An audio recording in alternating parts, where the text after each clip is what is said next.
Good morning and welcome on into the stream, ladies and gentlemen, for the first day of the playoffs here for the CCT Series number 3. I am Blue Scale, joined by Hairy Freak, and we are going to bring you the action for the first 2 series of the day. And an exciting day it should be, shouldn't it, Harry?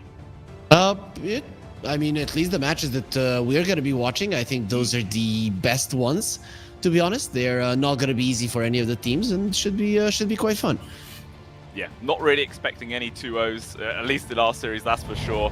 It's going to be absolute madness. We'll have a look at today's schedule, obviously. First one being Night Pulse versus Avilus. This is 100% the match to watch for all you guys. Like, Night Pulse didn't drop a single series in the group stage. Avilus only dropped one themselves and looked super solid in all their other ones. So this one is going to be a heck of a slugfest. If this somehow ends 2-0, I'm going to be extremely surprised.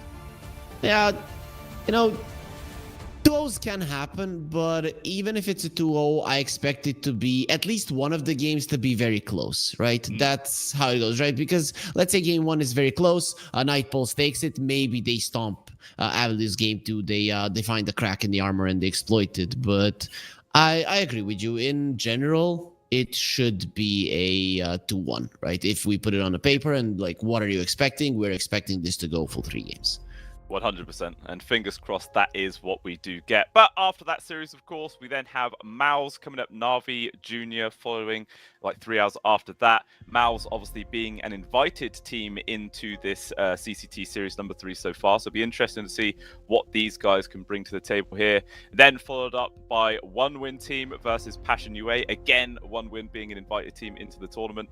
And then the final series to wrap it all up will be DMS versus Hydra, and that should be quite a fun series as well. DMS looked pretty solid in the series, in the group stage as well, and basically had the same score as Hydra, so that too should be pretty close, pretty fun, pretty chaotic. I think the first and the last series are probably going to be the closest ones, right? The ones in the middle, maybe not so much. Also, I think One Win rebranded to 1W. I'm seeing it more and more. So I'm not sure if that's what we should be calling them. I still see on Wikipedia that, okay, they're one... At least it says One Win still. It's weird, right? But in different tournaments, I've seen this rebrand to 1W. I feel like I'll just call them One Win until someone official comes along and says, exactly. No, stop calling them that. And they'll be like, exactly. All right, okay, I'll change my ways. But obviously we'll look at the roster here for Night Pulse, one of the obviously top dogs of Group A. Cammy, Warwick, Toby, Janta, till the end. These guys have looked so damn solid in all of their series. They've also been very willing to start bringing out the position 4 sniper as well on the side of Janta. Like, he's looked incredible on this hero again and again. Always exciting to watch. Who, in your opinion, Harry, is the player to look out for on this team? Well, I think it's Kami, right? He played the offlane up until recently, right? And then they added Toby to the roster, and he got moved back to position 1. So no more V-Tune in this lineup, at least for this tournament. I don't know if it is a change that will stick, right? But either way, I think he should be the one. Very interesting hero pool. Also has expanded in the offlane, considering that he has been playing some carry heroes in the offlane as well. Maybe now he brings some offlane heroes to the carry role. That would be fun to see. But for me, I'm a big fan of this player.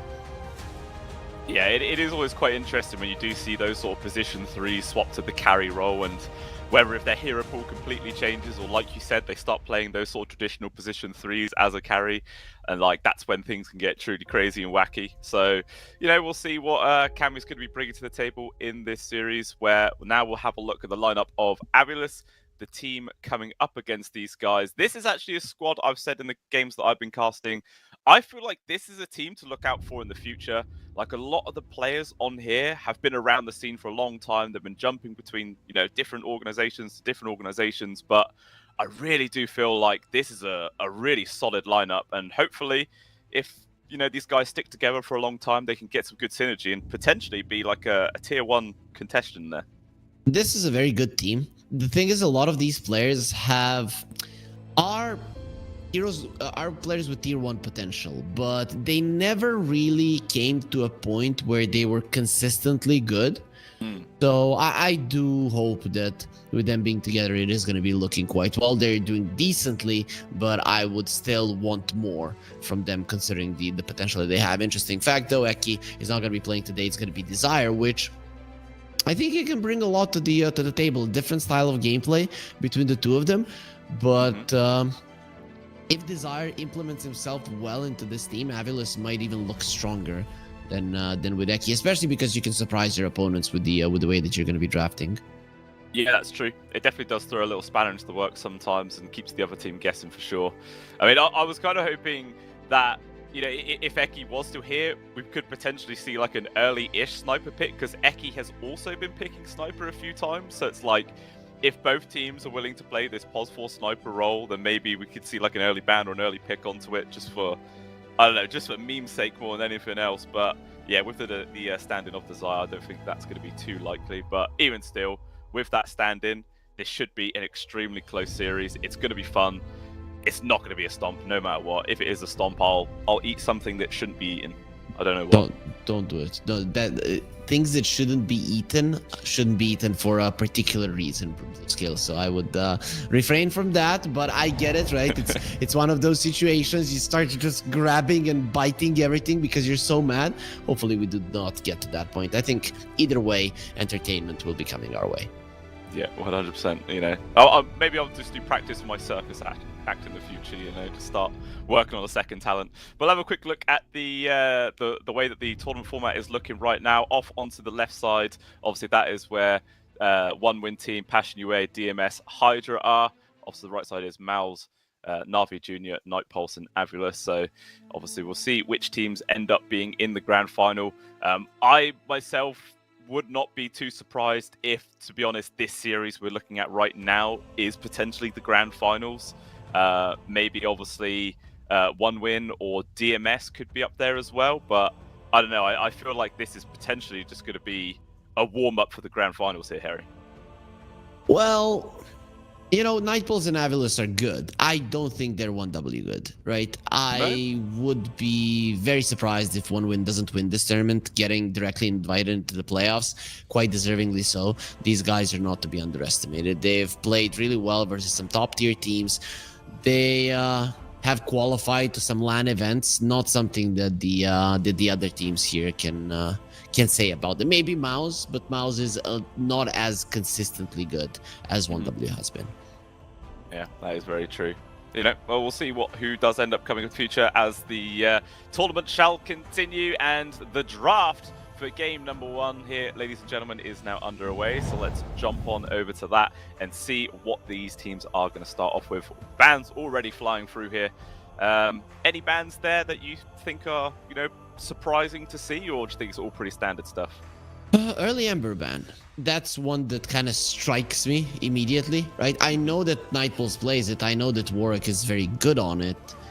But is it really a hero at the moment that you're afraid of to be picked up in the first phase? I don't think so, though. I guess when you have second pick and you have these 4 bans at the start, you don't really have the second phase banning phase, right? Because, well, you have 1 ban and then it's going to be a problem. So I guess Lina, Omni, Tinker, too strong in the current meta. You do want to get rid of them, and then just some targeted ban that you're not sure you're going to have the space for in the second phase.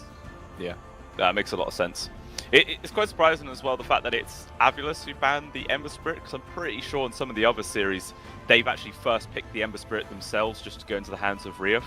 But yeah, obviously they decided to ban it out, and the first pick's actually going to be a Nature's Prophet here coming out from Night Pulse.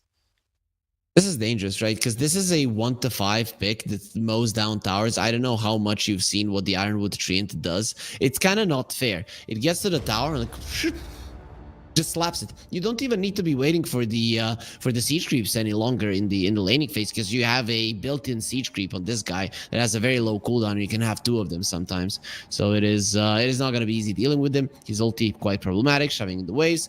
But Avulus, they get a Naga.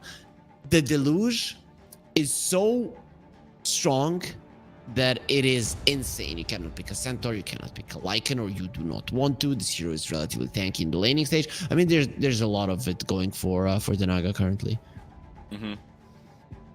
Yeah, I believe they've I think it was Soneko actually. The last time I saw Avilis play it, it did just end up on him as the position 5. Yep. And I think they paired up with an Ursa as well in the lane. Like he was just sort of pulling people in with the net, allowing the Ursa to get more hits off and just get early kills. So that could be a potential combination we see coming out. Obviously, wait and see what the rest of the draft is looking like first. As next band's coming through here, Night Pulse take away the Primal Beast.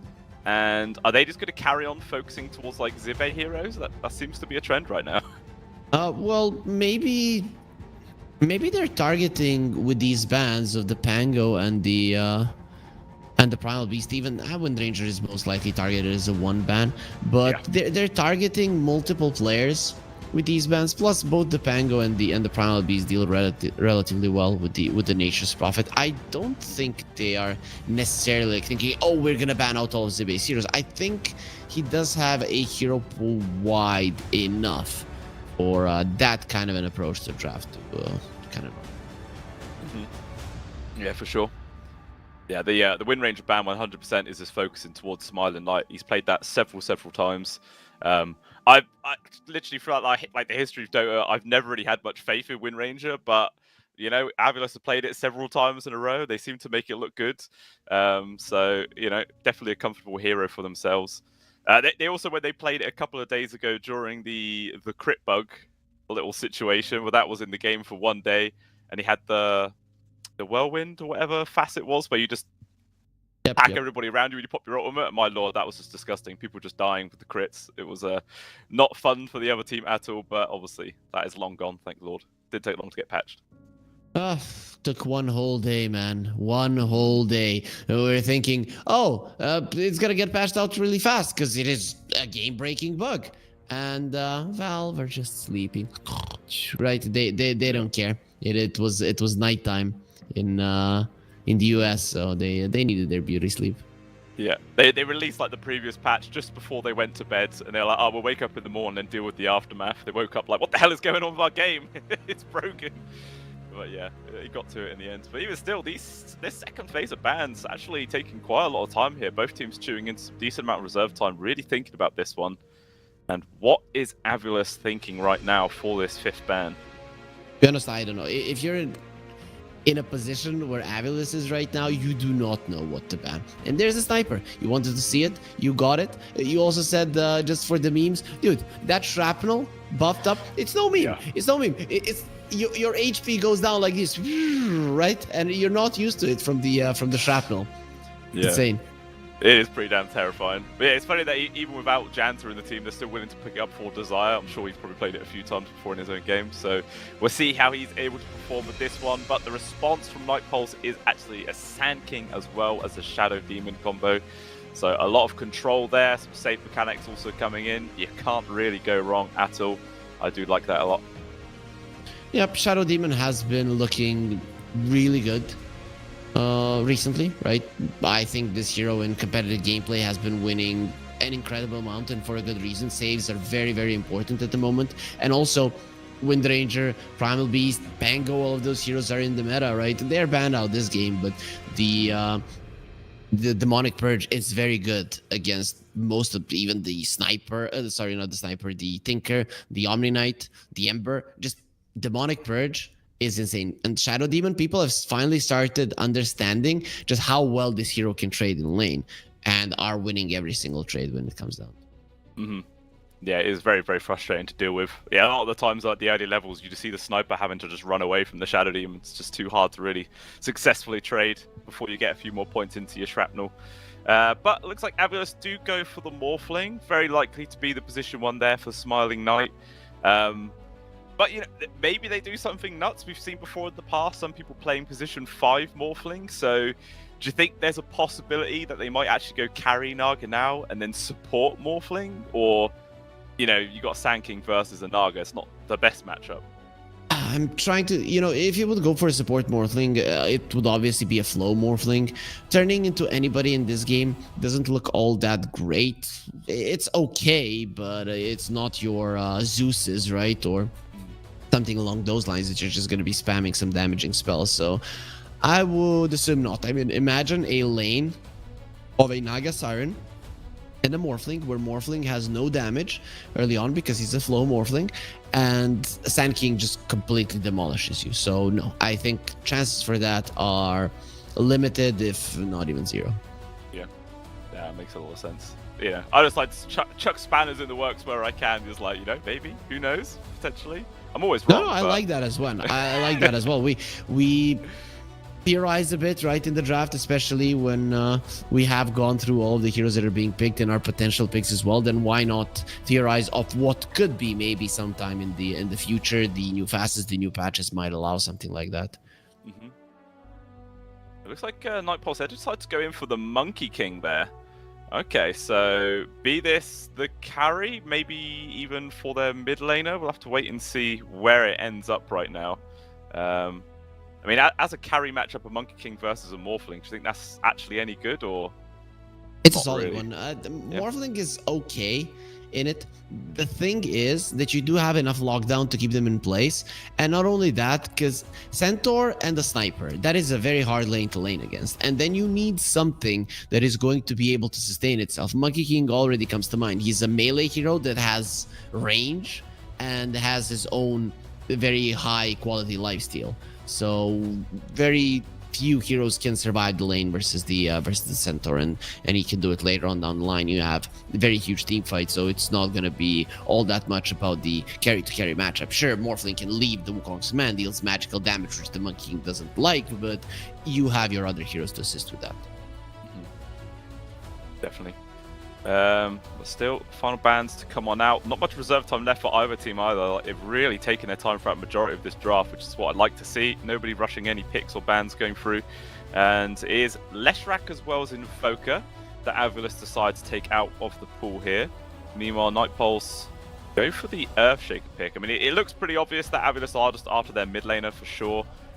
Very likely to be the mid laner for Nightpulse as well. But obviously there is going to be a slight advantage there for Avilus as they do have the overall last pick. It all just comes down to what Nightpulse are going to take away here, what they're potentially thinking to pick up for themselves. They banned out the puck. I thought they were gonna ban the DK and pick the puck themselves. That would have been a pretty decent one for Nightpulse to go that route. But let's see what's even left from the mid laners that Nightpulse likes to play. I mean, Warwick is a big spirit player, but I'm not sure if that's the route that you want to go for. Yeah. I mean, maybe you can go for something like a Void Spirit potentially, if you feel like the sniper's enough of a threat. Some hero that has that sort of backline reach to maybe try and shut him down. But what's Jakiro? So it is gonna be either a mid lane Nature's Prophet or a mid lane Monkey King. I'm assuming that Sand King is in the offlane, but that's not set in stone at all, right? It could be a offlane Nature's Prophet. Not out of the question. Yeah, 100%. Now the question is, what are Avilus going to pick up in response to this? They only have 6 seconds of reserve time afterwards. Maybe they're unsure about what their potential mid matchup is going to be, and they decide to go in for the Queen of Pain. Really, against anyone who is mid, it should be a safe position to be playing from. And yeah, it is going to be Nature's Prophet coming on into the mid there. So a Nature's versus Queen of Pain matchup, do you think that's just going to be like both of them trading farm on creeps, or do you think maybe there could actually be some like kill threat going on? Probably no kills. The Queen of Pains nowadays don't go for the Shadow Strike. It's just not that good of a spell at the moment. Even though some games I'm like, yeah, this is a Shadow Strike game, but no, it's too bad, right? And everybody just skips it. So I think in general, the Queen of Pains should lose that matchup, not heavily, but enough. All right, the Nature's Prophet with a level 1 Ironwood Treant, you're basically stronger than the Lone Druid in lane in terms of CS, and Queen of Pain has good animation, not good enough to beat you in that one. I think you got yourself some really solid lanes on Nightpulse, and that could prove to be an issue for Avilus going forward. Yeah, definitely. It feels like Jakiro and Monkey King combo is pretty damn difficult for Zibe to deal with. All the slows from the Jakiro plus magic damage, and then just gets Kami more hits off, so potentially they can get a pretty successful safe lane. But like you were saying earlier, a Centaur and Sniper combo itself is kind of deadly, so I really feel like that bottom lane is going to be where a lot of action is. Maybe where we do see the first blood in the end. Who knows? But, you know, looking at draft versus draft here, Harry, what's your big prediction? Who do you think is going to come out ahead here in game number 1? I think I'd rather go with Nightfalls. I think their potential to win the lanes is really high, and lanes in the current meta not as important as they used to be, but they are pretty damn important, right? And then you look at the Morphling and the Queen of Pain, also the Sniper, very squishy heroes, dying 1 stun in this game. There is some follow-up as well, and I think if Nightfalls gets that solid laning stage, the Tavilists are going to be in a lot of trouble. So let's say I'm going with Nightfalls. Yeah. No, that definitely makes a lot of sense. I think I tend to agree with you there as well. It does feel they have the slight edge, but as we all know, Caster Curse is real, so very high chance Avilis is now going to just get the win by default. But regardless of that, guys, game number 1 has now begun, so let's jump on in and see what happens here at the beginning of the series. Maybe might be getting a first blood. Who knows, as it looks like a lot of people are going to be gathering up. But it looks like the Observer's having a couple of issues, guys, so we will be jumping into the game momentarily. What's wrong with a bit of radio Dota here, Harry? You know, we can just announce what's happening. I love Radio Dota. I think that would be a new nice way just to have a stream where you are hearing what the casters are saying. It takes me back, you know, there was a time in my country, let's say there's a big football derby between the 2 most well-known teams, and there is no way it doesn't go on TV, right? Because they just want to sell more tickets, right? And then you have a radio cast, and it was much better than nowadays, because in my country football sucks, and then they're like, oh, they are almost a goal or whatever, and then 5 years later, you understand they were never close to a goal, right? And every single time they play, it's just at the middle of the court. They are. It's not court. It's pitch. Yeah, is it football pitch? Yeah, it's pitch. Okay. Yeah. Okay. Court is basketball. Makes sense. But yeah, nothing was too crazy there to announce for the radio, though. It was just no fights happening. But you could 3 have. for 1 bounty split, and though. You should have. This is what I explained, right? This is, you get and you make it, oh, it was almost 5 people dying, but unfortunately nothing happened, right? That's what you do. Yeah, that's very true. Oh, they're going to cut some trees! No, Yep. Yeah, that's it. Making the fake news. That's what we love. Exactly. So, try and keep our eyes out on all the different lanes, but I feel like, in my opinion, that the bottom lane is going to be one where a lot of the action is. Do you think maybe it could happen at the top lane instead, where the first blood's found?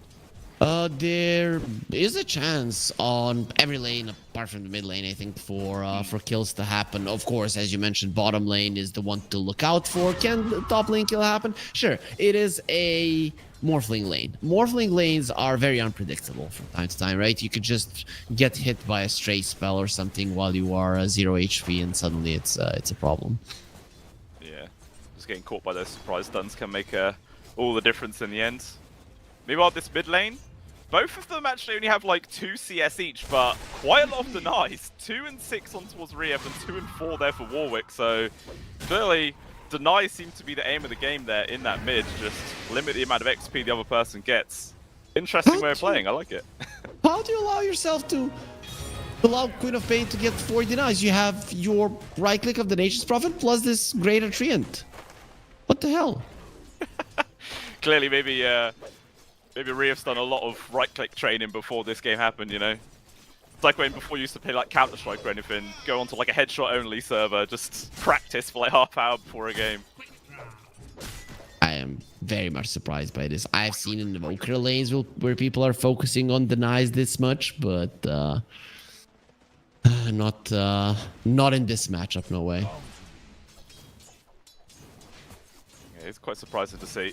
But at top of the CS is Kami for sure. 14-2 on this Monkey King, having a pretty free time here against Zibe. Although the Centaur is still finding CS of his own, just not really able to hinder what the Monkey King is able to do in this laning phase. Do you think maybe that might change once level 3 hits? Like, I feel like that's a power spike for both of the sides down here. Yep, let's see. Yeah. It is gonna be a pretty slow start. I think both of the teams are aware of the kill potential, and you just don't wanna wanna let it go. There it is. Faster clicking coming out from Night Pulse. They get themselves the Healing Lotus. Yeah, taking that into the hands of Toby.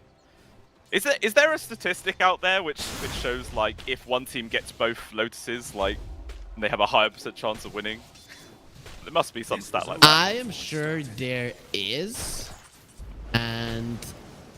but stats people are crazy, man. I don't know. They just have the weirdest stats and just so many answers. But if I was a professional team, it wouldn't be a statistic that I would be paying attention to. Let's put it that way. Ooh, Rhea turning this ground against Warwick in the mid. Both of them getting extremely low, but still nobody actually falls down there. There they are, both these two throwing that. And they've got exactly the same CS as well. 13-9 to 13-9. Super damn close, but obviously big advantage here for Warwick. The fact that he can just teleport back to base and then teleport back into the lane. Absolutely no downtime for this guy. Well, Riaf at least did get the water rune, so it's not like he's gonna be lacking that much. Did blink to the other water rune that was picked up by Janter. So that could have been quite detrimental to the health of the Queen of Pain. Luckily, he's gonna be fine. Yeah, that was pretty damn close. If Janter was just lingering around for a couple of seconds more, that could potentially have been the first blood of the game, but not quite how it ended up playing out. Yeah, it's just so surprising that both of these mid laners are at bottom of CS, but when you factor in denies, they should really be at the top. There's just so many denies. I don't understand how this is happening. Well, maybe some of the denies from the Nature's Prophet are onto a Treant, right? He sees it's gonna die and takes him out, but the Queen of Pain is just inexplicable. I've seen those denies happen in the lane, and I'm thinking, how is this guy doing it? I mean, Riaf is no joke at all. The guy puts a lot of time and effort in training into his mid, and obviously his master tier on the Queen of Pain as well, so he does know what he's doing. Just hit that level 5 as well. Snako actually looking like he's made a rotation in towards this mid lane as well. Maybe going to try and make a move on towards Warwick, but instead, it's actually the first blood going the way of the Nature's Prophet. And Warwick just TPs out in front of Snako, so they don't even get a rebuttal there. But it looks like down at the bot lane, it's actually till the end that dies and Kami as well, getting super damn low. He's able to get the Jingus online, but he can't heal fast enough. He will die. But Warwick, the cleanup crew is here. He's able to take down one. Now Zibe though wants to stand his ground, but in comes the Wrath of Nature, and it's a double kill for Warwick.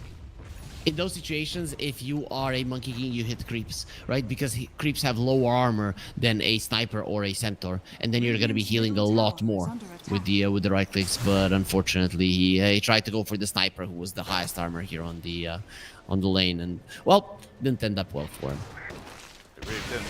Toby, what on earth is this man doing here? Desire and Snako now on the case. Wants to deny himself to the neutrals. Does he get it? He does! The crit came through from the Alpha Wolf. Oh my lord, the luck of that man. That's pretty devastating there for Snako. Very weird to say. You're lucky that you got critted, but it is true. There's no doubt about it. Warwick is still in the bottom lane. They want to kill Zibe, maybe even once more before he gets a stampede, because after that, it is going to be next to impossible to do so. Yeah, it looks like Warwick has given up.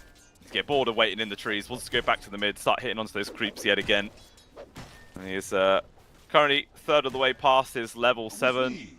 After, getting those couple of kills, he's actually second in terms of net worth now.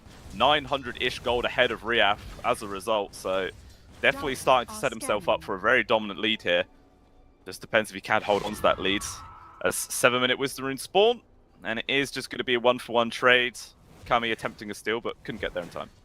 Well, still, it was Zibe that got it, so one of his supports is going to be struggling a bit. To be honest, though, level 6 is much more important on Night Pulse's supports than they are on Avalus's. But overall, neither of the supports are going to be crying too much if they don't get their 6 early. It's just that type of a game. Dire's middle tower is under attack. We've not really touched on it much, but Smiling Knight at the top lane has pretty much just been left to his own devices this entire time. Just happily CSing away, second place right now, and he's going to be hitting his item timings pretty damn decently, unless, of course, Night Pulse decide to start bringing some more people up here to hinder him down. I mean, do you think they might make a rotation with Warwick or something like that to look for a kill, or are they not really that bothered? pressure the tower mostly. I don't know if you're gonna be going for a kill on Smiling Knight intentionally, but you can hope that your ulti does it. Zibe is a much easier target. Yeah, he's called out 3 heroes. Just turns around, maybe wanted to double edge till the end before he died there, but does just end up being a free kill going the way of Kami. So first one on the board there for the Monkey King. Meanwhile, it looks like mid, maybe Avilis thinking about trying to apply some pressure to this tier 1, or at least kill Warwick if he turns up. How the daytime is coming, and for Night Pulse it's much better when there's more vision on the map, especially because you're playing versus a sniper who's gonna be giving night vision to his team. So in a minute and a half, we can expect Warwick to even start to be more aggressive on the map. It is going to be this Queen of Pain with the potential turnarounds that needs to be ready to go for them. The problem is Night Pulse's their burst is just so high, especially when the Nature's Wrath kicks in. I don't know how Warwick knew though. He was farming in the jungle right there. Didn't have any vision on the 2 supports to the side of Avilis, but just knew that they were coming for him and knew there was a wall, so he gets out. Meanwhile, up top, Smiling Knight, here comes the aggression towards him. He's able to get the run away, plus the stampede. He is A-okay, no problem. Does push him out of the lane, and we'll see how much damage Night Pulse is going to be able to do to this tier 1.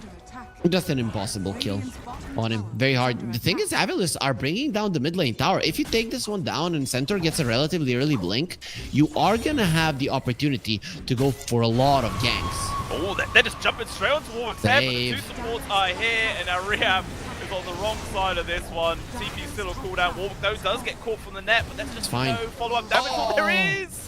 The Riptide comes in from the illusion, so it is a trade of mid laners. But 4 kill streak as well, going for Seneko there, so a bit of money for the support.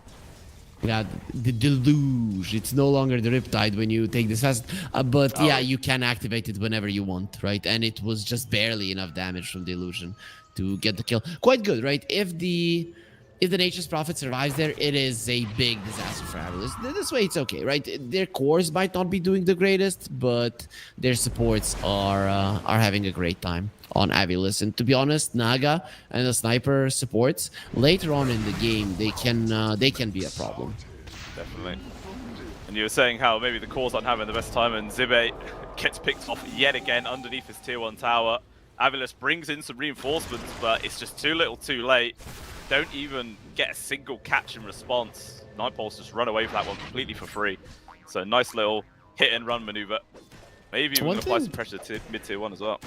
Yeah, that's one thing that they managed to do to save their tier 1, right? Because Avilis really wanted that tower, and it just couldn't happen. Actually, it looks like Seneko coming in. They're going to make this quick jump on towards Jantum. Actually, no, they want to go for Warwick. So much higher priority kill with a lot of damage. Rapid Nature does a lot of work, but not enough to get any kind of kill. So Leaves Morphling alone.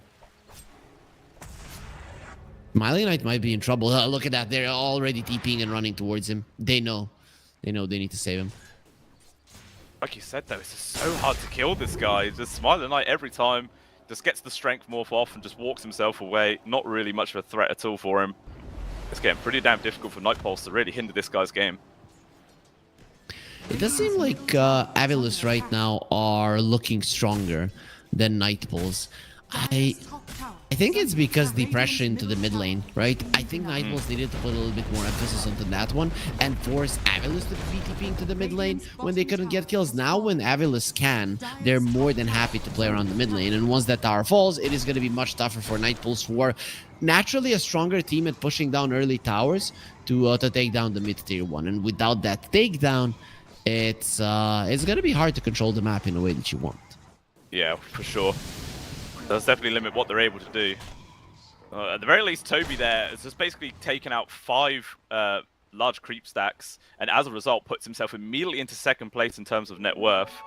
Like I was thinking, maybe he might try and go for like a blink dagger, just for like an extra form of initiation for his team.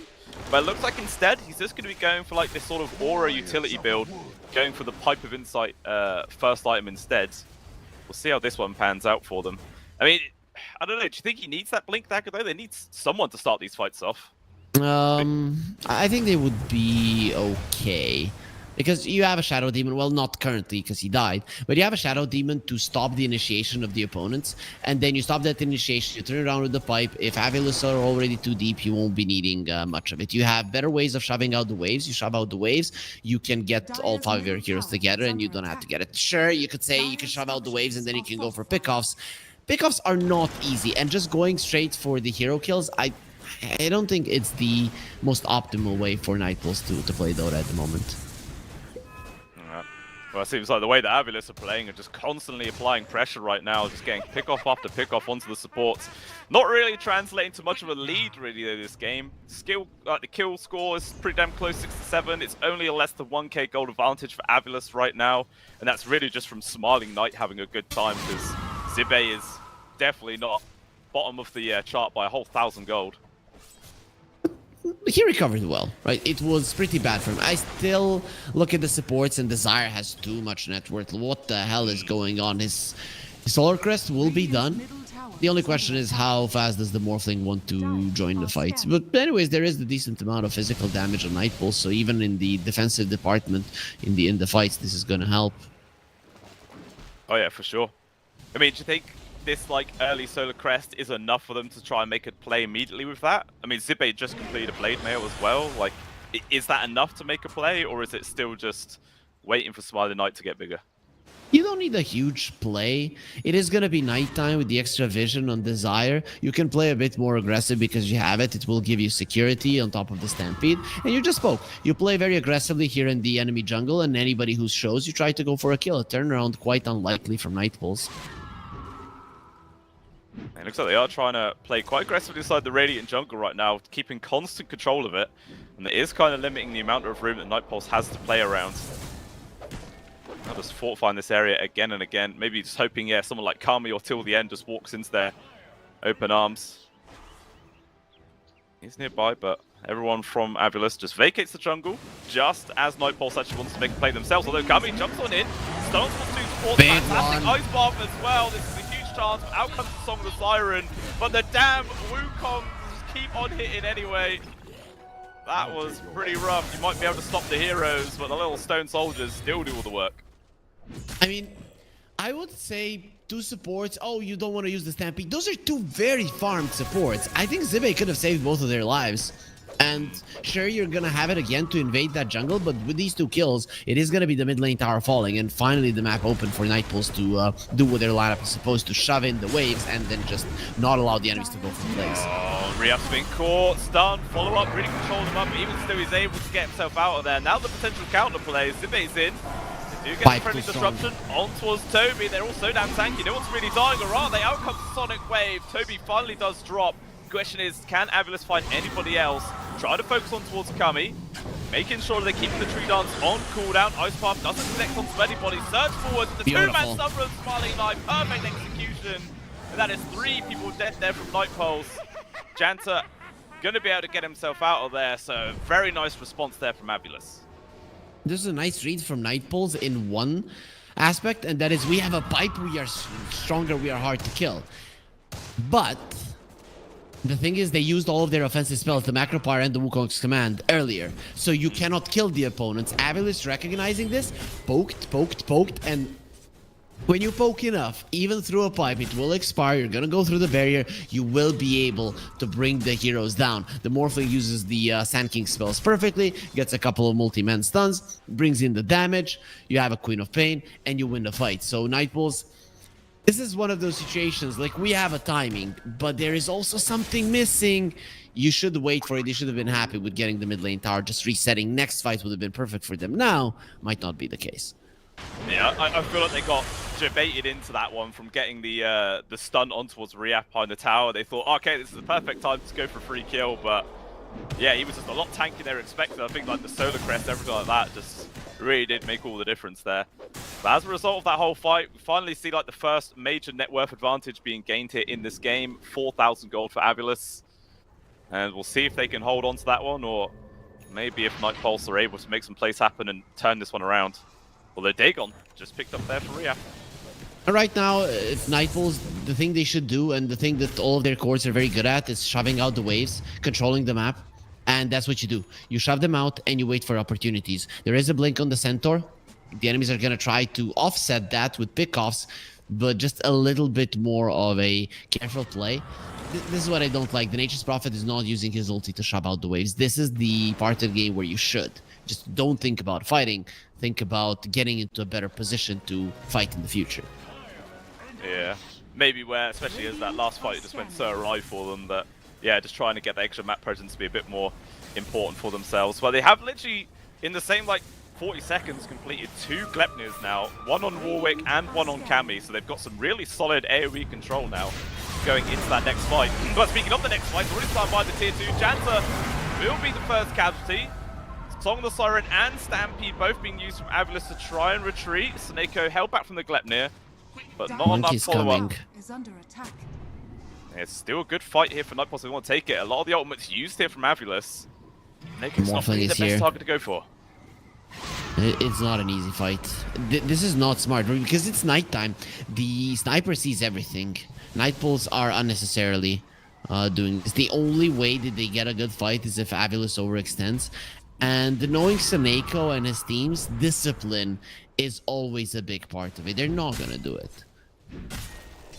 Yeah, I feel like that is a good trademark of a solid team as well, with knowing exactly when to call it quits and say, all right, we've got what we're going to get out of this one. Let's not overextend. Let's not throw away. I mean, sure, it was really just a position 5 they killed in that situation, but, you know, that's enough. It's a little something.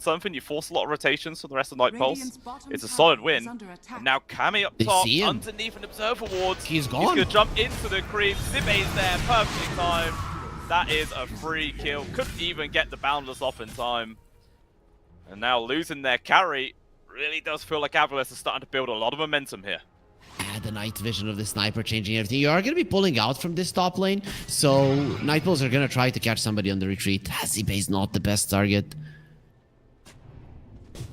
He's alone. He gets the Blink Dagger out, breaks the smoke, easily evaded. Well, the Nature's Wrath actually still connects onto Zibe there. Oh, it must have been, yeah, from that Observer Ward up towards the north side, must have just seen him. Yep. That was like max range. Nightpulse allowed during that nighttime for the goalie to go too much towards Avilis. I think the plan on their side it should change, but what the plan should have been, it shouldn't. They're just losing heroes one by one. You've lost your momentum. This is not the type of lineup that likes to play from behind. You want to be applying pressure and breaking your opponents. Yeah, but all that's happening is they're getting broken. They're just crumbling to pieces. People dying left, right, and center here on Nightpulse. Sorry, 3 people dead. They're probably going to be losing their tier 2 tower as well. Glyph has been used, but Avilis are just going to wait for that one. And yeah, they are just losing so much pressure, momentum out on this map. It's getting super hard for them. Blink Dagger has just been completed from Toby, so maybe they can start making some plays with this Blink Dagger initiation. But it's starting to look desperate. It is looking quite rough for Nightpulse at the moment. Their lineup is still capable of shoving out the waves as long as you can do it. There is a potential for enemies to make a mistake. This is not going to be easy. Try and do it. They actually have the damage there. Nicely executed. All right. Definite signs of life here. They are able to take down Swallow Knight. 4 kill streak as well. Bit of extra gold there for Janta. But they definitely can bring down these targets, but obviously that was when Smiling Knight was completely on his own. No team around him to help out whatsoever. Probably not going to happen if that was a teamfight situation. This is a dangerous skill to give away. Not really sure what he was doing there. Also, didn't have a Manta for a second. Very nice timing that Nightpulse were able to hit. It pretty much is a Morphling delivered on a silver platter. Fight on... Yeah, till the end, getting very low. Zibe trying to finish him off. We'll be able to get it. Cammy also win. Wants to try and bring down Riaf if he can. Zibe getting low. Riaf will die. Zibe has to go for the TP out. Snako, his TP actually on cooldown for another second. Finally does go for it, but that's just way too late. Ends up being a very nice turn of events there for Nightpulse. They get another 3 kills. All they lose is their support Shakiro. And there they are. They're bouncing back pretty nicely here, Harry. The thing is, we don't see it, but playing during nighttime versus a hero that has night vision makes you feel claustrophobic, makes you feel like you can't do much, like you need to be forcing out moves. Like It's very weird, right? But we do not feel the same pressure as the players. And then Avilus, as the second they lose division advantage, they start making mistakes. This was not necessary for them to give away so many kills. Yeah, it was just wrong place, wrong time kind of situation. Like, they saw till the end just like casually walk into them. They thought it was just going to be a free Jakiro kill, but literally everyone from Night Pulse was there, ready, waiting. They just turned it around with ease. It looks like Avilus, two-man smoke right now, maybe going to try and set up for a play, or actually it's just trying to allow them to go for a Roshan, but a very nicely placed scan. Night Pulse know this is going on. Question is, can they stop it from happening? Looking at their position, they're not even close. Deeping to an outpost is too scary. You just let it go, right? This is what Team Spirit sometimes does. They know that the enemy team is getting Roche. They shove out the other waves, and they get some other objective on the map, like the Tormentor that Night Pulse are going for. It's not ideal, but you've pretty much made sure that the lead doesn't exist any longer, despite your enemies getting an Aegis. Yeah. Just sort of making the mess out of a bad situation kind of thing. And yeah, they were able to pick up that objective, even doing a little bit of damage to the tier 3 at the top lane. Like you were saying earlier, there's great Atreants, man. They do so much work to these buildings. It's yeah, but something you've got to be wary of. Until you start really paying attention to it, you don't see how dumb it is. Right? And I've seen a game where there was a level 25 Nature's Prophet with the 3 times damage and HP on the Treants. They were 5-shotting tier 3s, and I'm not even over exaggerating here. Yeah, that's pretty stupid, to be honest with you. I don't know if we'll get to that point in this game. Maybe, you know, it's still extremely close, to be honest with you. Only a 2k gold lead, basically 25 minutes into the game. It's been like Avilus get a good win, and then Night Pulse respond with a good fight, and then Avilus get a return. It's just so back and forth. It's exactly what we were expecting from this first series of the day. Both teams really not disappointing us. Not gonna lie though, this Morphling is a problem, right? And the late game of Avilus is not to be underestimated, especially with the potential scaling of the sniper as well. They found the Nico. Got him. He's dead. Also got the Glebner actually on towards Desire. You speaking of the sniper, there will be the Stampede. He's able to walk himself away. Actually just poking and prodding, but even still, it's a free kill there for Night Pulse. Question is, do they continue to push? Looks like they will. It's nighttime. Sniper will see you. Burrow actually misses on towards Rhea. They're going to turn around. Zibe jumps on you with the stun. Look at the damage on towards Cammy. This Monkey King just gets eviscerated. Toby as well. Point blank scream to the face. 2 corps gone. Warwick just bails the hell out of there. And that, once again, is a time when Night Pulse tried to go for a pick-off on towards Rhea, and they just get punished so hard. What the hell are they doing? Like, what the actual hell are they doing, Blue Scale? I have no idea. This is just what not what their lineup was built to do. Let's say you have a Monkey King lineup. What does it want to do? It wants to bait enemies into you. Wukong's command, Boundless Strike, turn around, bam, they all die. Not run, like, I'm gonna jump on you and then I'm gonna Wukong command and... Sure, if you have multiple stuns, if you have multiple tanky heroes, but you had a mid lane Nature's Prophet. He's not necessarily all that good at just going for a team fight. There's other strong things about this hero that Night Pulse just haven't been utilizing. I think they're forcing it way too much. Yeah, I 100% agree with you. Like, when you look at it, when it comes down to like solid team fights, they've got all the skills in the world to make them successful as well. Till the end, we'll die. Here at the bottom. But yeah, like you said, if they can bait Avilus into a fight, they've got Wukongs, they've got Epicenter, they'll have a Macro Pyre on top of that. So many stuns and control as well that it would be extremely hard for Avilus to come out ahead. But again and again, they're the ones that are making these pretty deep jumps and putting themselves out of position, and it's really punishing here in this series. As a result, Avilus now 6k gold ahead, still got the Aegis for another minute and a half, and they're going to knock on these tier 3s now. Yeah, why not? Right? You have the Aegis, this nighttime, Sniper is going to be giving you division, the wraparound is going to be very tough, killing the Morphling twice, almost impossible. You've got everything you need. Yeah, tier 3 gone, they drop so damn quickly, man. Snow Knight tears them to pieces right now. You can see Warwick still out on the map farming, Cammy as well in the jungle. They are just not interested in defending this. Gonna sacrifice pretty much an entire lane of barracks. We finally Warwick is back. Trees there, just to deny the vision. The thing is, Avilus still not really threatened enough to back out completely. They just continue to hit these buildings. Although the Sprout Freaking Sprout, man. Radiant's Smiling Knight tried to put the illusion so close to the structure so that it gets pulled into the Sprout, but no such luck. Yeah, it is still. Persistence is key there, Harry. They're able to get the building in the end. Seneko even TP's back to secure their own Wisdom Rune. Because it looked like Cammy maybe was going to try and snatch that one away, but couldn't get there. As a result, it's a full lane of barracks gone, but at the very least, when the next team fight comes, this Aegis will have timed out. Question is though, is that really going to be enough here for Night Pulse to feel comfortable going into another fight? You think about it this way, it's not that much about the Aegis, it's about the nighttime. Nighttime vision of the sniper is too strong. So Night Pulse, they have to wait for another minute and 15 seconds, basically, before they go for a big fight. Oh, Zive jump up to the high ground there, they get the vision, Smiling Knight turns into the Sand King, finds Janter in the backline, perfectly done, although Cammy's there, good for Commy's command, he's trying to do what he can, Sonic Wave comes on out, but he's still extremely healthy. Looks like Avilus, they have to just disengage right now as they bounce till the end. Off to the side, 2 supports gone there for Night Pulse. They'll have Epicenter left to play with. They're going to do it right now. Get the jump onto a Smiling Knight. The stun control, they've got him. Down goes the Morphling, and now Avilus are just going to flee like cockroaches in every direction. They Although can't. Warwick is there, they're going to try and snatch them out. There's going to be Song of the Siren. Warwick, though, still hitting away there with the BKB going. Jump forwards from Toby. A little bit too early, though. Looks like they're going to try and focus on Zippy. No, they actually get stunned up to the high ground. But they just couldn't really make their minds up on who to jump towards, and as a result, everyone from Avilus is actually able to walk away from that.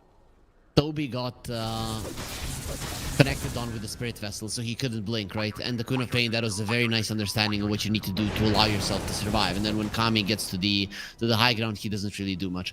I'm surprised that Avilus were able to disengage. Also, surprised by Smiling Knight. I think he forgot that his Aegis expired, right? Because you're in front of the enemy base without the Aegis and very, very low in HP. I mean, sure, he had half HP, but as a Morphling, that's not more than 1,000. If you think that you can survive a stun with 1,000 HP next to the enemy base, you are crazy. And, well, it did go down. Oh!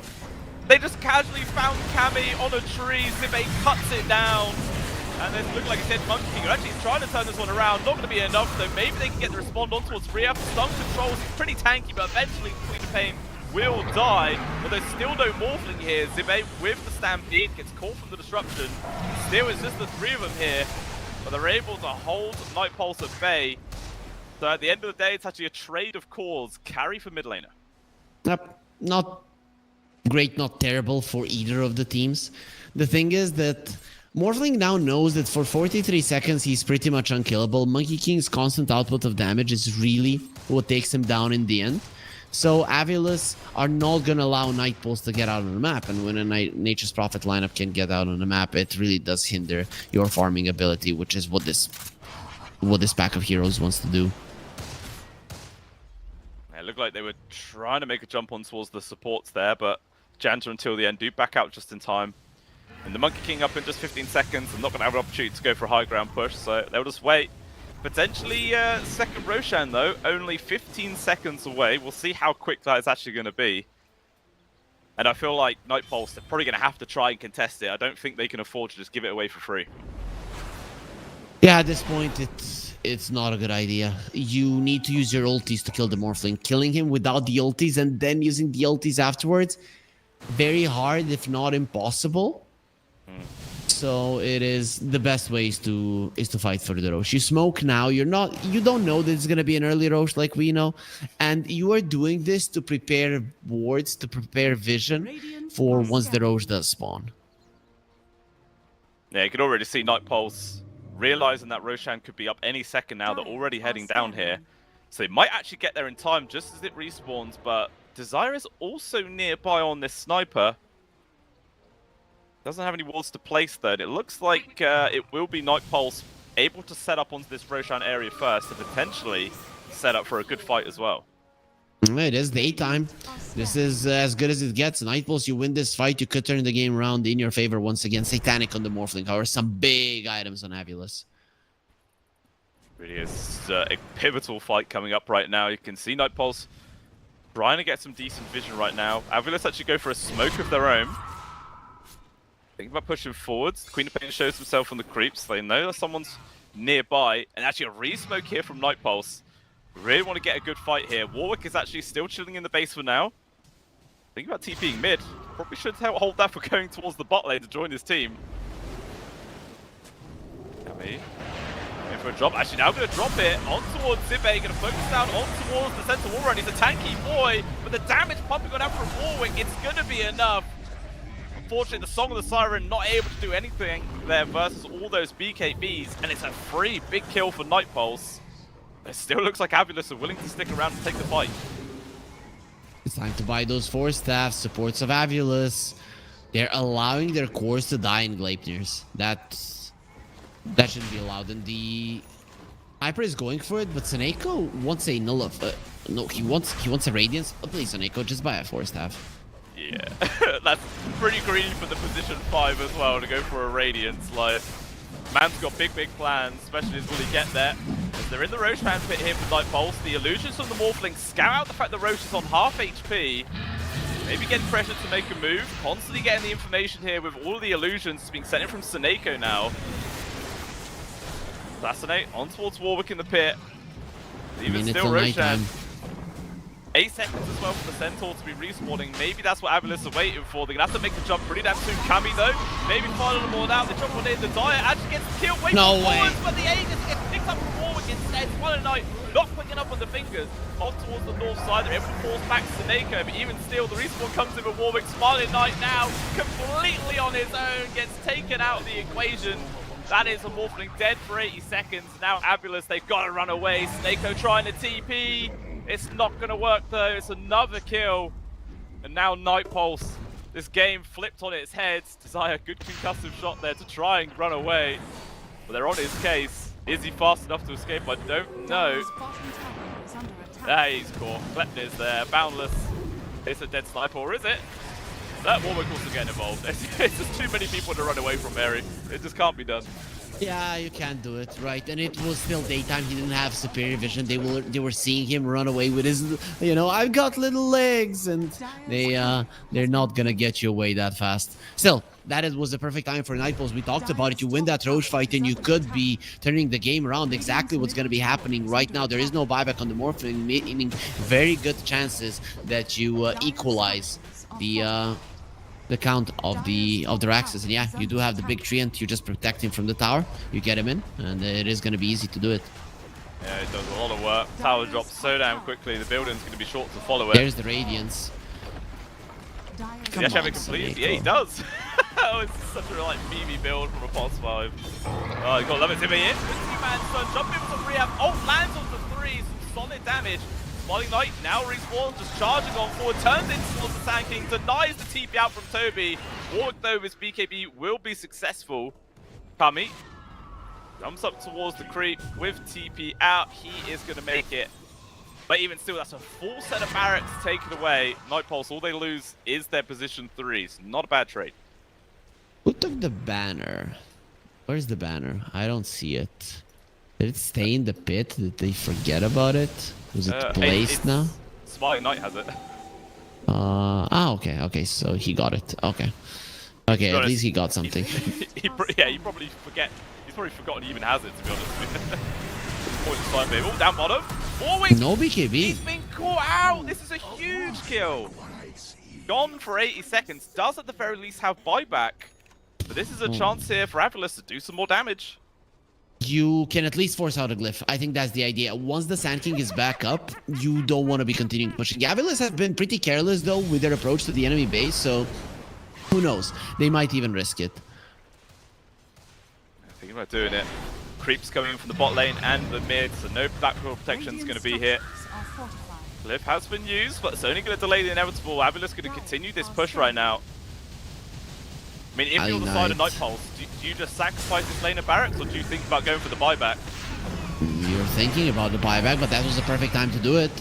Yeah, he's still holding on to it though, and Amulet's like, okay, if you're not going to buy back, we're just going to keep on hitting the buildings, no problem. That's Magnifier also used. The big old team fight ability there from Nightpulse just gone, not really able to bring too much to the table now. Smiler Knight is going to continue the work. Letting him down with these ice buffs though. They're forcing the issue quite a lot, and if they get a lane or Rax, maybe lose a hero or two on the retreat, it's going to be good enough. The assassinate there cancels the blink tag from Toby. They're still going to make the jump. Out comes Sonic Wave, connects to 3 yet again, and Toby, he's trying to run himself away, but look at that damage.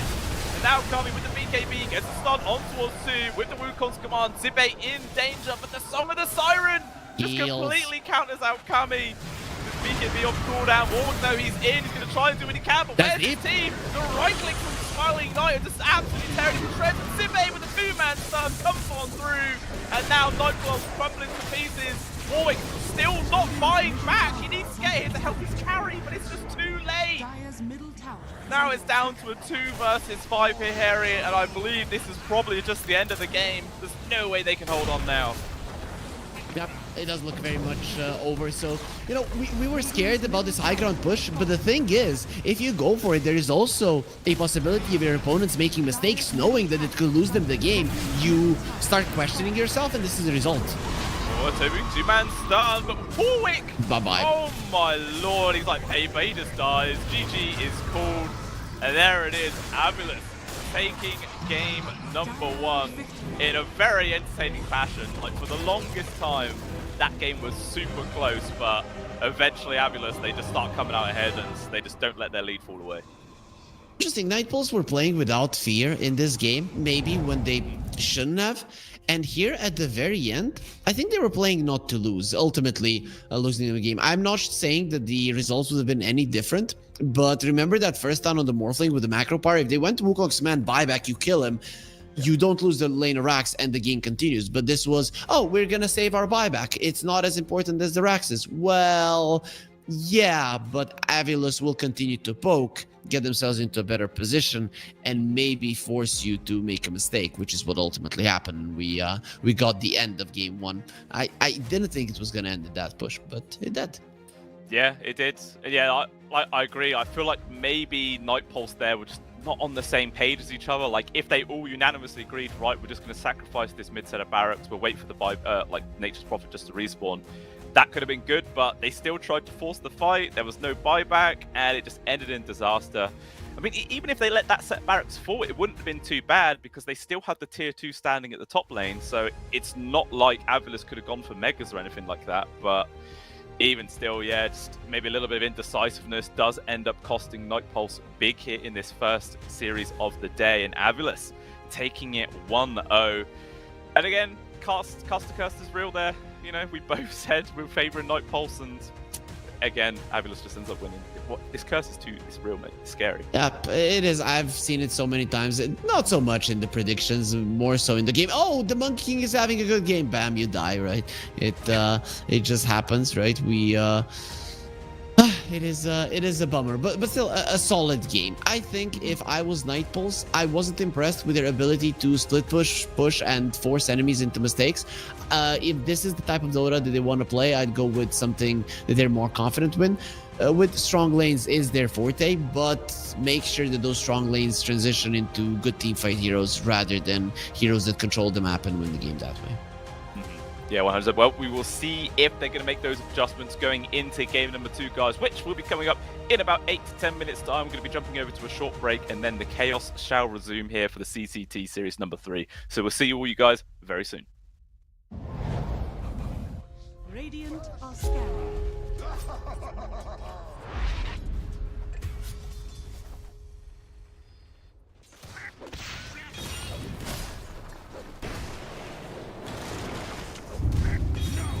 Dire's middle tower is under attack.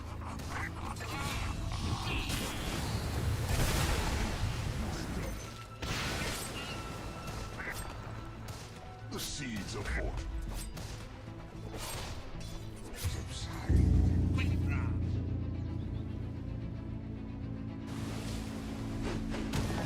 Radiant's middle tower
Radiant's middle tower has fallen.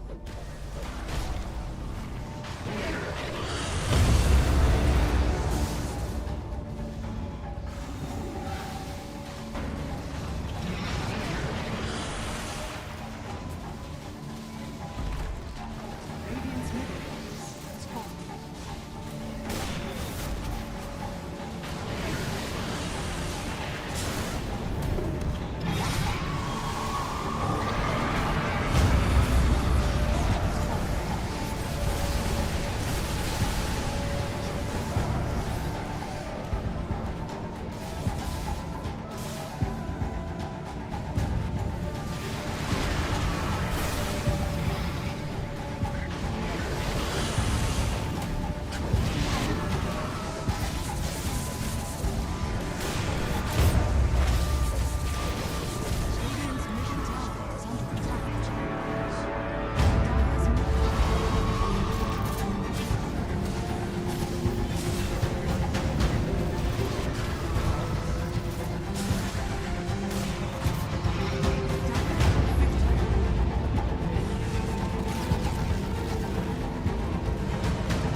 Alright, welcome back on in, ladies and gentlemen. Game number 2 is underway. The draft is going, and let's see if any changes are get made at all. I mean, we were liking the draft and the idea of Night Pulse game number 1. Didn't seem to work out for them, so do you think they might try it again, Harry, or do you think they're going to go down a completely different route? I would hope they go down a completely different route. So I haven't been watching much Night Pulse ever since Toby joined, right? I was watching them quite a lot when Kami was still in the offlane, and we had a V-Tune on position 1. And they very rarely went for split pushing type lineups. They we're gonna crush you in the lanes. We're gonna have this greedy lineup survive the first 20 minutes of the game, from minute 10 to minute 20. Get our core items, bam, get together and win. Right? That was their approach. They tried to do the same in this game, even with swapping out one of the players in the roles, and it just wasn't what their lineup was supposed to do. So. Just go something that you're more confident for the same. Okay, it's Avulus. No, it's Night. Oh, we have production. You need to change the logos. Avulus is on Radiant and Night Pulse is on Dire. Yeah, it's definitely not. It's not Night Pulse playing it 2 times in a row. It is going to be going into the hands of Avulus. Question is this just going to be for, the more standard Seneko picks? I think he's played it several times before in the past, or do you think maybe Riaf might play it in the mids? I can't really think he's ever. I can't remember a time he's done that, but maybe. I can't remember a time where Nature's Prophet was a first pick, or at least not in the last year and a half. So I'm not sure, right? It's, for me, it is a hero that can be played in any role.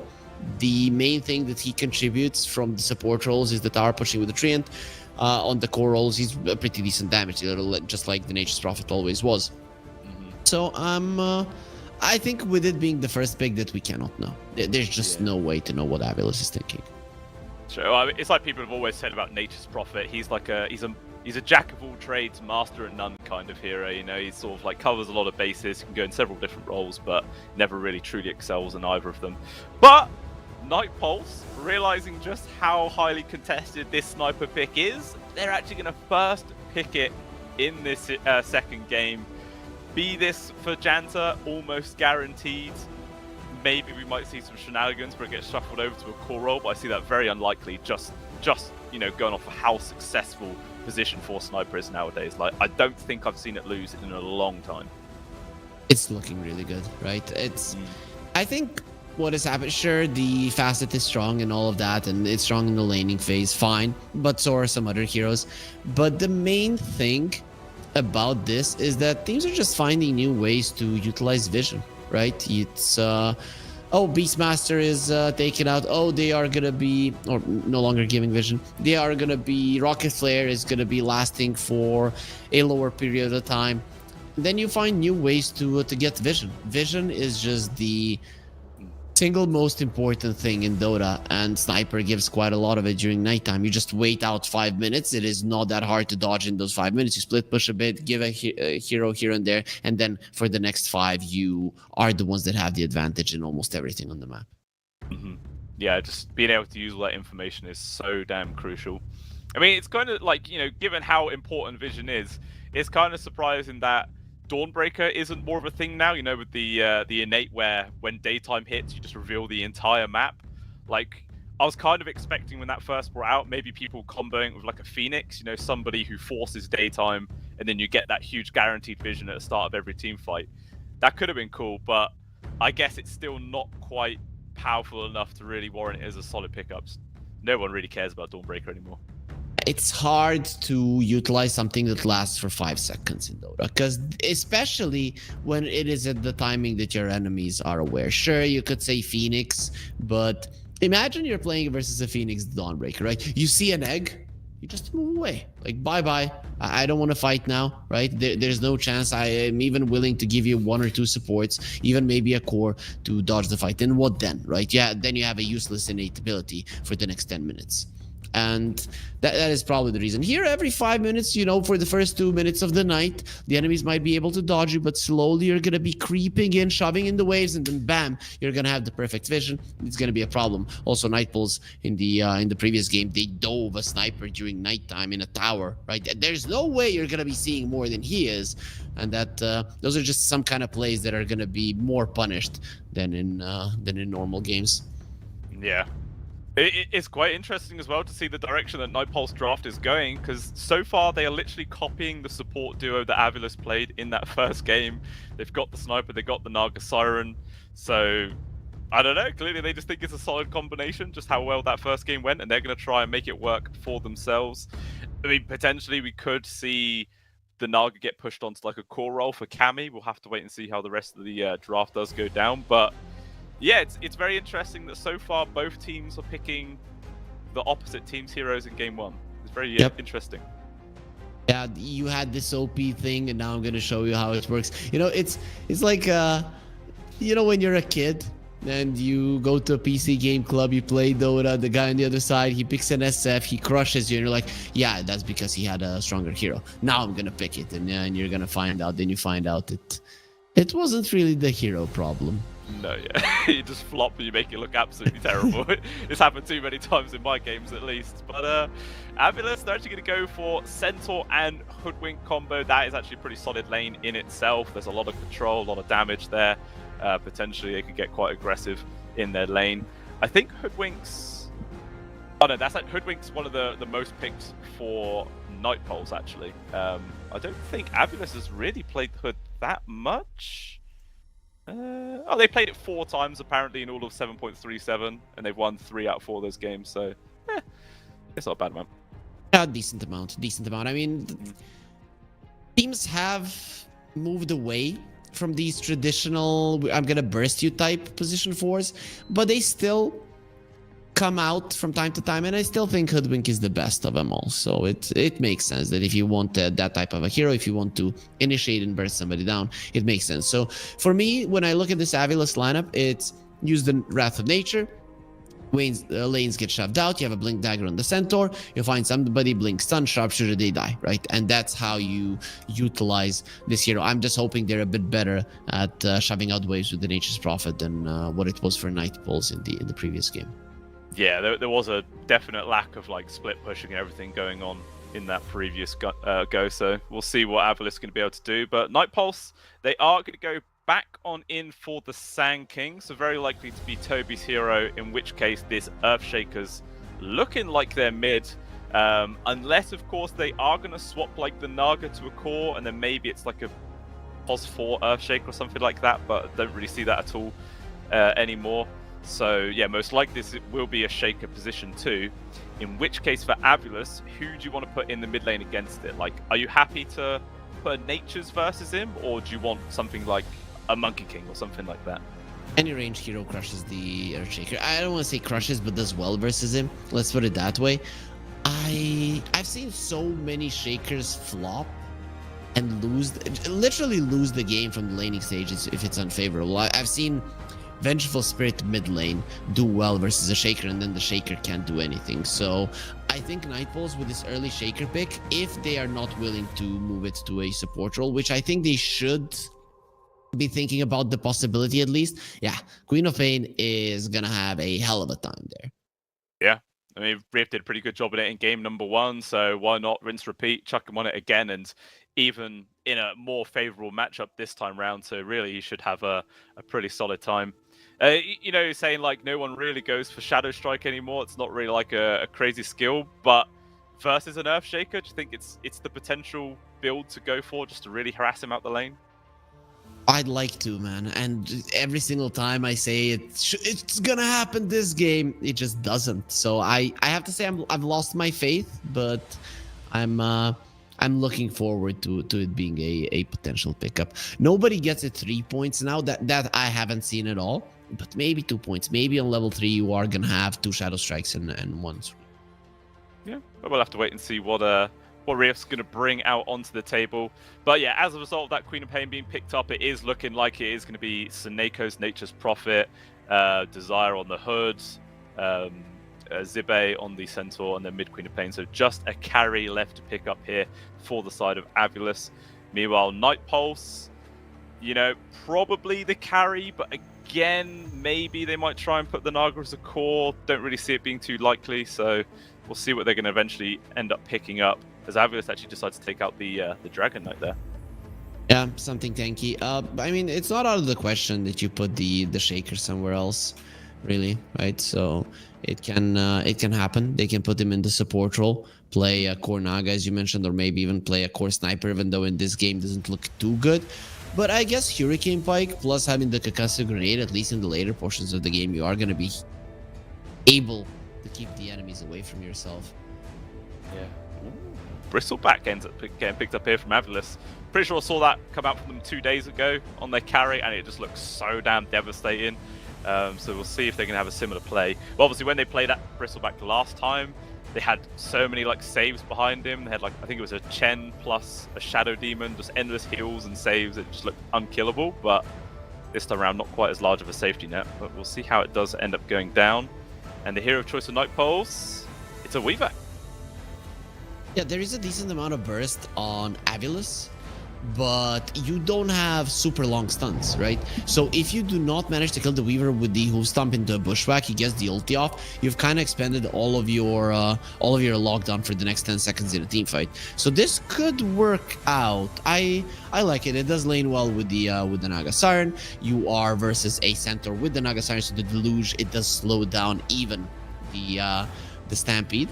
I'm cool with this last pick. I still can't get over the fact of a Shaker mid so early on. I've seen it fail many times. I've only seen successful Shakers that do well in the laning stage, even at the toppest, like the top tier of Dota. So I think because of that, I'm leaning Avulus. Yeah, I think I'm going to agree with you there, but again, we did this last time, we both went Night Pulse, and it was end up Avulus win, so who knows, it really could go either way, but I agree, Warwick's definitely going to have a difficult time in this mid lane. I mean, since the introduction of Slugger as a facet, it kind of makes playing against range heroes not as bad as it once was, but obviously still a little bit hard to really completely balance it out there. Maybe Warwick could bring some magic here and really show us how a Shaker's meant to be played in the mid versus a ranged. Would be very, very fun to see. But, you know, we'll just have to wait and see what ends up going down, guys, as we'll jump on in. Game number 2 is now underway here for the CCT Series number 3. Will Night Pulse be able to push it to a game number 3? Or will Avulus close up 2-0? Who knows? Could really go either way again. We know, man. We just gave the prediction because we have never been wrong in our entire lives. So no problem. We've already given the answer to all of our viewers. Yeah, we are 100% right all the time. Take our word as gospel, ladies and gentlemen. You know, it's guaranteed to be true. Exactly. That's how you should approach life. Even though we might be lying to some people, but you know, only the guys that are watching game 1 are gonna know. So we can easily fool the new people getting into the stream. Oh, 100%. You know, as my parents always said when I was growing up, always trust strangers. They'll never leave you wrong. You know, it's a safe thing to do every time. But just like game number 1, doesn't look like we're going to get any sort of first blood 5v5 fight going on. Both teams very split up, just trying to get some wards down. A relatively interestingly placed one there from Desire up at the top jungle. Maybe you're going to use that to snipe some couriers later on. We'll have to wait and see. Dobby went for the Counter-Strike. I haven't seen this for quite some time as a facet on the Centaur. He said he wants more damage, it seems. And I agree with it. Oh my lord, Smiler Knight taking so much damage, just all of the work being done there from the shrapnel. It just does so much damage level 1 now because of the scatter shot facet. It is devastating, and as a result, easy free kill there going the way of Janta. I mean, how much damage did he do? He did 460 from just a couple of uses of his single spell. That is absolutely stupid. Meanwhile, more action. Desire ends up dying up top. All right, Night Pulse, this is a fantastic start. Yeah, pretty much awesome for them. How many bounties did they get? Okay, it is a 2 for 2, so no advantage there. But a first blood plus a follow-up. Kami did take quite a lot of damage from Zibe, so that is nice. what to do, but you get a kill. You're gonna be bringing out a lot of tangos. Yeah, start shipping all that regen in now. You're gonna need it pretty damn soon. Warriors of the wood. Well, it actually looks like Janta trying to chuck out harassment, but actually a lot of work being done there from Soneko, just pushing him back. Well, this mid lane, how's this looking so far? Obviously, still very early days. Warwick 5-2 versus just the 1-0 of Riaf, but kind of to be expected early levels versus an Earthshaker. Very hard to see us against. It's too much though, right? Versus a Shaker as a Queen of Pain early on, you make sure that you kind of punch all of the creeps so that he cannot focus on one and just deny it. But Riaf has not been doing it. Yeah, maybe not quite on it as far as Earthshaker matchups right now, because yeah, continuing to just get completely bodied in terms of CS, but maybe we'll see where he goes for level 3, because he has taken Shadow Strike level 1 He'll get here. a second point. 1 point, it's not a value point, right? It just does almost nothing level 1, so you will get a second point if you get the first one. Yeah, I mean, going from level 1 to level 2, the initial damage doubles, the damage per second doubles. Like, it is a massive upgrade. Yeah, as soon as he gets it, he's going to start chucking this out onto Warwick. So, we'll see if the Earthshaker's going to have a fun of a time. Meanwhile, up top, Cammy actually ends up dropping this time round, and maybe till the end in And a danger. bonus. He's trying to run himself away. Super speedy. Bushwhack up in a second, but okay, Desire actually decides to turn around. I think maybe he could have got that kill there. He had 9-1 charges in the Fairy Fire. He was obviously baiting, right? Plus you have 330 move speed. Only the Pagana and the Nagasan have this much, and you are not getting on top of that hero. Just let it go. Yeah, good discipline. This is why I'm not a pro. I would have just gone for that kill. Dive the tower, I don't care. All or nothing. I've seen it so many times, man, right? As you get higher memory in Dota, it gets better, but people tend to chase in situations where you see there's not, you don't have spells. The enemy has sticks, he has a Fairy Fire, and you're getting close to the tower, and you still think you can make something happen. No, just go back. It's why I'll be locked in 6k forever. I nearly got close to 7k once upon a time, but I immediately got slapped back down. Never again. No problem. That is still quite impressive, right? I mean, not so much because the chat is like 10k average, but you know, if there's an average person in Dota, they're around like 2-3k. So you are you're a god. Good. Especially for a Brit, you know, we're renowned for our esports prowess. You know? We're very good at it. But in this mid lane, you could definitely see Riaf so much harassment now on towards Warwick, but this poor old Shaker just getting constantly forced away from the lane. Still dominating in terms of CS though, 19-7 against just the 8-4. But obviously we'll see if that starts to shift at all, as obviously more levels start piling on towards this Queen of Pain. It definitely will, but I think with the advantage that the Shaker got, this lane is already looking okay for him. You are fine with how the game is going to develop from now on. I thought it was going to be worse for the Shaker, not gonna lie. For me, this is an awesome start for Nightpulse overall. Yeah, bro. Definitely happy with how this game is kind of progressing. Meanwhile, up top, trying to get aggressive on towards Desires. Good damage. What Look at the hell? burst damage just comes through. The bug gets squashed so easy. And now till the end, in danger, is going to try and run themselves away. No stick charges left, but does have the Fairy Fire. Boom. But the double edge, man, is so good. And it's a double for Zibe. Oh, wow. The This curse is counter real. strike is so strong, right? You do not expect the double edge to be doing that much damage. It is a high damage spell, not that high. Kami at least gets an extra. Okay, Oh, maybe Zibe? 2? Yeah? Okay, no, it's... Sakuchi's still at such a long cooldown early on, so he's fine, but... Okay, that's just a nice little free kill at the very least. A little rebuttal there. Kami needs to respect this burst damage. Dying twice in a lane as a Weaver is not something you should allow to happen. In this lane, sure they have 2 stuns, but if you play defensively, you never go down. Denied. I mean, yeah, it is kind of the crux of playing a Weaver. You're a very squishy hero, so you're quite susceptible to getting caught out in those situations. Meanwhile, the bottom, it's been relatively calm since that first one found on towards Smiling Knight. What's harassment going on? Maybe actually going to try and go to Janta. The body blocks from the tree and doing some good work. Actually, Toby has to jump in to save his support, but look at the spines coming on through, but the quill's not enough. And it is still Smiling Knight to die there. Everyone's so damn low.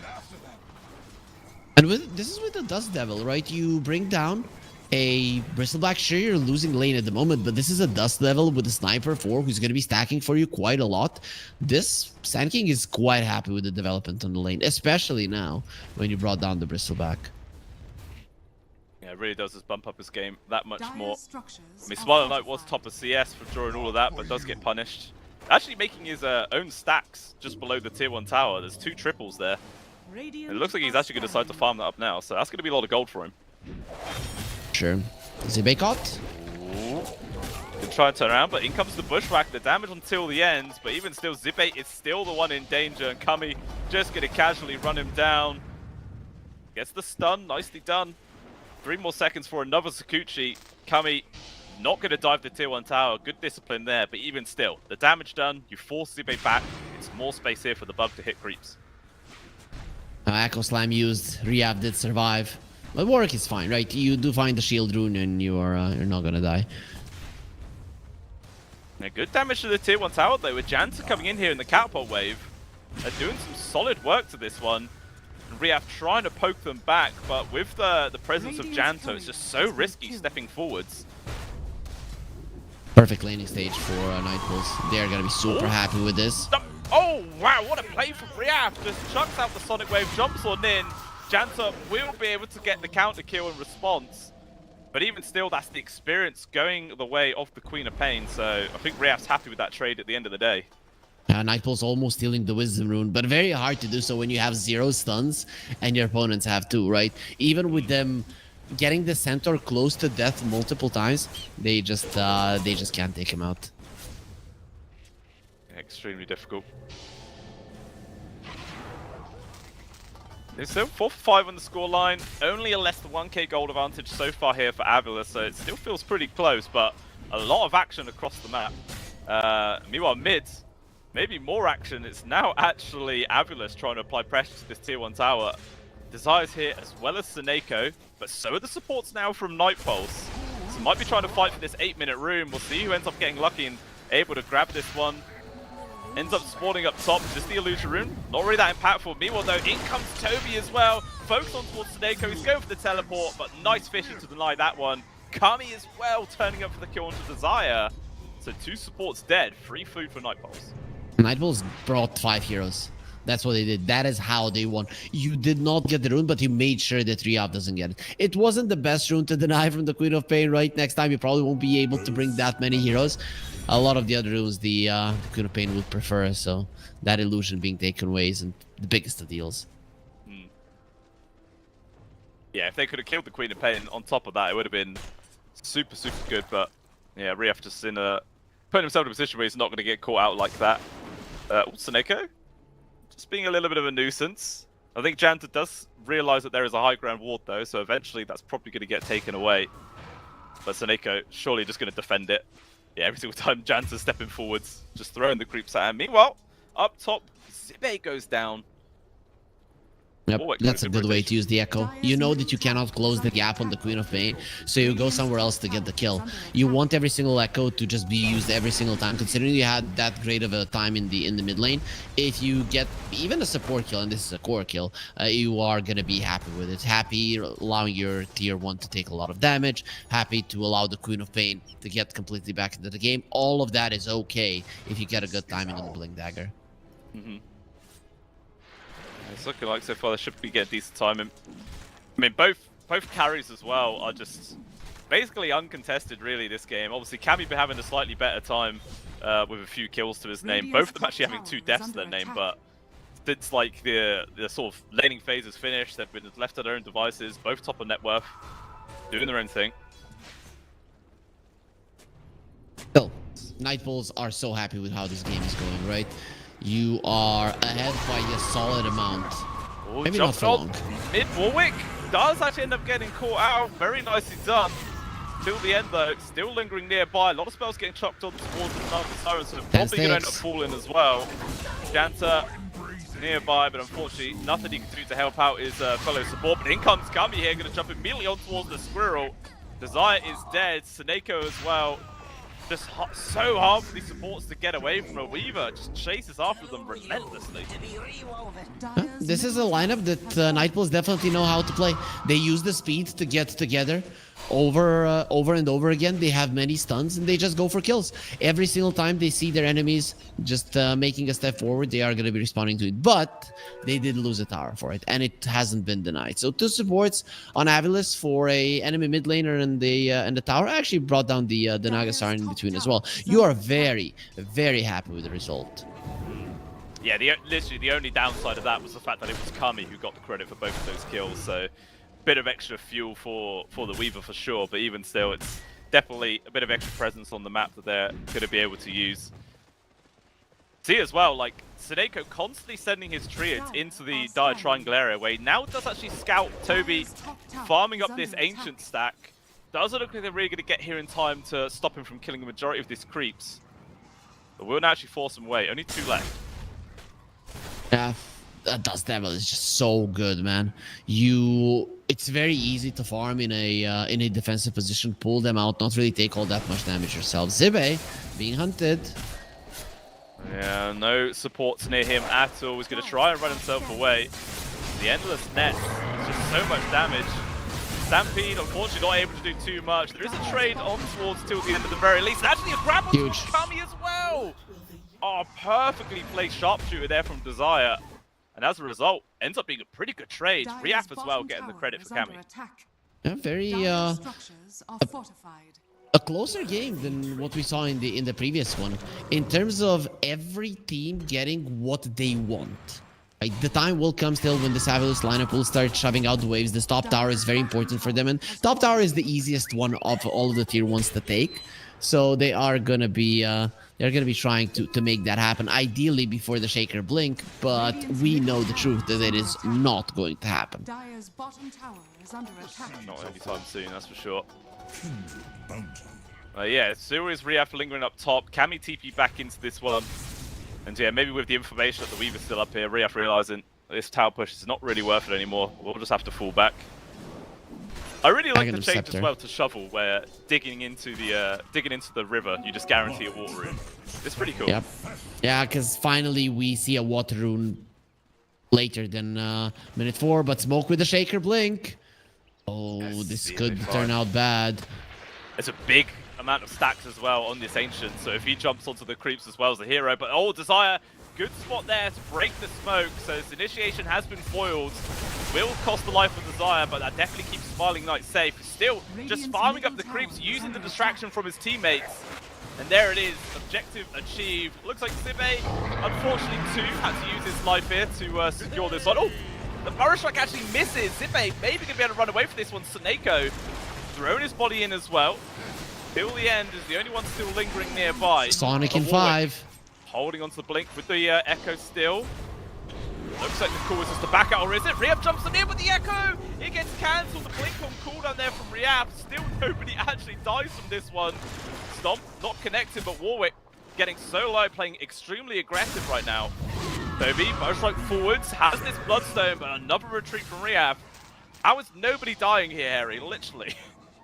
Because Avilis, they play the fight in a way that they didn't want to commit, right? And sure, the Centaur surviving is a weird one for me. It's Sanking just not getting the right connection with the Burrow Strike. But the idea from Avilis was there to just poke, and hope to get a kill on the retreat, because their Bristleback didn't want to fight. And that is why there were no kills. If it was a different decision from the Bristleback to join in on the fray, I think a lot of heroes on both sides would have been going down. Yeah, I think Avilis just see that as a win, the fact that they were able to secure like the quad stack on the Ancients for him without any of them being snatched away, so they're definitely happy about that one. As a result, we do see Smiling Knight top of net worth, and now joining in to push this tier 1 tower up top. Literally no way for Night Pulse to defend it. A bit more room for Avilis to work with. Pretty sure Sineko's just finished up a solo crest as well, so definitely starting to get the tools to make some plays with. Yeah, he's pretty underfarmed for a Nature's Prophet. Usually you use your ulti and you just get so much gold. Sure, he is he's not as underfarmed as the Naga Siren, but I guess that's to be expected from till the end to at this moment struggle with the hero.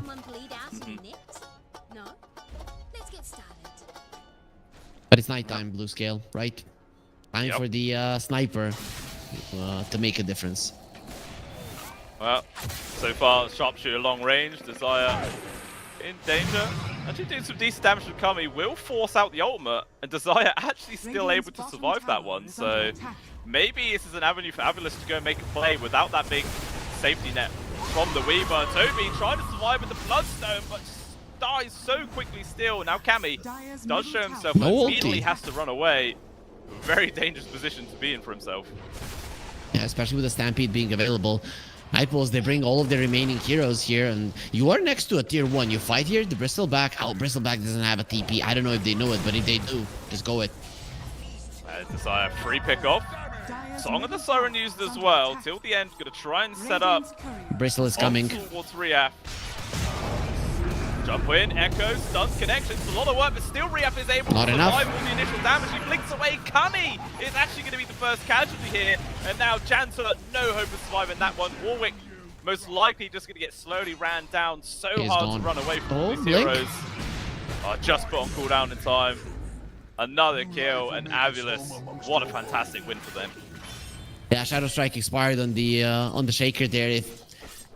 If he just didn't get clipped by the damage for a second, he would have been able to blink away from the Scream of Pain and just survive. But Nightbull's pushing the issue a little bit too much. I thought that was a kill in the sleep to disengage, but they were about to stay. Just, I mentioned, man, tier 1, it is there, and you need to be afraid that, I mean, even a buyback could happen. Dive unnecessary. Once again, Nightbulls are pushing the issue way too much. Yeah. Yeah, I can understand that if Toby was still alive and they'd gone for that play, but literally without even their main source of like control and damage there, it was just so unlikely to happen. And the fact that Riaf is pretty damn tanky, like when his power treads are on strength, he has like 1800 HP plus then the Solar Crest on top of him after that. It's just, it's not an easy kill, really isn't.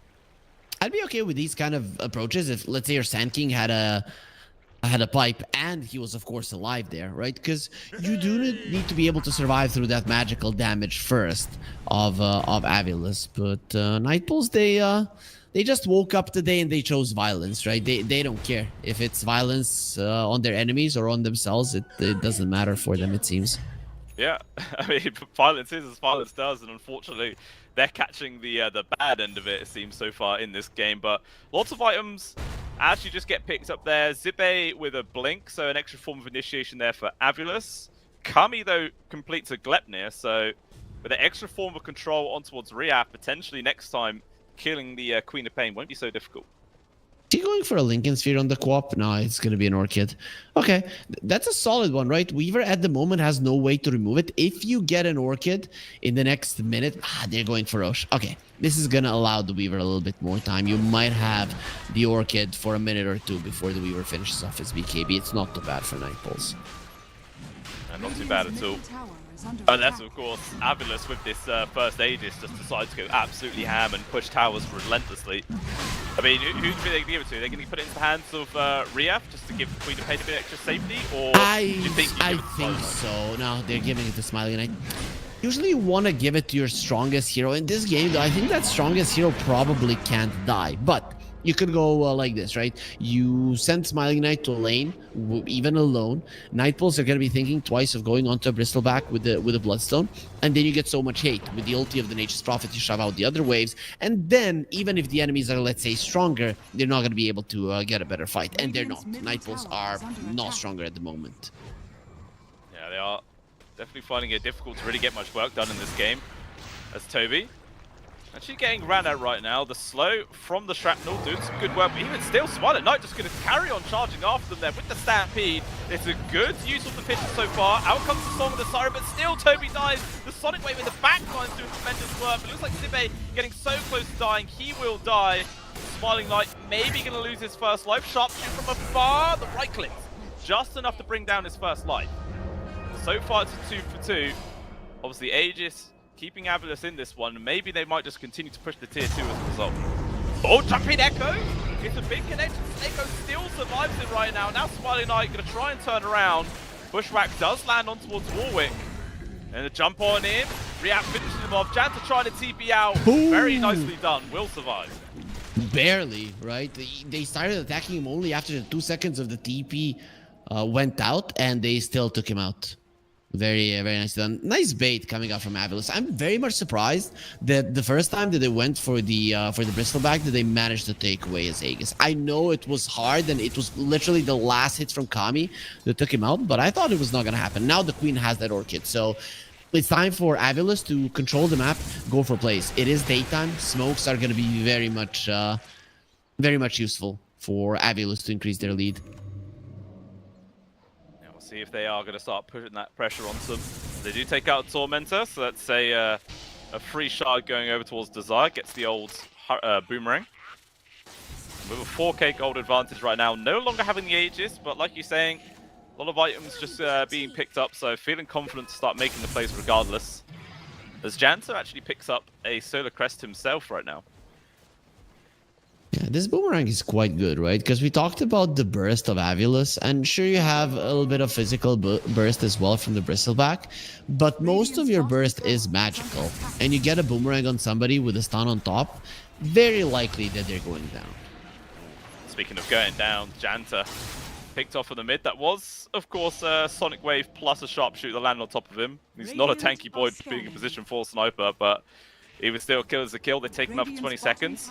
And maybe Avilus are going to try and transition this to a tier 2 push as well. They are missing their bristleback though. That doesn't matter. These treants are insane. You will at least force out a glyph. Yeah, oh, found a grab as well on towards till the end. Another pick off onto the support. Just Night Pulse kind of off of their positioning right now and getting really punished. Orchid too strong at the moment. The Shaker he wanted an Aghanim Scepter now has to turn around for a BKB. Not an ideal second item. The Sand King will go for Yules. That's fine for him. That's not a problem. But your supports have no chance of surviving this. And Weaver. Oh, the Bushwhack connects. That is him a goner for sure. Very nice pick up there from Avilus. Kami dead just as he actually completed a BKB. So maybe next time that won't end up happening. Kami might be able to survive it, but even still, it's another fantastic grab for Avilus. Just bumping up their lead more and more, now up to 6,000 gold. That was the last opportunity for Avilus to kill the Weaver, and they got it. That's just a grab that you didn't want to happen if you are Night Pulse. It kind of feels like a different kind of Night Pulse that we saw in the group stage. As we were saying early on, Night Pulse won every single series. They were 4-0. They only dropped a single map in all of their games. But this time round, Avilus are just really bringing the hurt to them, just shutting them down again and again. And, you know, I was expecting like a really solid long series, potentially even 3 games, 3 maps. But I don't know, Avilus, they want to close this out in 2. It's still possible that we might go to 3 maps, but Avilus are in a good spot. I think the group of Night Pulse was weaker though, and they got used to playing like very, very aggressively and surviving with that kind of an approach. Yeah, Toby at the bottom in danger, but good Song of the Siren comes out from till the end. Makes space for his offlaner. There is also Smiling Knight on the complete opposite side, but they get the jump on towards Janta. He is dead till the end as well. They do save their offlaner, but it costs both supports. Actually, Toby maybe still going to get found in trees. No, he's got very close. That was a cool blink from Riaf. They find the sniper, but then he blinks to the high ground just to make sure that there's no turnaround that is going to be happening. And the second that you're on that high ground away from Zive, you know there's not going to be a 2-man echo. And even if the Shaker wants to go in, you are going to be giving vision to your team. Very, very nice understanding of what his role was there. Yeah, it's just like really stellar like team play coming out from Avilus here in this series. It's so good to see. They take down another successful fight. They get a tier 2. They steal the Tormentor as well. Just every little bit going so far in their way. Although Smiling Knight separated from his team, but even still, Night Pulse just can't really find the opportunity to get him. Although they're going to go for a smoke and still attempt to play here. 80 Rune Weaver. You want to just burst people out. But Saneko is... You'll get the kill. It's not the target you were looking for. Yeah, it's a freebie no matter what. Warwick does secure that. That was actually like a total 1,000 gold there, so maybe more than they were expecting, to be honest.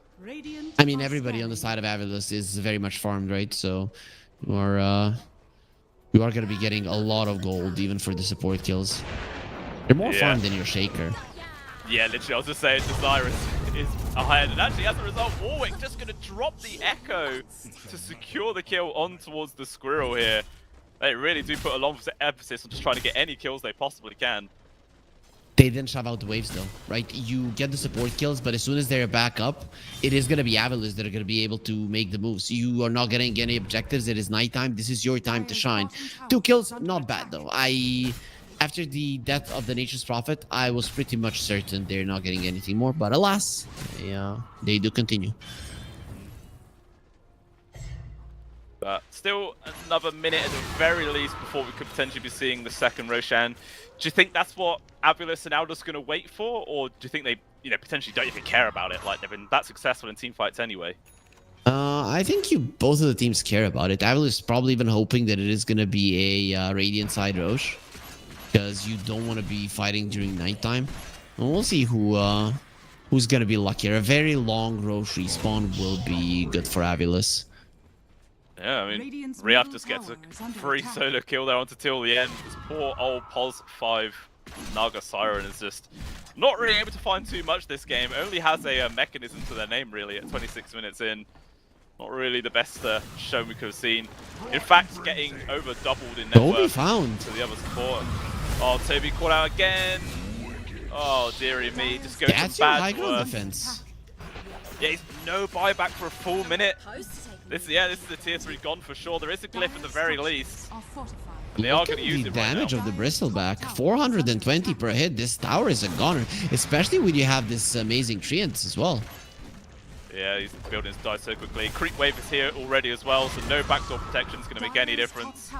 And you can see out on the map, Kami is just pushing mid. Like, he knows there's just no way they can defend. Look at what they're doing to the Raxes. This treants are so good, man. Yeah, it's absolutely melting them. That's a full set gone. Completely free, just really from a misplay from Toby, getting caught out like that. And they will pay respect to Avilis. They do back out, not staying for more. Guys, I'm gonna farm this camp right next to our base. It is super safe. Like, trust me. Trust me, bro. And, well, here's the result. Yeah. Literally where till the end just died as well. Yep. Like, yeah, a little bit risky to be honest with you, but yeah, it does end up costing their team pretty big. At the very least, Roshan was a relatively long respawn time, still a minute and a half, so if Smiling Knight's going to stay AFK in the pit, he's going to be twiddling his thumbs for a long time here. This Bristol really hates the Naga Siren, right? He bought a Lotus Orb in this game, even though it's not that great of an item, right? What versus a Burrow Strike and to just remove the net from himself. That's about it, and you just so hate it so much. I guess armor is nice versus the Weaver, but overall not that great of a Lotus Orb game. Yeah, thought maybe you just like, I don't know, get Zibe to buy it for you. Actually, speaking of Zibe, he's actually building one as well. So they really want to make sure that nobody's getting netted up this game. They just want to keep on running. I mean, I suppose it's like, if you just constantly purge away all these abilities, you don't even need a BKB, really. There's a lot of routes, right? There's also a Glavion on the Weaver. Maybe that's the idea, even saving the Queen of Pain, not necessarily yourselves. And it does help you with a push. Burrow Strike is hella annoying. You see a 4-man smoke here from Night Pulse. Let's see if they can find anybody. So far, all they can really see is Seneko, although Zibe will get spotted out from the illusion, but that is not the target you want to be jumping on. It's so hard to get the kill. Smiling Knight also shows himself, and maybe Night Pulse are thinking about making that jump, but he's a hard target to find. Almost impossible. You've got no break at the moment. Just let him go. Yeah, he's gone. TP's out. Just as Roshan respawns, though, but in 25 seconds, going to be moving down to the Radiant side either way. And yeah, you can see that Smiling Knight's already TP'd down there. They just want to take this one straight away. Will they even ever have a break for it anyways? You're not killing this in 10 seconds. They're going to try. They have a fissure. Smiling Knight is coming. He just goes through it. Who cares? Seneko as well TP's in from the back. So they got the information. Can't kill him. They do force them to all disengage, and actually Smiling Knight, he's like, forget Roshan, guys, let's just go for kills. More people coming. They drop the Echo off to the side, they found Rehab, they try to burst him down, they do successfully take out the Queen of Pain. Fantastic start to the fight here from Night Pulse. They're going to try and push more, but even lacking their mid laner, Smiley Knight does not give a crap. He's just charging into everybody right now. Lots of stuns, holding at bay. Meanwhile, off to the side, Cammy, dealing with 3 heroes, has to Buyback retreat himself. used. Smiley Knight does find 1 kill. I just had the buyback from the Queen of Pain. And now Nightpulse is probably going to have to try and run away. Toby, though, stun forwards on towards Seneko. They're going to be able to bring down this Nature's Prophet. Shoulders on towards Cammy, off towards the jungle. It looks like they have managed to find Janta. He is dead. Toby, with the epicenter, can't really lock down onto anybody, though. So he's just going to end up dying here. Not an awful fight overall for Nightpulse. It's 3 for 2, and they do force a buyback at the very least. Yeah, not bad for Nightpulse. You will be losing the Roche, however. This is the main thing that the fight was all about, and not being able to secure it in a situation where you're more than 10k goal behind means that the game is going to be getting even harder. The only question is, do you give the Aegis to the Queen of Pain because she doesn't have a buyback? It seems no. Smiley Knight is making the slot. He's going to be the one doing the pushing. Yeah, I mean, already in these team fights, he looks next to unkillable, so if you just give him the Aegis, Nightpulse are going to be forced to try and fight into him to defend their high ground, and that just looks so damn hard to do. So yeah, he's just going to run at them right now and force them to respond. I mean, Cammy has just picked up a Daedalus, so there's some decent damage output now from this Weaver, but it all really depends if they can get a good position to actually do the damage. Well, let's see if he's gonna be able to. Does he have a shard on the Weaver? He might need a shard. Going for a Satanic next. Yeah, shard is gonna be much more powerful if you have the Satanic. At this point in the game, however, they're gonna be coming to your high ground, and it is a question: do I save buyback or do I buy a shard? Your Satanic is not gonna be done anyways. Yeah, a long ways away from getting that. I mean, how close is he even to a buyback? Still needs another Not 1,300 close. gold. So yeah, I don't think he's going to get the time to do that. One is Desire. Maybe found him. Jump force from Zive. Forces out the BKB. Good damage, but Kami, he's just going to casually TP away. But that's BKB down as well for the next team fight. It just gets even harder now for Nightpulse. Yeah, they can very easily burst him down, and it's an 8-second BKB. It's not like it's a 6-second one, so that the charge doesn't matter. Not having the 8-second BKB is a huge deal. Well, Knight up on the high ground. Pretty decent damage though to him. Does force him to retreat for now. We're just going to wait for the next quick waves and potentially just going to push again. Meanwhile, the rest of Nightpulse with this 3-man smoke, trying to make a play in towards the triangle. Good Big echo. echo. Lands onto both supports. Fantastic stop. They're still alive. They're going to disengage. Song the Siren off to the right side is delaying Smiling Knight. Meanwhile, Seneko How's he still alive? Good sonic wave from Riaf. Connects on towards 3 right now. Now Smiley coming on through. Want to try and bring him down. Stun does connect on towards Kami. In comes the epicenter as well. They're trying to do what they can, but Zive is extremely tanky. So is Smiling Knight. And eventually Toby trying to TP out. Was there any stun? There isn't. He does escape. So far, Beautiful. so good from Nightpulse. Might only lose till the end here, but to be honest, that's not bad. 1 support for 2. Toby jumps on forwards. Thinking about continuing this fight. Fisher actually blocking Toby off and pursuing. Maybe that's going to force Avilus to disengage. Beautiful fight for Nightpulse. They are using their mobility to go in and out, and this was during daytime, so they didn't have the extra vision coming out from the Weaver. All of it came from the perfect jump from the Shaker, right? You do want to find these supports, especially the Hoodwink. Without the Hoodwink, Avilus don't have the extra lockdown, and most importantly, the burst damage to bring down the first hero. When Nightpulse lose the first hero, their ability to go in and out of the fights becomes significantly harder. But you get rid of the Hoodwink, and then everybody survives on low HP. That is pretty much it. Not every fight is gonna go this way, but if Nightpulse find these openings, it is a huge deal. It really is. Now, you can always see though, it's not like Nightpulse are completely out of this one. They are able to constantly fight back. Really are trying to push this as much as they can. Good stun on towards Riaf to start this one off. Tries to dodge there, but good jump from Zive. Stun on towards 2. Echo comes out, but unfortunately it doesn't really change anything at all. As they do lose their mid laner. Everyone else though will be able to get themselves out there. At the very least, there is a buyback available here for Warwick, and most likely going to be used. Nightbulls, they saw that they barely killed the supports, the auras at the moment on Avilus, and the 13k goal lead, the most important part, it makes them so tanky. You do not have the capability of Nightbulls to just jump a hero and blow him up unless he's completely isolated, which is very rarely going to be the case, especially next to a tier 1 that still hasn't been taken out. So Nightbulls, they got ahead of themselves. And look at it, Avilus, they want that buyback. They're poking to force it out. Yeah. And Nightbulls, they're desperately going to try and hold on to it, but with the Roshan banner dropped as well, but actually Kami just focuses it down.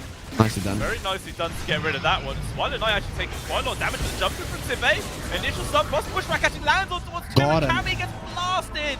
The Song of the Siren comes out way too late. Toby with the epicenter, he's going to try and set up to go for the kills. Eventually it does come out, but the BKB as well. Swan Knight does not give a crap. The physical damage forcing the Sand King away. Meanwhile, Kami trying to take out Zibe will successfully take down the Centaur War Runner. But even still, it's a 4 versus 4. Smiley Knight has the Aegis over 15 seconds. React puts himself out of position on this Queen of Pain, and the damage just floods. That's a big mistake. They do find him. 8 seconds for the Aegis. If Nightpulse can wait for this one, maybe they can go for a counterplay. It looks like they're going to let Avilus disengage for free. But that, yeah, it was a massive mistake from React to put himself in that position. No reason to do so for sure. Smilegnar could have just taken the Raxes. The thing is, you still have the Iron Moon Treants. Even with the mistakes, even with the dieback on the Queen of Pain being dead for so long, it doesn't matter. Seneko will be doing his job as a Nature's Prophet. Oh no, look at him. He's just going to keep on pushing. There is a buyback though from Toby, so if Avilus want to go for it, they could put themselves in a 5 versus 3. Dire's middle tower is under attack. Kami. Alright, we'll just time-lapse back into his base. Just really are trying to delay this push as much as possible. Jansa respawning any second now. And Toby not far away from him as well. Bristleback got the Warpath damage per stack. He does have the Seeing Red facet too, so the amount of damage that you're going to be doing with the right clicks is out of this world, right? Just a couple of hits onto the racks, onto the tier 3 tower, and it is going to get taken out easily. Yeah, it is scary amount of damage that he does do with those right clicks. Well, this scan, it does actually land right now. Warwick sees Zibe, jumps with the Echo. They're trying to control up this Centaur. He's very tanky though.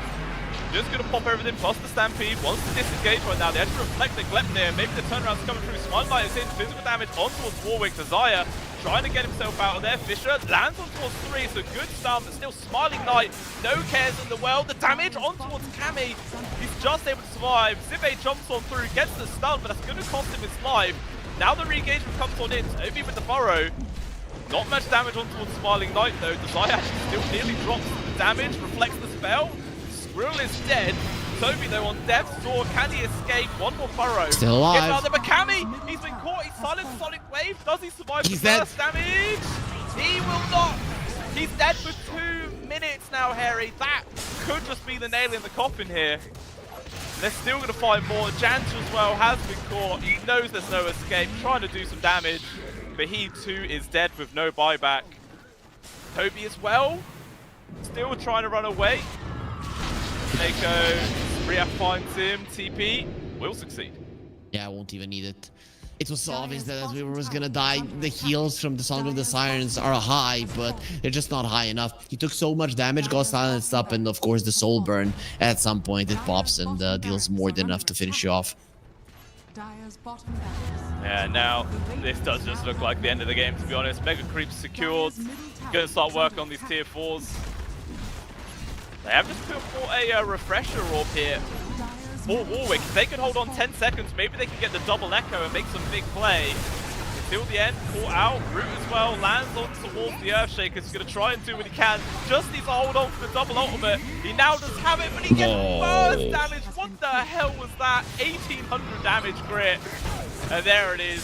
GG is called, and Avilus, they take the series 2-0. Not only 2-0 in a pretty convincing fashion. There wasn't a point in any of the 2 games where Nightbulls looked like they were taking it, where they looked like they had a lead confident enough that it's going to put them ahead in a possibility where they could win the game. It was just Avilus all the way. It really, really was just an absolute A-class showing from this team. They clearly woke up today and were ready to play Dota out of their minds, and they just succeeded so damn well. Also, that is probably the first time I've seen support sniper lose in this tournament. So finally, the win percentage does go down for that one. But oh my lord, it just looked like a completely different team here coming out from both of them. Avilus looked insane, and Night Pulse, not really the squad that we've been seeing through the group stage. Like, as I was saying earlier on, they've won every single series so far. They only dropped a single map, but man, they just got smashed here. Yeah, it's it's one of those things. There's teams, and I think Night Pulse falls into that category versus weaker teams. They just look so good, but they might need a little bit more practice in competitive games versus the stronger teams to be able to fight versus them on equal footing. It's also changing up a player can sometimes make your gameplay just not as stable. Yeah, that's true. But I mean, it was Avilus that were actually the ones with the stand in there, like Desire actually replacing Eki for this one, and didn't seem to matter the fact that they had a different player. I mean, maybe even made them even stronger. Who knows? Like, Desire is a pretty damn solid player in himself, and he definitely performed super well in this series. I think it's like kind of insult to injury as well in that game, the fact that Avilus picked the Nature's Prophet in game 2, which Night Pulse obviously lost with in game 1, and then just ended up doing an even better job just from the support role. So it's like, salt in the wound there a little bit for Night Pulse, but it's not like they're out of this tournament at all here, Harry Freak. There is still the lower bracket they can play through, but never a nice place to be. They showed them that they're the better team at the moment, right? We are gonna open up the way that you did. Of course, we're gonna adjust the draft differently to the way that suits us, but it doesn't matter because the usage of the Nature's Prophet was night and day. Sure, one was a core, one was a support, but in a sense, what the Nature's Prophet can do, and that is push towers, split push, and shove out the waves while having a decent amount of farm. I think that Avilus just showed that they're much better at doing that than their opponents. Yeah, it really does. Like, I was saying, like, when this tournament started out, that I feel like this is a team to potentially look out for in the future. And yeah, just the way that they're able to perform in this series, just absolutely phenomenal stuff. Very, very well played to them, getting the 2-0 and pushing themselves forward here in the upper bracket for the CCT Series number 3. But guys, we still have 3 more series coming up for you throughout the day. There will be a little bit of a break before the second one starts, obviously about 50 minutes. So, time for you guys to go and have lunch out, maybe relax a bit before coming back and resuming the madness. But they definitely want to come back, don't they? Yep, they definitely do. 100%. But yeah, thank you guys for watching game number 1. And we'll hope to see you in 15 minutes time. So we'll see you then. Bye-bye. Radiant are scanning. Dire's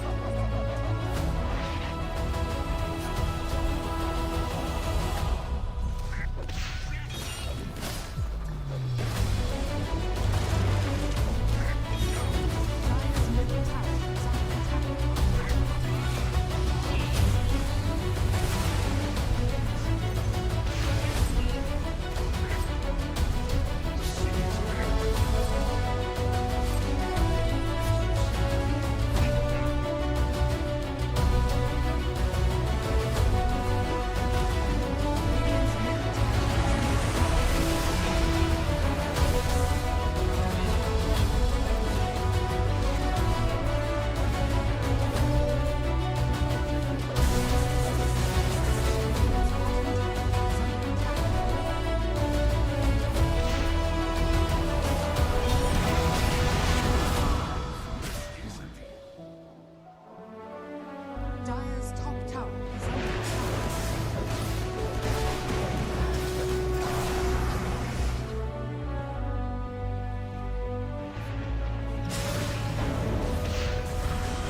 Dire's middle tower has fallen.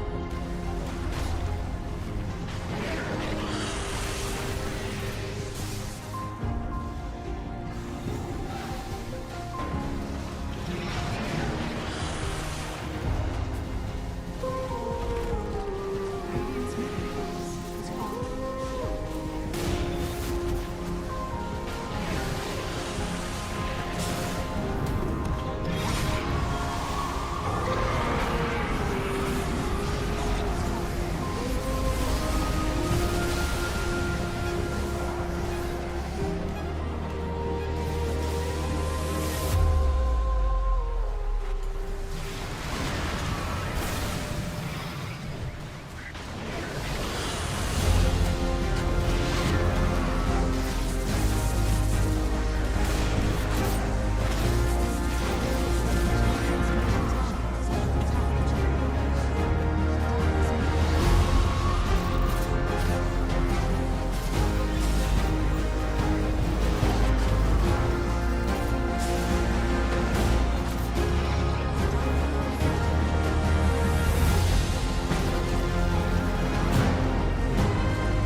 Radiant are scanning.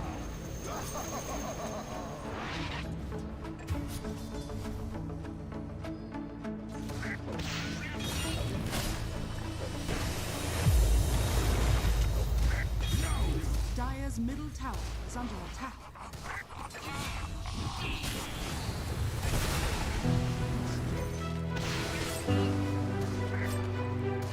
The seeds of hope.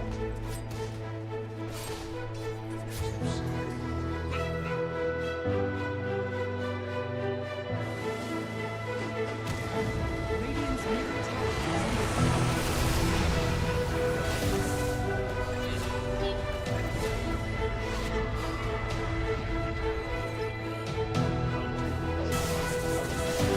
Radiant's bottom tower is under attack.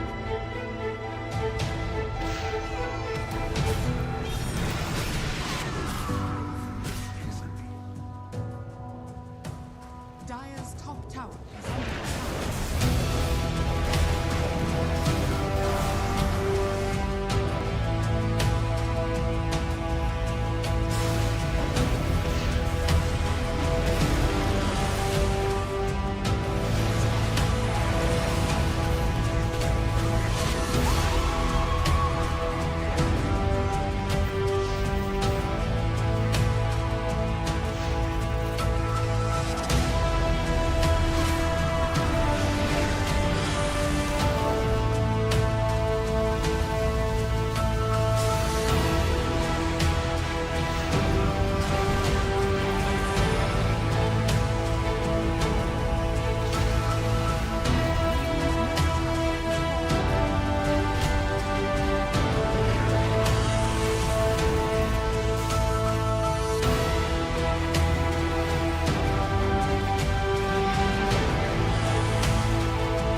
Radiant's middle tower is under attack.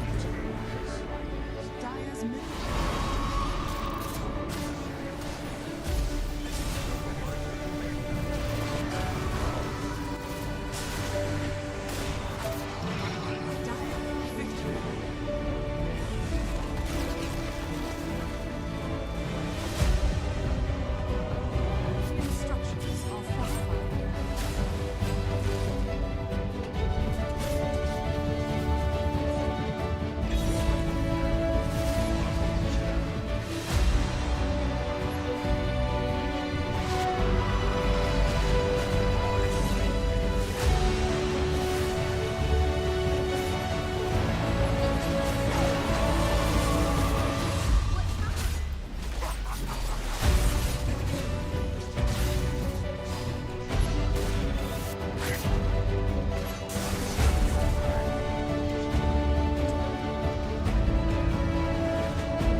Alrighty, welcome back in, ladies and gentlemen. We hope you've, spent those 50 minutes break wisely. You're all prepared for the second series of the day, and let's hope it's going to be a pretty fun, exciting one. Have you got any sort of big predictions before this series even begins, Harry? A directly invited team like Mouse that has played some international tournaments this year, and then we got Navi Jr., who, I mean, these guys are not bad, but to be honest, when they were just starting out, Eastern European DPC 2021, they were looking like the next big thing, at least some of them. I don't think they've lived up to the hype. That's just how I feel. So in my mind, Mouse are coming in as the favorites. Yeah, I think I tend to agree as well, especially when you just factor in that Navi Jr. scraped by getting through to this actual playoff stage of the tournament. Like, they were actually tied 2-for-2 wins with Rumi, but they actually managed to get forward because of the map difference. They actually had 6 wins where Rumi only had 4, and that's the whole reason why they're even here. So yeah, they weren't looking super solid in the groups, and as you're saying, now that they're going to be coming up against an invited team who've been around the block, and they're competing against the higher ones. We'll see what they're going to be able to bring to the table. I mean, do you think there's any particular strategies that Mouse have been doing lately, which other teams just haven't been doing? I wouldn't necessarily say so. Mouse are a pretty interesting team in general. They do have some very old guard on their side that have been in the scene for a very long time, right? And they are bringing a lot of experience with that. Supreme, who used to be this I'm gonna crush you, outplay you type player, now he is playing something a little bit more easier to execute. So all of these guys have evolved like your natural Dota player getting old, right? Or older. So I think that's something to look out for. In my mind, this Mouse roster, these players are probably not going to be your TI winners, but they have been in the scene for so long, and they have been pretty decent as well, that I think just their sheer experience gives them a huge edge versus Navi Jr.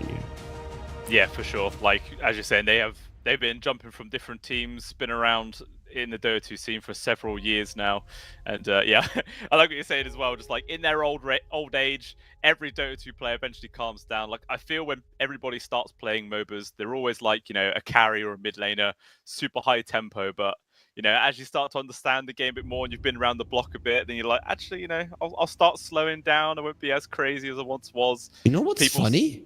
They're young. Yeah. Man, they're young. Supreme is 23 years old. I remember, I think 6 years ago, I played versus this guy in LAN. Like, what the hell? Was that young back then? Okay, it was really young. I suppose they're like all like sort of esports prodigies always come into the scene like super young, don't they? And then they get their good solid like 10 years in there or something like that, and then eventually they just turn into the old man, and then the newer blood comes on through. But yeah, still pretty young, relatively speaking. But when you factor in, like how young a lot of esports players start off, 23, that's on the older side of things, really, which is quite crazy to admit. It was actually 2019 though, but either way, right? It was 5 years ago, so he was only 18 at that point, playing for. That was a national championship. They were always good. Czech guys. Yeah, for sure. Well, we'll see what they're going to be able to bring to the table here, whether they will live up to that name of, being an invited team. In theory, they should just be slightly at that advantage, being a bit more experienced. But, potentially Navi Jr. could surprise us, as we'll have a quick look at their roster themselves, just to see how all these guys are looking. And to be honest, I feel like this is one of the first times in this entire tournament that we've had 2 teams where everybody has a picture. Normally, there's somebody that's just lacking. They got the little empty slot, but everybody looking professional today. I like it. Yeah, they're ready. They got themselves some nice pictures. Days when I first started casting Navi Jr., he really looked like he was a child, right? He still looks like he's very young here, but I still remember to this day I would see him on camera and be like, is this guy like 13? He was like 14, 15, I don't know, very, very young either way, right? So it's nice to see that they're maturing even in their looks. Yeah, for sure. I mean, like he's the only non-Ukrainian player as well, I believe, on this team. I think where's he from? Kazakhstan. Yeah. So apart from that, all Ukrainian squad that comes out from these guys. But yeah, like, literally, Days has only just turned 18 or something like that, so still extremely young.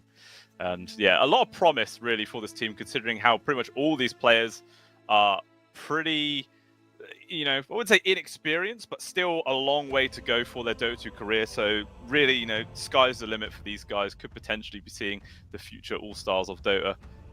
But all kind of depends on how these sort of tournaments go, whether if they can break out onto it or not.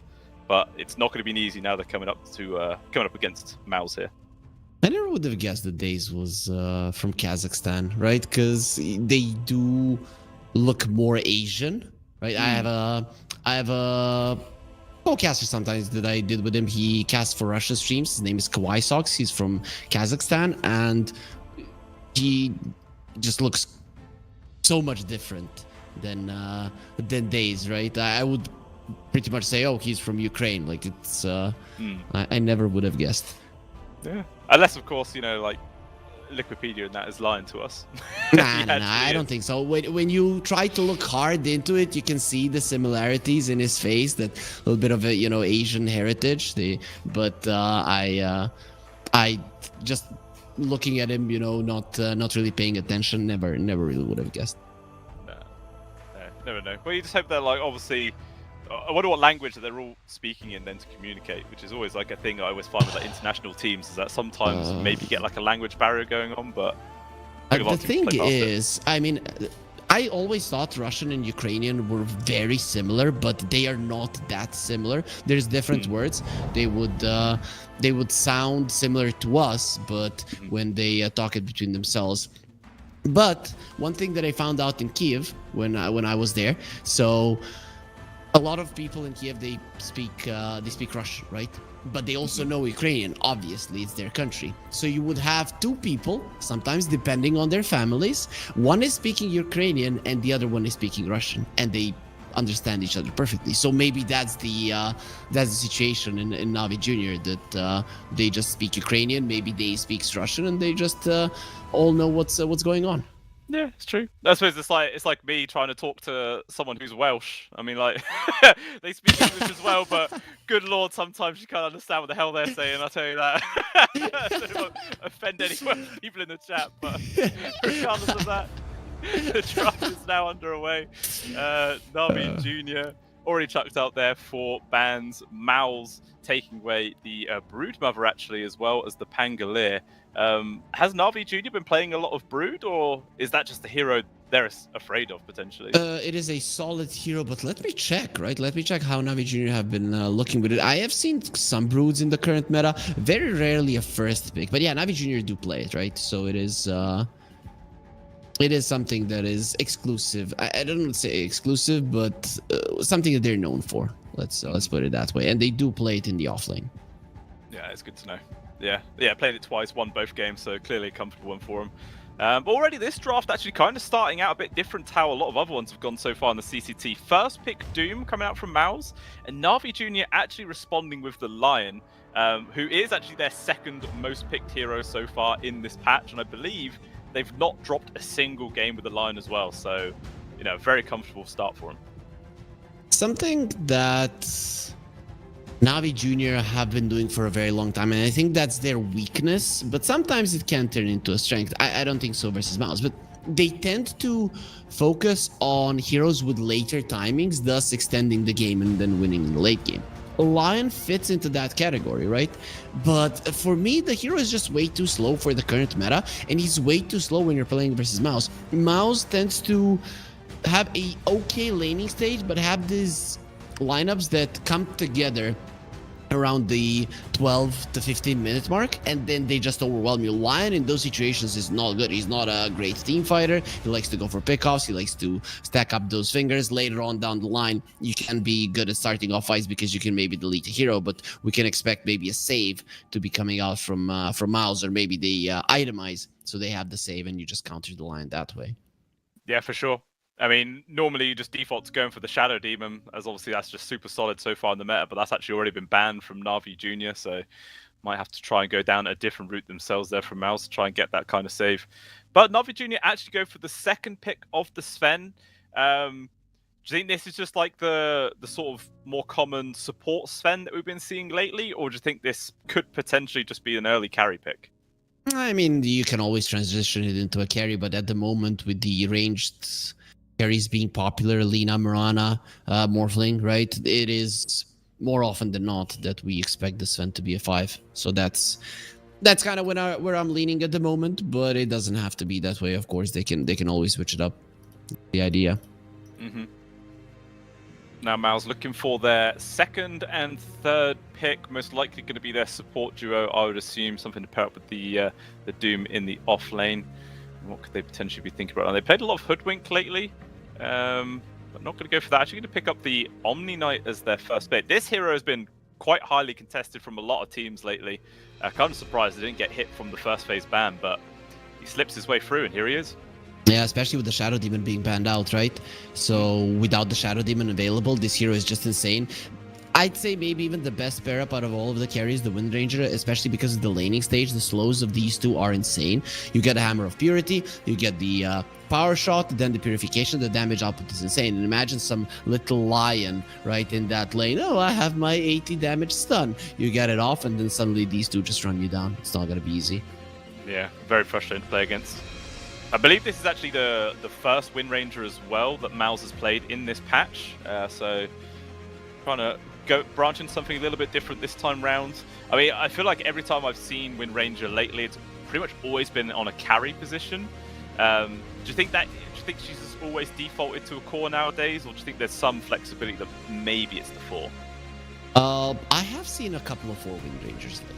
Right, so it is a possibility, but more often than not, we are going to be seeing her on the carry role. You have this flexibility that either you're going to be single target focused with the focus fire, or you're going to go for the whirlwind that you mentioned, which is also a pretty nice one.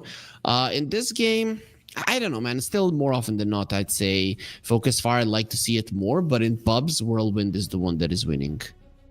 Yeah, I've seen quite a lot of it lately.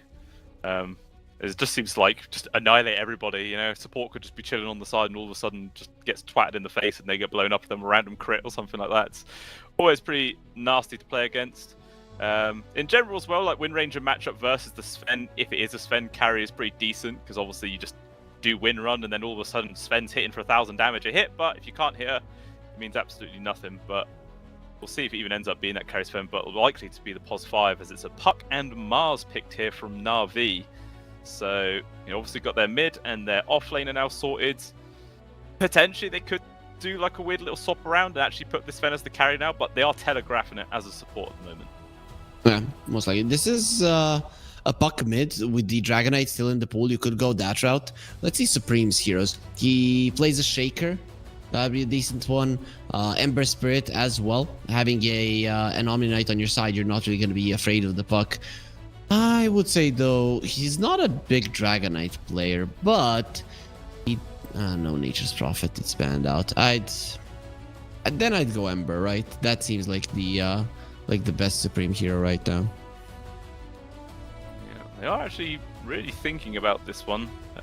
Maybe I'll try and just weigh up those options, but I feel like the Ember's always a solid pickup, really. It's hard to pick an Ember into a bad draft. Like, he's always going to be able to do a lot of work. Already down 50 seconds of reserve time. Potentially they're thinking about going down a completely different route. You could go Shaker if you want to blow up the Puck, but versus a Lion, there's always going to be a Hex immediately follow up after you Blink Echo. I guess, though, with the Omni Knight there, it might be fine. And Puck really does struggle in terms of right clicks. He doesn't have all that much damage and CS potential, so it could be a smart way to go for it, right? But they go Dragonite. Okay, it's just an easy choice. Yeah, for sure. Now, do you think then, given this sort of matchup, it's going to be like the corrosive dragon to go for more pushing orientated, or do you think it'd just be like the fire one, pretty standard? The corrosive dragon is kind of dead. A lot of the people are staying away from it. There are some regions that prefer it still. Let's say South America. I've casted some of the games there, but mostly, even in the mid lane, the fire dragon has been a way to go. Yeah, it definitely feels like that trend. Like I've not really seen too much of the corrosive at all for a couple of months, to be honest with you. But yeah, maybe Mouse might surprise us, go down a different route. Only time will tell. But on to the final bans right now. Looking like both teams. Well, I mean, Na'Vi looking like they're after a carry, where Mouse, I mean, could still be carry Wind Ranger or just going for a position 4 right now. I guess they're going to just try and weigh up their options as this goes. But it is Na'Vi Jr. with the overall last pick, so a slight advantage there for them. I think you leave the Wind Ranger on the carry role. You ban out the heroes that naturally can buy a nullifier, and you're fine. I think that's the approach here from Mouse. Maybe even get rid of that Mirana. Having a Puck and the Mars, they do benefit a solid amount from the Solar Flare. Yeah, that's true. What Na'Vi are going to start banning up. I mean, yeah, this is probably where they have to start weighing up now, where if they believe this is going to be that carry Wind Ranger. In which case, if they think it is, what position 4s do you think they're going to try and strip away here? Something that catches the puck, right? Something that provides you with the burst damage that if you get a stun on him, you might not even need to Doom the puck, even though he's probably the best, definitely the best Doom target that you can go for. Yeah. And like I said, they've been playing a decent amount of Hoodwink. She's a pretty solid position 4 here in itself, so maybe they might go down that route. Or at least maybe Na'Vi Jr. might decide to ban it out instead. What other sort of pos 4s have they been playing a lot of? You can go Sniper if you really want to focus on the lane, right? Doom Sniper sounds really strong. Doom has a lot of movement speed, and the Sniper slows him down, and you can run down anybody. It's not out of the question if your idea is just to secure the lane for the Doom, which I wouldn't mind, right? You will win the Dragonite lane, you will win the Doom lane, the Wind Ranger and the Omni might just win their lane as well, because they're so strong, and then you just overwhelm them. But they banned out the Enigma. Yeah. They're thinking there might be that it might be a position for Doom. Not out of the question. Armin does play it. Yeah, could 100% be what they're going for. It makes kind of a lot of sense as well, because when it comes down to those team fights, there's not really much AoE control coming out from Mouse right now. I mean, they got the Dragon Tail stun, and they've got Shackles, and that's really it on their disabling department. Not really much when it gets to those 5v5 engagements. So maybe they might try and go for someone who can bring a little bit of form of lockdown. It actually does come to those clashes, but we'll see what they go for. Only 10 seconds of reserve time after this, so it's not like they got the longest time. I still like the Hoodwink that you mentioned earlier. It's just solid, right? There's no Rubik, there's no Grimstroke, there's no Shadow Demon. You get some bursts, you get some extra stuns. Wouldn't be half bad. We'll see if that's what they're going to go for. Maybe they will swap the Doom. Oh, Naga Siren. Okay, so carry Naga, or is this like a position 5 Naga? I mean, it must be carry, right? I think 5 Naga. Yeah. I'd say 5 Naga. I don't see Olnit playing a lot of it lately, but no carry Naga versus a Lion. Come on. This is not gonna be happening. Yep, just play it as a support. Okay, so, well, I mean, normally when you got an Omni Knight and a Naga Siren as supports, both of them tend to be the 5. So in this case, which one would you want to see on the more greedier role? Both of them play a lot of. Like I want to say I'd rather see the 5 Omni, right? And it is gonna be a 5 Omni. Yeah, makes sense, right? Yeah. Okay, alright, well, yeah, that's an interesting little direction Mouse takes it in the end, just going for the support Naga. Last pick from Na'Vi Jr. was actually the Snapfire there. Carry Sven. It is the carry Sven, yeah. They went back in for it. I mean, it's, like I say, it's not like the best matchup versus a Wind Ranger. Obviously, the Wind Run really does screw you over quite a lot. I mean, do you think as a result somebody's going to be getting a relatively early nullifier to try and deal with that? I think Sven might be thinking about an Aghanim Scepter in this game. Maybe that's the idea, but it just takes such a long time. You need your Mask of Madness, you need your Echo Saber, you need the BKB, you need the SNY, and then you can go for an Aghanim Scepter. It's not good, right? Maybe you can skip the SNY, but all of the other items seem pretty mandatory on the hero. I don't know. This is classic Na'Vi Junior lineup, very slow. They're going to be needing to get a lot of things done with the puck, and when your laning stage on the puck isn't looking that great, you are going to be in trouble. Plus, Mouse seem to be wanting to put the foot on the gas, because we are going to be seeing a Corrosive Dragon. Oh yeah, they are indeed going for that one. All right, so more of a pushing orientated lineup. But again, if you're saying that Navi Junior tend to go for the slower games, and Mal's probably realizing that as well, just try and push as much as you possibly can in the early stage and just really screw them over. In which case, maybe you just completely shut them down out of the game, which is definitely a cool way of taking it. But I do like the amount of team fight that Navi Junior are coming out with here. Dream Coil, Arena, Mortimer's Kiss is on top. Literally everybody has a stun. Barring the pucks obviously is an ultimate, but there's so many forms of disable on the side of Navi Junior that maybe it could be quite difficult for Mouse to play through. But again, like maybe this game comes down to quite a lot of the early game. Navi Junior are going to be needing to kite a little bit in those fights. You have a lot of lockdown to keep them in place, and you have a decent amount of damage. But none of your heroes is really good at finishing people off. You got a finger, maybe the Sven can connect, but early stages of the game, definitely not that great, right? So, considering that you need to get those blink daggers before you're really ready to fight, you are going to be going versus a pipe on the Doom. Right, so it's inevitable, and you already now need to have it in the back of your head. Wait, here's the back of their head, right? You need to have very hard to find parts of your own body, right? It's only 30 years to practice that. So you have to understand that the fights are not going to be straightforward unless you're winning the game. You shouldn't be too far ahead if you're Navi Junior, but unless you're winning heavily, you need to be approaching these fights with caution. Yeah, for sure. I mean, maybe there's going to be quite a lot of pressure on Niku to have a solid start in the mid lane, maybe, and then just with that space, try and run away with his team. Which, is definitely possible. He's pretty solid here in the mid, and when you factor in that he's a Grandmaster tier puck as well, clearly he's played the absolute hell out of this hero, so it's always a little bit difficult when you're playing into somebody who's that experienced on a single character. And we'll see if he's going to be able to bring the action with it, as we see both teams smoking up. And maybe Navi Junior going to try and invade the jungle from below, but Mao's Esports, they're running in the right direction. We're probably going to see a clash here. Yeah, this is going to be a big one. A great start to the series. Smoke breaks. Oh yeah, Benga just immediately does a U-turn, runs away. Everyone from Navi just all grouped up. And they're just out. And as a result, it's actually going to be 3 bounties going the way of Navi Junior there. So a fight doesn't happen, but they still come out ahead. Actually lingering nearby, they're going to try and go for a Q here onto Bengen perhaps, but they just catch wind of it, Mouse. They just completely evade it again. I like how that Suns fan sound, it literally says sounds, right? That is how they explained, noises, what he was doing, blah, blah, blah, blah, blah, blah, blah, right? You don't really have a word to explain it like that.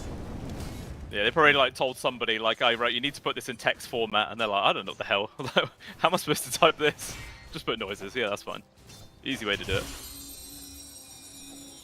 So mid lane not gonna be easy for the puck. Maybe even harder versus a Corrosive Dragon. I think Allnet already gets the first blood. It is such a strong lane, this Wind Ranger and the Omninet. I've seen it so many times in this meta. It's not fair. Yeah, Stays gets completely ran down, and you can see Allnet and Bengen are still pretty much full HP each as well, so they weren't even it wasn't even a fight, it was just a free kill by the looks. And we'll see how many more times they're going to be able to pull this one off. Obviously, Hammer of Purity is just so solid for harassing, just pure damage, just every now and then. It's pretty nasty to play against. Yep. Pretty hard, and also the slow is insane, right? So we talked about their ability to kill the line. The Navi Junior, they did a 180, move the line to the safe lane. Safe lane line, though, is even weaker, right? You just do not contribute that much to the damage. Sven also is going to be lacking in the damage department. We can expect some dives to be happening from Mouse in this game. Yeah, for sure. Maybe then Got the Juice could potentially just get completely shut out of this lane. We'll have to wait and see. Maybe some nice rotations can come in from Daze, perhaps, and with a triple stun sort of set up, maybe then they can start trying to find some kills of their own, but obviously that will then leave PMA on his own and potentially put the Mars in danger. So, are you an anime fan? Are you a weeb? I am. Okay, Niku, please translate this for me from Japanese. Not a clue. It means meat. Yeah, you British guys, you have the language. I talked to Rob a couple of days ago, and he's like, "Yeah, we have the language. Why would I need to know any any other one, and now you don't even pay attention when you It's, when you watch it's the the anime. arrogance of speaking English as our first language, because we just expect everybody else to speak English. It's like when you go on holiday, you make a little bit of an effort, but a lot of the times you try and like, I don't know, order some food in their language, and they're like, oh, we speak English, by the way. You're like, oh, okay, that makes things simpler. Yeah, now when the younger generations are also being involved in tourism, that is the way. But my father, who doesn't really speak English that well, is much better at communicating with the older guys with his hands and feet when there is a big language barrier. Yeah, when in doubt, just do a little bit of charades and Dire's just act it courier out, has and been killed. generally people will figure out what the hell you're trying to say. You gotta love it. You absolutely gotta love it. Well, how's this Niku? mid lane going? Pretty even, to be honest with you. Yeah, Yep. 17-2 to Supreme to the 16-1 of Niku, so pretty much neck and neck. Is this kind of how you expect this matchup to go, or do you think like the DK should be ahead? You should be ahead. Usually you do pressure the puck quite a lot. Any melee hero should win the CS battle, but the puck harasses you, right? DK not really harassable. And then you just naturally win this lane. He's still winning, but I expected more. I've seen like DK's demolishing the puck. Yeah, I mean, yeah, Supreme's not being forced out, but yeah, at the same time, like you said, he's not really limiting what Niku's able to do, so probably Niku's extremely happy with how this is currently going down. And we'll see what he's potentially going to be able to do with this pretty decent start here. Since seeing that first blood down at the bot lane, all the side lanes have actually been pretty calm, to be honest with you. Everybody just CSing away. It's only Olnit who's really falling behind in terms of CS when you compare him against Scott the Juice, that is. Yeah, that is the case. But he got the first blood, right? So it's not the biggest deal in the world. I'm surprised. I mean, Navi Jr. have been doing a good job in that. In the bot lane. Nico is in trouble. He got stunned during the orb. That was perfectly timed there from Supreme. Such easy free damage on towards the puck. And we do have a pause. Hopefully this is only a minor one. It was absolutely horrible yesterday because obviously there was the big server issues, wasn't there? And yeah, it proper threw a spanner in the works for this tournament and a few others, I believe. Just everybody was having awful lag and disconnecting. Don't know what that was all about, but I'm glad it's fixed. Well, it happens, right? It's not like it could be anticipated and fixed. A lot of people on Reddit are gonna cry, they can't fix their game. I don't think it's that easy. But maybe, maybe they should put more people on Dota. But we just love this game so much, Blue Scale, that I don't care. It can lag as much as it wants, and I'm still just gonna be sitting here like a dog waiting for it to start again. Yeah, we'll be waiting. I mean, I think if it happens in a tense moment, your keyboard probably won't enjoy it too much. Might get a little bit of a bash in, but it depends how hyped up you are at the time in the game. Who knows? I always just remember in like Severe Rage, the video of there's that German kid who smashes the hell out of his keyboard. He's like, "Where's the escape key?"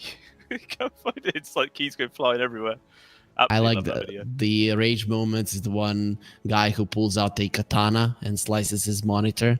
That was my favorite one. The guy has also like afro hair, like I used to rock before I let my hair really go, right? And it's my brother was always like messing with me with that one. Like this is you.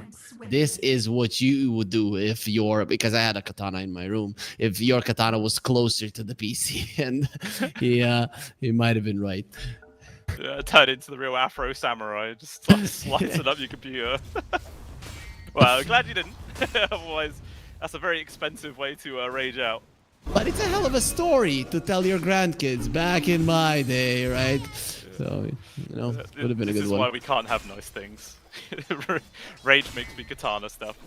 But yeah, I mean, still, it's just like, got the juice. Pretty much having a free time at the top. I'm kind of surprised he's managing to find this much CS, to be honest with you. Just seems to not be hindered whatsoever, and it still is Olnit suffering quite at the bottom. But look at that, he just pops forwards, and it's actually Force who ends up taking the majority of the harassment there.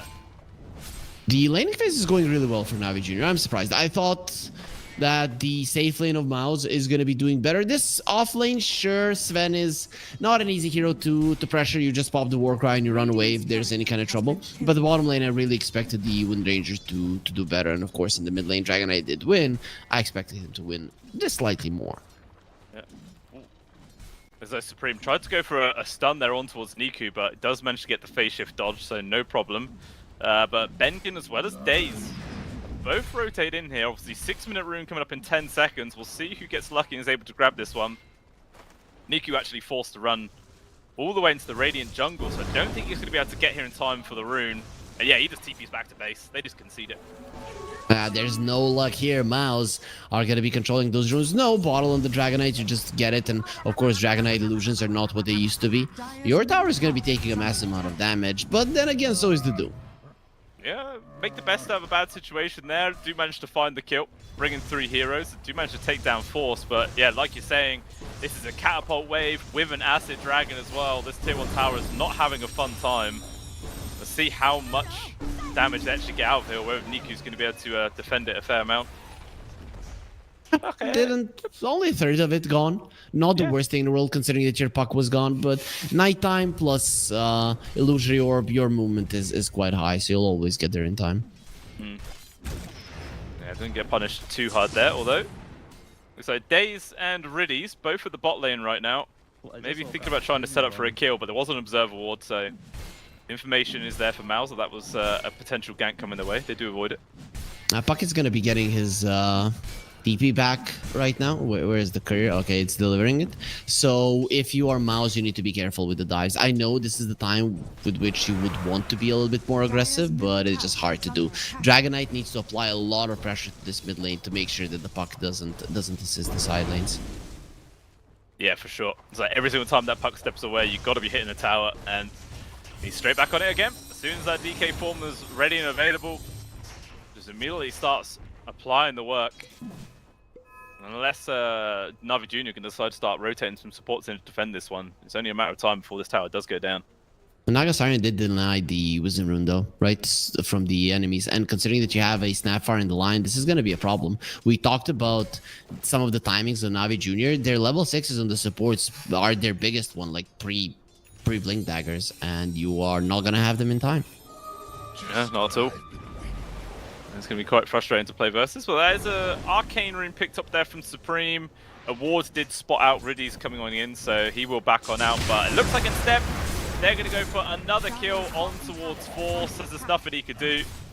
Narman comes in with the net, but literally makes no difference at all. So it's another death for this Doom, another kill for the Sven. And he is miles ahead in terms of net worth. He's 1,300 ahead of Olnit already. Looking really good for him, looking really good for Navi Jr. here in this early game. Riddies also level 5.5 without the Wisdom Rune. Navi Jr., they are rocking this early game. This is a big deal. They weren't this good when it came down to the laning stage just a couple of months ago. Yeah, seems like they've made some key adjustments in their gameplay, and it seems to be panning out quite nicely so far. We'll see what they're going to be able to do with this decent start or not. Maybe they might just waiting for Riddies to hit his level 6 and then go for a kill potentially on towards the Dragon Knight, who again pushing onto this mid tier 1, and this looks like the tower is going to go down. Does Niku get denied? Got it. Almost. Almost. It was still space created, tower's gone, and immediately you see Supreme like, right, my job is done here. Let's head up towards the top. Where, speaking of being up top, Olnit maybe in danger. A lot of people around him, but he does actually evade that one. No problem at all. Very close. Yep, I'm gonna be quite happy with it. He did go for the whirlwind facet in the end, so just wants to go with the AOD. It makes sense in this game quite a lot, right? Because you look at the supports of Navi Jr., relatively squishy, Puck squishy as well. If it is a fight where you are allowed to get those hits out, you could just with AoE damage bring down 3 of the enemy heroes. But speaking of Wind Ranger, they really want Olnit dead, just can't seem to get the grab. Yeah, I'm just trying to limit their game as much as possible at the very least. I mean, he's fine in farm, but when you just compare it to how well Got the Juice has gone so far, it seems like they're miles behind. Obviously, this is a Sven who also has 3 kills to his name. Like, he's had pretty much a perfect start that you can imagine. Sven is no longer this hero that needs the strongest timing. He's very strong in the late game because of the Wrath of God. This is why this is even more impressive, because Wrath of God kind of hinders your laning ability just a bit. It definitely does. Oh, up top. Looks like they're going to try and make a move on Finger towards ready. Supreme, bringing in several heroes. They've chucked out the Doom on towards Got the Juice, but I don't think it really matters. It's a perfect arena place there from CMA. And these are two very dead cores. You can see that a couple of other members of Mouse was coming through the Twin Gate, but did not get here in time at all. And as a result, it's a big win there for Na'Vi Jr. This is a situation where Benga needs to be in position, right? It is your job to prevent your cores from dying in these situations, and he just didn't. Yeah. Radiant's top He was. tower is I think he under was a attack. sat behind Allnet. Maybe they were fearful that a gank was going to come the way of the Wind Ranger, but little they know, it's the complete opposite side of the map where the action was going down. Apply a bit of pressure to this tier 1 tower at the very least with a catapult, but it's a minor consolation prize. That's not half bad. The thing is, you're not getting it down, and even the Sven is being brought here. Yeah. Oh, Allnet! Oh my lord, he was taking a lot of damage just from the cleave alone there. That was kind of scary. And he has to run away as there's a lot of other members of Na'Vi Jr. turning up. Smoke breaks. Narman, with that freshly picked up Song of the Siren, will completely negate this push. Or will he? As No, Niku's he's already kinda in dead. amongst two supports. Who does he go for? Bengen or Narman? It will be the Naga Siren who's going to die here. Na'Vi Jr. going for the early game pressure, and the Mouse, this is where they were supposed to be applying exactly that. They only took down one tower. Some of them did take a decent amount of damage, but this is not the start that Mouse were looking for. Yeah, it's really not. I mean, the mid went fine. Supreme was able to get his farm a decent amount. He took down the tower a timely fashion as well, but even still, like, the other side lanes have just gone pretty damn well here for Na'Vi Jr. And it looks like they're going to start work on this bottom tier 1 tower themselves. No way to defend it. Absolutely no way to do anything about it. Opening up the map a little bit more by Na'Vi Jr. is a huge deal because it will allow you to farm those very much needed Blink Daggers. Puck away from his, but Mars only 400 gold before he finishes that one off. It is looking quite good for Na'Vi Jr. Mouse. With their support duo, they don't really have that much kill potential. They need to be able to read what Na'Vi Jr. Are doing. Yeah, absolutely fantastic at saving their cores and trying to delay the fight for as long as possible, but yeah, can't really help out all too much when it comes to either disabling or actually looking for the kills themselves. We'll see if that's going to really hinder their game or not. As yeah, as you're saying, it's looking all Na'Vi Jr. so far. They're looking so good, right? This Mouse lineup was supposed to win the laning stage. That is what you picked it for, and it just didn't work out. Supreme, known as, used to be a pretty good lane dominator, but it seems that the Dragon Knight isn't really something that is up in his alley. Looks like he's still just trying to farm up. He's got his Mage Slayer now finished, and yeah, working on towards his own Blink, but still about 1,600 gold away, so have to be a couple more minutes waiting for that item. Maybe Na'Vi Jr. is trying to look for some sort of opening to either find a free kill, then push the tower, or just really shutting down the Radiant jungle. You want to utilize this Blink Dagger on the Mars that just got bought, right? Because Doom will have his pipe, and you want to make sure that before Mouse can get together, that you bring down some heroes. When the pipe is out, it's gonna be a lot harder to win an engagement. Yeah, they are going to go for this two-man smoke now, with that Blink Dagger in hand. Let's see who they're able to find with this one. Also bringing in the Snapfire. Oh, Niku. Maybe just baiting out these TPs, actually. It might set up a good fight. The three-man Dream Core is getting pretty low, but here comes the rest of the squad. Morva's Kiss is raining in from afar as well. The damage is perfect. He managed to find one finger. Not doing all too much there, actually, with the Pipe of Insight that came on through. But Mouse, they've got to get some sort of counter kill for this one. Fantastic two-man stun from Riddies. And they just get out without sustaining any further losses. So quick in, quick out, they get a kill, and they force all those TP rotations. It's not that bad for Na'Vi Jr., but still, I think they expected more with the jump they got. Niku, be careful! Barely out. Yeah, he's a risky man.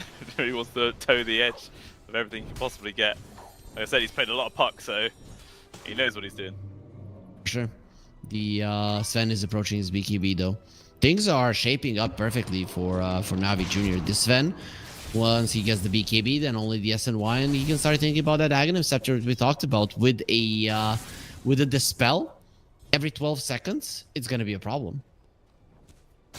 Yeah, it's going to be a massive problem for them. Yeah, and if he carries on the way he is, it's not going to be too long before he has all those items ready and available. Riddies as well, actually on the line, is super close to having his own Blink Dagger, and actually with this bounty rune, yeah, he's got it as well. So another form of initiation here for Na'Vi Jr. It's going to be quite difficult now for Mouse to avoid getting picked off just with all of these forms of jumps and disables.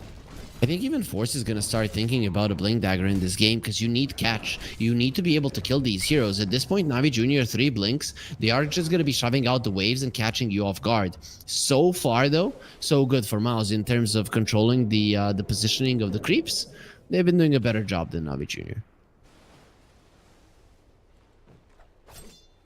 I've seen them put a little bit of break on the pressure right now. Maybe they're just waiting for more for the Finger of Death, sorry, to come back off cooldown in 25 seconds, and potentially we'll probably see Na'Vi Jr. just go for another smoke, especially now that, yeah, there's a BKB online for Got the Juice, a Blink Dagger as well here for Niku. Just Blinks coming out the wazoo right now for Na'Vi Jr. And yeah, this is going to be 100% the time in to see if they can find a free kill. Obviously, a big one being Allnet if they can find this Wind Ranger. They really want to fight around this mid lane, though. That's the only thing that is a problem for them, because Mouse can very easily read where their opponents want to be, right? So you always come back to this mid lane tower. That's where you bring the heroes. Once the tower falls, it's going to be much easier to use these Blink Daggers, but until then, Na'Vi Jr. are very much limited in going for kills. They are. And it actually looks like Mouse are the ones who are looking for the kills right now, as they're going for this smoke. They will break, get the jump actually on towards Riddies, trying to focus the line. The spear will miss. It looks like Riddies might just be sacrificed here. No way they can defend it. PMA still actually drops out the arena, but they're running away. Song of the Siren there from Narman, not going to grab anybody. Even still, it's a free kill onto the Lion. So it's not bad for Mouse, but that's no Song of the Siren now for 3 minutes. He thought he was going to be getting more, and they might. Oh, they found. Got the Juice, forced out the BKB. Now the Sven in danger. Trying to run away, just going for the TP out. He's like, oh, actually, they don't have any BKB disabled. No problem. Yep. The TP wouldn't get cancelled through the BKB. But either way, 9-second BKB down the drain. No arena. You killed the line. You got a tower. I see no problem with that. Mouse, they should be quite happy with what's going on, unless Allnet dies now. Nice, fine. No, he's the one getting the kill. Turn around, they've got the Juice. Thinking about jumping in towards Bengen. Spear actually pushing him close towards No Juice. BKB. Fantastic done. Doom comes out, but Niku's in with the 2-man using the Dream Coil. Dragonite from the Trying side. to hold him back. Got the Juice. He's got to be careful. He doesn't overstep his bounds. All the spells chasing after him, but it looks like he will tick out for this one. He just couldn't quite make his mind up between running and jumping in, and unfortunately, making no decision turns out to be bad, as he will still die. And yeah, Mouse, they've just bounced back pretty quickly here. It was like a 3,000 to 4,000 gold lead, but basically back down to nothing.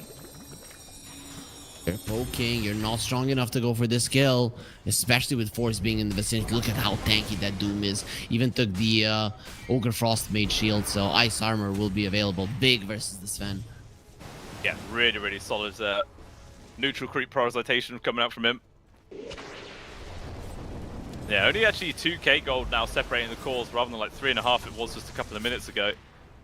So they really are just leveling the playing field quite a lot, trying to poke and prod where they can. Now it's going to take control of the dire triangle area, so even when the Sven respawns, just going to have to go up top, try and find his farm up there. He's actually decided not to go in for the S and Y got the Juice. He's actually going for the Harpoon instead. He has some trouble getting on top of people. Even with the arena, even with the coil, he needs something. It might be better for him to start the fight, right, than it is for the Puck and the Mars, so that they can focus on getting multiple people so you can clear them down. Maybe that's the idea, to have some form of initiation on your side as well, and be able to gap close. Speaking of initiation, Riddies, he's found Bengen.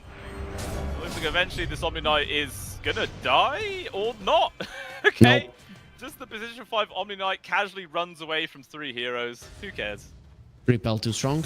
That's how it is. We have seen it multiple times, and this is why this Na'Vi Junior lineup, despite having a Sven who is probably the strongest hero in the late game of them all in this one, he is the only one. Puck only scales like after minute 40, 45 into the ultra late game. He's not the classic 35 to 45 minute late game hero.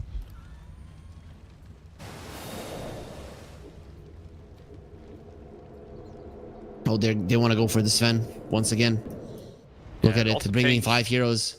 But Everyone just come run. through the twin gate. Yeah, he's in danger. He's going to try and slip away. At least Riddies is going to be there to block off the reinforcements. So the Lion will sacrifice his life for his carry as long as they've got the juice and get out of here. But that Glepnir from maximum range still connects.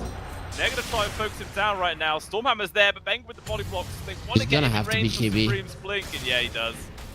BKB TP out. It's another little victory there for the side of Mouse, because that's literally the 9 and 8 second BKB used purely defensively. And this is a problem, right? Because the kiting potential of Mouse is quite high. You have the Guardian Angel, you have the Repel. You are gonna have some BKBs at some point as well, even a Hurricane Pike maybe on the Wind Ranger. With low second BKBs, it's not gonna be possible to fight on your terms. Radiant's bottom tower is under attack. It's really not. And it's kind of, the game's kind of gone the way you were expecting there. I mean, sure, it was actually a pretty decent start for Na'Vi Jr., but, you know, shortly after the laning phase is over, from that like 15-minute mark onwards, now we're starting to see Mouse be the ones to actually make the plays and really limiting what Na'Vi Jr. is able to get across the map. Like, they take it down mid-tier 2, just casually going to take down the top one as well. Why not? Tower is under attack. I mean, the plan of Mouse did not change, right? It was the same. And they might have lost the laning stage, but their mid-tier 1 is still standing. When you're playing versus a team that is a lot about ganking, mid-tower is the one that opens up the most paths for you to go for pickoffs. And then enemies, they have 3 Blink Daggers, and the tower is still standing.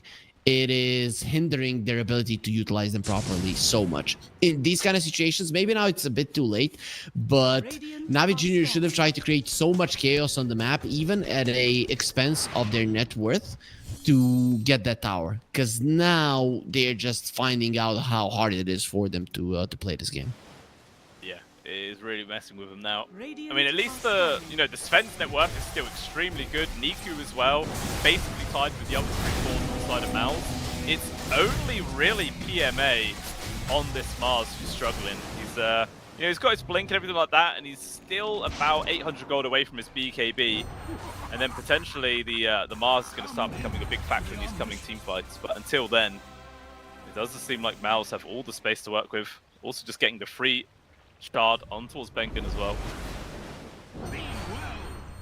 So once the Solar Crest, yeah, it's all about defensive spells here, or defensive items for Mouse. You survive Navi's circles, right? The coil and the arena with the Morty kisses in the finger. And at that point, it's only the Sven who got his BKB already down to 7 seconds, so you will be able to kite him.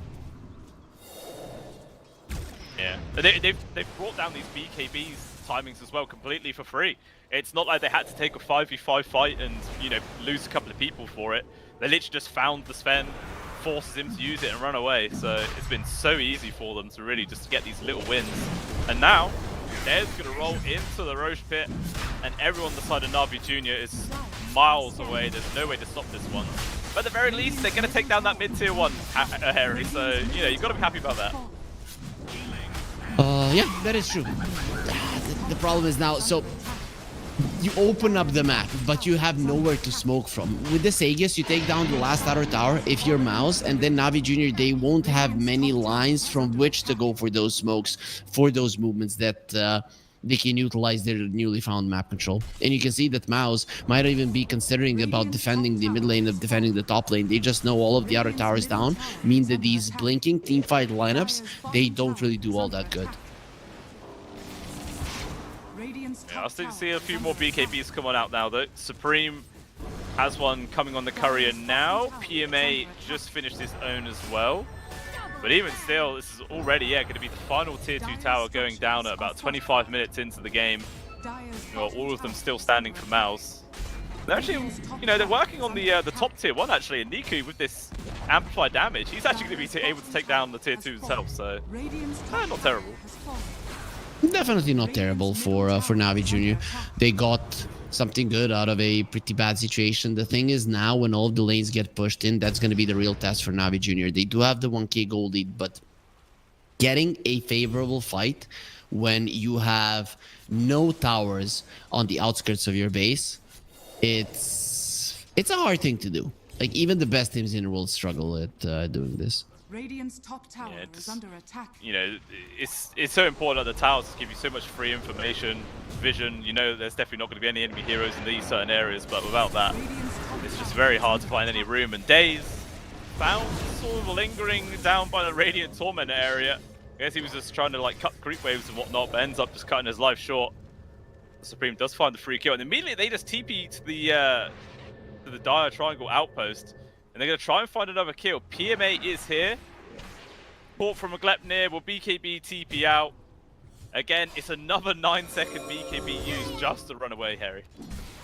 Navi Junior, at least in net worth, they're keeping themselves ahead, but I can't help but feel that they're gonna get kited way too much. Sven is going for an MKB, not for an Aghanim Scepter. There's gonna be no Nullifier until the Mars gets it. You think about the Deso, they need that Nullifier, man. You are just not killing this Wind Ranger. There's gonna be a Repel. She will pop her Wind Run after it, and you're not gonna be able to touch him. Yeah, they'll just better run away and just spin around in circles with the Whirlwind and do all the damage they possibly needs to. So, I mean, he does have a Desolator and a Nullifier queued up at the same time. So maybe, yeah, he is just going to go in for that Nullifier instead, which, like you say, makes a lot of sense. But it looks like Mal's potentially going to be going for a high ground push right now, and it will force everyone from Na'Vi Jr. to come back to the base and defend. There's not really many creeps here. There's Aegis for 2 more minutes. You can go, no problem. Dire's bottom tower is under attack. Just chucking out some long range spells. Forcing Supreme back. Oh, look at Sven on top He's going to go for the tier 3. with the ulti. Radiant's top tower is under Top attack. And now Mal's question Decisions. is, yeah, what do? Do they stay here to try and push, or do they just go back to defend it? It's got the juice, he's not going to run away from this one. Although tier 3 gone, range barracks fallen on the Dire sides. Melee barracks probably not long for this world either, unless of course there's going to be some big defense. So far got the juice, taking down tier 3, jump on in, on towards Riddies, the bounty grab on towards the Lion, but the burst damage on towards Supreme instead, but he does survive. Repel comes through with the BKB, Song of the Siren, Doom on towards Niku, who got the juice, has to teach him back to the face, but his God Strength has now lost run his out ulti. here, Harry. And now he's just going to be tickling them, it feels. What can he do? Tries to take one whack. Well, he's gonna on the die. board, it's a miss, and now runs away. Daedalus just delivered here from Olnit as well, so the damage is going to be flying through the roof here for this Wind Ranger. Pull back from Daze, dragging him outside of the fountain. So Na'Vi will just have to hide themselves away. They've lost an entire set of barracks, and Mal's going to start working on this middle set. You do have the buybacks and you might need to use them. But the thing is that you need the initiation first, because the second that you use one of them is the second that Mouse will be leaving your base. If they just get a tier 3, they're probably just... Do they even go back? I mean, there's gonna be God Strength back. You should know about it. Yeah, we'll see how greedy they are though, Harry. You know, they can smell victory potentially. They might just overstay their mark. But even still, they're taking down these buildings. Range barracks gone, melee only on a quarter HP. And it's just gone as well. They blink out, Got they it. run, but the jump in from Niku. Good 2-man Dream Coil. Now, can they get the kill with the Omni-Light before he can get any spells off? They will. He is dead. Olnit as well has been caught. Ace is Oh, gone. Mouse. that's 7 And they seconds get before counterplay. expiration. There's no ultimates available, and it looks like they're just going to sacrifice Olnit, let their carry die, and all of a sudden, Na'Vi Jr., they do lose 2 sets of barracks, but that's 2 people dead with no buyback. Maybe they can do some structural damage with their own now. Not enough to equalize the Raxes. The top lane getting pushed out. You will have the Omninet back in 10 seconds. This will be maybe a tier 2, nothing much more than that. I like what the Puck is doing though. He's making sure that all of the waves are pushed out. If that's the case, then at least for the next fight, Na'Vi Jr. are going to be prepared. It's kind of surprising how actually few kills there's been this game, considering how both these teams are more than willing to take fights. Like, it's only been 17 kills in 30 minutes with these 2 lineups. And, I mean, how- like, you know, there's 2 full sets of barracks gone as well, like... How many times have we seen an arena or the coil being used and then just the repel saving somebody? Maus were always posturing aggressively, but they were never really looking to kill people. They were looking to force Navi Jr. to go for a fight that they cannot win and then go for objectives. And it was just rinse and repeat until we got to this point when you are 2 lanes of racks ahead. You are playing versus Sven, so he himself is not going to mind all that much, but it helps, right? There's no more the split pushing potential for Navi Jr. and then to go for a fight. Smoke on smoke action. This is a MKB though, freshly picked up here for Got the Juice, but of course he's not saved up for buyback now. So if they take a fight and he dies, could potentially just be the end of the game for Navi Jr. So it's an all-in play. They've got to find something out of it, but as you can see, Maus with their own smoke have just gone all the way up to the north side of the map, so they're not going to find each other at all. That is a smoke for position, more so than what you're going for a kill. Sure, you'd be loving to find one, but it is not necessary. So, even with an MKB, the idea remains the same. Omni Knight needs to die somehow. This guy needs to be found.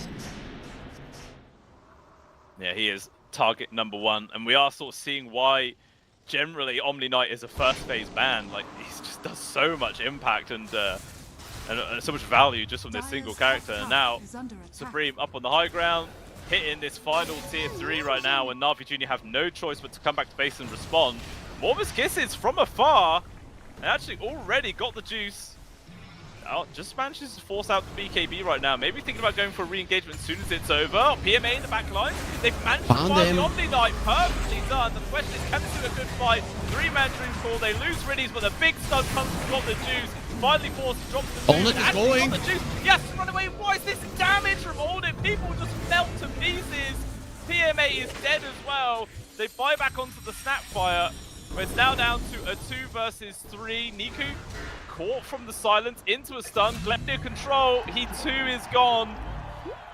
It looked so good at the start there for Navi Jr., but the damage from this Wind Ranger, good lord, is monstrous. Yeah, I thought that he's gonna be only the problem for the supports in the puck, but he ran in, demolished the Mars and the Sven, just finding an opening when all of the spells were used. Navi Jr., they got the perfect jump, but it seems that the itemization of Maus was just awesome in this game, and Ulnit being outside of both the arena and the coil made it just very easy for him to do what he was meant to do the entire time, that is kill everybody.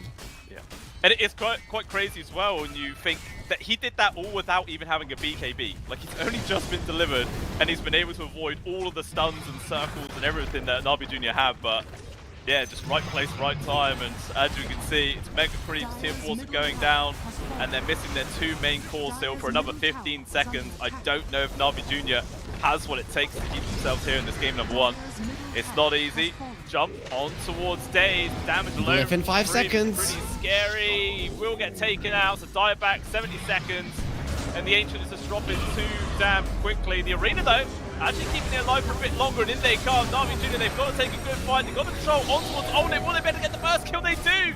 The Wind Ranger is dead, but even still, Glyph expiring. can they actually finish off the base? They buy back on towards the Lions. They're going to try and control up Supreme, but Narman as well. PMA is getting super damn low. Gone. They're trying to bring down the Ancient, and they've got what it takes. Owls take game number 1.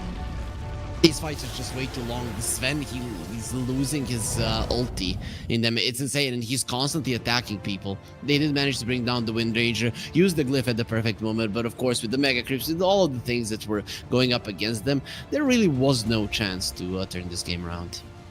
Yeah, it was just pretty damn, just excellent gameplay coming out there from Maus. Like, it started off so damn good though for Navi Jr. They were ahead for a good like 20 minutes of the game. They're like a 4,000-5,000 gold lead, something like that, but all of a sudden Maus just switched on. They knew exactly what they were doing, and then it just felt like Navi Jr. could not win a fight despite having all of their excellent team fight abilities themselves and disables. It just didn't matter. Just the Omni Knight, to be honest with you, just such a good hero.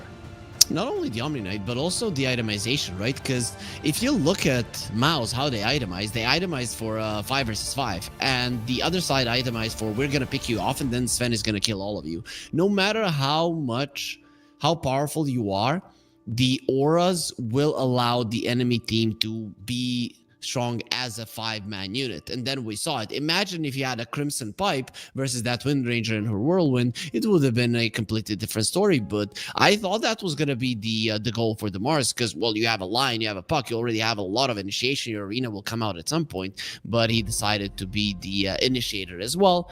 And we get a result here that's going to be Mouse winning game 1. Yeah, I agree. They just doubled down on that strategy of trying to go for pickoff after pickoff. But as you stated before a few times in that game, that mid-tier 1 tower being up for like 30 minutes or something like that really, really did hinder what they were able to do across the map. They just couldn't really get in the best spot to go for those kills. And slowly but surely, it just turned out all into a Mouse game. And, you know, we're really starting to see a good showcase for just how powerful a carry Wind Ranger can be. Like, for the longest time, I've never had faith in this hero, but I don't know. In recent history, she's doing a lot of work. Like, scary amount of damage.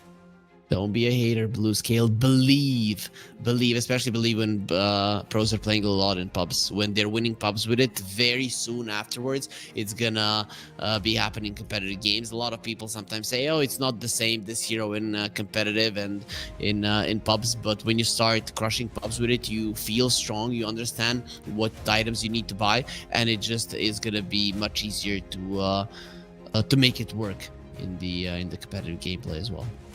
No, that's true. But even still, you know, no matter how powerful she gets, I know there's always going to be one person that agrees with me, and that is going to be Slacks. Out there somewhere, he's agreeing with me that he doesn't like this hero either, and, you know, that's all the reassurance I need, Harry. Did you see his face on the picture? Right? So if that's your ally, I'd switch it up. Don't go attacking my man Slacks, you know. He does his own thing. I didn't do it, right? I didn't touch him. I don't know what happened to him, but maybe he went to a PC game club and said, Wind Ranger is bad. And, well, the rest is history. Yeah, it does happen. But even still, that is this game number 1, guys. We'll have the second one coming up for you in just a short break, and then we shall return to see whether if Navi Jr. can push it to 3 maps or whether if Mouse will take it 2-0. Only time will tell. We'll see you soon.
Alrighty, welcome back in, ladies and gentlemen. Game number 2 is here, and let's see if Na'Vi Jr. make any kind of adjustments after that game number 1.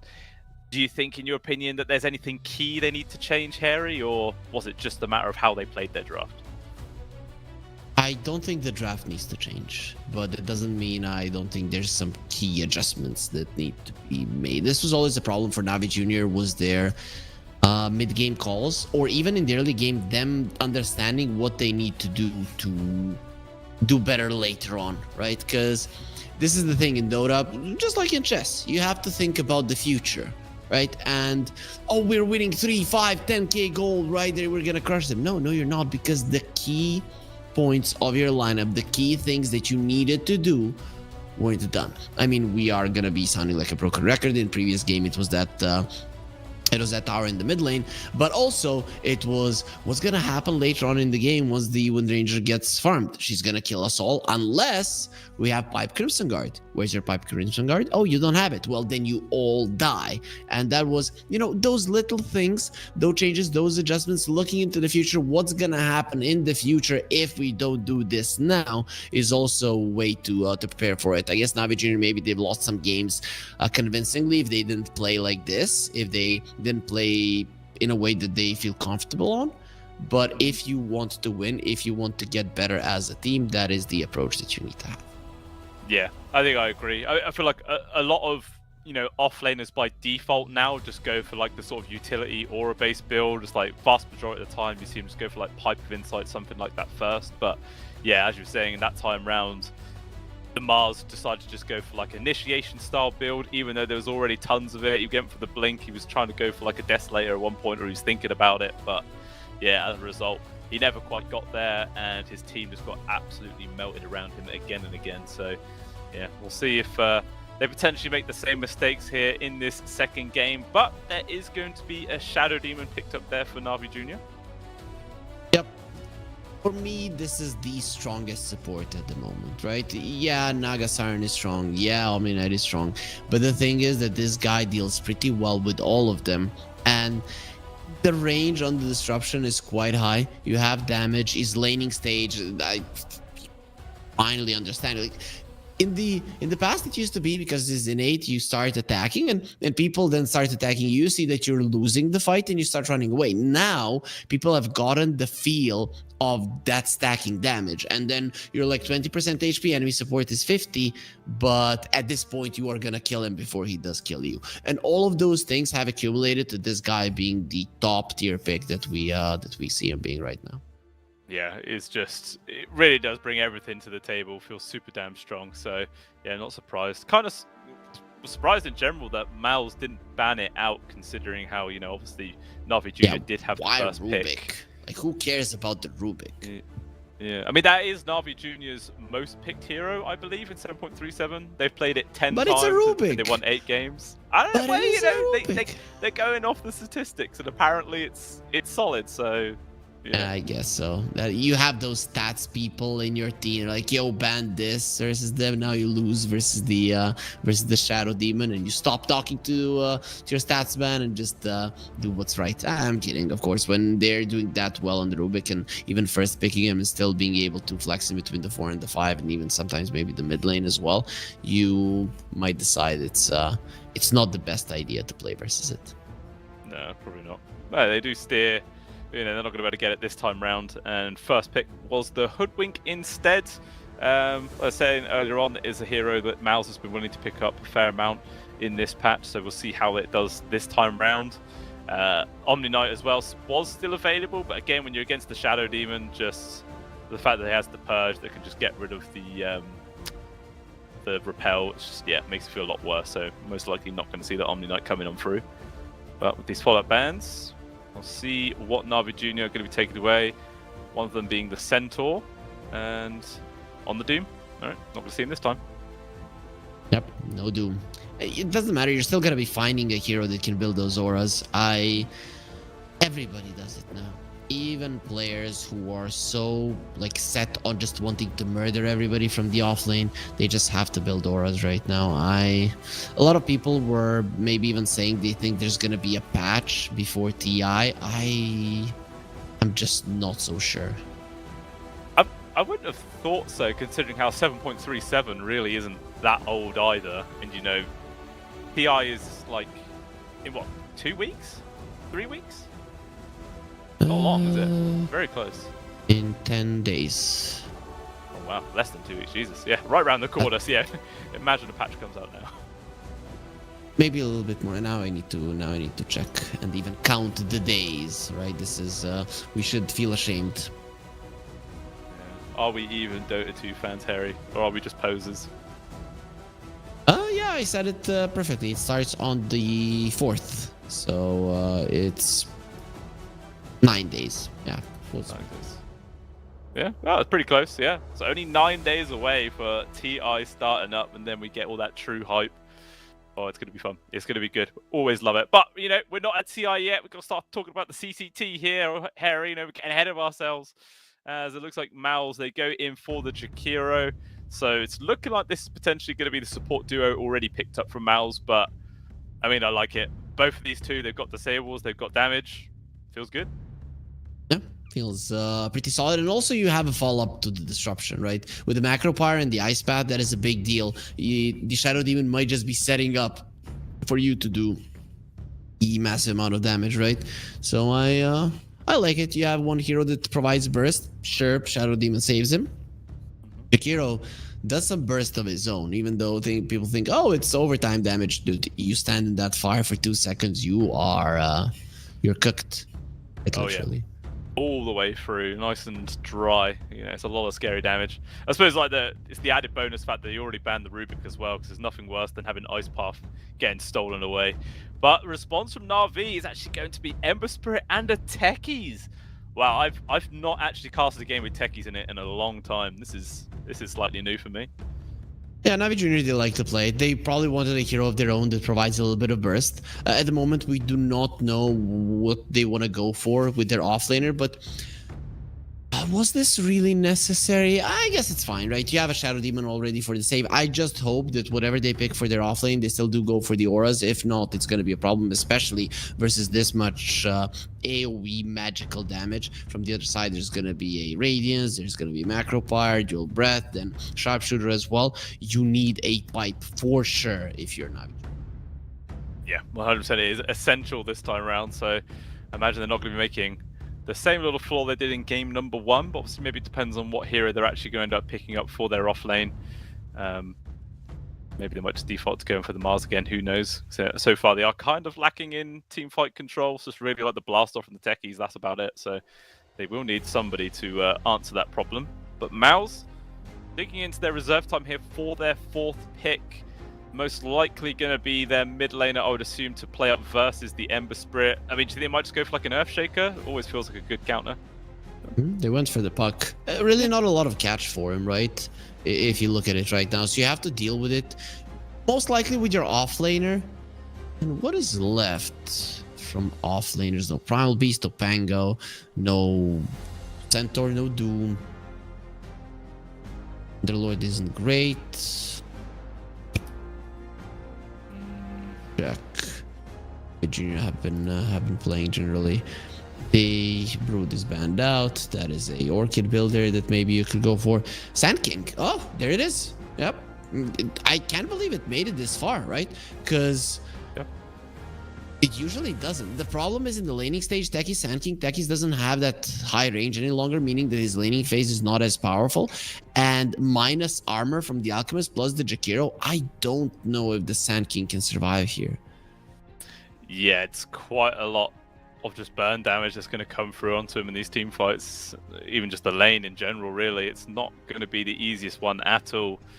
But, you know, maybe Navi should have some sort of idea in mind of how they're going to play this one.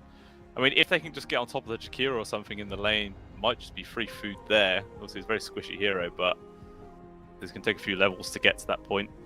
Even still, one final pick from both of these teams, and should be a carry for Na'Vi, offlaner for Mals, unless, of course, they're doing like position 3 Alchemists rather than carry. Do you think that could maybe be their direction? Ulnit is an Alchemist player, right? And I don't think Force is, so I would assume no. That's my assumption. Is it the right one? I would assume so, right? So I guess it's gonna be the case. So Navi Junior, now you need to ban out offlaners, and Mouse you need to ban out the carries. I guess Beastmaster is a good offlaner to get rid of. Somebody who will be building into a pipe, and maybe an Underlord depending on what you want to get. But you're probably not gonna be getting any illusion-based heroes versus an alchemist, anyways. Yeah, I wouldn't think so. Concur. Alright, makes sense. Mouse, just straight up ban Ursa as well as the Monkey King. Just clearly heroes they do not want to be playing up versus the Alchemist later on, so it makes a lot of sense. Definitely, yeah, does feel like that guaranteed carry Alchemist for sure. In which case, Navi Jr. ban the Timber and immediately go back on in for the Dragon Knight. So it's gonna be a Timber Saw, I think, for Mouse. I think that's what you go for. It's just been banned by Navi. Oh, okay, my bad. Then you have Darkseer, Enigma, Beastmaster. I'd say Beastmaster. What? Orphan. Wait. Is that an offlane alchemist now? Aha! Yep. Oh, I love it when that happens. Oh, I went on Dota 2 Pro Tracker right now, and Force has played Alchemist the most in his pubs in the last 8 days, right? He's pretty much been playing only Alchemist. This is interesting. What does he buy? Guardian Greaves, Blink in a game. Yeah, he's buying Guardian Greaves every single game. Guardian Greaves and Pipe. Pretty cool. All right. Okay, that's a pretty interesting way to take the take this little draft here for Mouse. I mean, obviously, it's a big probably surprise there to Navi Jr. as they were just sort of guaranteed banning offlaners. They were not expecting this little carry swap around last second here. But yeah, I feel like this is an interesting little spanner that's been thrown in the works here, Harry. Maybe Navi Jr. now is going to be leaving their, scratching their heads, a bit confused about how this game's actually going to go down now. I mean, do you think then, like, who are you favoring now? Do you think this last pick, Morphling, has been really good? It is a good Morphling pick. Versus the Ember, versus the Sand King, pretty decent Morphling pick. You have a mixture of magical and physical damage. I think that's also pretty nice. I'm just trying to see if they can burst down the Morphling. There is a possibility, and there's no saves on Navi Jr., but I really like this Mouse lineup though, right? Because the coil and all of the damage is going to be coming through. And then you look at Navi Jr. until the Dragon Knight is super ultra farmed in the late game, they might be lacking that consistent damage output once the fight has already started. They have got poke, right? But it's so hard, right? You don't know. You need the Blink Dagger on the Sand King to kill the puck. You're not going to be getting a Blink Dagger on the Dragon Knight. You need your auras to survive all of the magical damage. There's just so many items that Navi Jr. needs, which is right up in their alley, but I still think Mouse are a better team. And for me, these drafts are very equal, so I'm staying with Mouse. Yeah, no, that makes a lot of sense. Especially when you consider the fact that, Navi Jr. tend to prefer the sort of later style of play. Even they didn't really do that in game number 1. Maybe that's what they want to try and do in the second one, but I feel like considering they're playing up against this lineup of Mouse, where I feel like they'd be more than happy to let the game go super late, it's not going to be easy for them whatsoever. So we'll see, we'll find out. I'm going to go with Mouse as well, and we'll see if it happens. I never like predicting that it's going to be a 2-0, but I don't know. It does feel pretty damn solid here. I like what they got, and this Alchemist is gonna have a very early mech into pipe. Maybe this game he just even gets the pipe first, but mech is quite nice anyways. Good Guardian Greaves game overall versus the Ember Chains. I mean, if you're on the side of Navi Jr., right, which core do you need to prioritize? Like, who needs shutting down the most? Is it the puck? Is it the Alchemist? Or do you just have to try and completely bully the Morphling? I guess it's the puck. He's the one that's going to be creating chaos around the map. But Alchemist, you're in the laning stage though. Alchemist, right? If you're rotating to some lane, just make sure it's the Alchemist because that's where he farms the most in the lanes. Ulnit going in. Yeah, look at that. It just shows himself, and immediately everyone from Navi just has to run away, like sort of disengage from that one. A little bit too scary when the entirety of Mals is just running at you. And I feel like just like map number 1, I think it's going to be 3 bounties going the way of Mouse again. 4. Oh, it's going to be 4 with an Alchemist draft as well. Oh, wow. Forces. He is very happy. Very, very happy. Very happy for sure. Look at all that money going towards him. And he went for the mixologist, right? So it's still now with the 4 bounties, he doesn't feel the difference if he went for the extra 250 gold. That's very true. Imagine if he did go for the extra 250 gold, like, Arcane Boots would be here already. Yeah. Greedy capitalist. I mean, that's the heart of an alchemist, though, isn't it? If you're not a fan of having more money than you can spend, then you're playing the wrong hero. Everybody is a fan of having more money than they can spend, right? If you don't want to spend it on yourself, you can still give it to somebody else. So it's still nice. Middle tower is under attack. Very true. This mid lane matchup, Niku on the Ember Spirit versus Supreme's Puck. I mean, are you just like massively favoring Supreme here, or do you feel like Niku can still get some good work done? The Ember Spirit should come out ahead when it comes to the CS, right? Any melee hero does well versus the Puck because you have better damage, you have better animation. But in the previous game, I mean, I was already surprised by how Niku played the Puck versus Supreme, so maybe he's gonna be able to repeat it. Though Supreme was always better on these harassy type heroes, annoying type as well. Maybe it's gonna work out for him. Yeah, seems to be a tip out. Meanwhile, down at the bot lane, First Blood is found as Narman goes down, and Riddies ends up picking up that one for himself. Even actually doing some harassment here on Force. Yeah, 5 seconds and Disruption's gonna be up. Got the juice coming on over. Not gonna get close enough for the Dragon Tail stunt. But even still, you know, just does force back the Alchemist a fair amount. 7 stacks on him. Riddies, if he continues with those right clicks, he will really hurt Force. Finally, they will expire. Yeah, Narman's able to push him back a little bit. But even still, you know, it is Force at the top of the CS even after that little turn of events there. So he doesn't mind losing his support every now and then. Doesn't hinder his game too much. Yeah. It'll be fine. But Force is CSing nicely, right? And that is a problem, right? Because Alchemist, he's not as fast at farming as he used to be. I still keep repeating this every single cast, and it has been so long since he was all that fast in farming later on. But his laning stage farm is better than ever. So you need to prevent him from getting all the CS, and currently they're not. Yeah, they really are struggling with him.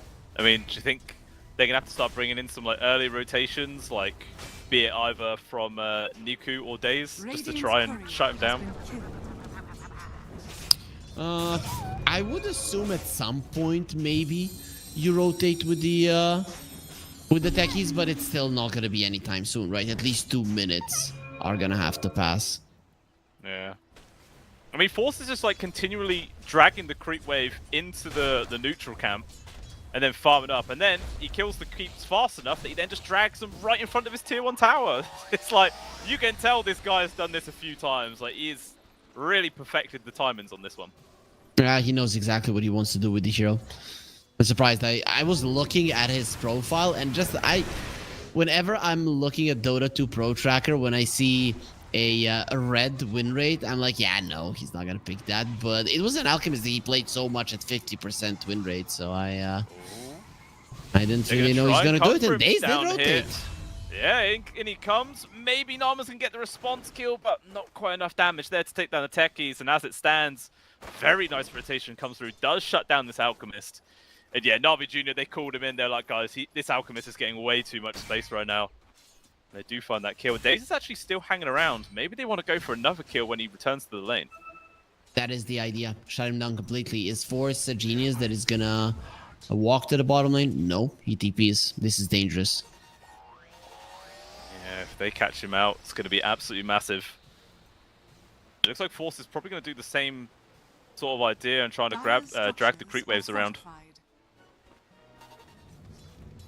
Let's see what the techies does. Good positioning from the Hoodwink to protect his Alchemist.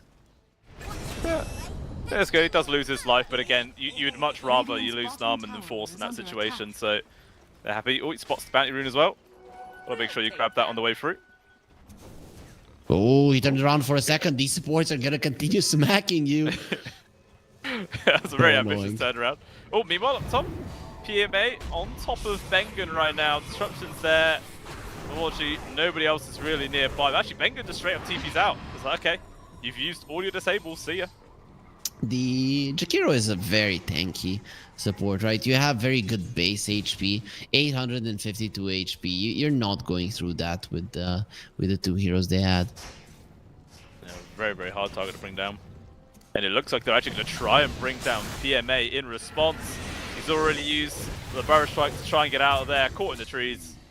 Ends up being a kill going towards the Jakiro there, so a nice little move from Mouse. Does end up picking up their first kill of the game here.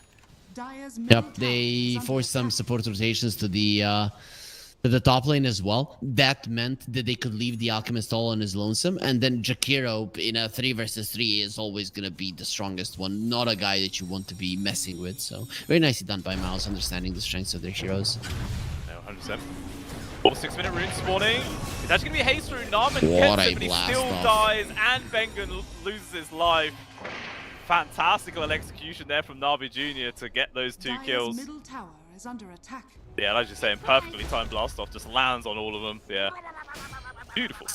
Spleen Secret Sauce is so strong, right? It is. Your max HP as bonus damage, it is too much, 15%. He pretty much brought both of those heroes to 20% HP, and then it's an easy grab. Got the Juice is being targeted on the bottom. Maybe just trying to poke onto him, a little bit too close to that tier 1 tower for them to feel too comfortable making a play. They're just harassing him back. You know, his force is still... He's fine. You know, he did die that once, but there's not really been much pressure since then. Just dragging creeps, getting his farm going, and as a result, still top of second farm core. Basically nestled between both got the juice and holding it. But he did show himself now where he can actually die. Chucks out the concoction, trying to run himself away, but here comes the Ember Spirit to try and finish him off. Oh, he Still alive. survives! Radiant's What? middle tower is under attack. Want charges. He didn't have all that many of them, but still just enough to get out alive. I mean, Alchemist is a tanky hero. The problem is he might be farming well and has a decent amount of net worth, but he's low in levels. It just goes to show that Got the Juice did really win this lane. Yeah, that is very true. It's already a third way past his level 6, while Force, yeah, it's just a little bit shy of his 5. But you know, the fact that now it's a couple of times that Navi Jr. have tried to apply a lot of pressure onto him, but he's only actually died the once. Maybe they haven't really slowed him down as much as they would have liked. But potentially Mal's are kind of happy with this one, because again, Allnet has just been completely left on to his own devices, like, not being paying any attention to this Morphling whatsoever. He's happy. He is very, very happy. He is at the top of the network chart. What is he gonna be going for? Is it gonna be a yeah, it's gonna be a Vlad's Mouse. They are gonna come in full force once there's a Vlad's and the mech. They're just gonna come and take down your towers. There's really nothing that Navi Jr. will be able to do at that point. Yeah, they just would not be at a time where they're willing to take any sort of fights, and potentially their mouths to just run over them. I have to wait and see though. Navi Jr. both supports at the top. Maybe they're going to try and consider going for this kill on towards Allnet, but they've got to get him before Strength Morph is there, and never mind, they just burst him through it. Jesus, that's a lot of damage. Dire's top tower Blast is under off. attack. Coming in handy. You don't even need the epicenter. They do find Bengen. With 3 heroes being here, you might be tanky, but you are very slow. Yeah, literally just crawling away. Ends up being a double there for PMA. He's very, very happy about that one. And Please go for a pipe, PMA. Yes, he's getting it. Okay. Navi Jr. they've got a chance.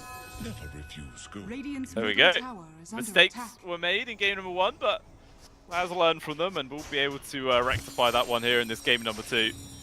But yeah, I mean, if you look at scoreline 7-1, it just seems like Navi Jr. are the ones applying all the pressure, but still, everybody is so close in terms of net worth. There's not really a massive disparity between the all the cores here. Not really, right? But it is the supports of Navi Jr. that again have more. Oh, in the mid, Niku caught, controlled, Ice Path there, friendly disruption though. That will be enough to keep him alive, so Niku does survive this time round. And we'll obviously just TP back to base to heal back on up there. No problem. That's the strength of the Shadow Demon once again coming into play. Even with an Ice Path waiting for you, the enemies have expended all of their spells. Beautifully done. 10-minute rune spawns, got the juice, just walks straight in towards the park. The arcane rune actually just gets denied from Narman, who does still die, but at least he took that rune away from them. And Bengen, just the mines explode in front of his face. Eventually Niku will be able to run him down. Got the juice actually getting the finishing touch there. So it's another 2 kills going the way of Na'Vi Jr. And in theory should be able to take down this mid tier 1 with a catapult. Yeah, they are getting as much as they can this time around, while the enemies don't have their auras. That mech is finished, however, so I'm curious to see how he approaches it with the Alchemist. Do you just continue farming until you get the full Guardian Greaves or maybe a pipe? And what I don't know if you saw it there, it wasn't on screen, but he dodged the Dragon Tail with the Chemical Rage. It's just so nicely done. Yeah, that is good. Yeah, that's not easy to do at all, so yeah, clearly Force does enjoy playing this Alchemist a fair old amount. Yep. It is just like the puck who's really suffering a bit on Mouse. All the other cores are doing fine. Actually, Big of Core suffering, got the juice in danger. 3-man blast off lands. Not enough. Unfortunately, it makes no difference now. PMA comes on through, but look at that damage.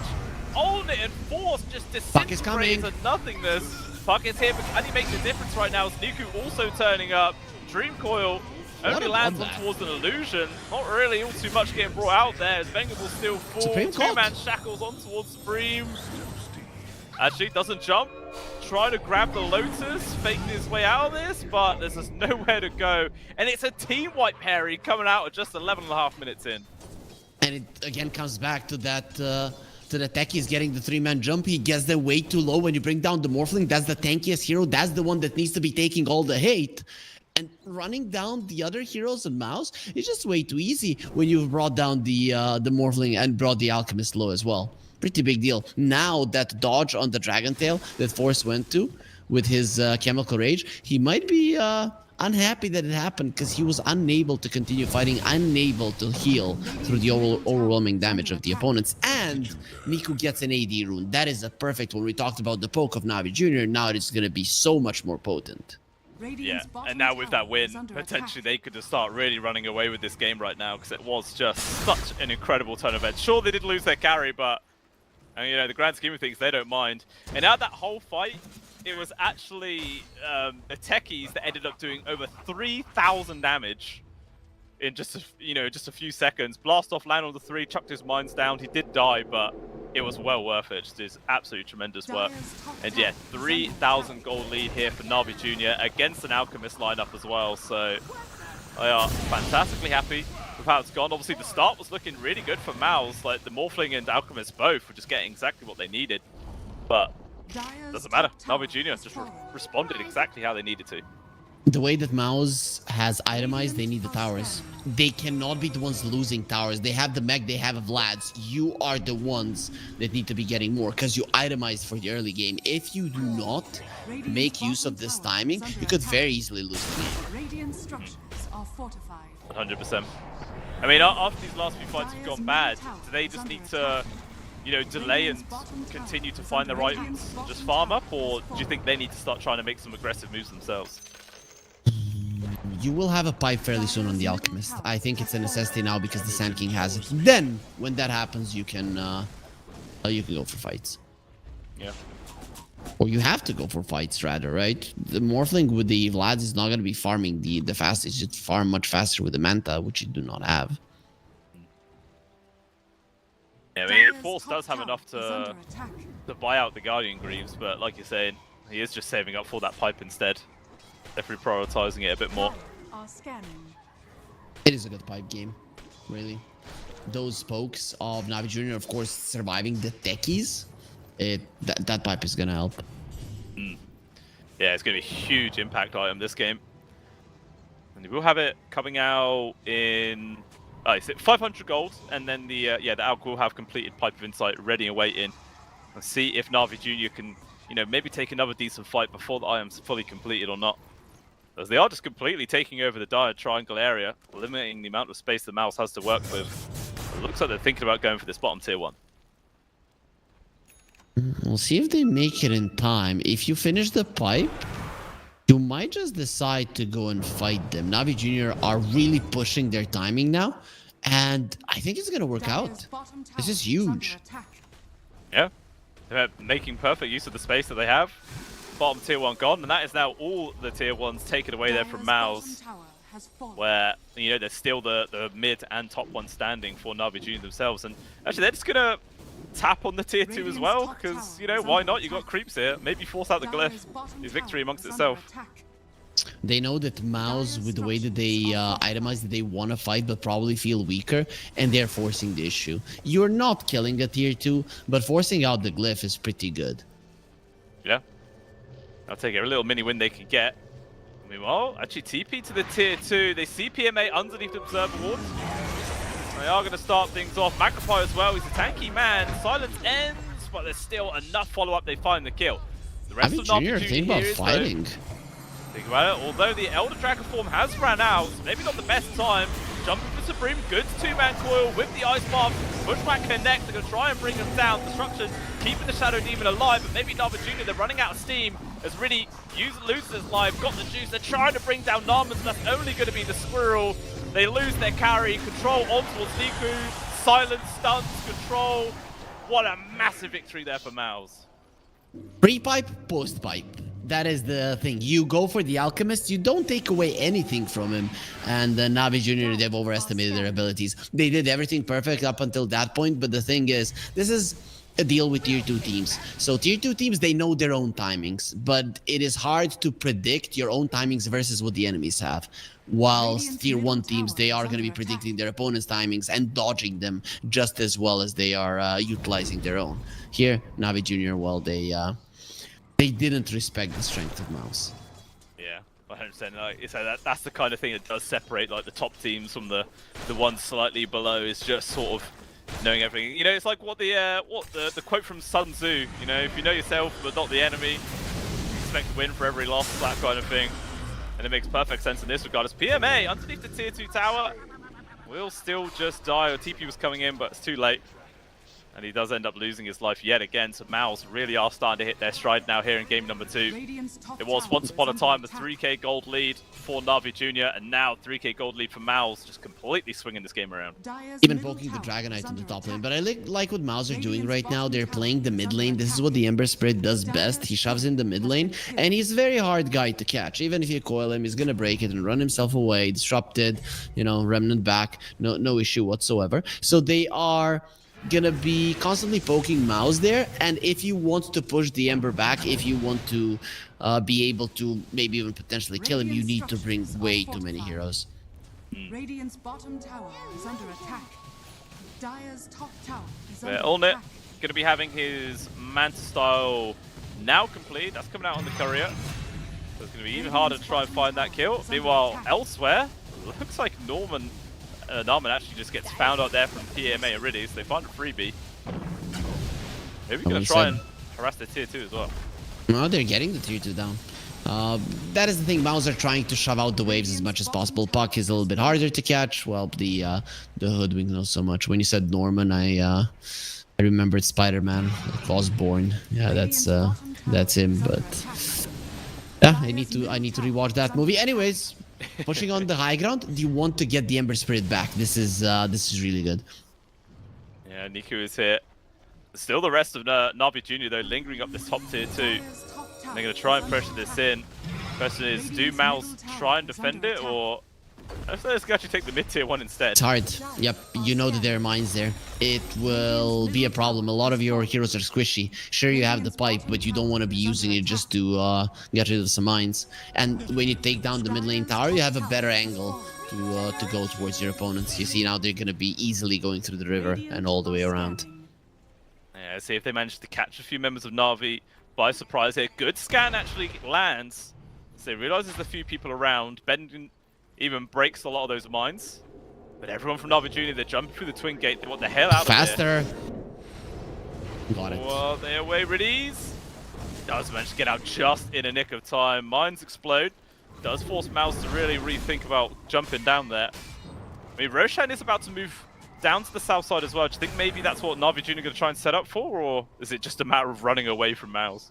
Well, first off, it was running away, but second of all, you do want some mines here in the bottom lane. You still have pretty solid vision there from Navi Jr. When is that vision going to expire, though? The one on the high ground in a minute, and the one they had in the lane in 3 minutes. Oh no, that's actually Mao's wards. So yeah, you do want to set up, maybe not to kill the Roche, but to make sure you have some information on that part of the map if it does come down to a Roche fight. I said Mouse are actually going to go for the Tormentor instead on the Radiant side, so they're going to snatch that one away. Dire's bottom tower And is preparing under to defend their own. Narman. Yeah, Navi going to do attempt the same thing at the very least. Oh, ward plays. Supreme. Oh my lord, the damage onto the Tormentor though nearly just finishes off the puck in itself. Tries to now evade, jumping down towards the south side. He's getting controlled up. Destruction is going to be there, keeping it alive for now. Screenies might end up falling, but it's a trade for the puck.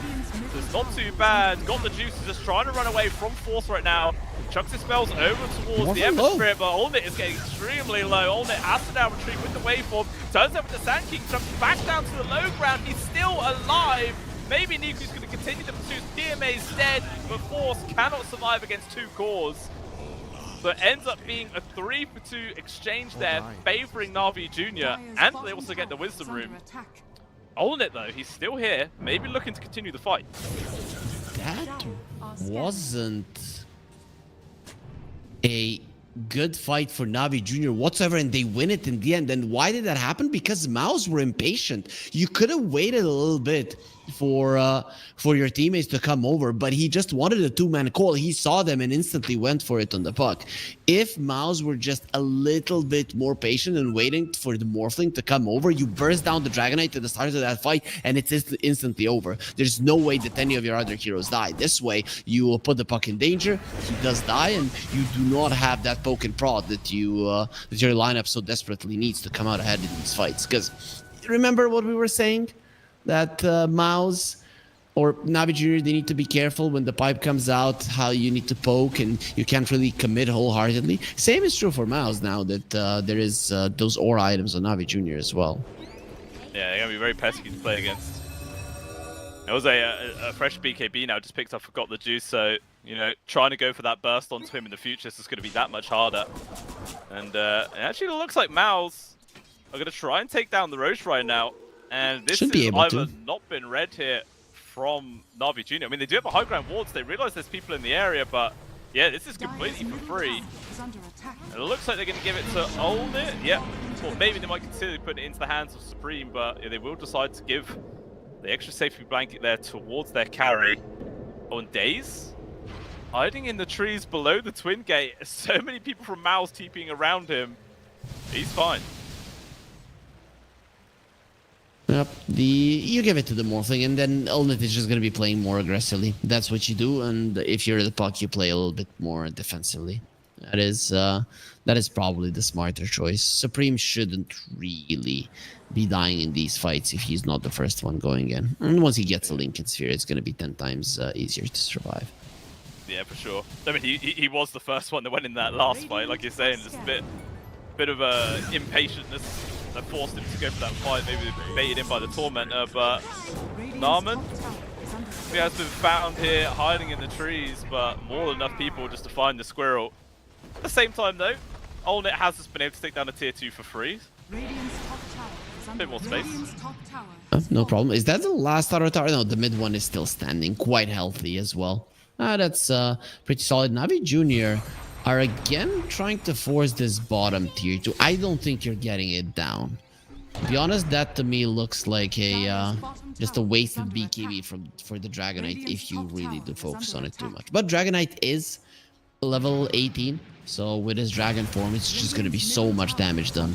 And next item, Orchid. Buck is going to be in trouble. Yeah, for sure.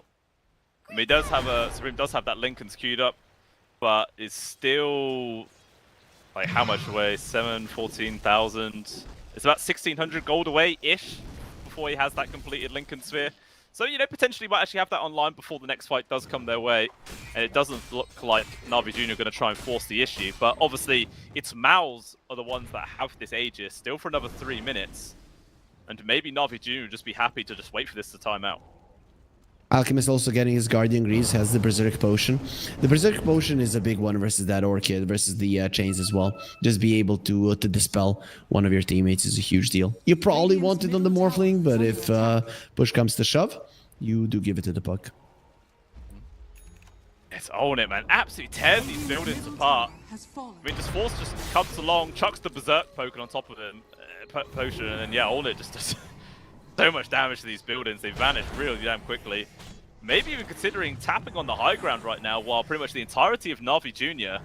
is sort of waiting to see if Supreme steps out position here. Position to cancel their TPs, right? This could be very dangerous. God the Juice could very easily lose his TP as Hoodwink is coming as well. Oh, they're going for him. He has the BKB, forced to use it, just straight up TPing out. But it's a Told you trade. this smelled like a 9-second BKB charge thrown down the drain. To do it. Force attempting to go for a grab there onto a support, but ends up blowing himself up. Is that how you perceive it? Yeah, he blows himself up. That's basically what it is in a nutshell. I'd be saying that for the Techies blast off, but sure it is quite similar. They're both very self-destructive characters, alright? I think it applies for both of them. It works. Yeah, I guess that's when, you know, they say two heads are better than one, but it seems that these heroes that have more than one personality, that they are pretty self-destructive. Yeah, it does seem to work. Yeah, like, the Alchemist, the Techies, even, well, I wouldn't say Ogre Magi, but he's pretty damn stupid. He argues with himself a lot. Yeah, that's pretty self-destructive, right? Imagine if whole day you would be arguing with yourself. It would be weird. Emotional damage. Directs up as well, but hold it. Knocking on the tier 3. Still has this Aegis for another 40 seconds. Wants to try and use it right now. Sends in the Manta Illusions. He just backs out. He's taken down the tier 3. That's victory amongst itself. They're not going to overstay their welcome. Going for a Skadi next, pretty huge versus the Dragonite, being able to stand your ground and fight him, because Dragonite is a range hero, so he's gonna be he's not gonna be too happy when that does happen. Though Na'Vi Jr. are out of their base, and Supreme, he has read the situation quite correctly now. Yeah, he backs the hell out of there before this smoke gang comes his way. Although Na'Vi Jr. might end up bumping into Bengen here. Dichikiro's probably going to be breaking the smoke. Doesn't care. But again, yeah, out of everyone, this is the person you want to be tanking the gank for you. So it's a worthy sacrifice. He does his duty, and yeah, make sure none of his cores end up falling prey to this one. It is always worrying though when you've got this sort of core alchemist, and he is actually the bottom farmed core on the entire, you know, of all the cores in the game. But I guess it's like he gets his pipe, he gets his Guardian Greaves, and then he doesn't really feel the need to carry on farming. Like, he's been very active since having these finished up. Yeah, sure, but I think Mao's in general don't really feel like they've hit their timings quite nicely. When I saw the mech coming out as fast as it did, and the Vlads, it was supposed to be Mao's getting the first tier 1s and defending all of their own, which didn't happen. So Na'Vi Jr. foiling those plans puts him in a pretty decent spot right now. Yeah, Morphling is this insanely powerful late gamer, but then again, so is the Dragonite, and he is the level 20 with the extra attack range. This is not an easy game for Mao's by any means. The previous one was much easier for them to play. In terms of objectives, they were constantly ahead. Yeah, without a doubt. Has been some more items picked up though here for Mao's. Fresh Skadi completed for Onit. That Lincoln Sphere is online for Supreme. Do you think that's kind of what they're waiting for? Maybe they're going to make a play, or is that not enough? Do you think they're just going to carry away and even maybe for second Roche? Shove out ways, wait for Roche. That's what you do. It is gonna be probably the Roche on the bottom side. I mean, most definitely. And yeah, Na'Vi Jr. are gonna have the advantage of the outpost, but you're gonna have the advantage of the positioning. So just make sure that you ward the hell out of that area. It's very weird that they still haven't taken down that ward that is still staying for a minute and 20, which might lose them the fight with that, maybe even the game. Essentially, yeah, it's very important ward to have, and it looks like we are going to see a clash. Mao's all huddled underneath their own high ground ward though. Yep. Smoke breaks on towards Deku. He does back out. Not going to fall victim to this one, but everyone else from Na'Vi Jr., they're going to make the long wraparound instead and just try and avoid this high ground vision. Helmet is so strong. He has the Skadi and the Daedalus, and also a Paladin sword. Killing the Morphling is gonna be a problem. But good minds are set up. I think Na'Vi Jr. are in a better position to fight for this Roche. To alleviate this, you need to utilize your mobility on Mouse to shove out the other waves and maybe force a TP or something. Let's see if they can do it. Oh, look at that. Now that Na'Vi Jr. take control of this Roshan area, the mines are going down. Daze is just going to say, this is our area. Roshan will be ours no matter what, guys. Don't worry. We'll see how quick it's actually going to be. Is it potentially up in 10 seconds time? Well, you are hoping for a late Roche respawn if you're Mouse. Narman is in trouble. Help is coming. Sharpshooter just to get him out of there. Not a problem. But yeah, next Roche, minute and 20 seconds. Relatively long one. Niku. I'll just get the zip away. A little bit scary for him. Lines are actually being drawn there from Olnet, saying, guys, let's push mid, let's push top, force Na'Vi Jr. back to the base to respond, while Na'Vi Jr. looking to go for a high ground push of their own. Who wins the base race here, Harry? You do not have a tier 3 on Na'Vi Jr., so you might get a tier 3 down, but you are going to be losing their axes. Yeah, pokes on towards PMA from afar, but still no one's fully committing here, Mouse. Just really Olnet is going to start hitting the buildings. But a tier 3 at that bottom lane from Got the Juice is going to be going down pretty soon in itself. Jump on in. They're trying to hold this one back right now. Force in the front. We'll chuck the stun out. Daze. Also, the Burrow Strike coming out onto Storm with the backlines. It's not really too much damage though. The Squirrel will eventually die, but it costs the life of PMA. The Dragon Knight still not TPing back to the base. Just really wants to go for this trade. Maybe that's going to cost his teammates though, as they are all slowly dying. Daze 2 will fall. Got the Juice finally coming back here. Now Mao's going to try and run away. Nice backfire from Benjin, hold him back. Supreme though, not really too afraid. They all stand their ground. It's a 4 versus 2 right now. And Mao's going to start working on this middle set of barracks. Yep. I think preparing for Roche would have been better. This is a little bit greedy now.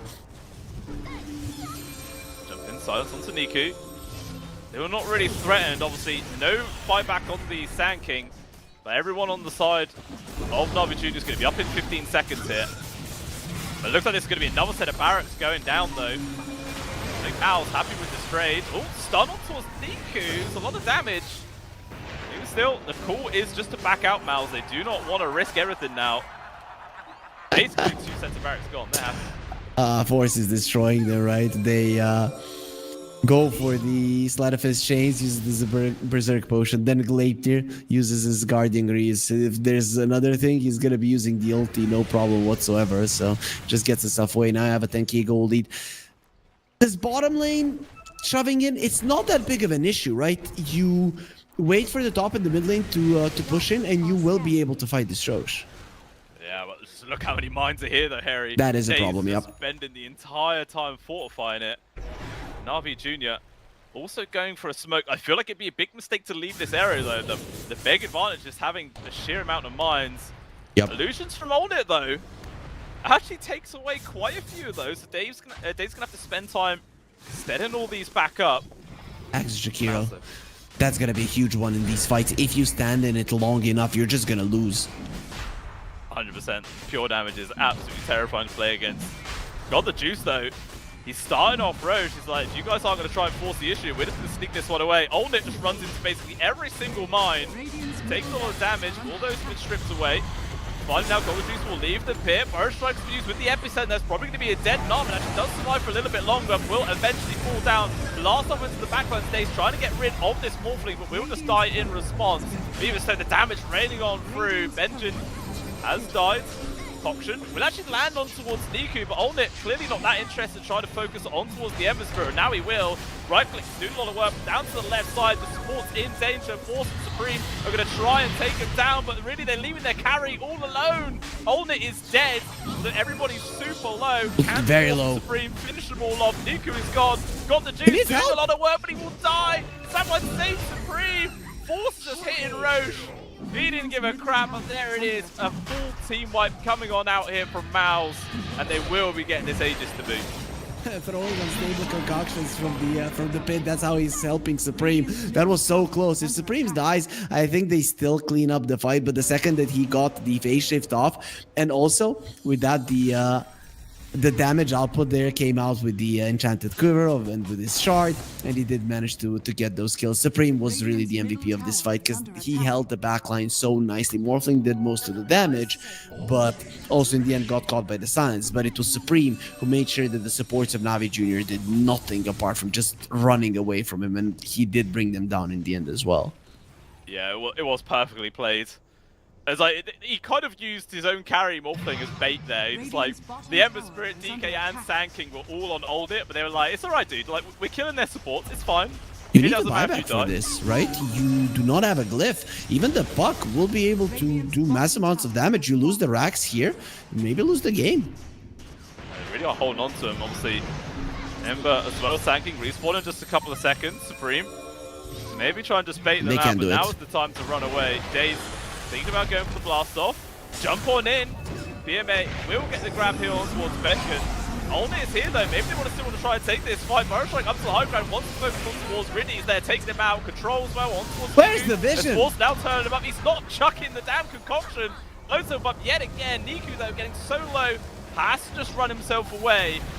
Second life comes on through here with the puck. Doing some work. Riddy's is dead.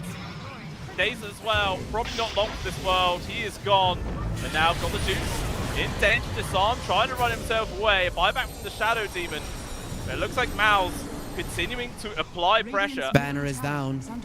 Somebody needs to deal with it. Doing work. Got the juice hitting on top of it right now. It's been dealt with. Buck brought the dust with him, so now the Glimmer Cape is no issue.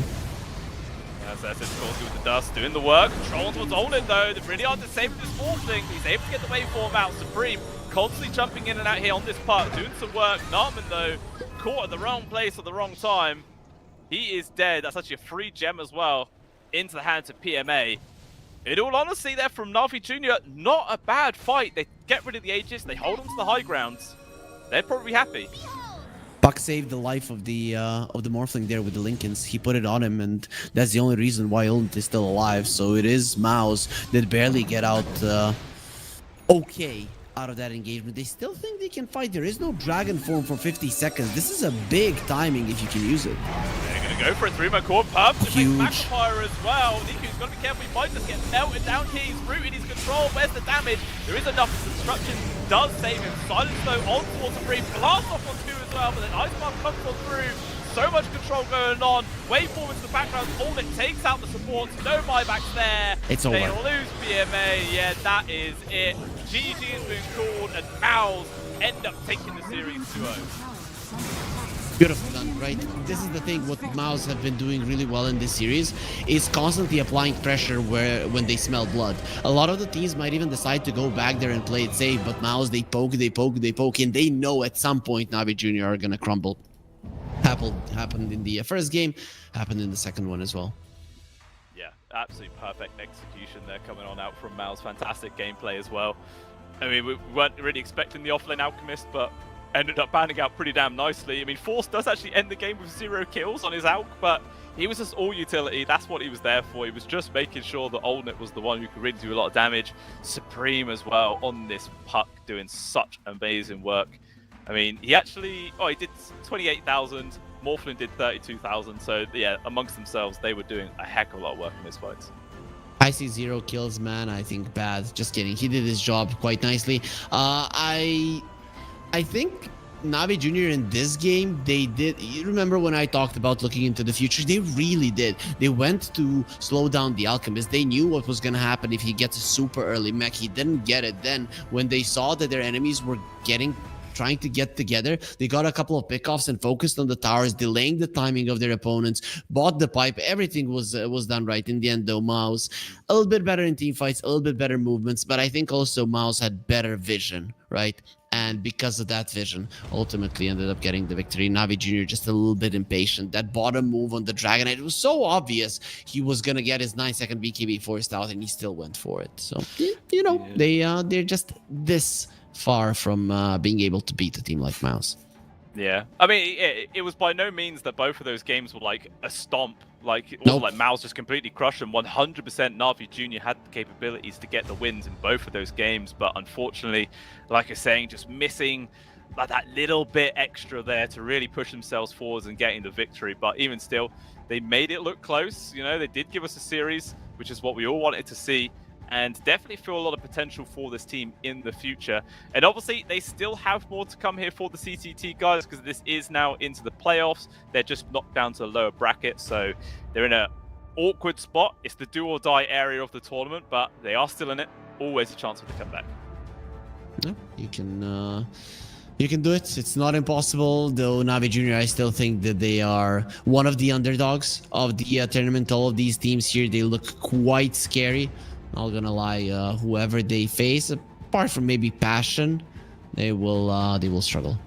Yeah, it's not going to be easy. So they're 100% going to have to start bringing on their Super A game in order to stay alive here in the CCT. But obviously, guys, that is the end of series number 2 for the day. We still have 2 more series coming up for you guys. We've got, what is it, 1 win going up against Passion UA next, and then DMS versus Hydra to wrap up the day.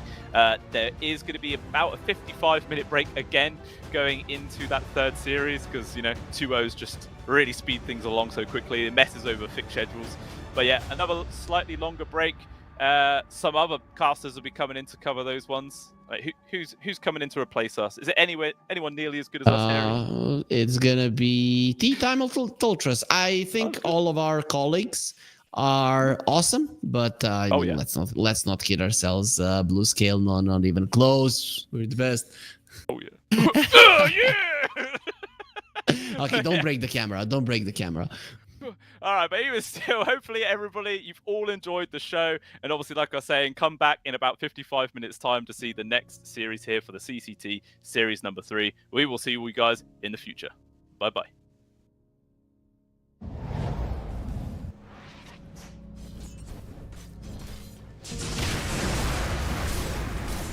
Dire's bottom tower is under attack. Radiant's top tower is under attack.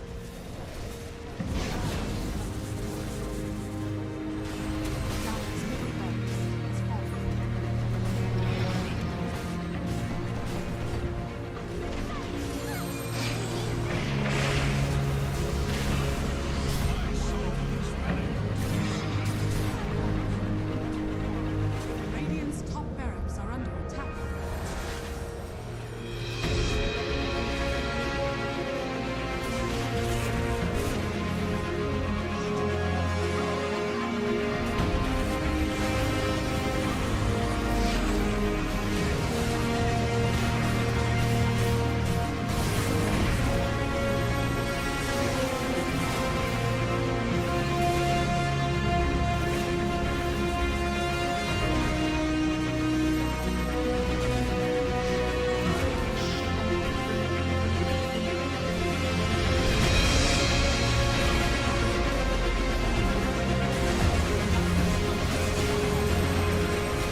Welcome to the CCT Season 3 for the Dota Series. I'm T-Time joined by Teltris. We're going to be heading into the playoffs. Playoffs, of course, already having gone underway. We've already had some teams knocked down to the lower bracket, and that makes me sad, but it's going to make me even sadder when we end up eliminating them. For now, though, these days are not quite so hard. We're just going to be sending some teams forward, some teams down, none of them out. I've talked enough about myself. Teltris, how are you feeling? I'm feeling pretty excited. I mean, it is the playoffs. The dust has settled from the round robin stage, and only the best of the best remain. And we will see how some of these teams do against some of the invited teams. We do have Mouse and Team One Move coming forward, and obviously both of these teams are considered, some really good challengers. Particularly when we consider One Move, who have secured their spot in the international as well. So. Overall, they're going to have Passion U are going to have a very tough time going up against them. Why don't we quickly take a look at the format of the tournament and how things have shaped out so far, right? Because, like you mentioned, there's been 2 invited teams. Those invited teams are Mouse and One Win, as Teltris already said. Passion UA came out 3rd place in their own groups in that regards, and today we've got for you guys 4 series, 2 of them already 2-0s, and obviously when you're heading into the playoffs like this, you're expecting maybe a little bit of those, and unfortunately, on paper, this is what this one also looks like, right? It's One Win versus Passion, One Win coming off very hot, great Cinderella run coming out from them and everything as well. So some fantastic stuff. But like I said, we're going to talk about the matchup more in just a second. Let's take a look at what the overall format for the tournament is like. We're going to be fighting in for $50,000 of prize money overall. And of course, from the group stage, we had 10 teams coming forward, in only 6 actually making it through to the playoffs themselves. 8 overall, double elimination, best of 3s all the way up until the grand finals, which is the best of 5. And that's what we have for you guys. It's fighting for a lion's share of $50,000, but it's also fighting for being able to fight up against some of these teams that have made it to TI. And for, teams like One Win, it's making sure that you can actually battle test your new strats, so you can maybe hide your new things, you can experiment a little bit more. So this is going to be a very interesting playground that we see develop across the playoffs before TI comes around.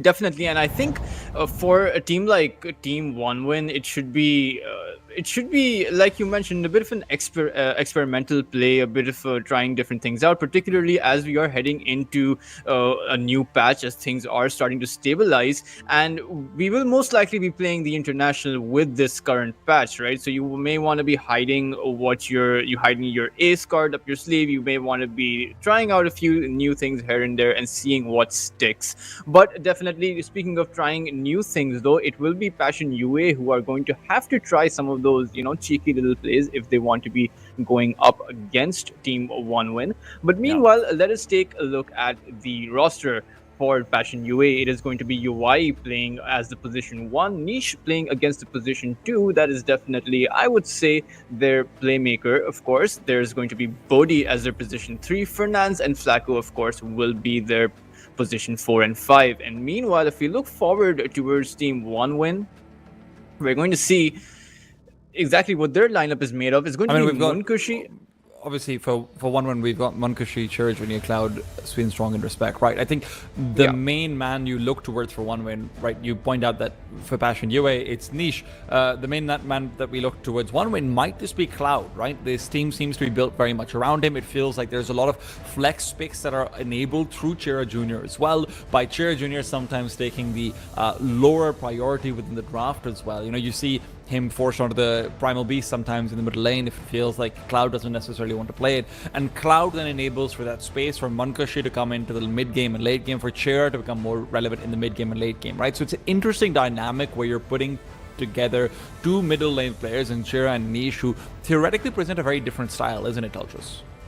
Definitely, and I think that it's going to be very interesting to see how this plays out, because you have kind of a very static mid laner in the form of Chira Jr., who likes to settle back, wait for the off laner to actually lead the charge and lead the pace of the game, particularly when you're heading towards that mid game. And meanwhile, when you look towards Passion UA, you have Niche, who loves to play those playmaking heroes, who loves to gain that KDA, who loves to rotate, and of course you have the support heroes over on Passion UA who almost always never go for those defensive heroes. They almost always go for those pickoffs. They almost always go for those rotational heroes that can actually come up, gank the enemy team, and then take it from there. And I think that's actually going to be the key for Passion UA, because in my humble opinion, in a game like Dota, when you're faced up against a team that's overall more experienced than you, overall perhaps a bit more skilled than you, defensiveness does not work out. You want to be going in for that all-out aggressiveness. You want to be leading the charge. You don't want to feel under pressured. You want to lay the pressure on the team that is supposedly better.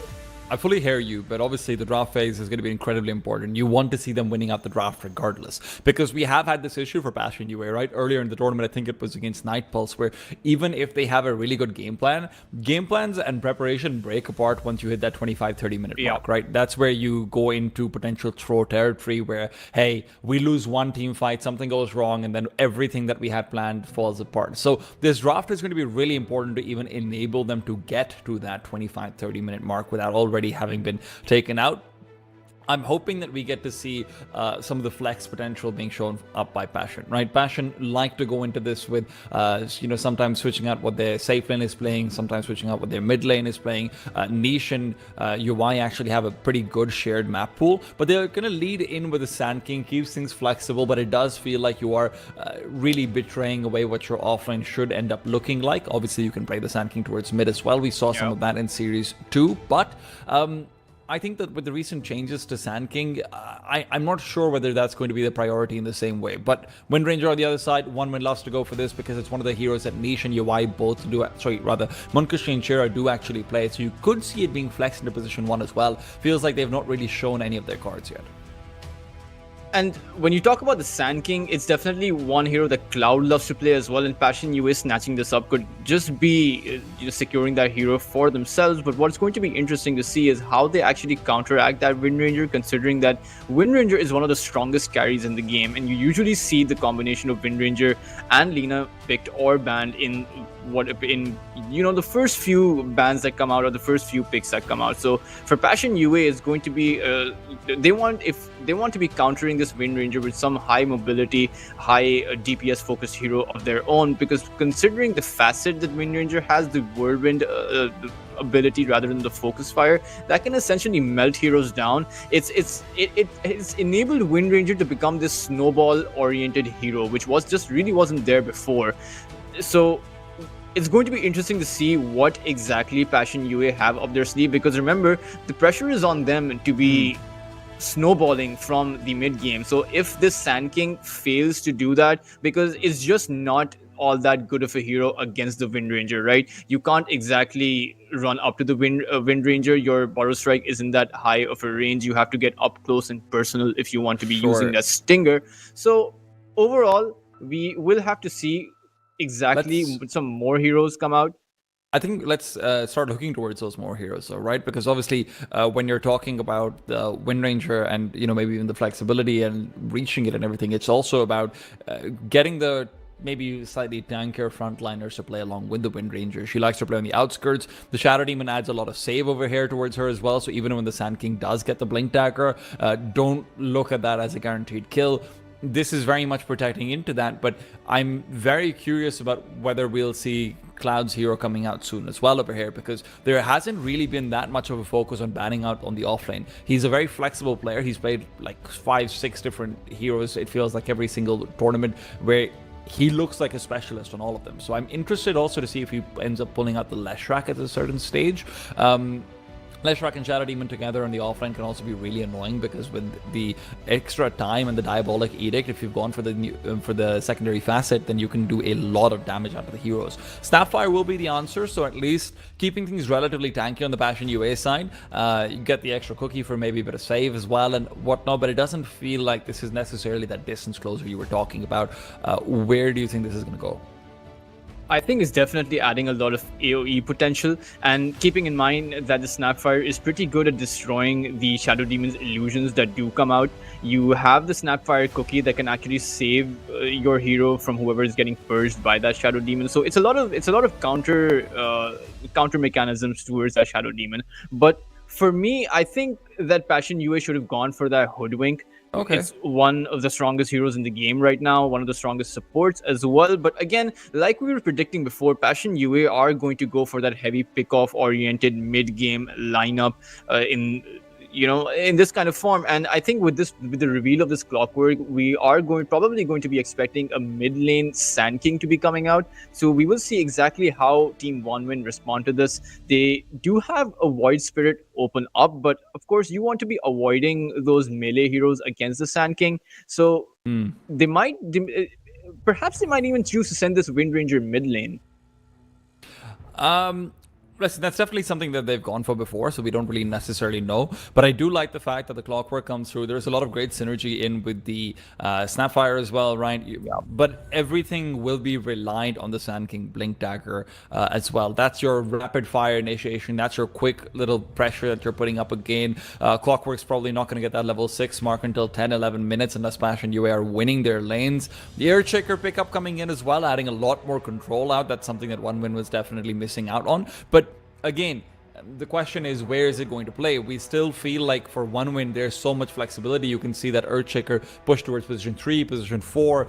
You can see Wind Ranger onto 1, onto 2. And OneWin have recognized as well that this is very much about making sure they don't just outright lose in the draft. Sven's picked up as well, though. So where you're talking about AoE, that's interesting to be pulling in to the table as well. Obviously, Sven in the previous patch was being played a lot as a support, but with those nerfs to his Warcry, it feels like that's a lot less likely to come true. So I'm assuming this is going to be a carry Sven being paired together with a mid lane Wind Ranger. How does Sven do up against the Clockwork Sand King lane if this ends up being an off lane double strength duo? I mean, it's a bit of a terrifying lane for Swan, if I'm being honest, which makes me feel that this one may not be going core. Especially considering in mind that the option for that mid lane Earthshaker, thanks to that innate ability, those buffs that the Earthshaker has gotten, we've been seeing teams play the Earthshaker mid. We've been especially in the CCT Series 3. So this could potentially be a mid lane Earthshaker. And the question is, if you're sending this Earthshaker mid lane, would you be sending the Swan as a core as well, particularly when you're faced up against so much AoE and so much disruption? And it's going to be tricky if you're going to choose to do that. You definitely do need to pick up a ranged hero. You need some hero that can initiate onto Passion UA, because you have so much disruption that you need single target abilities, right? You can't exactly go all in, go in blind against Passion UA. You need something like a Primal Beast, for example, something like a Mars, for example, something that can pin someone down so that the Earthshaker or the Wind Ranger can just shoot them down. Right. I love the Mirana pickup though, because when you see the Morphling ban coming through, obviously OneWin are very worried about that mobile carry hero that can do so much. Mirana, obviously with her changes to her facets and everything as well, has been played a bit more as a carry too. Plus it feels like there's good setup actually for the arrow, no matter what the lanes look like so far, right? I mean, if you've got Clockwork playing position 5, then you can have the Clockwork cogs into arrow, anything like that as well. It feels like you're actually setting up for a good laning phase, surprisingly enough, which generally does seem to be one of the more problematic areas for Mirana's in carry. It feels like you want to get that extra bit of farm in, which you always need to be ahead, but you don't necessarily have a crucial farming mechanism to do it. So it feels like Passion are probably looking to round things out with what I assume is going to be their mid laner.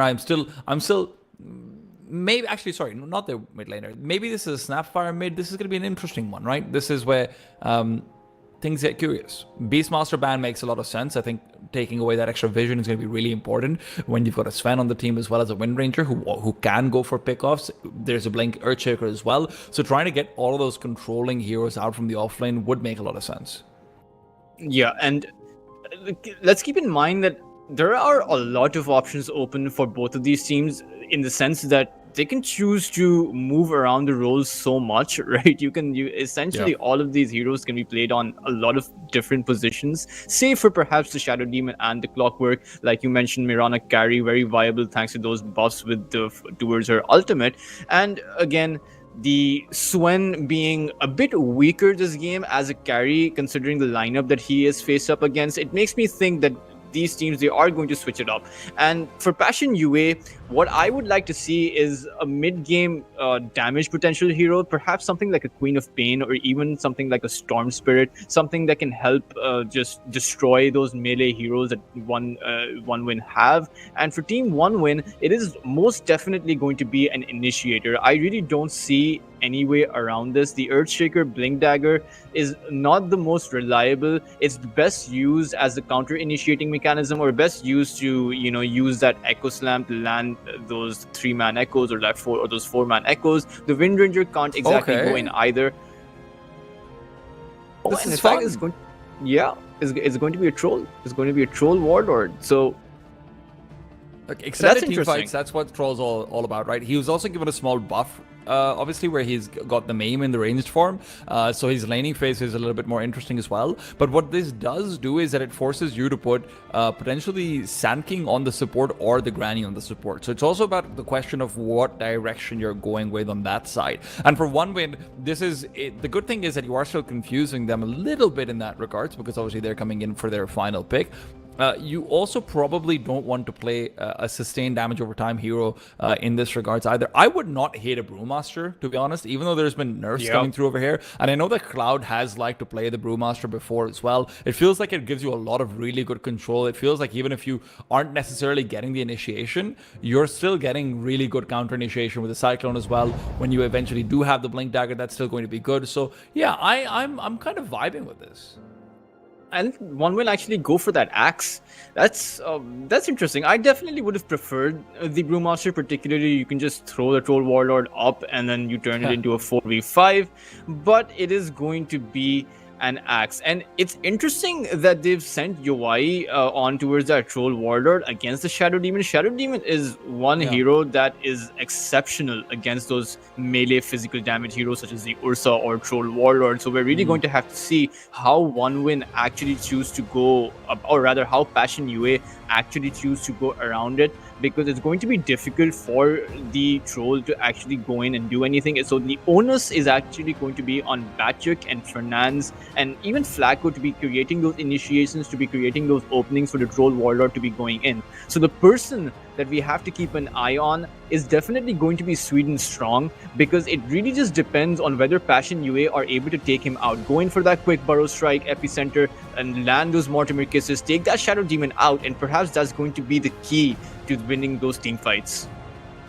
It's a good question to ask, because also when you consider Fernandes being on the Snapfire, of course, for reminder to everyone, Fernandes is the position 4 player. Flacco, position 5, Clockwork now going into things as well. This is going to be a situation where you have a lot of really high damage dealing supports in the early game as well, right? Both the Clockwork and the Snapfire can come through with a lot of extra burst damage, and that could give you an advantage in this laning phase. But then Respect is on that Sven, so you do actually end up on the position 5 Sven despite the nerfs coming through to it in the previous few patches. So I'm maybe a little bit surprised about this, absolutely, but I am looking forward to see exactly how this one shapes out. I mean, Sweden Strong and Cloud on the offlane with the Shadow Demon Axe combination are also going to be particularly annoying. If you end up attacking the illusions, it's always kind of frustrating to actually have to deal with the Axe rotating there regardless. So yeah, I'm interested. And when we talk about the mid lane, it's going to be Tiro Jr. against the Mirana. Now, keeping in mind that the Earthshaker isn't completely useless against those ranged heroes, because you do throw your creeps back because of the innate ability. So you're constantly dealing damage to those ranged heroes.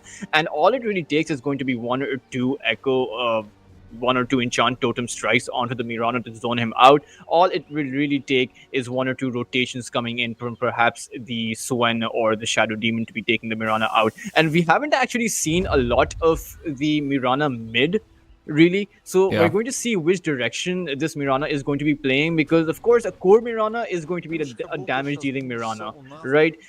Perhaps the Mirana is going to go for a Gleipnir, right? It's not really something that's tried and tested. Again, we are close to TI, so we are close to seeing a lot of teams experiment with different things. Of course, Passion UA isn't going to be playing TI, but it might just be, interesting to see how exactly this works out. Now listen, this is a smoked up side on both sides. They're going to be maybe going in for a bit of an engagement near this Bounty Rune. Smokes do get revealed. Flacco's considering backing off, but Yowai wants to contest. There's Cloud right next to him. And right now, Yowai, banished up, will be missing out on the Rune. Flacco's trying to pursue, but doesn't have the movement speed to get close enough for those battery cogs. Bottom lane, though, Fernandes has been getting taken down. There is going to be maybe a follow-up power shot that can finish him off. Fernandes could end up being fallen, but no, they decide against it. they didn't actually go for that power shot. I believe he had 200 HP, so I don't think he would have died, but it would definitely have just zoned him completely out of the lane. But when we talk about this lane for the off lane for Passion UA, the Snapfire and the Sand King, holding that thought, another engagement, dodging the power shot out. But coming back to the point, that is a very dangerous lane for Team OneWin. Once that Snapfire gets those levels up, once that Sand King gets those levels up, it's going to be very difficult for this Swen to land any kind of harass, very difficult for the Wind Ranger to actually be as aggressive as they are currently. I mean, even look towards what is going on over here. Wind Ranger completely zoned away, can't do anything about Batyak's last hits. And like you talked about, the Batyak's Blink Dagger is going to be one of the crucial points that Passion UA are building towards, right? In the bottom lane. If you can't contest them, then you're going to be in for a tougher time once that, 9-10 minute marks, because Batyak can not only farm this up, they're also very good at contesting pulled camps from the hard camp and actually farming that up as well. It's definitely going to be a lane where Passion UA are going to need to get some kills up, right? Because particularly when we've seen Niche be the playmaker for his team, we've seen Passion UA letting Niche lead the play, letting Niche lead them into the mid game, but this time around, it's Passion UA's off lane is the one that seems to have that requirement of being the playmaker. They need to get a few kills on this off lane in order to successfully transition. I mean, now focusing back over towards that top lane, where we're talking about how it's harder to contest, hold the point, bottom lane, Fernand's under attack, but another missed power shot means that this is not going to be a kill unless Sven chases all the way forward. There's still a cookie, so there shouldn't really be a chance of it, and indeed there won't be. Meanwhile, though, if we look over towards that top lane, it's going to be equal amounts of kill potential for Team OneWin. That Axe and Shadow Demon combination against the Clockwork and the Troll Warlord, both melee heroes, that setup by that Shadow Demon could potentially prove to be disastrous for Passion UA. So they really need to be careful. This Troll Warlord, it's a very farm-oriented hero, right? Sure, the Troll is it comes online towards that mid-game, but you really do need those core first 2 or 3 items to come online. And this Troll Warlord is going to have a bit of a hard time surviving. So for both of these teams, is there offlanes who have all sorts of kill potential? It's their offlanes who have to make things happen for their team in order to successfully transition. Yeah, goal. Look, I'm also a little bit curious about how the mid lane matchup's going to go, obviously, right? We've put so much focus on Niche being the main man for the Passion UA side. We have to keep an eye out on what he's been up to. Last hits-wise, he's on 18, going up against Shira. But, again, it feels like that's going to be pretty much even consistently. And Shira's happy with that, right? Shira's the kind of player who will let his team continue to accumulate leads while he's just taking the L. Or not even necessarily the L, but just chilling out a little bit more back into the lane. Yeah, and the fact that this mid lane is going evenly, I feel like it's going to work just a little bit better for the Earthshaker, because Mirana, all the Earthshaker really needs to come online to start racking up those kills is that Blink Dagger, right? And you've seen sometimes that the Earthshaker chooses to forego those phase boots or that power treads and go for that brown boots Blink Dagger, which has worked out. And meanwhile, Mirana is going to at least need those 2 or 3 items to come online. So look, I think the expectation the Earthshaker is going to go brown boots, Blink Dagger is just unrealistic for the mid lane Earthshaker. We're going to need to see him getting more. But when you look at his last hits, Shira's doing everything he needs, right? He's topping the last hits chart overall, 26 and 11 right now. They know what's going on, and they are more than happy to let this one go in the way of Earthshaker, just picking up that money. I mean, we might even see Shira getting all that extra aggression put into a position where Niche can never fight, but that bottom lane, again, Batyak taking up the damage, and it feels like Munkushi is the one who's actually soaking in the difficult lane right now. And it's interesting how Batyak has actually gone for that chainmail, not picking up that bracer that would give him that additional HP. That changes prioritizing that physical damage block. But meanwhile, over on top side, the Axe taking quite a lot of damage. The Blood Grenade is going to slow down Yowai quite a bit. Cloud making it a safety, and Yowai is just going to TP out. I am a little bit curious about that TP decision. I won't lie to you. Yeah, I mean, he had the clockwork. Yeah. They couldn't just chosen to go on the Shadow Demon. Meanwhile, bottom lanes where first blood comes through, all that extra harass that had been coming out. Finally, Munkushi just completely outplays him. It's just a great power shot landing. Sven didn't even need the stun initially, but maybe that stun can come through a little bit later. Meanwhile, top lane fight still going on. Sweden Strong is going to be caught out, and Cloud is going to be the next to follow. Yowai, where first he could not succeed, has now done so. Overall, very, I would say, unexpected for both of these lanes because it's their safe lanes getting all of these kills. But that's a very good start for Passion UA. It is a bit unfortunate that that first blood came out by Team 1win, as that would have been a first blood over on the safe lane for Passion UA. But, you know, Wind Rangers ahead, Troll Warlords ahead. So both of these teams are fulfilling their own individual requirements. It is the 6-minute mark now, so we will be seeing, like, when with that rune pickup, with that Shadow Demon rotation on towards that mid side, exactly what these teams are going to be prepping for. I mean, bottom lane, Batric's just not having a good time. He's being chased down again and again. And he's got phase boots, right? He felt like he was going to be safer with the phase boots, with the Windlace. He's supposed to be so fast, but that's the problem with going up against a Sven Wind Ranger. They've got great stuns, they've got great follow-up as well, and it feels like once you're caught out, you can't really rely on just speed to get away. Cloud's gone and got himself a massive stack of farm, by the way. So despite the fact that he went down earlier on, he is really picking up the pace. Will they be able to steal that Wisdom Rune? I don't think so. Oh, in fact, Respect actually stealing the Wisdom Rune right from underneath Passion UA. The Snapfire just unable to do anything about it. And in fact, Fernandes, he might just end up falling here as well. Will they be able to get the kill? Wind Ranger Munkushi just does snatch it up, as Batyuk is just helpless to do anything about it. Oh my goodness. Meanwhile, top lane, Cloud's being chased after. He's got the dunk down as well.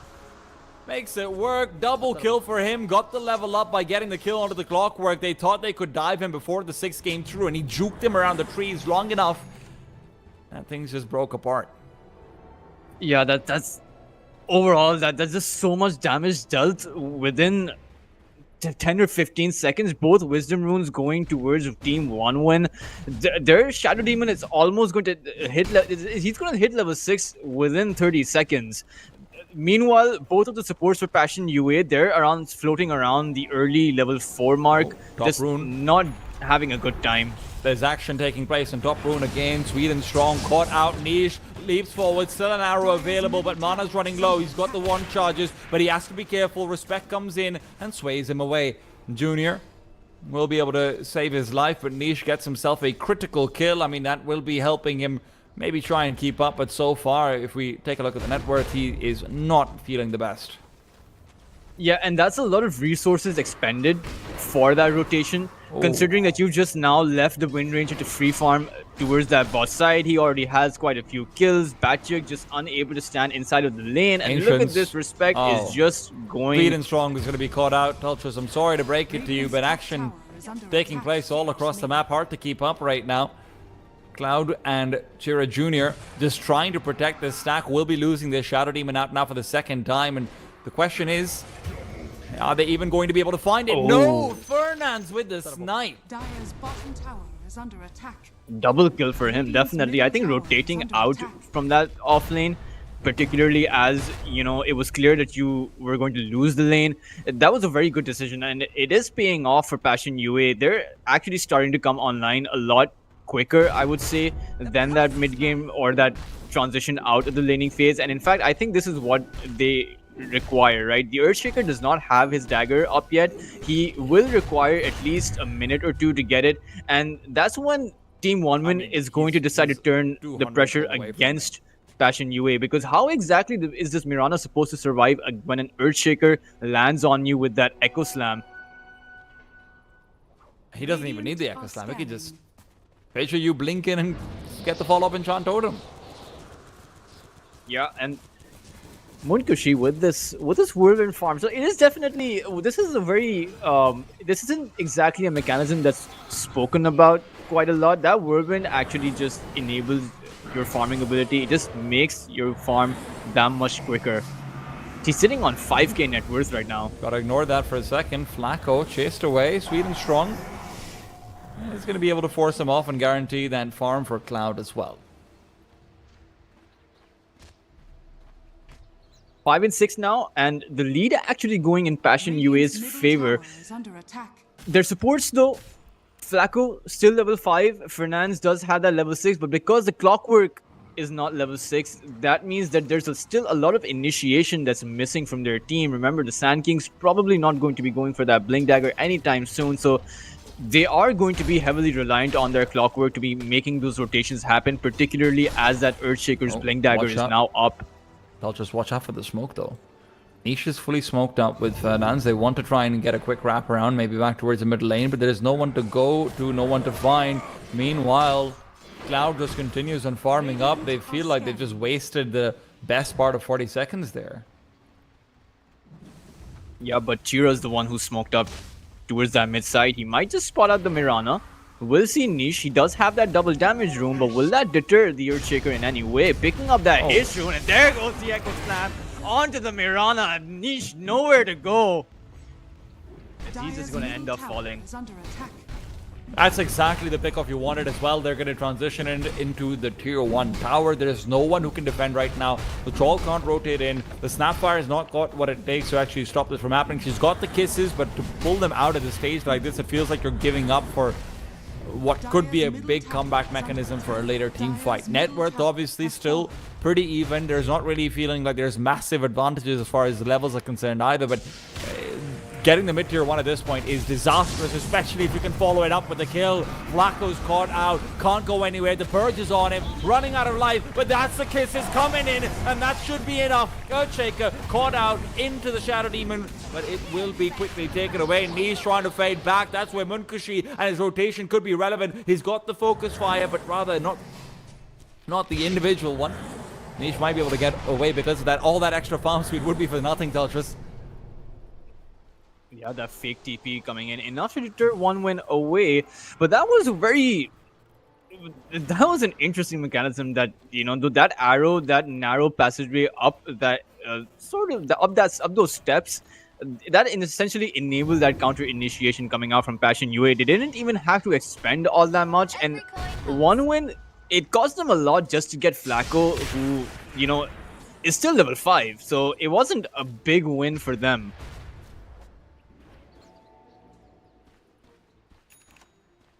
Of course, though, they will be able to stop Mirana from farming. Mirana was doing pretty well, sitting on 5.7k net worth, only has a Dragon Lance to his name. So again, Mirana going for that DPS build, probably not going to be going for that Gleipnir, and it's not, you know, he's going to require a lot of farm. And now you have this Troll Warlord as well, who's also going to be farming. So this is the condition for Passion UA. It's really greedy.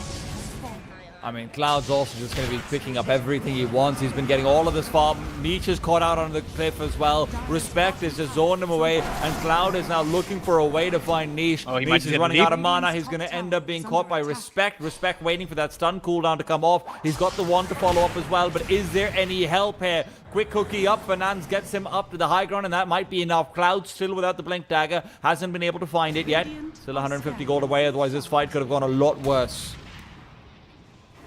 Yeah, and I mean, once those this Wind Ranger is actually just running circles around Passion UA, just getting kills everywhere and anywhere. 8,000 net worth, free farming, mega kill streak to boot, and this Wind Ranger might just end up being too much for Passion UA later on if Passion UA are not able to stop him. But again, with this greedy lineup, or rather greedy build, I would say, with Troll Warlord pickup, he requires a lot of farm with the Mirana Dragon Lance rather than going for that Gleipnir with the Sand King not having a Blink Dagger and anywhere in sight.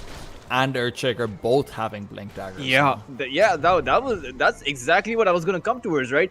Earthshaker has that Blink Dagger, and now Axe is going to have it as well. So they have this saving mechanism in the form of Shadow Demon. They have a Wind Ranger who can continue to free farm and continue to get those kills. It's not shaping up. Troll's going to be caught out. Tyr knows exactly where your Y is. He wants to go in for this. He's got the high ground advantage. Blink in. Echo Slam. Got it all. No chance for your Y. None whatsoever. It's Team 1 win. they're starting to take complete control of this mid game. They have the tier 1 towers. All 3 tier 1 towers are now down for Passion UA. Their Troll Warlord was just revealed, taken down. He does have the Battle Fury, so he can just, he will farm up pretty quickly. But the question is, will he be able to farm up against the sort of stacking pressure that Team OneWin is building up? It's a very difficult ask, particularly because Troll Warlord, sure, he's a mid-game hero, but he's still kind of a 4 protect 1.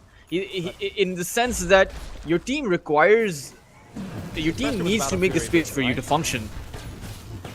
Especially with a Battle Fury build. Radiant's bottom tower is under attack. Now, I mean, this is the point where Tultrus, you can also see what we were talking about for Chira, right? Earthshake is sitting on 5th on net shot. He does not care. Cloud has been farming up stacks consistently. He's been farming up the triangle consistently.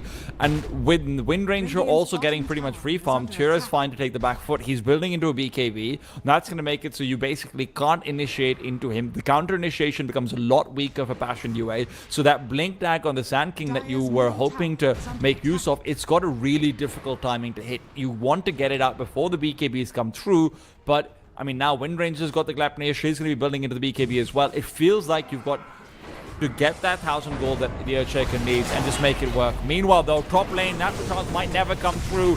Kiss is coming out. Great calls, great damage. Shira can't get the fissure off. The battery assault keeps on interrupting, and that's where this turnaround comes through.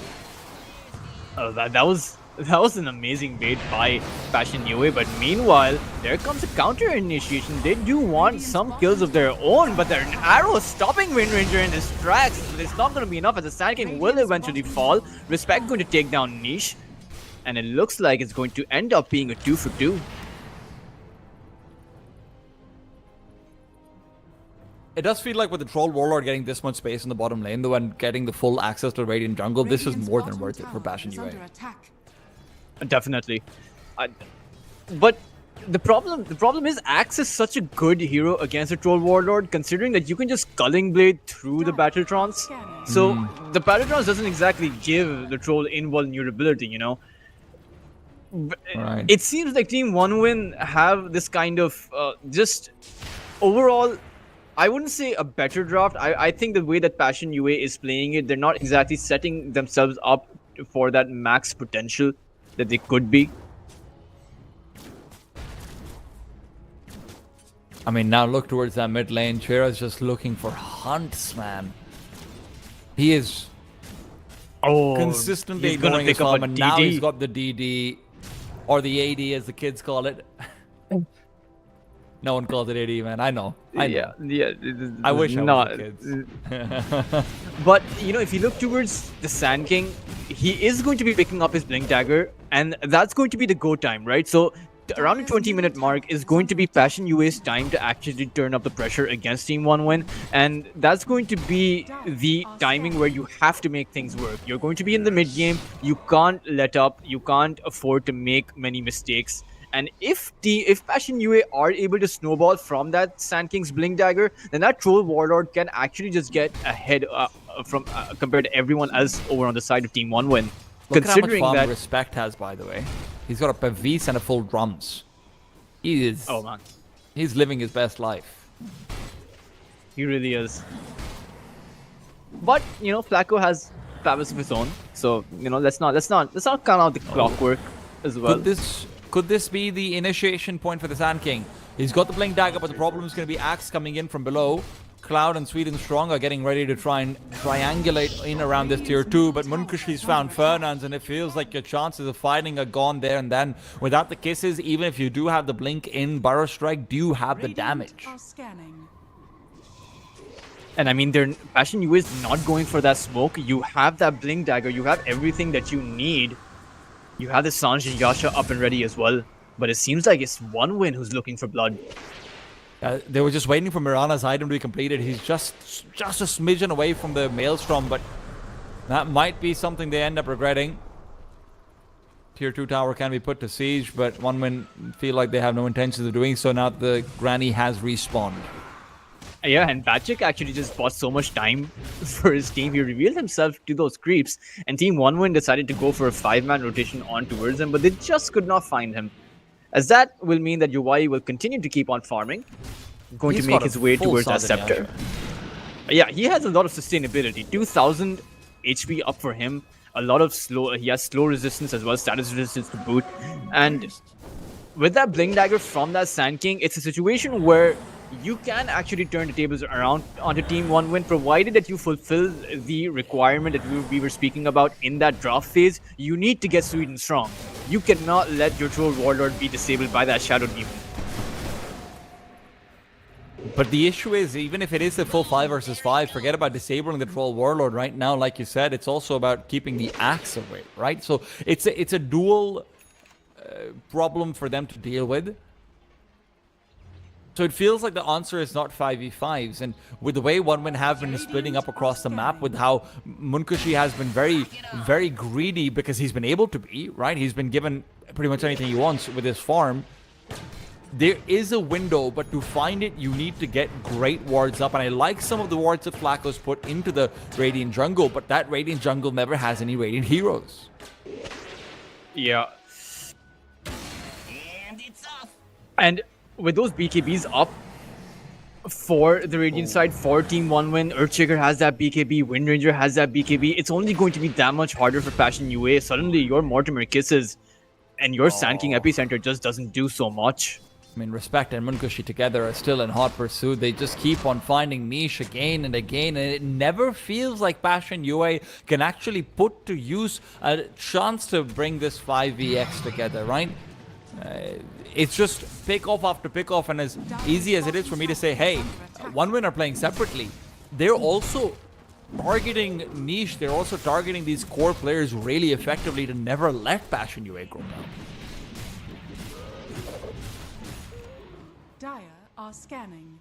Ideally, though, in a scenario where the game continues like this, I do think that Passion UA are going to be just a bit stronger for it, because you do have the Mirana and that Troll Warlord, and they do have two carries as opposed to the one of Team 1Win.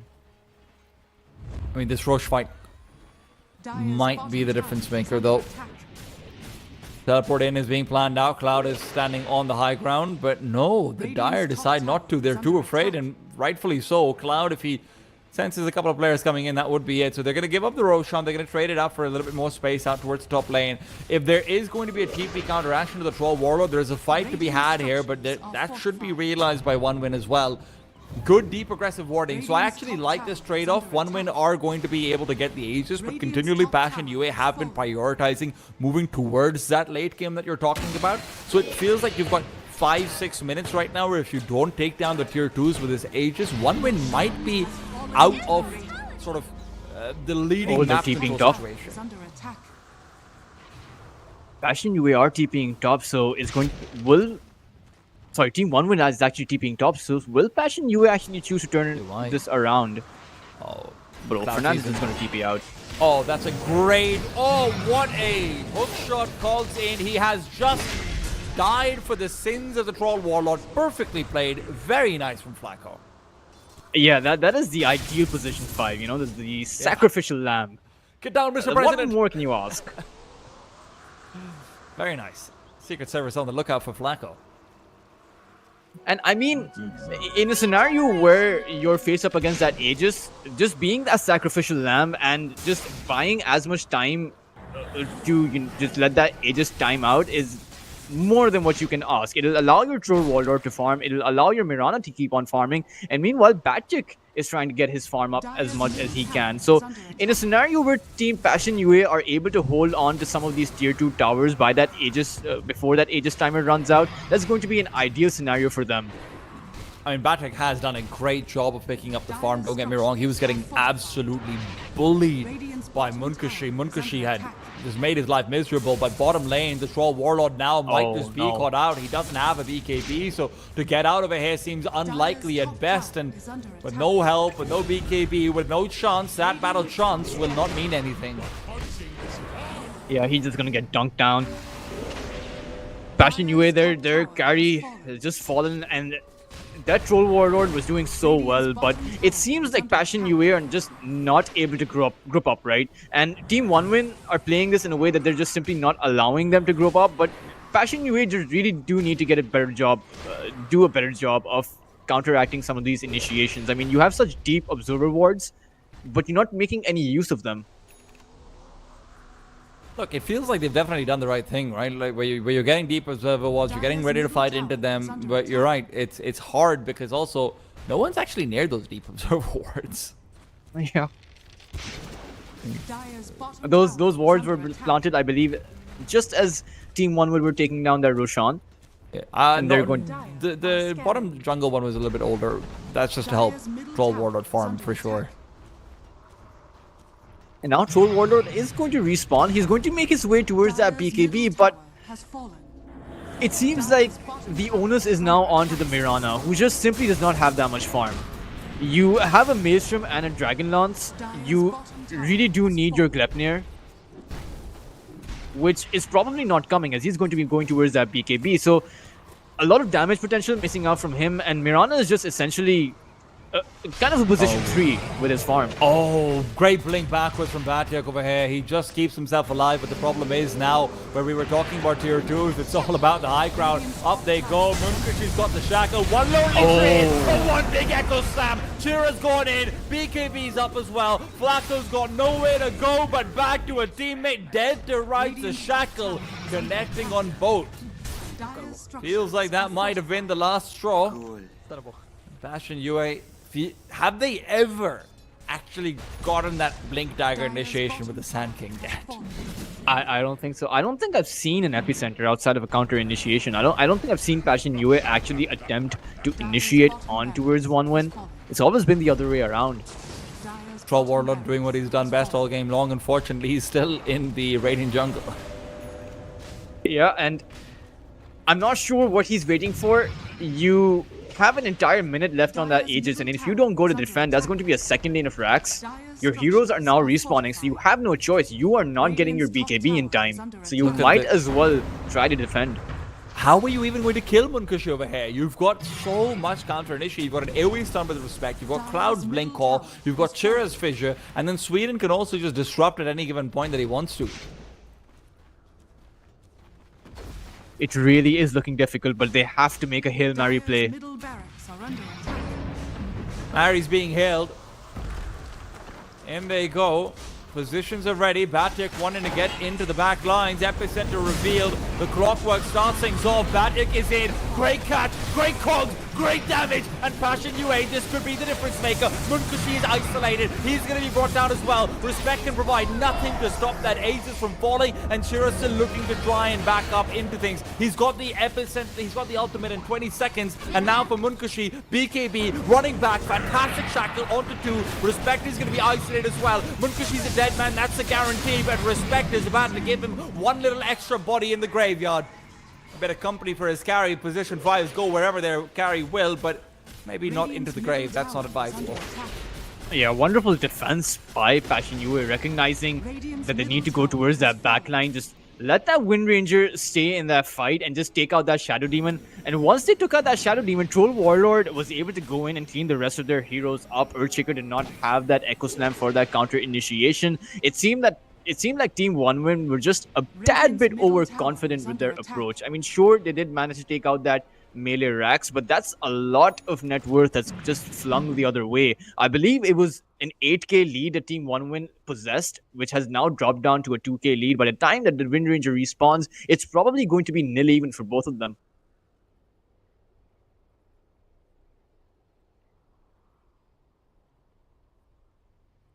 And thanks to that fight, Troll Warlord is probably going. He's gotten his BKB.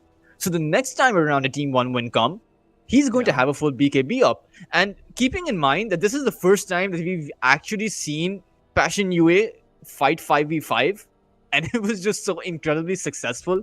And so what I'm wondering is, why hasn't this moment happened before? I want to give a lot of love out to Flacco for that as well, right? Because Flacco's consistently been getting these great hook shots, power cogs, where he's getting multiple people in it. And that sets up really nicely for Batek on the Sand King to actually be able to take things down as well. So if you continue to have setups like that you can fight in with, that's obviously ideal. That's what they were hoping for before. But that bottom lane, they just got initiated on as well. And as much as we can criticize, and I think rightfully so, Passion for not grouping together, so much of it has just been because OneWin can go for these hyperactive fights where you're going in and in and in again and again. The double blink dagger, the save with the disruption, the save with, even to some extent the Stormhammer is a bit of a save as well because Passion UA want to group together and fight into it. It's difficult to do so. So it's actually not as easy as we maybe make it out to seem like. But that is the answer, unfortunately, even if it's not easy.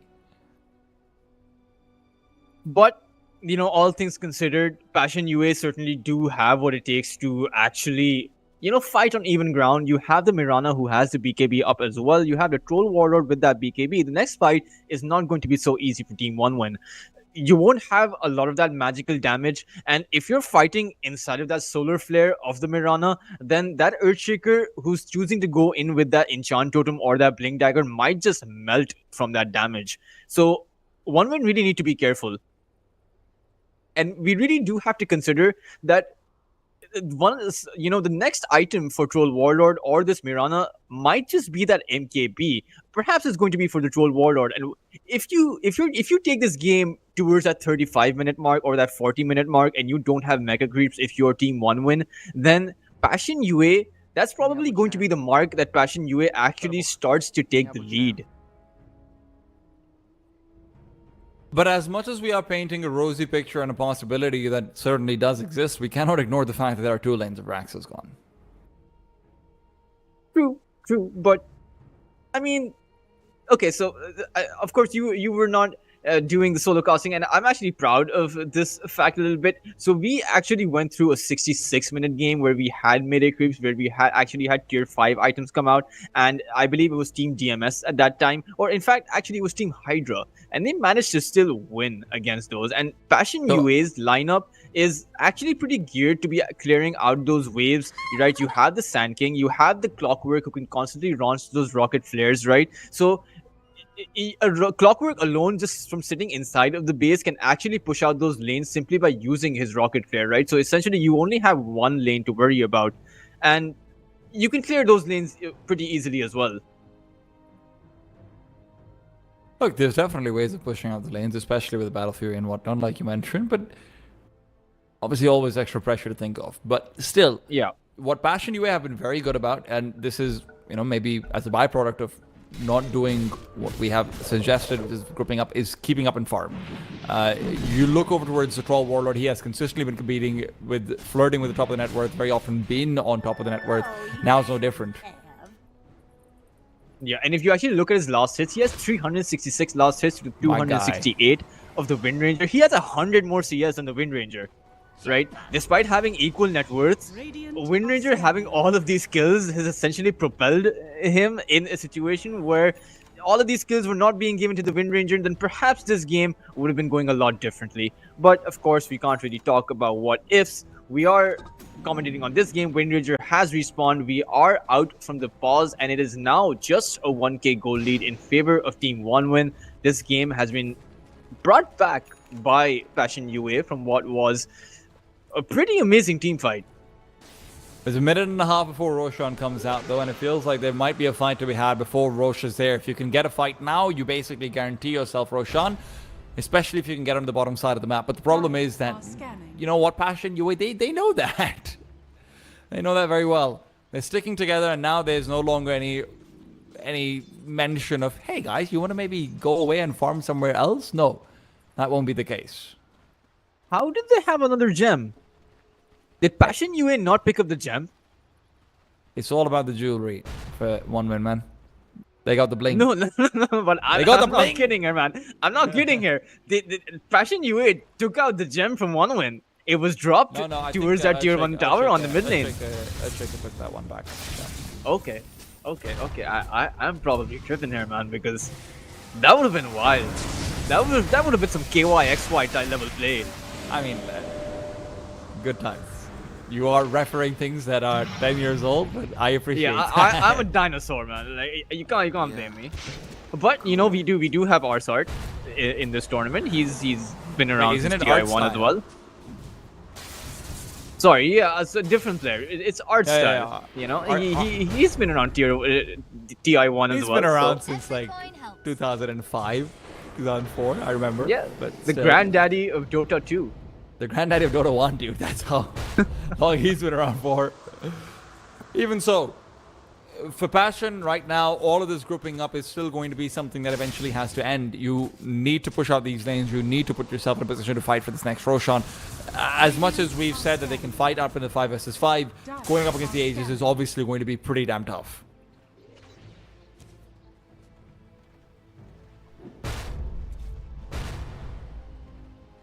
Dude, I love the Earthshaker, like the visual for the Spirit Cairn.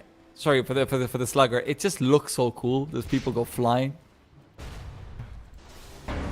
What's interesting Assassin. though is I understand what you mean, but Team OneWind, I guess they're waiting for that Roshan. It is going to spawn in a few seconds. They've smoked up now. Oh, I think Let's they- see. It is an early Roshan, so I think they just don't expect it. They're looking to take the fight initially, and it'll be into the dire triangle.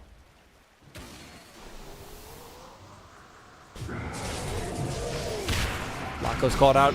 Link forward. Call. Cloud's got this. It's an easy kill. And with the death of the Clockwork, it feels like you need to just back off. And no, he's brought back, and in they go. The 3-man Glepner meant that he felt the risk, and now the risk is on the Troll Warlord. Respect going forward. BKB is on. Stormhammer avoided. But that hook shot being missed, and they've got no other way of actually getting into the fight. They need to recede and retreat back to Fountain. Yeah, Mirana was just too low on HP. The Passion UA really did not want to fight that. Troll Warlord Yawai was forced to expend his BKB, and that essentially means that Team OneWind can feel pretty confident going inside that Roche pit. But the question is, will Passion UA actually choose to contest this still? And I think they do. I think they really need to go for this Roche play. It is going to be risky, but you simply can't afford to let the Aegis go when you only have 1 Rex remaining. I don't think they have a choice, though. The problem is how fast this goes, but they are getting worried, and now with the Rocket Flare coming in and giving up vision, Passion UN will at least be able to sway them away. But this is now going to be the little standoff. The problem will always be the mid lane, which continues to push in. You don't really care about the range racks. The Roshan is much more important than that. But at one point or the other, Passion UA are going to start to think about retreating, especially if Monkashi is going to be giving up his position up top, pushing out with the power shot, backing in. That is so much pressure on your base. He's TP'd back in, but the problem for OneWind is they don't have the Echo Slam. Oh my god, no! Yawai thought that he could try and sneak it through, but now the power shot reveals it.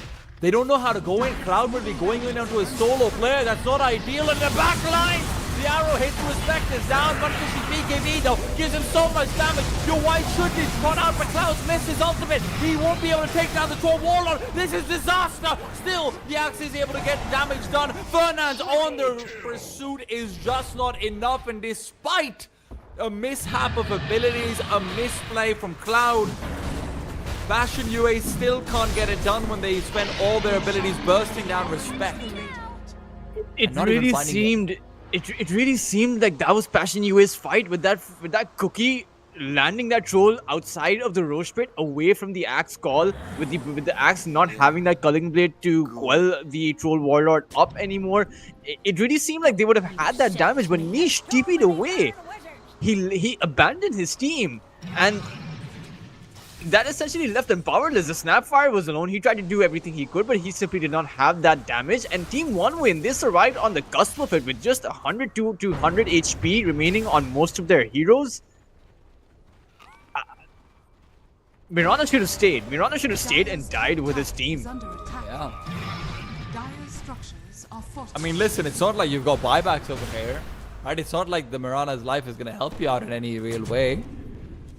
Couple of seconds till the Sand King and the Clockwork return, and that could be potentially a small defense being put up. Unfortunately, you don't have the individual focus fire that just dominates the buildings. Monkashi won't be able to present that forward. Roshan banner is up over here as well. You've got all that extra bits and bobs for the creeps, and look, that's that initiation coming through. There won't be the Troll Warlord being able to deal that damage, but Flacco's taken down as well. Your wife finally here, but will it matter? No, it won't. This has got to be it. It's called. Flacco's decked out of there. It's GG. Yeah, Dunk to finish it off. Last tackle shot just sealed the deal towards that tier 3 fight, and it really seemed like Passion UA, they were doing pretty well up until that mid game. Sure, they were really lacked that grouping up mechanism, lacked the counter initiations, or actually the initiations rather, and they weren't able to get much done. They had those greedy builds as well with that Mirana going for that Dragon Lance. I believe she should have just rushed that Gleipnir as quickly as possible, allowing them to get some of that initiation ability for themselves. They weren't able to take that Shadow Demon out in most of those team fights, apart from the one tier 3 defense that they put up, which was their first massive win. But they still could not transition that into anything. That Mirana TPing out into that team fight as well. Just overall, it seemed like there was a lot of communication mistakes being made in that team, a lot of panic being created, which to be fair, happens quite a lot, especially when you're faced up against a mammoth of a squad that is Team 1win. So overall, Passion UA, they made a lot of mistakes. They were a bit greedy with their itemization choices, even with their draft. Of course, they did go for that very unconventional Mirana mid. I do think that Mirana has a role on that core position. I just do not think that it is on that mid lane. However, I could be wrong. There are probably ways to make it work a lot better, but from what I've seen, this is a very Gleipnir heavy patch, right? You have a Gleipnir coming out in just about every game. You have most of the time you have 2 or 3 Gleipnirs coming out from one side as well. So when you don't have that, especially against high mobility heroes like that Earthshaker as well, like that Axe, you want to be like that Wind Ranger, you want to be shutting those heroes down. You want to be preventing them from moving in, especially against your Troll Warlord. You don't want the Axe jumping in. But when you don't have those items, when you can't enable your Troll Warlord to actually stack up against the enemy team, that's a recipe for disaster. It really seemed like towards that mid game,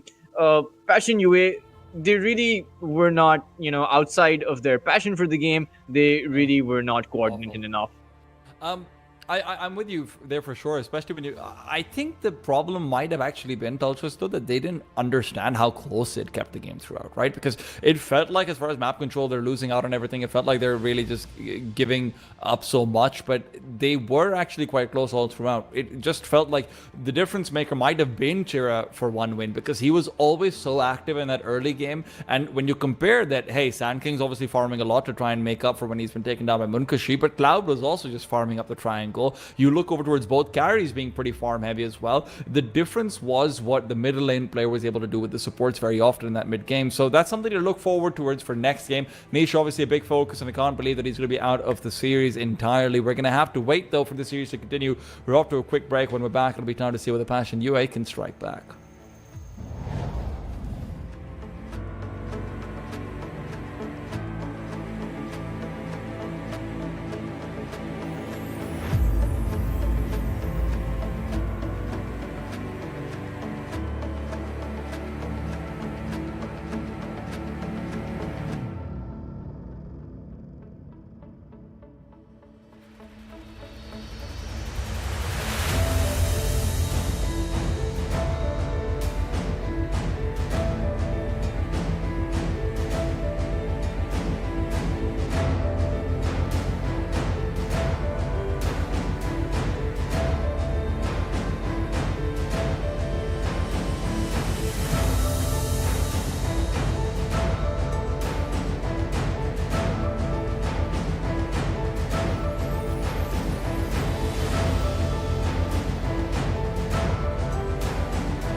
Closer affair than perhaps expected initially. Game 1 goes the way of one win. Welcome back to the CCT Season 3 for the Dota Series. I'm T-Time, he's Teltros, and we're having a good time so far. Teltros, obviously, quick recap for the previous game for me, and then we can continue on over here as well. Right, we saw a Mirana pick coming through for mid lane for Niche, for Passion UA. A little bit more unorthodox, but we saw it didn't necessarily work out to the fullest. Didn't feel like Passion UA had a great idea of their strengths, even though they were doing a pretty good job of trying to keep things even. And then one win at the end of the day after a couple of good team fights, after a lot of really good consistent aggression, finish them off. What are we looking at for Passion's draft right now? How do they need to change things up?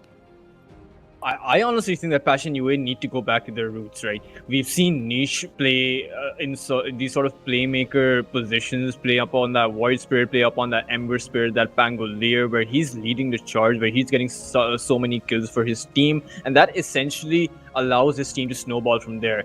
Last game, we saw him pick up that Mirana, who just simply does not do all that much in that early game, particularly when you go for that Dragon Lance instead of those control or utility items, which you most definitely need against high mobility heroes such as the Earthshaker, Wind Ranger, and heroes like that, heroes that can instantly jump on you and take you out, right? We saw huge Echo Slams coming out. We saw 3-man Echo Slams just completely demolishing Passion UA, and you really need to put a stop to that. And meanwhile, Passion UA, I think it's really just a question about going back to your roots. And we talk about, of course, that Team OneWin, they're a TI contender. They're a heavy favorite in this tournament. They're an invited team. They've managed to secure second place in the European Pro League. The Elite League rather, finishing up in I believe it went to the last game in a best of 5 against Team Liquid. So they're a powerhouse team, right? But I did not see a major skill discrepancy between both of these teams in the first map. What I did see was a huge communication gaps. What I did see was discrepancies in team synergy, which I believe can be made up for if with a little bit more composure. I'm going to cut you off over there because I'm going to disagree a little bit, because I do think I don't want to let Munkushi's hard work to go to waste, right? Munkushi on the Wind Ranger was just gapping his lane, right? He was just solo destroying Batik over there. Batik did a very good job in the mid game of bringing it back, but let's not say that there wasn't a skill difference at all, right? Let's keep that in mind. I more meant in the sense that Passion UA were doing a good job keeping up, right? The Troll Warlord 100%. Was able to keep up that network despite the Wind Ranger getting all of those kills and just going ham on Passion UA. No, 100% I'm with you over there. But now we're starting things off again with the Shadow Demon. One win, obviously a little bit of respect actually coming through with the early Sand King ban. I quite like that because it did feel like Batik, even if he wasn't necessarily the most impactful, I didn't blame him for that. That was one of the timings that we felt like Bastion had missed with the Blink Dagger not being there. I would have actually really liked to see a Clockwork pickup from Bastion as well early on. Flacco was great on that. The only issue felt more like in the laning stage, and I don't know whether I attribute that more towards Cloud's excellence and how he got that great juke out and the double kill with it, or do I maybe put that more on Flacco's shoulders and the Troll Warlord as well, right? So this is where pardon me, I'm choking, I'm not even playing. This is where things can get interesting. But Naga Siren is what they're leading up with. Lots of illusions. Interesting that they pick it into the Shadow Demon. Obviously, that's one of the supports that does better versus the Naga, because it can make illusions off of it. One win also then ban out the Mirana. Yeah, and I'm curious to see where this Naga is going to go. I do not think that previously where we saw some games a few patches ago where the Naga Siren was played as a support, I don't think that's pretty viable anymore. You have a lot of heroes that can actually, when you pick up a Naga this early on, you open up the space for Team OneWin to just completely counter it out. So I'll have you know that Naga was played as a support a lot back in patch 6.78. That was only 11 years ago at tier 3. Yeah, and I mean, back then we also used to see core Nagas just run down supports like the Shadow Demon and Ancient Apparitions, even in some of the internationals that we saw. But I think times have changed. Naga Siren, I don't think this patch is very, I would say, illusion centric. We're not seeing heroes like a Terrorblade or even the Medusa, or even and such as the Naga Siren, we're not seeing heroes like that thrive. We're not seeing ultra Especially- late game carries thrive. Especially with the changes to the Manta style, where the duration of the illusions was reduced a little bit as well. It feels like there has just been these slower nerfs. I'm actually surprised that the PL hasn't been more of a focus, to be honest. I thought the PL buffs in the most recent patch were ridiculous, but yeah, apparently we're just not going to have illusion heroes, and maybe that is for the best, who knows. We continue to see, Wind Ranger ban, that's a great ban. I think Munkushi was doing fantastically well on that, and again with that flex potential in Vichera as well. I think that's a good sideline. Now, Sniper pickup over here is interesting, right? You show off your cards very early on. Sniper obviously comes through with some interesting additions to it as well, with the take aim facet if you try and opt into that, hiding you from Fog of War even while you're firing out. But Sniper is actually very good against Shadow Demon, especially in my opinion, but I don't know how he does with such an early pickup. I mean, Earthshaker picked up, we saw Chira absolutely dominate with that before. I don't really know what you build around this Sniper though. I think personally, I haven't seen much of this combination, but in theory, if I were to think about it, this Naga Siren and Sniper combination is just, I would say it's really good. Because keeping in mind that you have to expend a lot of resources to get inside of that Sniper, assuming it's a Sniper core, and assuming you can get inside of that Sniper, you have the Naga Song of the Siren to Please rely don't on say to get just inside of the Sniper.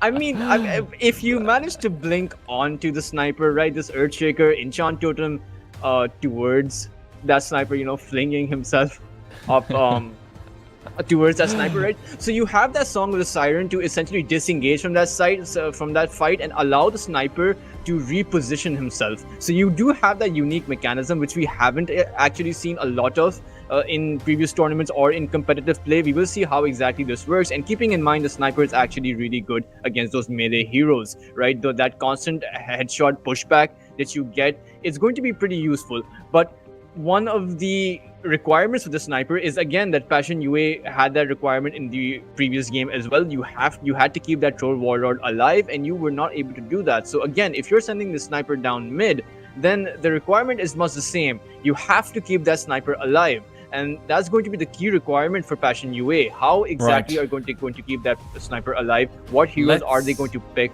that enables them? That's when you take the conversation to the fact that OneMan have just repeated 3 of their heroes, right? We saw all 3 of these heroes coming out before, and Respect obviously showed us a lot. Respect actually getting up a lot of farm on this Sven as well, building up into those aura items, got the Boots of Bearing as well, got the Bavy sound, got so much more out on top of all of that. And this is again clearly a fighting lineup that OneMan is bringing to the table. Morphling on the other side now picked up as well. Honestly, this could be 3 hard carries. I mean, any one of these guys could just come through. So clearly, Passion UA will have a late game advantage, and OneWin have bought into the fact that once again they're hoping to close the game early. So what we have to keep in mind is that even if the net worth is going to be even for these guys, sure, on some level you're thinking that's good for Passion, but they've had struggles in the mid-late game at times. So I am curious about how they change this one up. I love the fact that they've gone for the Queen of Pain. This is exactly the back to the roots thing that you were talking about for Niche. It's playmaking, it's fighting, it's trying to actually counter out all of this. Oh, that's disgusting. Filthy. I hate them. I've never wanted a team to lose this badly. The only thing that Queen could of Pain. Yeah, the only thing that could make me feel worse about this is they picked up the Huskar instead of this Viper, right? That's just about the only thing. But I would have liked to see the Queen of Pain last game around. I believe it's a very good counter against that Shadow Demon Earthshaker and that Swen, particularly when you have that Dagon build, that Dagon masochist build that you have. You can essentially do around 1500 to 2000 damage instantly. So you essentially burst down that Shadow Demon as soon as the fight starts, right? And you have that max blink, so you can blink out as well, provided your team can enable that ability. So again, this is where the Naga Song of the Siren comes into play. That Queen of Pain blinks in, takes out a support. That Song of Siren comes out. The Queen of Pain is then allowed to blink outside, and then you refresh the fight, and now it's a 4v5 scenario. So it requires a lot of synergy, something that we did see was a bit lacking from Passion UA, but it's good. And keeping in mind, when we talk about the Morphling versus the Earthshaker scenario, the Morphling Earthling is one of the best heroes to play against the Earthshaker because you're essentially stealing that enchant totem. You're essentially doing that 700 to 800 damage. You steal the enchant totem, you morph back into the Morphling, you waveform inside, you land that hit, and then that's another dead support. Right, so you have a lot of very high bursting potential from Passion UA that if OneWin is not careful enough, then they're going to be in a position where their fights will essentially be a 3v5 from the get-go. Sure, but also at the same time, Shadow Demon was never really caught out in the previous game, right? His position was fantastic. Sven's a hard hero to take down. Earthshaker's a hard hero to take down. And we're assuming, obviously, now that Cloud should be the one piloting this Earthshaker. You don't want to have a QoP versus Earthshaker matchup. That's the happiest day in the world for Niche. And after that previous game, he might need it, sure, but I don't think he'll be provided it. For OneWin right now, the only flexibility in my head is that, maybe you can put this Viper on a carry and still pick up a different mid laner if you want to go into this one. So that is maybe a question to keep in mind. Last pick is going to be for OneWin again. They have prioritized that. So let's see what they want to go for. For Passion, though, banning out a lot of these illusion heroes, they are assuming it's going to be a Viper in the middle lane. Buck as well taken away. I don't know how you round this lineup out, though, because this is still not a lineup that's doing anything until 15 minutes except for the Queen of Pain. Like, who are you relying on? A TP assassinate from a sniper? I mean, there are heroes that they can pick up, but it requires them to put the sniper on the support position, right? Because keeping in mind, if you don't want to send the cop mid against the Viper, you can just send the sniper down mid who has a phenomenal time against the Viper. Viper has no threat against the sniper, right? Because the attack range discrepancy is just too huge. But the team, the Radiant team really requires an initiator, right? And something like the Beastmaster would be so good against Team OneWin, despite of the fact that you have the Echo Slam, because that roar just disables that Viper completely. It allows you to shut anyone down. That long duration stun, any hero that can create a long duration stun with an initiation would be phenomenal for the Radiant team, because they do have a lot of burst potential. So I did get it wrong, by the way. It is OneWin's pick, so apologies for that one. But regardless, OneWin now coming in for the last pick, and it doesn't make anything you say less applicable to Ultras, but it does mean that Passion have a little bit more space. So the Beastmaster comes through for the OneWin side instead. This is a lot of single damage burst. This is not a lot of AoE. This is a lot of catch potential once again, but and it's good push, right? Like, let's not mince our words about it. You've got the Sven, you've got the Beastmaster, you've got the Viper. This is fantastic push. What's the finisher then? What's that big AoE stun coming out from Passion UA? Do you just say screw it and go for the axe yourself? I mean, personally, I would think you go for the Mars. Okay. You think yeah, I mean, you have the disruption ability and you have that impale, and it essentially, if you get a few heroes inside, it works very well with the shrapnel. It works very well with the Queen of Pain's sonic wave. So you can do a lot of damage. You can disrupt the fight, cause as much chaos and mayhem, separate the enemy team, and then you always have the fallback mechanism in the form of the Song of the Siren to rely on if things go badly for you. So I really like this draft from Passion UA. It requires a lot to make it work, but if when we talk about going back to their roots sort of style, they're a very mid-game oriented lineup. Their supports, they love to play those pick off heroes. Their niche loves to play that playmaking mid role. So if they're able to make it work, I think this could potentially be a game 3. I'm with you, and I love what you're putting down, right? I really like what you're saying over here, but let me point out a core problem. Your only reliable stun is an Naganet. Yeah. Right, like that is an issue. And when you're going up against the line of the OneWin has, they're not necessarily the most mobile, sure, so maybe that doesn't become a factor, but you're going to have to be very careful in how you're actually playing this one out. You're going to have to be really precise about who you're targeting, how you're creating these avenues of attack, how you're forcing them to group up potentially on the OneWin side, and that was their exact weakness in the previous game. So we obviously are expecting to see more from Niche, but who else are we putting the focus on? Who else is the microscope on to actually see their chances of success come through? I think they really require a Mars blink. I think if the Mars is able to get a blink within around 13 to 14 minutes, that's going to be their ideal opportunity, because you're expecting the mid lane to go badly. You're not expecting the cop to do anything against the Viper. Just simply get those levels up, max out the Scream of Pain, get that Sonic Wave up, and then go rotate. Rotate on towards that offlane, get a few kills on towards the one wins carry, and set your Mars up to get that early Blink Dagger, and then just start rotating everywhere across the map. Just create space, start getting those kills. I hate to interrupt you, and we don't have this, unfortunately, on screen for just a second, but it does feel like this bottom lane is going to end up having Sweden Strong taken down early on. We've got some technical issues going on inside, but you know what? We just saw Passion UA getting a great prediction out onto what Sweden Strong likes to do with the Earthshaker. He went into the offlane, he went to try and get a quick ward down, and then Passion UA zoned right in onto his position as well. So very nicely done to start things off with the first 1-0. Kill goes the way of the Morphling as well, so UI will have himself a nice bit of extra gold going into the lane. And if you look towards that bot lane, it is going to be, I believe, a Naga Siren position 5. I'm not too sure about this, because you do have Cloud on the Beastmaster, and I don't think the Naga Siren does anything to the Beastmaster. The Naga Siren is awful versus the Beastmaster, by the way. It is just, you get destroyed. Naga's normal advantages are the fact that you're a melee hero with good damage block as well as good armor and great movement speed. None of that matters when you're going up against 17 units. Yeah, and you have an Earthshaker as well. So this safe lane for Passion UA is not going to end up good. The good thing is Morphling can just waveform out, so there's not a lot of kill potential on towards that Morphling. So UI should be able to get a lot of farm up, provided that Flacco isn't caught out of position and doesn't end up dying. But the trade-off is that there's nothing really stopping the Earthshaker from getting that early Blink Dagger either.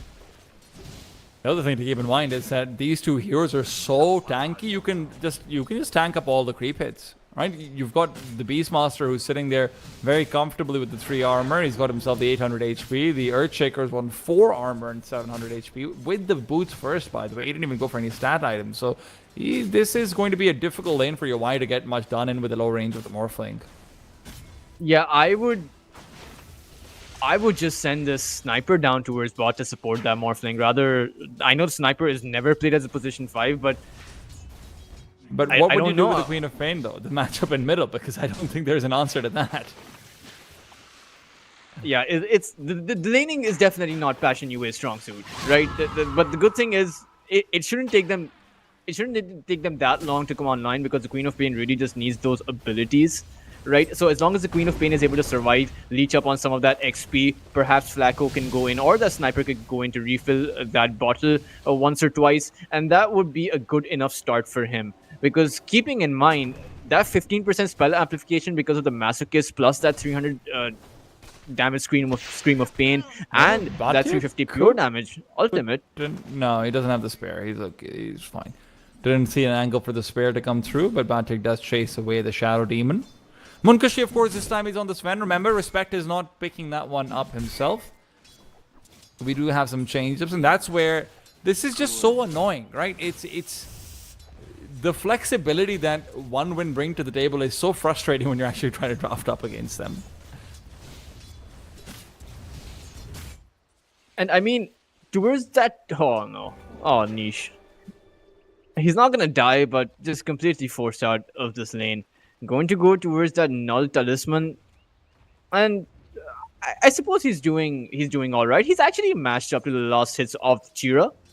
12-0 compared to Chira's 13-3. So Queen Niche is actually doing pretty well, all things considered. Yeah.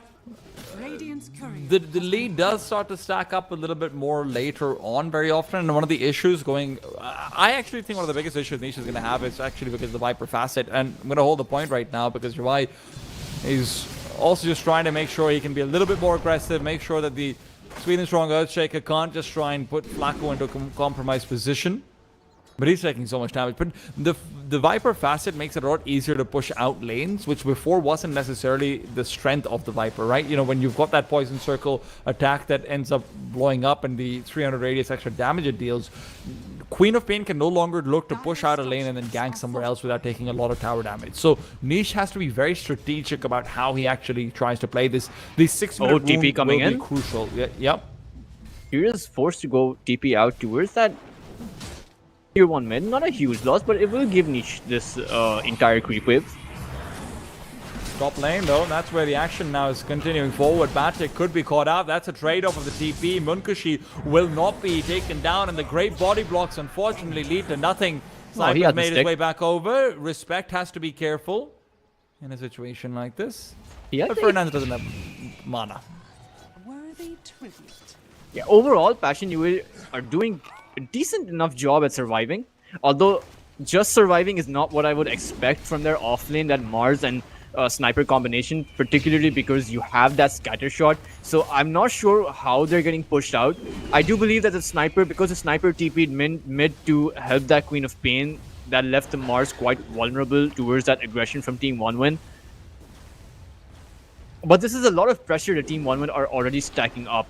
The thing is though, even with all of this pressure, they're not gaining a significant enough lead, right? Because the Viper's only 4 CS ahead of the Queen of Pain. Sure, you have a lot more denies. The Morphling actually is leading the CS chart, just 1 below the Beastmaster. And the Mars is actually has 21 lost hits and 10 denies for himself. So all of this aggression, it's not really translating to anything outside of just zoning heroes out temporarily. Look, the 6-minute rune could be the change-up for that, though. If Viper gets an amplified damage rune, if Viper gets himself an arcane or anything like it, that would be troublesome. Quap's also hoping for something like the same. For once, we actually have a very critical rune fight that is being prepped up and primed up as well. You can see Sweden Strong coming in closer as well. He doesn't want to give this Quap a chance. And look, with the bottom lane under control to the Dire side, this really does feel like it's a quick 50-50 RNG matchup more than anything else. Sierra's got the level 6 advantage. Quap is very far away from it, so if you look to fight into the rune, you are losing it. Yeah, Viper has the 6, Niche doesn't. And it's actually just going to be Respect who just steals it up and just runs back to the safe lane. Best kind of rune for that. Oh. Mid lane. Setup being planned. They want to get that Fissure out. Great ultimate from Chira, but unfortunately the Fissure stun duration just isn't long enough. Niche will not only be able to move back, he'll also just fully bottle up. And all that time, Morphling had started to pick up the pace with his farm. Yeah, that was a bit of a hasty TP in by that Sniper. I don't think the Fissure Viper Strike combination is enough to take out that Queen of Pain. It's enough to zone the Queen of Pain out, but won't do much else. As now, the Queen of Pain has that Sonic Wave, and I think Niche should just abandon this mid lane. Go towards top, get that kill. Go towards that bot lane, kill that Beastmaster. You have the net available by Flacco. I don't know if Beastmaster is killable though. He's got 1000 HP and a magic wand, which is gonna continue to accrue charges. He is very comfortable in this position. And to be fair, you need to take him down though, Tultrus, because he will be the difference maker for 1win. 1win are using Cloud as their win condition right now. Yeah, and this is the scenario that we've often seen 1win repeat. It's usually Cloud who's their playmaker, but we have to keep in mind that with that masochist talent, or rather facet, the Queen of Pain has, Queen of Pain does do 1000 damage with that Sonic Wave and with that Scream of Pain. So that could potentially take out that Beastmaster even with those wand abilities, because considering he's just used his wand. Niche has decided that he wants to keep on farming and maybe look to stack up a little bit more, but this could end up shaping out to be a mid-fight. What's going on in the bottom lane? Sweden Strong, Invisibility Rune picked up in front of the Naga Siren. He knows what's going on, and listen, there's no sentries over here. Sweden can just by existing, he zones away Niche at this point. But Niche, oh no. Niche might be dead here, Tultrus. Yeah, he does not have the HP to get out from this one, but he does sense that something is wrong. Not exactly falling for it. I believe he really wants his level 7. He will get it now. A level 4 Scream of Pain available for him. And he's just going to clear the creep wave. I have to say, Oh, top lane, you have to say that there's going to be an initiation over here, and it's Respect who should end up going down, but no. Mars prioritizes his own done. life, and it will be a retreat before Munkushi's Stormhammer can actually get to him. Couldn't close the distance fast enough, and that'll be it. I think that's totally worth it for Passion UA. Even though you use the arena by the Mars, you do force out that TP in by Munkushi. You do force out that Viper Strike. So that's a lot of space bought for that Queen of Pain. Sure, Niche wasn't able to utilize it in the best way. He will just go back to his base, refill his bottle, but now it's their time to actually go in. Will Niche choose to rotate in? But in fact, he's just going to go back to the mid lane. And here's the thing, static farming does definitely benefit Passion UA, but for how long, right? At what point do you say something needs to be done? Because this Morphling is not going for a one-item fighting build, he's going for a Lincoln Sphere. That's split push and farming, and we've seen what your Y can do in the split push and farming role, even with the troll, but that's where Flacco is hoping to close the distance. Respect is going to be an easy peasy kill. Disrupt is going to buy some time, but maybe not so easy. Munkushi comes into play, and now Niche can at least come through and trade 1-for-1, but that's not the trade they wanted. Sweet and Strong still nearby. He's hoping that he can try and cut off Niche, and Munkushi still with a God Strength on for another 30 seconds or so, so this is going to be not a tower found either. Great 1-for-1 win. Radiant structures are fortified. Yeah, you delay the Mars Blink Dagger, and I do believe that he is rushing it, like we predicted.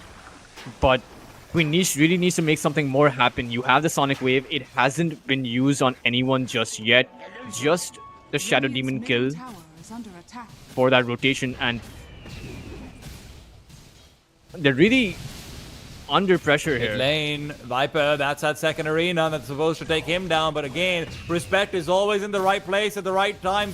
Sonic Wave only pushes Shira further back to the fountain. He is A-okay. So much committed and so little gained.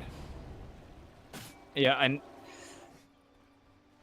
all things considered though, Viper falls off pretty heavily, right? So again, sure, Passion UA, they're not coming out ahead in a lot of these engagements, but the thing is, neither is one win.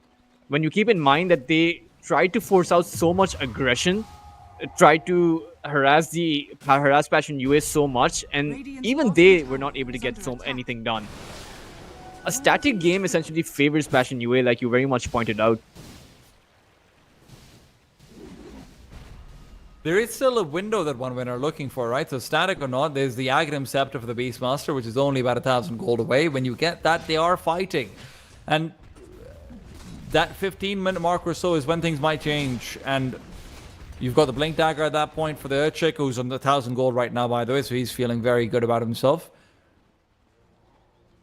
Morphling should have the Lincolns, sure, but what's the difference? Top lane, Fernand's caught out. Brought down. Quick and easy kill for Chira. He's just going to rotate back towards that mid lane. Queen of Pain. Dire's middle tower is under attack. Niche will pick up that double damage and blink himself out. So that's a neat little kill. He'll probably be blocked by that Fisher. He can't get away without a blink as well. Yeah. Forced to go back. He won't have a TP to go in anywhere. The good thing is they do have a double damage rune, right? So this is their ideal opportunity to actually make a kill happen. Who do you target? I would just go on the Swen. He's the easiest one to kill. Respect is just following him around, though. Yeah. He really is quite the menace for Passion UA. Sniper's quite under leveled as well, so you don't have that assassinate just yet. He's still actually quite far from the level 6, unfortunately. Naga's got the Song, but again, Song was more of a important consideration for big fights in the mid game or anything like it. It doesn't feel like the Naga 6 is the most impactful thing unless you're trying to initiate with it. Morphling does have a full Lincoln Sphere already. 13 minutes in. Look, yeah, even in the previous game, when he wasn't getting great circumstances, he still found his farm for like that 12.5-minute Battle Fury. He is good at getting the gold in. And this Mars Batchik is going to get his Blink Dagger in. We predicted, I estimated that within 15 minutes, if you get that Blink Dagger, then you're at an ideal timing, all things considered, considering the lineup and the pressure that you will be faced up against. So both of these teams, with Cloud having his scepter up, both of these teams are going to be at their prime within the next few minutes. It's all going to be a matter of execution. Radiant's bottom tower has fallen. Thing is, Beastmaster's so strong right now with the drums. You're saying that both the teams will be at their peak, but Morphling doesn't want to fight Tartress. Sven can. He's got the Echo Saber coming up, or maybe even he already has it, sorry. Sanj and Yasha is what he's going for next. They are clearly prioritizing fighting, and guess what? They're going to get a Roshan to do it. This Aegis isn't living. Yeah, and I don't even think that Passion UA have any idea that this is going on. They will smoke up. We will see exactly where they are going to go. They need to get a high-value target. Patrick doesn't have his Blink Dagger. And he's actually choosing not to farm it up. He did choose to smoke up, and he's just 50 gold away from it. Should he die right now, it's going to be disastrous for Passion UA. I mean, they could find Munkushi and Cloud over here, though. They're not being expected at this point, but now Sven is being pulled back in. The Naga Siren song is there as well. Munkushi's caught. This Aegis will be nothing. But no, the Disrupt saves him from the Sonic Wave. Rorna comes out of the Naga Siren. Flacco's going to go down. There's the song of the Siren, but it's not going to last for long. That damage over time is enough to take him out. Niche already with the Blink Dagger used. Mana running low. He will be able to back off in Sweden. Can't get the fissure out in time. Niche held that Sonic Wave, and I'm not sure why he did that. Perhaps he was expecting the Shadow Demon to come out, and when the Shadow Demon didn't come out, he expended that Sonic Wave, but that would have been a dead Swen. And Batyuk missed his spear. You can't be making mistakes like that. Passion UA really botched that fight. It was theirs to win. I also didn't realize that the Beastmaster went for the Aegis, so yeah. I mean, they had everything going for them that fight, but just making those mistakes, and now with the Echo Slam onto Fernandes, they're just... I think Fernandes is fine with that. He's a sports sniper, but still, if this is going to be the onus that they use to take down the tier 2 tower, that's a bit more threatening. Niche does have his Dagon up, so that's a lot of damage. That's around 1500 to 1600 damage that the cop can instantly put out. The only problem is, if you don't get your initiation right, you're going to be losing those fights. If you don't prime your Sonic Wave, if you're so scared of the Shadow Demon, you know, because when you go in, when you use the arena, when you blink in with the cop, you've already gone all in. You have to use everything. You can't hold anything back. The Y is going to be seen. That Lincoln's popped, and look, if they can just keep chasing him to the ends of the earth, they're happy, right? It's all about disrupting that far, but no, maybe they can do more than just that. Lincoln's still on cooldown, and he will be forced to TP all the way back. Now, look, you might be thinking that's 3 heroes that are being committed, yada, yada, yada, but you're also getting all the farm around the map, with the Beastmaster still taking control of the bot side. Viper is back in middle as well. You're not really losing much. Yeah, but it's a 6k net worth lead for Team 1win. Sure, of course, you do have the Aegis from the Beastmaster, which is not being used in any meaningful way. Team Passion UA are able to hold their tier 2 towers. It's very difficult to push up against them as well, because you do have the Mars Spear back into your team. You do have the Song of the Siren disruption. So it's a lot of defensive capability that Passion UA have. And if you're able to hold your tier 2 towers up until the 25-minute mark, if you're able to get a few more items in, if this Morphling is able to get the Manta up, is able to stack up on some of that damage, it could be potentially very dangerous for Team 1win. Keeping in mind that the Beastmaster thrives on that pushing potential. Radiant structures are fortified. And that Beastmaster's pushing potential will be uncontested. 1win will get this tier 2 tower for free. Flacco though, if I was Flacco, I just run into them with my Song of the Siren and just buy my team 7 seconds of space. I am glad you're not Flacco. So glad. I'm glad I'm not Flacco as well, because I'd probably lose my team the game.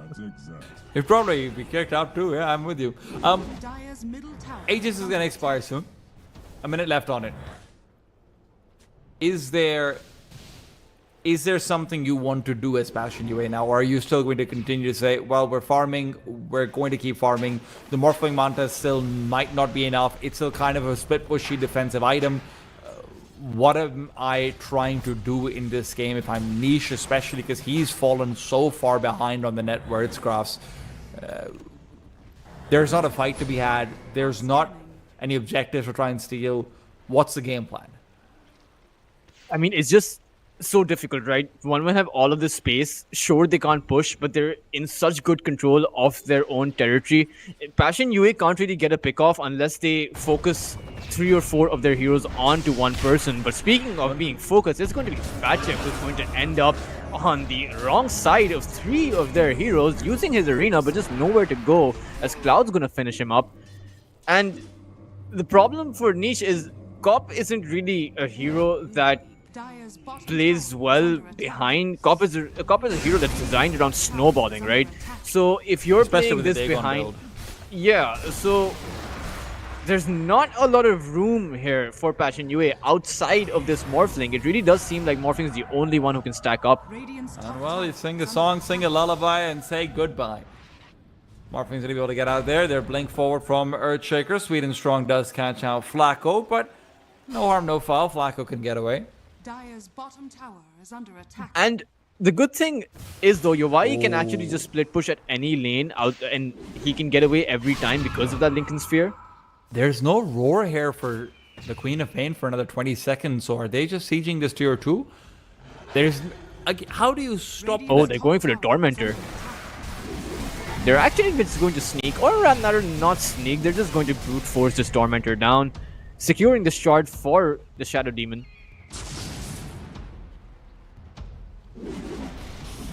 Dire's bottom tower is under attack. The Shadow Demon shard is actually Radiant's top really tower annoying. is under attack. The cleanse gives you so much extra heal, so much extra survivability, especially when you're up against, the Queen of Pain and whatnot. It does feel like it's even more difficult. And if you look over towards the range, you're already Radiant's top tower has fallen. right on the cusp of this Naga Siren song. So all that initiation potential as well that you're talking about for the song, it becomes more difficult. It's kind of annoying, but it's also annoying to be roared down and then brought down. Cloud now goes forward. UI will get away, but they're losing both their supports, and even if that doesn't seem like much, it is just going to extend this lead. Dire's bottom tower Yeah, is 9k under lead attack. up for Team 1 win. 7 kills to their name. Tier 2 tower taken down by them towards that top side, towards that bot side. Only the mid tier 1 remaining for Passion UA. No, the tier 1 tower for Team 1 win still standing up. Morphling is doing everything he can, but they're just consistently falling behind. I think Passion UA are going to be forced to retreat into this position where they're defending their high ground, and much like the previous game where they had that splendid high ground defense, I think that's going to be their best play. I think Because the this difference Morphling, that we have to keep in mind, the Tultras, is that Munkashi is now a farming hero. He's not on the wind ranger anymore. He's got Khalif, he's got the Sven, Mask of Madness. He is going to be more than accelerating his farm beyond what Morphling can provide. So you can't actually hope to be just staying relevant. Yes, Morphling plays well into the Sven, don't get me wrong, but not so much into the hyper-pushing lineup that the Sven then backs up. yeah, but you do have the Queen of Pain, right? So you have so much bursting potential, particularly if you go for that Radiant's Aghanim tower Scepter. is under attack.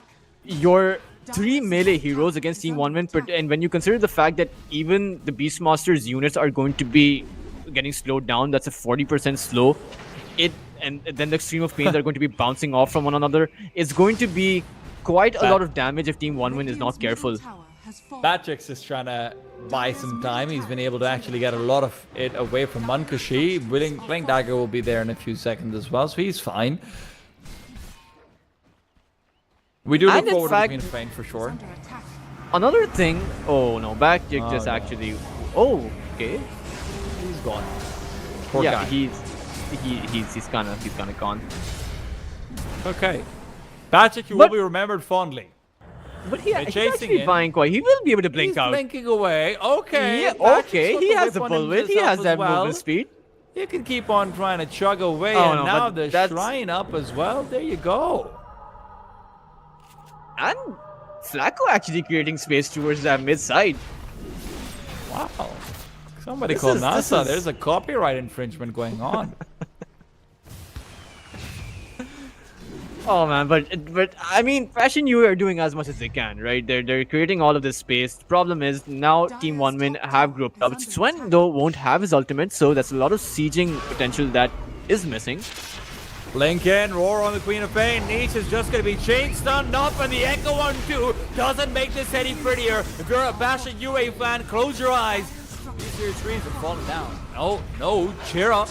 Dodges out on the spear forward with the BKB, and now where Batic was buying space, he's instead looking to buy back, and he doesn't have the gold for it. Blink out from Chira, and as they've lost the fight, these tier 3s are likely going to go down with the next creep wave. That TP in by UI was so late. He really needed to be in there when Chira just overextended towards that tier 3 tower, just fell within an inch of his HP. I believe he was only 200 or 300 HP away from dying. That really was their time to go. I have to say, Passion UA, they're not a very synergized team.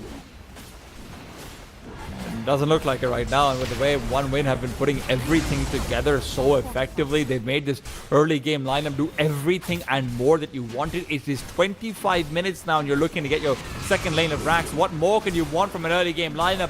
But maybe this is it. Maybe this is finally that last hurrah coming in. The ensnare into the callback from the Naga, but the stun forward, Queen of Pain will have nothing. Niche is roared up. Baptic's arena is useless, and the Echo Slam.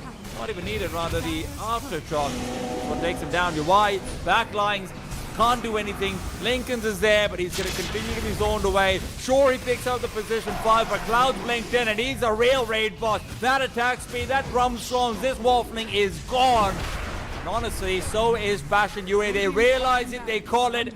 They'll be saying hello to that lower bracket. Radiant's bottom barracks has Yeah, fallen. and I mean, Mars missed the spear again towards that bot side. It meant that Cop was going to die because as soon as that Cop saw that spear, he blinked in. So again, just synergy lacking all around for Team Passion UA, and it was a bit disheartening to see because they had the picks correct outside of that Naga Siren, because in theory that Naga Siren had so much synergy with the team, but in purpose, really, what is the position 5 doing for the Morphling, right? Just no sort of safe potential, no sort of threatening potential for that Beastmaster. He was able to get his Aghanim Scepter up at such a quick timing. The Mars was not able to utilize his Blink Dagger. He got it in the 14-15 minutes, but we did not see a single smoke up. That Queen of Pain, after getting that Sonic Wave, just continued to keep on farming towards that mid side against the Viper. Just a very ineffective way of farming, because you're constantly relying on the creeps to come to you, being pushed in by that Viper. He's going to push in the creeps quickly, and then he's going to either go back to his own jungle and then farm up those creeps. So he's going to be farming at twice the speed that you're going to be farming,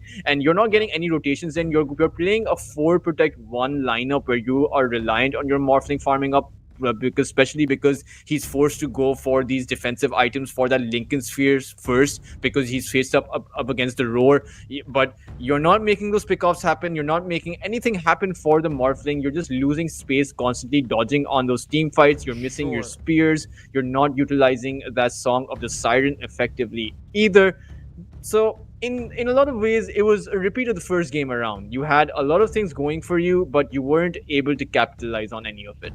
But that's, again, just like the first game, we look at what One Win were doing. I mean, they were just playing their lineup to perfection. We talked about them being on a timer. They get Roshan at 14 minutes. That's when they turn everything up. The Aghanim Scepter for the Beastmaster comes in at the perfect time. Cloud is just leading the charge in that regards as well. And then they see that this Morphling is gone for a Lincoln Sphere. They then continue to be aggressive all across, but this time over, also letting Munkushi continue to farm up as well in the Sven. So it felt like this was a losing game consistently. The second we got out of the 12-13 minute mark, and we still didn't have a Mars Blink Dagger. I mean, he got it at 15. It's not bad, but then you look over towards what the supports aren't able to get done. You contrast it to the supports on the other side.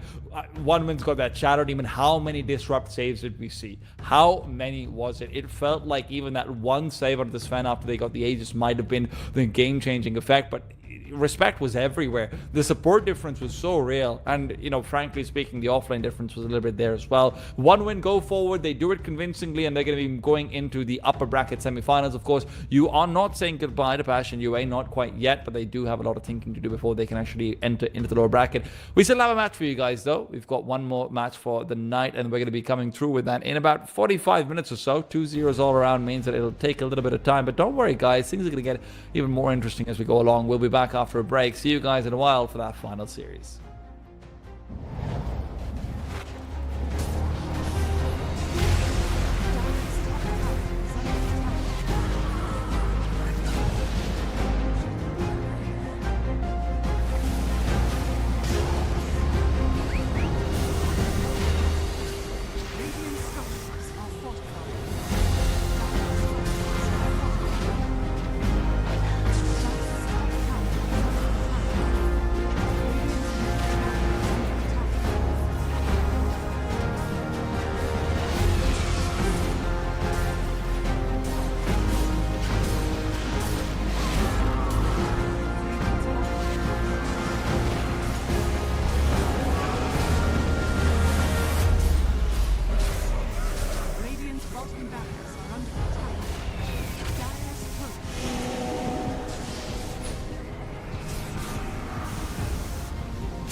Welcome back to the CCT Series 3. I'm T-Time with Tultras joining me. This is the final match of the day, the final match of the upper bracket quarterfinals in the playoffs, and we're happy to be here, but I think more than that, we're happy to see who's here with us. We're going to be heading into DMS versus Hydra, but before we can talk about that matchup, Tultras, let's talk about how we've gotten to the playoffs so far. Take a look at the format of how things have gone. You were, of course, here for the group stage. I, unfortunately, wasn't. You want to walk me through this one? Sure, I would love to. As you know, we've gone through over and over again, but it is good to remind ourselves we have gone past the round robin stage where 2 teams have been eliminated. 3 teams have progressed forward in what is a double elimination. We are currently playing the upper brackets where 2 teams, or rather 3 teams, have already made their way down to the lower brackets. You do have obviously you know the top 3 teams have advanced. That you have 2 direct invites in the form of Mouse and Team 1win. Team 1win obviously being let's not forget the contender for the upcoming international, and Mouse overall they're a team in its own right.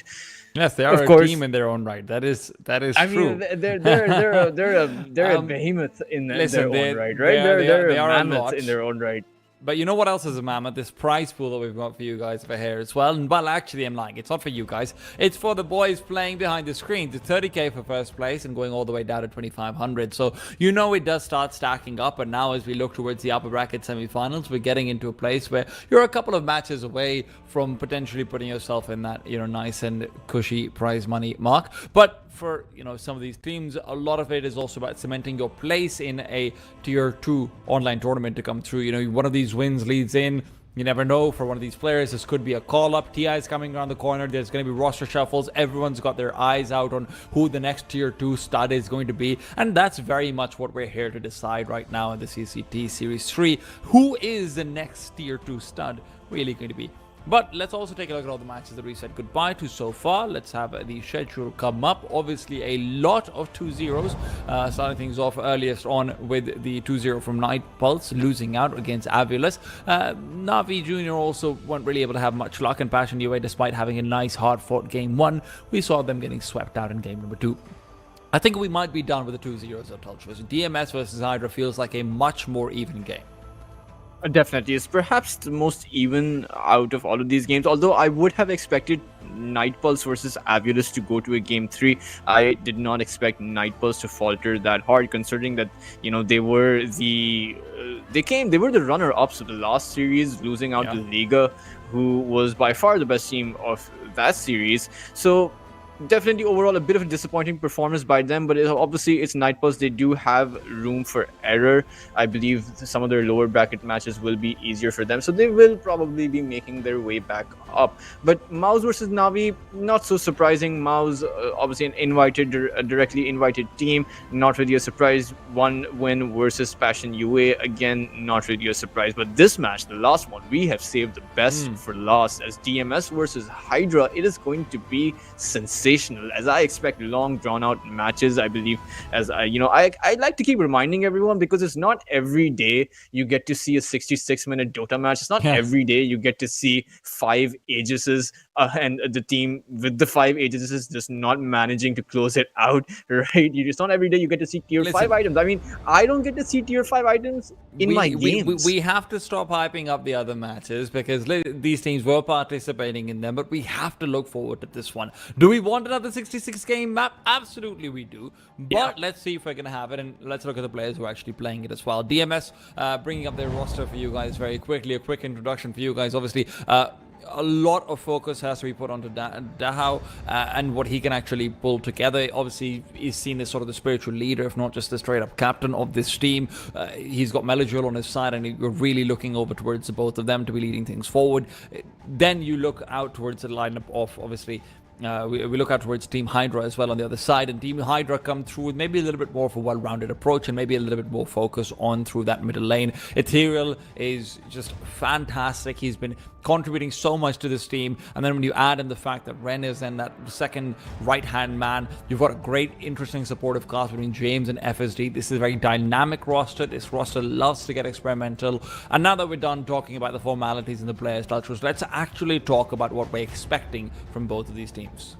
Yeah, I think for Team Hydra is going to be more the same. Like his name, Ethereal.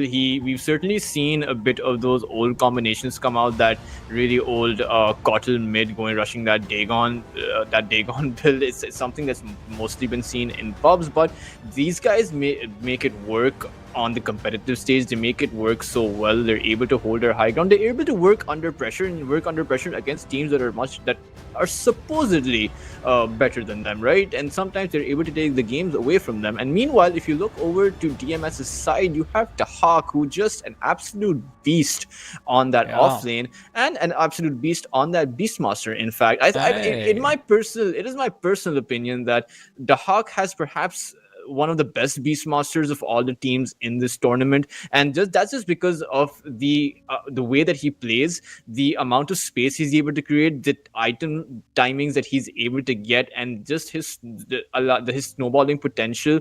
And let's not forget Shigetsu and Melojule. Shigetsu is just an overall well-rounded carry. He's always able to get his farm. He's always able to come online. He loves playing those mid-game oriented heroes like that Ursa Warrior or that Troll Warlord. They're always able to get back up, even when they're really behind. I remember DMS versus Nightpulse. DMS were getting stomped, right? But that Ursa kept on farming, and that Ursa eventually managed to turn the game around. And of course, Melojule, he's a very mechanically solid player. I don't expect the mid lane to be won by either of these sides. I do think that is going to come down to the off lane of Dahak. I do expect it to come down to how Hydra groups up towards that mid game. From what it sounds like, you are leading into Dahak being sort of the superior offlaner over here, right? Over Proletari on the other side. Now, this is where I also have to ask you, I mean, I have a feeling you're kind of leaning back towards the Hydra side as far as the mid is concerned, right? So this is very much a question about what are we looking at, about what parts of the map are going to be used to accelerate forward. Sure, you obviously have such a big playmaking capability coming through from both sides as mid laners. Melojule obviously does provide that as well, but Ethereal over here then comes in and gives us a little bit of that something extra to play forward with. Dahak seems to be leading forward the charge around him perhaps, and Hydra feels like they can play through pretty much anyone. Is that offlane difference going to be enough, or am I just wrong in my characterization? Am I interpreting this wrong at all? No, I don't think you're interpreting this wrong. However, I would like to point out that perhaps Hydra should be changing up their strategy. So we're used to seeing Hydra play in this sort of position that when their offlaner comes online with that level 6, their mid laner usually rotates down towards the offlane. However, I think that this time around it should be a bit different. This time around, I think their mid laner should be rotating towards that safe lane to be shutting down Dahak. But particularly if Dahak is going to be playing on one of those very heavy playmaking heroes or very heavy space making heroes, such as that Beastmaster. No, but, Tinker ban. Oh. I mean, they do still have time to ban that Tinker. I expect it's going to be banned. DMS can go for the Tinker pick, though. You've got to ban into a pick over there, right? Yeah. And we do see a Slark ban coming out instantly against DMS. Okay, so they go for the Omni Knight as well. It's another very high value support, especially with the additions to, the changes where now Purifying Hammer is making it much more of a clearly support oriented hero. They let the Tinker through to the other side, so the fact that Hydra don't ban it out themselves, they were willing to play up against it, and they are given it. So this is getting interesting. I think it's the first Tinker game I've seen in this series. I mean, I'm not sure about any game you've seen in this series, but if you mean Series 3, then sure. Hydra have actually pulled out the Tinker before as well. They've been able to pick it up a couple of times over, and they haven't necessarily always won with it, I will add that. But I am very curious about how this Omni Knight sort of is supposed to play into it, because obviously Repel gives you a lot more of that, magic resist, debuff immunity. It helps you try and build those BKB heroes, and it's basically a free 4,000 gold item if you're pairing it together effectively, but then you have to draft very specifically around this. Yeah, and I think for Hydra, you would be picking up a very, I would say, a very snowball-oriented carry, right? Because you have a lot of sustain because of that Tinker. I do think it's going to be a position 5 Tinker, or even perhaps it could be a position 4 Tinker as well. In which case, should be pairing it up with a very highly aggressive offlaner, and it would be an offlaner that does very well as a laning hero rather than as a team fighting hero. So I think that's what the Tinker should be paired up with. Something perhaps like a Night Stalker or perhaps like a Mars would do very well. Or even such as a Primal Beast. You just have so much heal coming out from the Mars of the machines. There's so much status resistance that when you pair up a tanky hero alongside the Tinker, it's just going to be very difficult for the DMS's carry to actually end up farming. But you do have the Omni Knight. I do really like that Ursa ban though coming through, just to sort of lend credence to your point. Obviously, Ursa is one of the heroes that Hydra themselves like to play a fair bit. Hydra lead into the sniper, so obviously a hero that they played up against in the Nightfall series. You were mentioning this to Intelligence that they're the only team to actually beat a Nightfalls when they're playing sniper, so maybe taking a leaf out of their notebook. Yeah, and keeping in mind that these two heroes actually synergize pretty well because the sniper is going to be attacking you from so far away, assuming it's going to be a core sniper, of course. And then to get to the sniper, you have to go through the march of the machines that the Tinker is going to be laying out. So you're essentially going to be taking damage all the way through. So how is DMS going to be getting to that sniper? And it looks like they're actually thinking about going for that Wind Ranger and Sand King in order to get to that sniper. A good counter pick against that sniper. You won't be getting headshotted, you won't be getting knocked back unless that sniper has picked up that MKB. And that Sand King Blink Dagger into Epicenter should be your way through. Now, listen, I do want to ask this question, right? We're obviously assuming it's going to be a support Tinker that's very broken right now. At least that's what the perception seems to be. Is there a possibility that we see this flex into a position 2? Because then if you're going for burst damage, you're actually pretty decent up against the Wind Ranger. It doesn't feel like the Wind does much to a Tinker other than having the ability to catch it out. It feels much more of an even matchup there. Yeah, particularly when you factor in that laser, so the Wind Ranger's shots are actually not going to be hitting. So that's essentially going to be kind of like an equalizer, right? The Wind Run, she can't take any hits. The laser on her, then she can't be dealing any damage. So that's essentially you just cancel her out of the fight entirely for the duration of that laser, unless she has a BKB. But the problem with the position 2 Tinker is that you are faced up against that Omni Knight, so you do have that repel, you do have that purification and that Guardian Angel, so it just does so much against that Tinker. Of course, and just to aid to the argument of the position 4 or position 5 Tinker is that eventually you are going to get that Hex up. So it's a very good late game insurance policy that, you know, in the 35 to 40 minute mark, you're going to have a Tinker with a Hex. So it's essentially going to end up functioning like a core hero in the end, right? One of the cool things about the Underlord pick that actually does come through, and listen, this is maybe incredibly irrelevant, but I just love this. I really like this mechanic. His innate makes it so it's really hard to dive you, actually. So when you've got a sniper on your side, and of course, to those of you guys who don't know, because Underlord is one of the least enjoyable heroes to play in the game, so I understand if you don't know. His innate makes it so anyone who teleports on his team, and this is global, will receive extra movement speed and cause damage reduction in the enemy team for 5 seconds. So if your plan is to dive the sniper, that is actually quite useful for your supports to be able to TP in and make something work. Now, with the Morphling being picked up, it does feel like we're leaning more towards just maybe even this being a sniper Tinker support duo, which I would genuinely hate. I think that would be a terrible idea to have this little disable amongst your supports. And even if we're talking about Tinker being a pseudo core, you do want to have that early 15 to 20 minute game. So I'm curious how they round this out. I would really want this to end up just being a position 2 Tinker and we just have a really good hard stunning position 5 to come through, but that'd be hard to make work. I mean, Hydra do love to go old school, right? Like I was mentioning the Keeper of the Light that they love to play, so it could be a position 2 Tinker, but more likely than not, it's probably going to be a position 2 Sniper with the Morph going carry, the Tinker supporting the Sniper, and the Underlord going towards that top lane, and their position 4 yet to be revealed. However, obviously, you can go either way, but DMS are actually going to go for that Skywrath Mage, so I like this. I really like this. You add the Skywrath Mage together with the Power Shot with the Blink Burrow Strike Epicenter, this Morphling is going to have a really hard time getting split push up around the map. And even if you're going to be going for the Sniper position 2, right, the reason why I wouldn't want that is because it feels like there's so much farm to be taken up by both him and Morphling that then doubling down on this, hey, we're going to stop you from the split pushing approach that the Skywrath Mage really does offer you is really interesting. Now, it does still feel like DMS are neglecting potentially that last extra bit of oomph that, maybe a little bit of late game guarantees. So I'm curious about how they go for. Anti-mage ban comes out from Hydra. That would have actually been interesting to see as well. And DMS are assuming that this is going to be the support duo of Sniper and Tinker, right? That's why they're banning out the Kotl over here. They don't want that to be an option. Meanwhile, Enigma ban now comes out as well. This is interesting. Both of these teams are hedging their bets on what the other side is going to actually play.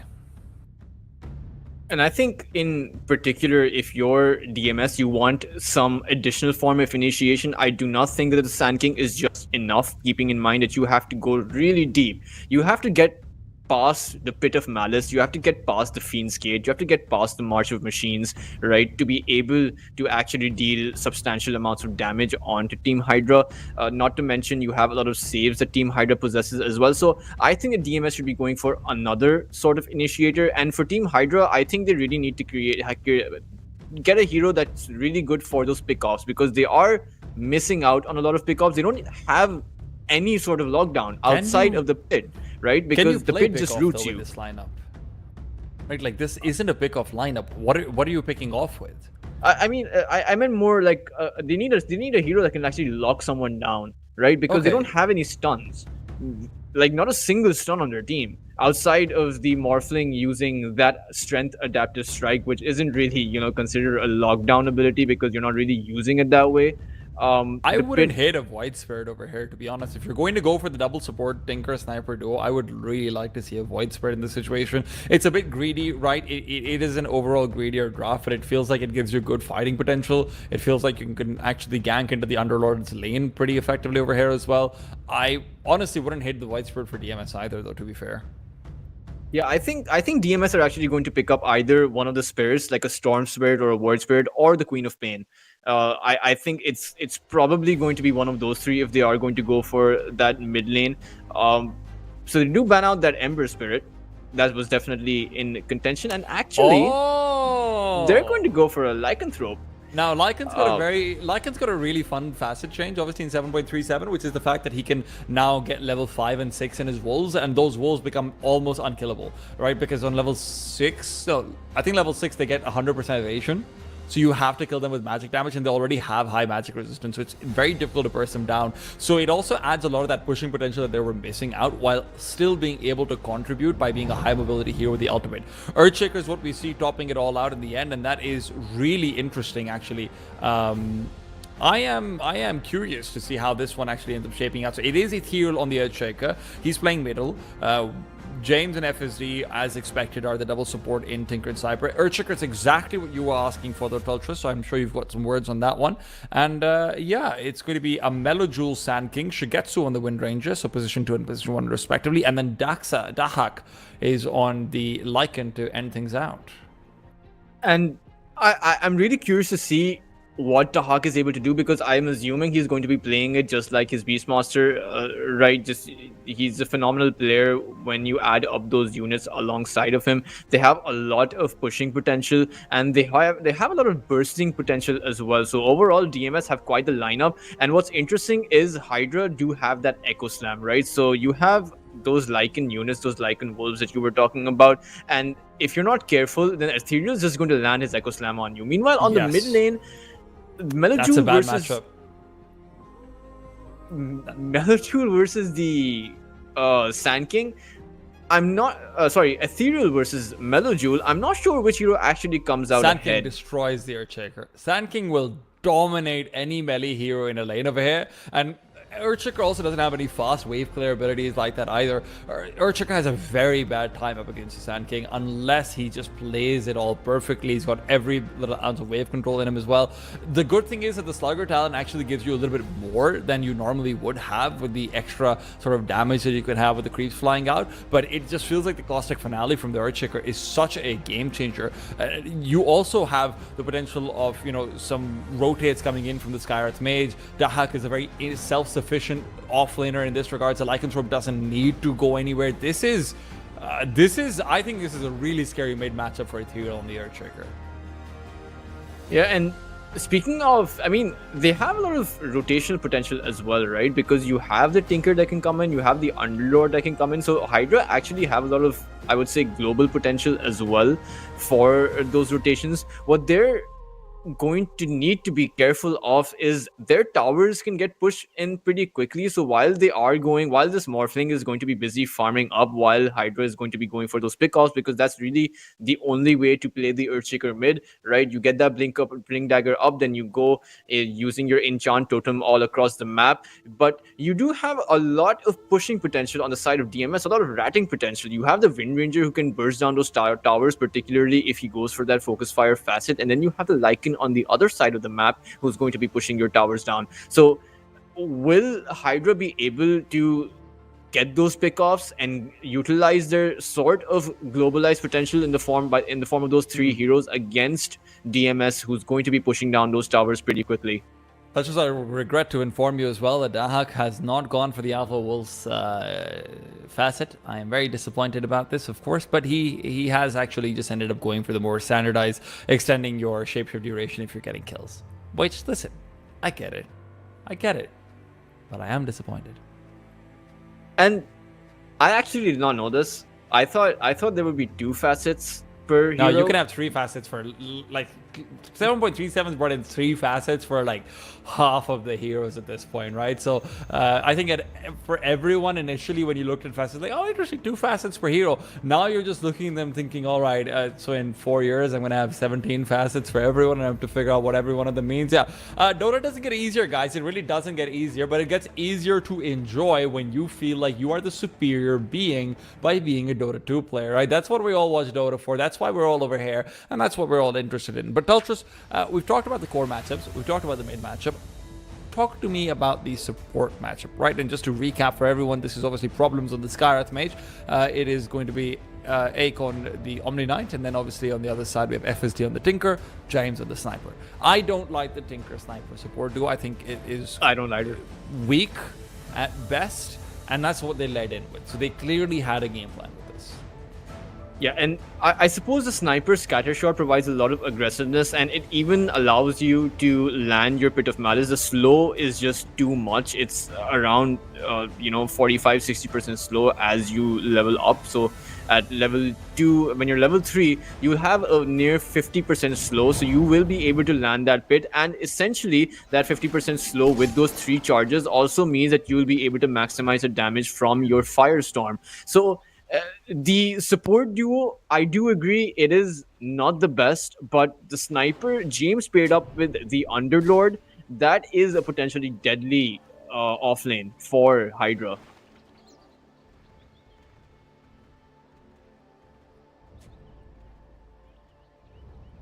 Doesn't look like we're going to have any real level 1 fights to come through. Not yet, at least.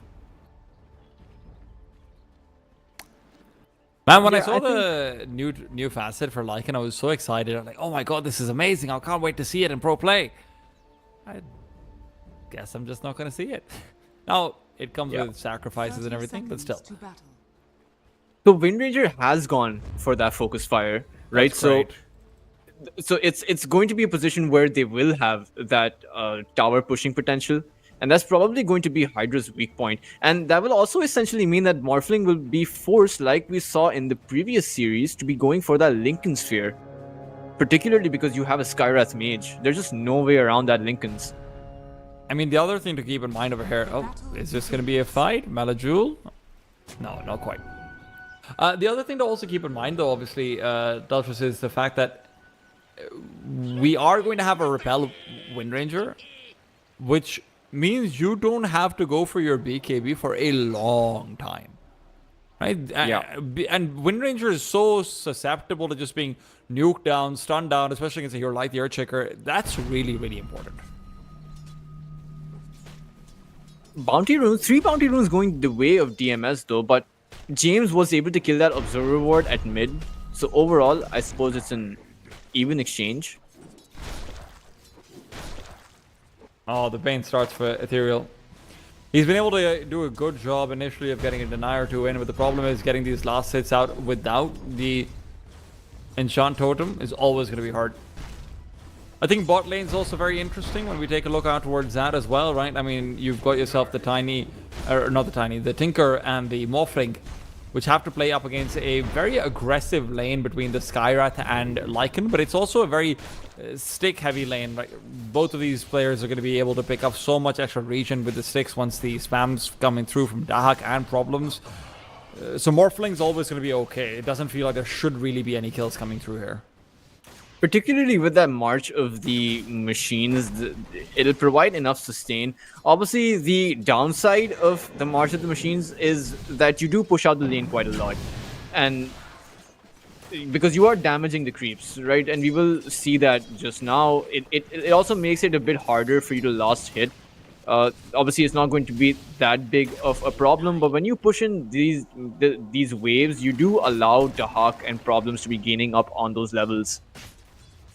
It feels like if there's a place for any action to really happen, it would be the top lane with Wind Ranger potentially to be gone on. But even so, we should have generally a pretty passive early game overall. Oh, no, James, take it back. there's James one more is hit dead. on Omni. He's gonna get the kill on him. AIK gonna get the blood grenade kill. First blood onto James. The sniper It's just, gonna be passive. this is just not in a pretty good position. He's playing the sniper, but he kind of went in like he had a shotgun in his hands. These damn no-scopers.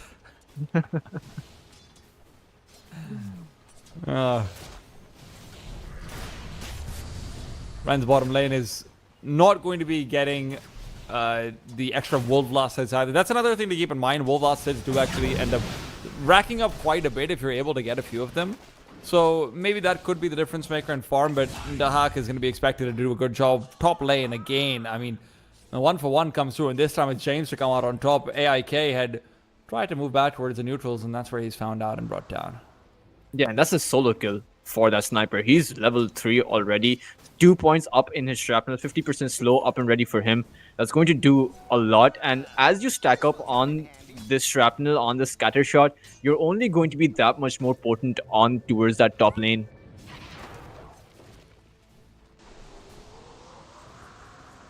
Mid lane, by the way, we've seen Ethereal doing a pretty good job, actually, in keeping himself even up against the Sand King. Both of them have just been largely trading out in farm, but Melojule, it's still going to be able to keep the damage up. Melojule's still gone for the level 3 Sandstorm. Obviously, that gives you a little bit more farm ability back towards the neutrals and everything as well. So, it's not quite the super hyper dominant, high damage Caustic Finale to come through. I'll take your tribute.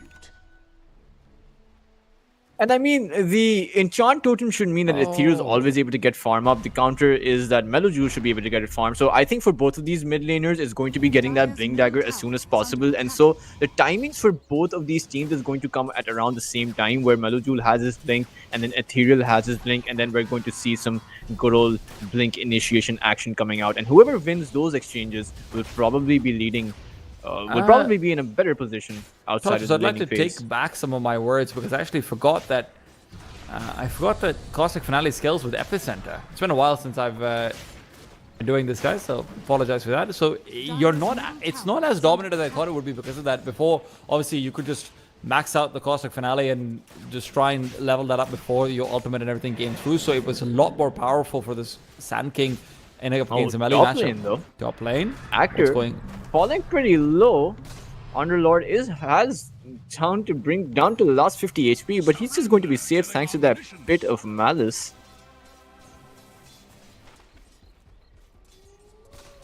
Obviously, he does have a lot of HP. 1,000 HP up for him. He's just such a difficult target to get, even if you land a full channeled power shot onto him. The shrapnel slow alongside the root is just going to ensure that he gets away every time. Melojule is, by the way, just farming up the enemy jungle all in the meanwhile. I'd just like to point that out. These are 48 last hits in 5 minutes. Talcho says 10 last hits a minute. I do think that both of... Oh, Ethereal, he should have gotten that. Top lane, meanwhile, FSD's rotation just means Shigetsu can't get his farm up. AIK can heal him up, and it's not the worst thing in the world, so these rotations aren't going to be giving you too much.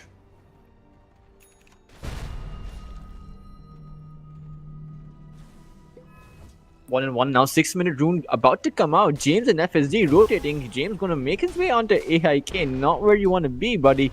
As Meloju is gonna bottle himself up that sheer rune. Not exactly a rune known for its aggressive potential.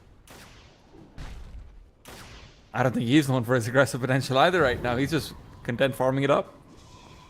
Yeah, I think the objective here is to get the Blink Dagger before Ethereal gets it. Is there anything else you can go for other than the Blink Dagger in a situation like this, maybe? I mean, you have the Skyrath Mage, right? Who's going to be hitting his level 6 when by the time you get that blink, so you probably want to be maximizing on that kill watch out for potential. Sand King. He's found FSD. FSD should be a dead man over here. That epicenter guarantees it.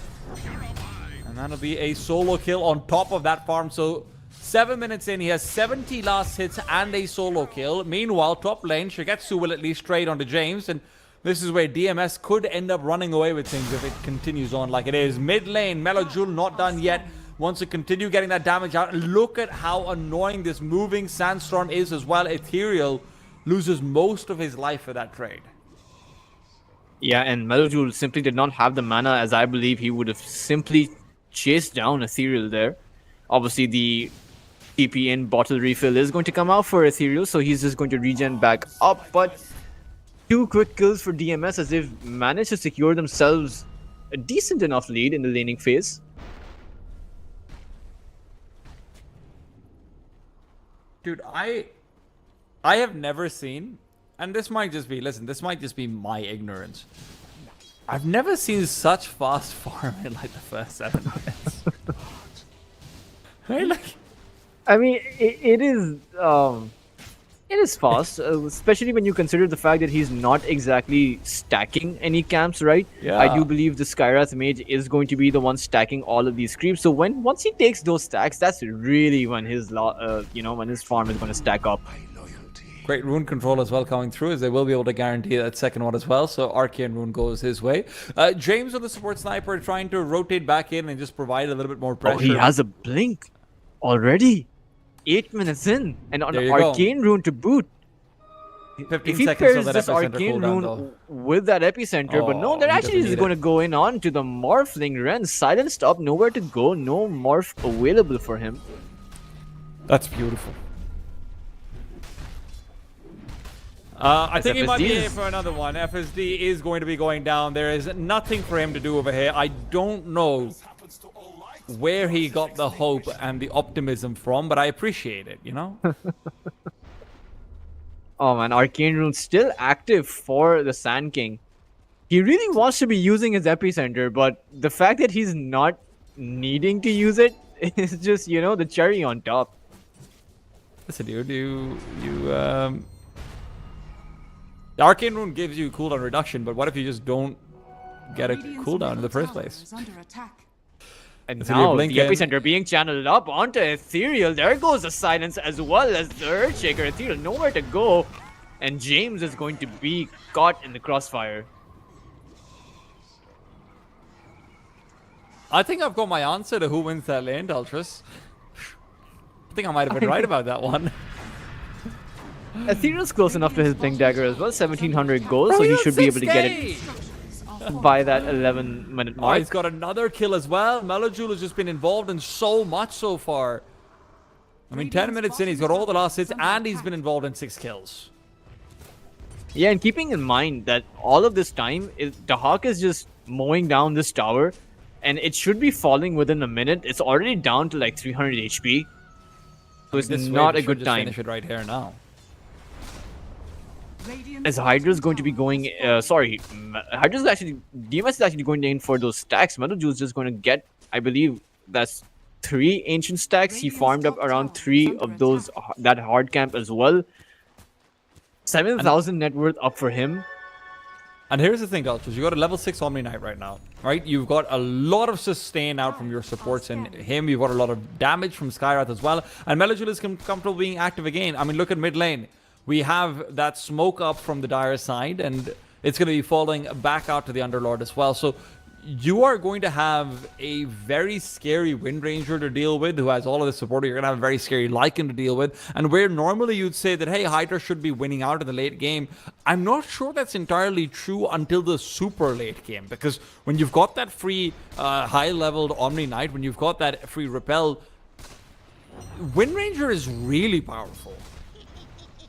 So is Yeah, Lycan. I mean, the good thing is Hydra is not alien to the idea of playing out that ultra super late game, right? So but that is still quite a ways from now. The good news is that they do have the Blink Dagger available for Ethereal. The question is, how do they use it? Of course, he did have to expend his Echo Slam to get that ancient stack down. So he won't have the Echo Slam for 100 seconds, but this will decide to smoke up anyway, going for that Lycan. It's the only target you can look to find, and with AIK showing himself off on the map looking for that extra XP, Dahak has to have a good idea about what's going on over here. This bottom lane, Dahak is just backing off. You're not going to be finding anyone. The scans also managed to see who's coming in your way. This is a great trade-off where the smoke's just been used to take up so much of that Earthshaker time. Sand King's getting closer and closer to his Octarine core as well. I mean, he's almost got that one. He's about 2,000 gold away. Radiant's middle tower is under attack. I'm not sure they even get the Hawk. He has around 2,000 HP and he has the shift available. Without the Echo Slam, how exactly are you planning to kill him? You need about 5 and 6 enchant totems to actually take him down. Kindness, Teltrus, haven't you heard about it? You kill him with kindness. Please die. Wind Ranger, meanwhile, making his way towards that Grepnir. Definitely the right item, especially as you are playing up against a Morphling and an Earthshaker. Not to mention, it is a good counter mechanism against the pit, against the Fiend's Gate, once it comes out.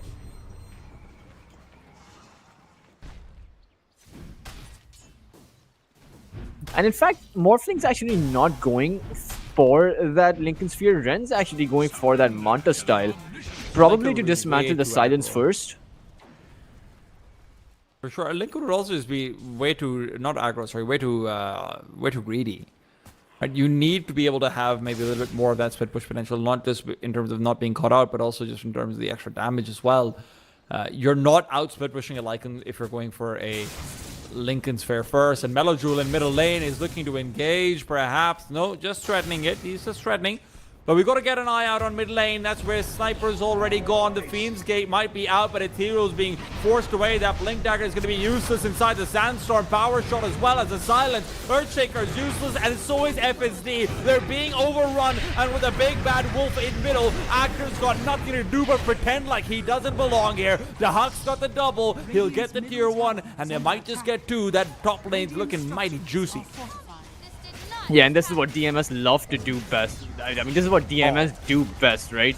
They love to just group up as 4 or 5. As soon as the Hawk has taken down that bot tier 1 tower, he's instantly rotated himself towards that mid tier 1, and Hydra completely botched that team fight. Ethereal was in the position to be using his Echo Slam, but simply was unable to. Sand King came in, swept the sniper from right under Ethereal, and Ethereal was essentially just trying to chase down the Sand King. It's also really good awareness that Melojule, because of the traveling Sandstorm, it effectively acts like a radius against the Blink Dagger, right? So as long as he blinks in first, he doesn't need to actually get the bar strike even. He just needs to be nearby so Ethereal is disabled. Because without Ethereal, you have 0 counter initiative. You don't have a chance of winning this. Things are not looking good for Hydra right now. 8k net worth lead already at the 15-minute mark is just... All 3 of their cores are also outstripping anyone from Hydra. So you don't have a single hero. You don't have one guy who's going to come through and say, it's okay, guys, just wait till 20 minutes and I'm going to make this work. Not to mention that you have no signs that the pressure is going to let up at any time, right? You need the Morphling to have at least 2 or 3 items before he's even close to ready to fighting some of these heroes over on the side of DMS. Your Earthshaker is not snowballing. He's making his way towards that BKB. We haven't really seen any Echo Slam come out just yet. We haven't really seen any successful smoke come out. Sure, you do have these defensive heroes. Melo's found Ethereal.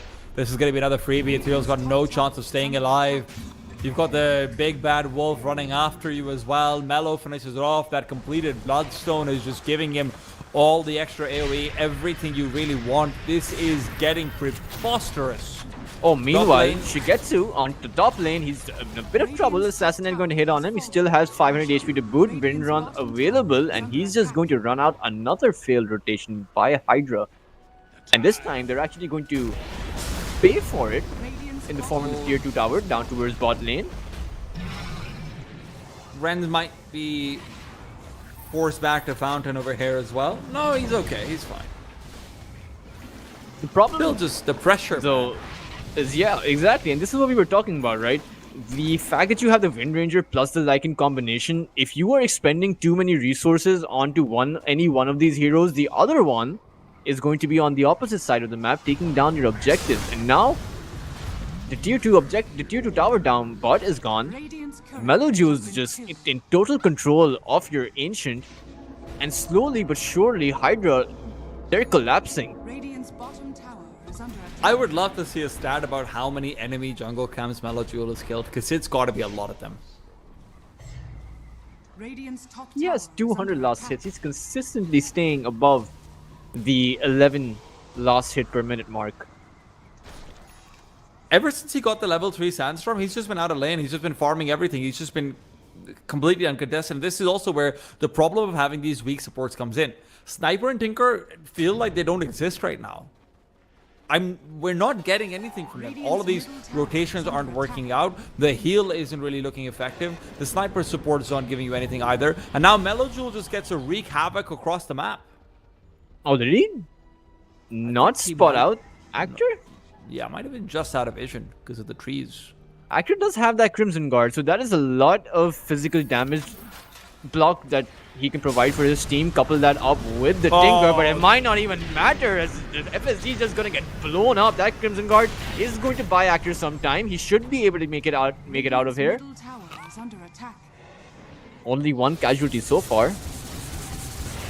Maybe not just the one. Top lane, that's the Morphling going down. Ren thought he was safe, but Melojewel is global in every sense of the word. The Skywrath already being there as well. Seems like he is a necessity to be able to burst down the Morphling, but positioning's been fantastic. And man, this pressure is not going to let up anytime soon. And Ren is really trying his best. He needs to be making this kind of space. He needs to be trying to go for these kind of rat plays. But it's just so hard. Just with that Manta style, he doesn't have the Lincoln Sphere, so he can't insta waveform out once it pops.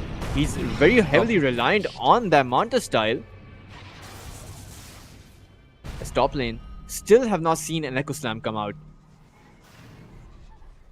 Not a good one, at least. Radiant's middle tower is under attack. He did farm up a lot of ancient stacks with that Echo Slam. Yeah, That there you got go. him his blink. That's good. We didn't talk about what happened after the blink, but you know. As the Hawk, he's TPing himself towards that top side, as DMS are probably going to make a play for that Roshan. 1 in 16 now, 12k net worth lead up for them with that Aegis. They're probably going to mow down those tier 2 towers. The good thing though for Team Hydra is that they do have a very strong high ground defense. And you say that, and I don't think I agree with you. On paper, you're right. To the down. But with the way these pickoffs are going and with the way Sand King's been able to accrue up farm, Daltros, at some point, you just spark the Sand King up on the high ground. He's on 13,000 net worth right now. You know what the highest net worth is on the Radiant? I know you know because you see it, Radiant's but it's middle tower is under attack. in 3 minutes, Sand King's gonna have double the net worth of the highest Radiant net worth. Oh, and DMS are actually just going to take down the Radiant's Tormentor as top well. tower is under attack. I have to say, DMS, they struggled a lot in the previous CCT series. This time around, they're actually beating out some of the favorites. They beat Avulus. They're doing so well. They're actually looking like a pretty good contender. As speaking of contention, they're just going to blow up Ren. No contention there. Yeah. Okay, so coming back to my last point, I'm going to correct myself and I'm going to say that Hydra have a really good throne defense. Okay. You know, like we can give him that. Yeah, sure. Okay, I guess. There's 16k lead in 21 minutes. Actor can't do anything here. Maybe just the one support kill, but even that doesn't seem likely. I mean, look at how incredibly mobile Melajul could be. He doesn't have the travels, but it feels like he does because all of your tier 1s are up. Top lane, they're trying to go in onto the Wolf, but that might not be what you want to do. FSD is down, and Ethereal is no different. It's now going to be the Sniper up next. It's runtime piggies, but it really isn't going to do much, and I think that high ground defense is going to need to happen sooner than maybe you thought. Radiant's middle tower I mean, there's no one to defend the high ground. 4 They'll heroes be down back. for Don't Team worry, they're Hydra. like they're low level. They'll be back. That's the one advantage you have. Radiant structures are fortified. Glyph going to come out will force DMS back temporarily. The Underlord and the Tinker going to respawn. The March of the Machines will be available as Ren is making his way down to take that Watcher. Which is an objective of its own. It's an objective, yeah. I agree. Ren's going to the Sand King Lincolns. has a Shivas. Yeah? Oh. I mean, listen. Ren might still end up going down over here. Shigetsu's got the focus fire and a lot of extra damage, and he also has company coming in soon. There's an invisible AIK who comes through, snipes it with the Purify as well. This is diabolical. I mean, he got 288 gold. He gave it all to his team. That's a combined total of around 1,000 gold for his team. So, Yeah? I mean, listen, man. It's an 18k net worth lead at 22 minutes in. The scoreboard is 23 and 2. You have to give me a break, guys. I'm I'm giving you trying a my break. best to. It's- I'm trying my best to like, be optimistic. Right? I'm optimistic. I am. Now, listen. Ethereal is not helping my optimism. I Right, think nobody Ethereal lives, is a he bit lives. too optimistic right now. And He lives. he actually survives. He doesn't even have a TP to get back for 5 seconds, but It's okay. Team DMS, they've actually just chosen to leave him be. They don't even consider him. They don't even want to chase after him. They just want to go high ground. They've got a minute left on the Aegis, right? So that's what they're thinking of. Hey, let's maybe just throw some bodies to the tower and see if we can get anything done. But before that, the top lane, Melajul is again initiating in onto Actor, and there isn't going to be a stun ready after the bar strike's already been used. So Actor's going to be okay getting out of there. So Aegis will expire, and we will go back to just some more standardized play. But when you've... Aegis doesn't seem like it's the most meaningful thing necessarily that will be necessary for DMS to push forward. Yeah, and once the 20 seconds of the Aegis, once that expires, is going to be a bit more difficult for DMS to push up high ground.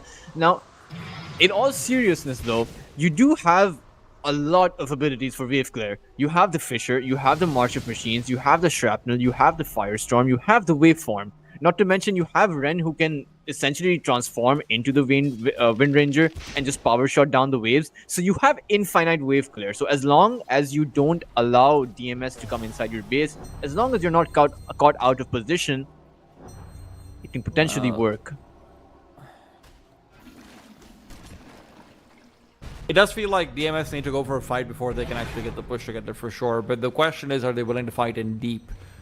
Right, you also do have a couple of natural pipe builders and everything, right, in the form of Omni Knight. Theoretically, Omni Knight could go for that direction. He's got 1,800 gold in the bank as well, but pipe with its big nerfs that came through in the last patch, not as good anymore either. But towards that boss side, Fiend's Gate actually going to pop up. Actor trying to chase down the Sand King, but won't be able to find him as Melajul is just too quick. And now, DMS, they're actually encircling on Actor. I do not think that he sees this right now. The Wind Ranger Shigetsu with that Shackle Shot going to pin Actor down. but no follow-up just yet. DMS are choosing to play this very careful as Hydra. They are on the side here. Glepnir onto FSD. Sand King waiting for his mark. Sand King decides not to go in over there. He was a little bit afraid about the bit of despair coming through. Almost actually walked into that one, but still. Now comes the chance to push in. Melojule coming in from up top. The initial Glepnir as well. It's a double burrow strike. Melojule's going to be able to find FSD. FSD's a dead man, and Actor might be soon to join him. Actor, though, with a bit of malice, will be able to keep Melojule away. Melojule's got the Bloodstone activated, so it feels like he's not taking any damage. Break it! There's that Echo Slam you were looking for. A death on the Wind Ranger, and they're fighting back. It's in the tree for Melojule, and he will be caught out, but the Shackle somehow not landing. Waffling Shackle not able to find a tree behind him. Melojule will be retreating. It's a 1 for 2 and a buyback on Tinker, but that is more than worth it. They have delayed what seemed like the inevitable. Not to mention, it was Ren who actually got that kill, and he got 1600 gold from that kill onto the Wind Ranger.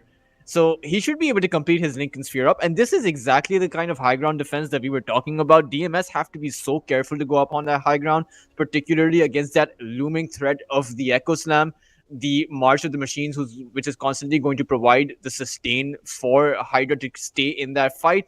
And that Underlord is so tanky with that March of the Machines and with the Crimson Guard that he has built up. So DMS, they can't afford to be going in like this, because the Wind Ranger is the majority of their damage past that epicenter. I'll take your tribute. I do like the fact that James, the sniper, has gone for an ATOS, by the way. It's quite nice. It's very good up against how annoying the Sand King has been. And it also makes it so you, as the Omni Knight, have 2 targets that you want to try and put the repel on. Bounty! And Melojule's actually gone in for that Boots of Travel. I think DMS are kind of underestimating Hydra at this point, or actually overestimating just how ahead they are. Sure, it's a 22,000 net worth lead. Sure, Hydra only have 3 kills, but it's not. They're faced up against a mountain, but it's a mountain that they can climb if you're not careful.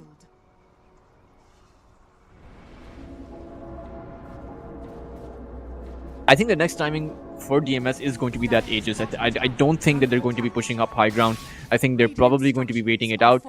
If Hydra are caught out of position, that's going to be ideal for DMS, but I don't think with this Lincoln Sphere coming up for that Morphling, I don't think that he's a target that's going to be very easily killable anymore. There's also the Aghanims that is now almost complete, or is complete rather, on the Earthshaker now coming forward, right? So you've got extra mobility for him. You've got a little bit of extra damage coming out from him in that regards as well, being able to come in and out of fights. Maybe use 2 fissures across the entirety of it. Oh, FSD's got out towards that top side. We'll be able to use the March to clear up that wave though, so overall, not bad, not bad. And he gets plus 25-second dieback timer. It's kind of horrible, but all things considered, it's not bad. Look, the death of a Tinker is nothing more than just, satisfaction for DMS. It's nice, but oh no, they want to go all the way in. Never mind, they want to be pushing in. It's going to be the initiation for Melojule. James caught out, but the Glimmer Cape will save him. Actor as well being forced away. Melojule's a menace, and now with a Nullifier on Actor as well, it's hardly helping. Now comes into Hawk as well. BKB up, Actor is down. He doesn't have buyback, and although the sniper will be pulling that one together, Shigetsu's Focus Fire hasn't even been used yet.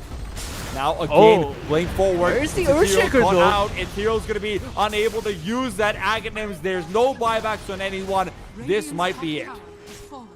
Ethereal was just jumping around the base rather than going for that Echo Slam. Perhaps his Blink Dagger was disabled, but he has that Blink in from that totem. Of course, he didn't have that BKB as he was forced to TP out when he was caught out in that bot jungle. As DMS are just going to steamroll over Hydra's base. Well, Well, you talked about climbing a mountain. They might be crushed underneath the weight of it instead. Hydra lose 2 lanes of Raxes, and DMS are not necessarily done yet. Without the Earthshaker fighting into them still seems impossible. And again, I repeat, Are fortified. Shigetsu hasn't used his focus fire, so if you want to just mow down this tier 3 just for good measure, you can always pop that one forward. It's probably going to do that as Ethereal is going to respawn within the next 10 seconds, so whatever DMS is planning, they have to do it right now. And it looks like they might just be going back, as Roshan has spawned as well, so they're probably going to secure themselves up that Rosh and go for the safe play. Of course, Hydra can choose to contest this, and I really do think that they should. They do have quite a lot of abilities to be going up in that Rosh pit. The Sand King does not have that BKB. The Wind Ranger does not have that BKB. In fact, the only one with the BKB is the Lycan. Dire are scanning. Yeah, but you've got Repel. I mean, there's no way you fight high ground against that Aegis. As Hydra will choose to contest in DMS, they have plans of their own. They've smoked up right outside of the Rosh pit, in fact, and it looks like there's going to be engagements all in. A 2-man Swallow Strike onto Ethereal, but he's just activated his BKB, and now he's trying to turn it around, but there's no damage. Ren, he's forced to back out. Ethereal's going to end up falling 3 down now for Hydra, as Ren is forced to get back. Meanwhile, Tinker with the marches towards that Rosh pit, they're not there, buddy. Yeah, As well, the GG call is just going to seal it. feels like it was inevitable, and Ren's demise will put a cherry on a DMS dominate 3-33. And I don't think there were any questions about who the MVP of that game was for me for DMS. I mean, Melojul just took that game by storm from beginning to end. Yeah, just it really seemed like, sure, Melojul was so ahead with that Blink Dagger, was able to keep up that 10 plus CS, and once he got that Blink Dagger, he was just able to pick off every hero on the map. The Morphling kept getting picked off as well. Ren had to go in for those risky plays where he had to maneuver across the map. He had to try and rat some of those other lanes out. But it also seemed like Ethereal wasn't able to get much done with his own Blink Dagger. It wasn't a bad Blink Dagger timing. He got it at 11-minute mark. Sand King, Melojul just got an absurd Blink Dagger timing, right? 8 minutes alongside those phase boosts. That's a very difficult thing to accomplish in the first place. But Ethereal, after he got the Blink, they didn't manage to do anything with it. And part of the reason why is because they had this support duo combination that just did not have enough lockdown, right? You had the sniper who's with that scatter shot facet is just a good laner and nothing else, and you had that Tinker who doesn't really lend to any sort of pick off potential. So it was really just their lineup really did not favor them. And again, we keep on going back to this point that this meta really does not favor these ultra late game carries, this Morphling, when the other team's going to be coming at you, and you know they're going to be coming at you around the mid game mark. In those 25-30 minutes, you can't be playing a game that's geared towards the 60-minute mark. Even if it doesn't favor it, right? You didn't have a bridge to get to that late game regardless, right? You look on the other side, you have this incredible early game presence of Melojul, yes, but also the supports. And the Scarlet Mage, the second the Blink Dagger is already there, Scarlet Mage is ready to rotate around and take fights, do so much more. Ethereal never had any support in that regards, and considering that you start off the draft with a Tinker Sniper, that is a very difficult draft to then pull together from there. So I'm sure Hydra have got some drawing to do on that little whiteboard of theirs, and I'm sure they have back home. We are going to be back. Give them some time to do that drawing. We're going to be back with the second game very soon. I don't think Hydra will be steamrolled, but DMS really do look unstoppable. Can this not be the case? Can Hydra bring it back and make Teltris' words of this being an even series true? Let's find out after a break.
Welcome back to the CCT Series 3. We're going to be heading into game number 2 between DMS and Hydra. If you weren't here for game number 1, or you maybe thought, hey, I'll be here for a late game, they didn't have a late game, Touches.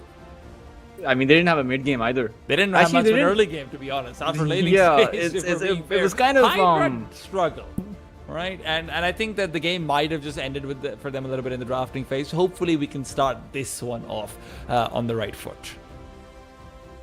Hopefully, I mean, one can hope. I mean, they do ban up the Slark. The Tinker is again open.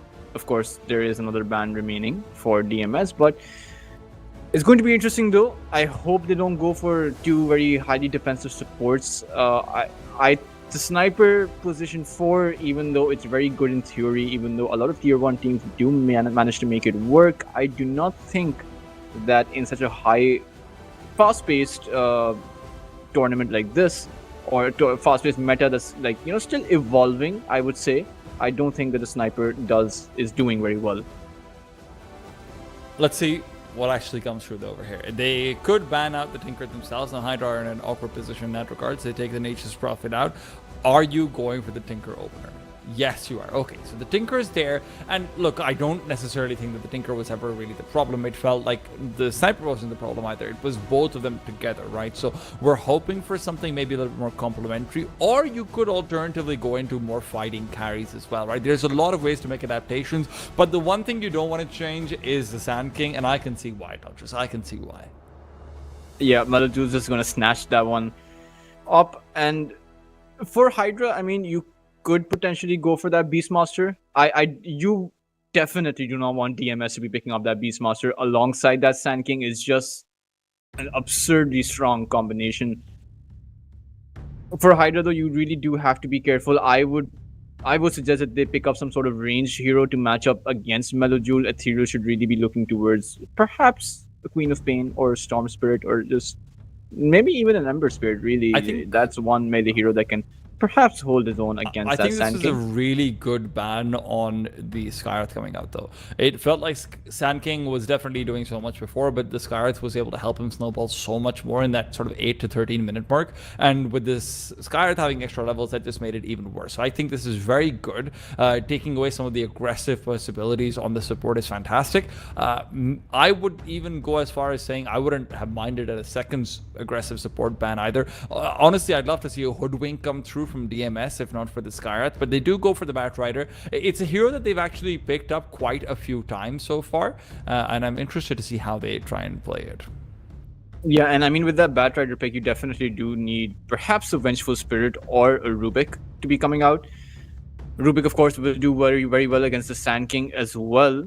Can just throw up the Sand King, reducing the efficacy of the Epicenter if you are quick enough. Or even if you precast as well. Yeah, you can precast a telekinesis to make sure that anyone blinking in will be instantly lifted up, and not to mention you can lift up your own hero as well, provided they're not already lassoed. So quite a lot of utility there for that Rubik pick, if they do choose to go for it. Of course, Vengeful Spirit is also quite defensive though, so I think the Venge might be the better shout over here. Could be. I mean, do you even go for a support pick this early on, though? Do you want to see maybe a little bit more of what their lineup looks like in this regards? Maybe pull out your offlane earlier in. It didn't feel like we got enough from the Underlord there either. Proletary, no fault of his, but he wanted more in that regards. And I like this. I really like this. This is a great addition. It's a Duskar Shadowfiend combination. Dusk is so much more active in the early game, and Shadowfiend is just such a good mid lane counter to having the Sand King in lane, that I think this naturally starts pushing the Sand King to a position where he wants to play 3, but I don't know if Dahak will even take him when the Batrider's in the field. Well, I mean, I think Sand King, I think rather the Shadow Fiend, and I was actually going to suggest that they pick up that Shadow Fiend, but anyway, Shadow Fiend is more of a safe lane hero now because of that third ability, and you know, you have those raises up, you can continue the farming, and it's one of the highest DPS heroes in the game right now. You do have that save potential as well with that March of the Machines, just keeping that Shadow Fiend up, so you can essentially ensure a lot of free farm for the Shadow Fiend. Meanwhile, you do have the Tuskar, who I'm not sure if this is the Tuskar mid. or at a Tuskar position 4, or even a Tuskar offlane, because you do have a lot of utility that comes out from that Walrus kick, right? Instead of the Batrider coming in to lasso you out, you can essentially just kick the Batrider inside of your own team. You have the Shadow Fiend to pair it up with the Requiem of Souls as well. And meanwhile, I think the Also, just opportunity a for the small Rubik. addition, by the way, last time these guys played, Batrider in the same series was up against Navi Jr. in fact, and it was a position 5 Batrider. It wasn't actually a position 3 Batrider to come through, so you are going to have the Enigma being played up by Dahak. It's another one of his heroes, and he does like quite a bit. It's very cooldown reliant, but when you pair it together with the Ursa, who then will be much more fighting oriented, it feels like it's an interesting way to then answer out to that very strong safe and presence that the Shadow Fiend can provide. And you definitely need, I would imagine you need control over here. Of course, you do have the Tuskar, but you have the Black Hole, you have the Batrider Lasso, you have the Sand King Burrow Strike as well. It's just too many stuns for your team. You can't be relying on your Snowball to save your heroes, and there's no real lockdown available for the Ursa Warrior. But they're actually going to double down and pick up a Troll Warlord themselves. I really like this Touchless because I do think that this is Shadow Fiend going to be going into the mid lane. I know that he's been prioritized and safe, but there's so few heroes that can actually try and rip apart the Sand King and take advantage of him relying so much on the Firestorm. I think Shadow Fiend is one of the ones who can actually really do so. So it's going to come down to shutting down this Batrider in the mid lane, and going for the Troll Warlord also means that even if even if Shadow Fiend goes into mid, because Batrider is not ganking him, right? Enigma is not ganking him. He can transition into being a safe lane carry when you have a mid-fight oriented carry like Troll Warlord in that regard. So I actually really like this pickup coming out from Hydra. It can definitely work. I mean, Troll Warlord and Ursa do definitely have a very exciting head-to-head. However, the question is going to be whether or not this is going to be too greedy for Hydra, because both of these heroes require a lot of farm. And if you look at DMS's side, you have this mid-game oriented hero that is geared towards snowballing. So if you're able to pin this Shadow Fiend down, if you're able to shut down the Troll Warlord from farming, you're just going to steamroll the game over from them. But meanwhile, Hydra, I would really suggest that they pick up that Beastmaster. It will provide them with a lot of control. It will pair up with the Tuskar really nicely. It would also provide them with that space creating mechanism that they will need. I like that idea. Beastmaster is also really good against the Batrider, because even if you can't actually save your ally hero, the roar goes through BKB, the roar goes through basically anything. So the Batrider Lasso will probably not be able to follow up with the Force Staff that effectively. And even if it does, you're not going to be completely taken out of position. So I do quite like that. Of course, keeping in mind that this is still position 5 Batrider, most likely. I don't think you should be gearing your craft around it necessarily, but it'll be interesting to see what happens. I also love the Spirit Breaker ban, by the way. I think that would have been a great pick for DMS, just to be able to put the pressure on into the Shadow Fiend. How could we forget Hydra and Tidehunter? They love playing this hero. It's going to be a great response to the Black Hole, to the Sand King as well. It's got a huge AoE on the Ravage, good turnaround potential over here, and problems on the Naga Science, an interesting one. Tulchus, this is where we are going to have a much more interesting mid contest, because Shadow Fiend, the other reason why he's really good up against the Sand King is that the Shadow Fiend can farm his own jungle. So you can keep up and farm, and you can also stop the Sand King from going aggressive in that farm department. So I think this actually makes Melojoul significantly less oppressive in that early game, and puts so much more focus onto both the Hack and onto the Ursa to actually get this all together. Shigetsu, sure, he can fight in, but can the Hack on the Enigma? I do think that, I mean, of course, you've already gone all in on the Shadow Fiend mid, so you kind of have to make it work. There's no real any potential for it. I think the pressure is going to be on Hydra, because they have to get that farm up, right? And essentially DMS are going to be coming online towards that mid lane. You can't really stop the Sand King from getting that dagger. Sure, you can win the lane as a Shadow Fiend, but the pressure is not negated in any kind of way, because that dagger, if it doesn't come out in the 8 minutes that it did last match, then it might be coming out at the 10-minute mark or the 12-minute mark. But irrespective, whenever it does come out, there's going to be a bit of a window before you do have your BKB up, right? There's going to be a bit of a window when Batrider has his blink and you don't have your BKB. So there's this entire huge window where there's going to be a massive gap in power potential between both of these teams, where if DMS are able to take advantage of it, then they're essentially going to steamroll over Hydra. However, the opposite is still true. If Hydra are able to get their farm up, the Shadow Fiend is able to farm, the Troll Warlord is able to farm, then there's nothing stopping Hydra from taking some of those team fights. You have the Tidehunter Ravage. Enigma, in a scenario where the Shadow Fiend is farmed, Enigma will probably die before he even gets the Black Hole up, right? He'll just die to 2, 3, or 4 hits of the Shadow Fiend. The Batrider will just die to 2, 3, or 4 hits of the Shadow Fiend. So it's going to be interesting to see whether or not Hydra are going to be able to enable that Shadow Fiend and Troll Warlord. I think the other thing that's also interesting, though, is the fact that when we look out towards, we might have a rehost, by the way, but when we look out towards what the Enigma can get done, if the Hulk gets ahead in his lane, one of the big things that you've talked about so much is the greed of the Shadow Fiend, the greed of the Troll Warlord put together, and that greed is punishable by just killing them, obviously.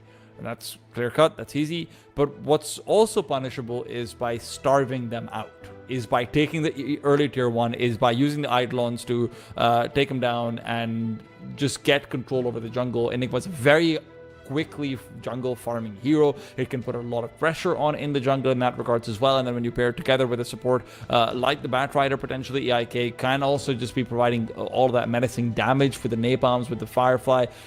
This could be a secondary way of theoretically just taking the oxygen away from this team. And it's interesting to see that they've actually paired up Ren on the Tidehunter, and he is their carry. And I perhaps this might be the reason that there might be a remake. Perhaps there was a bit of a misclick, but I hope not. I hope this is not a safe lane Tidehunter. I do think that there's not a lot of ways to say it. I do hope that the Troll Warlord is the carry for the team. Right.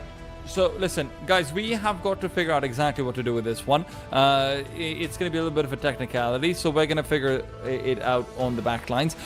This is not going to go beyond a couple of minutes, so don't worry about it. We'll be back in with this very soon. DMS versus Hydra, game number 2 will be getting underway in just a bit. Just a quick break, and then we're back.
And we're right back into things. It was a bit of a pause, it was a bit of a delay, but listen, guys, the point is we're here, and we're here to see who is not going to be here for much longer.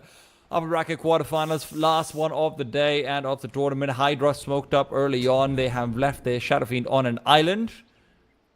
And Shigetsu will just be walking up to him and breaking open that smoke. And of course, since we were on a break, I would just like to recap for you guys that it is a pretty greedy lineup on the side of Team Hydra. They will require 2 of their heroes, Ethereal and their Troll Warlord Ren, to be farming up quite a bit. Will they be able to have the space to get that farm up? It's going to be a question only time can answer, as DMS are fully geared with that mid-game lineup. The steamroll over Team Hydra.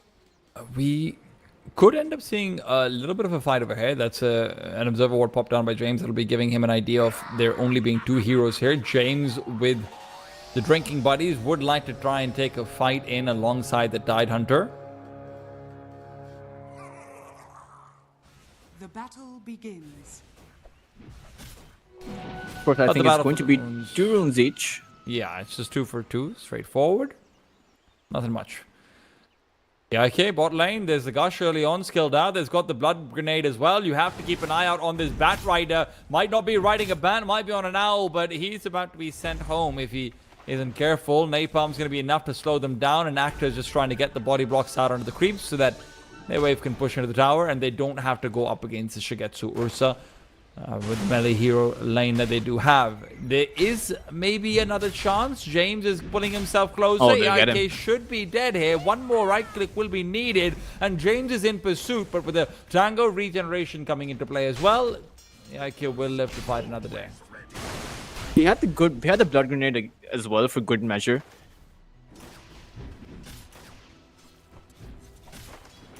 Top side though, it is going to be a pretty dangerous lane if you are DMS playing against Ren and FSD.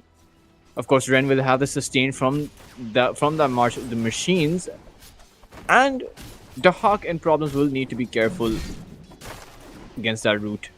Oh, mid lane. Melajul and Ethereal already getting into the things. There's a initial slow coming through with the Shadow Races. Ethereal can just continue to lane and rather zone him out. So Melajul will be having a much harder time, like I said, in the initial drafting phase as well. Of course, if you guys weren't here for game 1, Melajul destroyed Ethereal, and I think that the Shadow Fiend was very much a response to that destruction. And Ethereal is off to a very good start. He's going to be able to get his bottle up. It's going to be right on the way of the courier. Meanwhile, Melajul's forced to actually bring in a salve. Of course, he does have that Tango, but probably anticipating another race combo since the Shadow Fiend has that Mango up. So he could potentially eat another triple races. What I do want to see is the Tuskar rotating in to deny Melojule that secondary water rune, or essentially secure Ethereal the secondary water rune to be able to just, fill up the entire mana. You are playing a Shadow Fiend, so the idea is that you will enable your Shadow Fiend as much as possible, and the idea for DMS is probably going to be to shut down that Shadow Fiend. They do have the Naga Siren on the position 4 that they can rotate in. With that net and potential Burrow Strike combo, it might just be enough. I don't know if the Naga actually does anything to find the Shadow Fiend. The Ensnare cast range is really low in the initial levels, and I mean even later on it only goes up to I think just under 600, so you're not really going to use that as a reliable stun. Burrow Strike's also got the low cast range initially as well, so you don't have an easy way of closing the distance without having to eat 2 races on either one of these heroes. I definitely do think that the Problems will require a smoke if he is going to be coming in. And one of the disadvantages of this will obviously be that you leave the Enigma alone against the Troll Warlord. The Eidolons, unfortunately, just do not do as much to the Troll Warlord because he has those double AoE abilities to clear those up. Now, Shigetsu should be largely uncontested as far as his farm is concerned. All he has to be careful about is that AIK doesn't get taken down, and that there isn't too much in the way of farm towards the Tide Hunter. That might be difficult to really fight back against, but let's see. Melajul in the meanwhile backs up. That salve's been bought through as well. And he's not being given quite the free lane that he was before. Yeah, he will eventually make his way towards that water rune, but he's so far away from his bottle. He's 500 gold away from it. Oh, that's not really a good lane for him, as he's sitting on 5 CS as opposed to the 15 and 8 of Ethereal.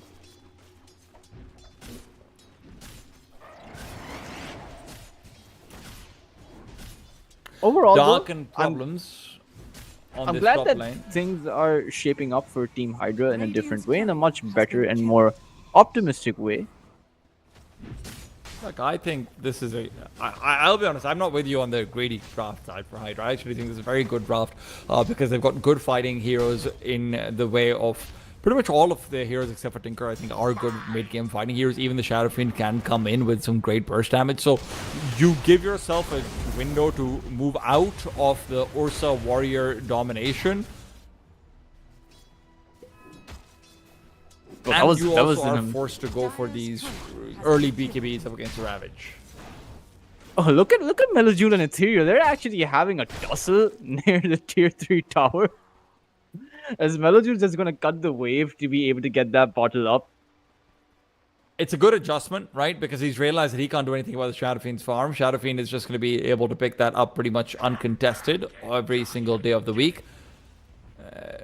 And even when Melojule does get the bottle, it's really just about getting your own farm. You're not going into the jungle the same way. You are going to be delayed. You can't take over enemy jungle, especially. So it's a different game for sure.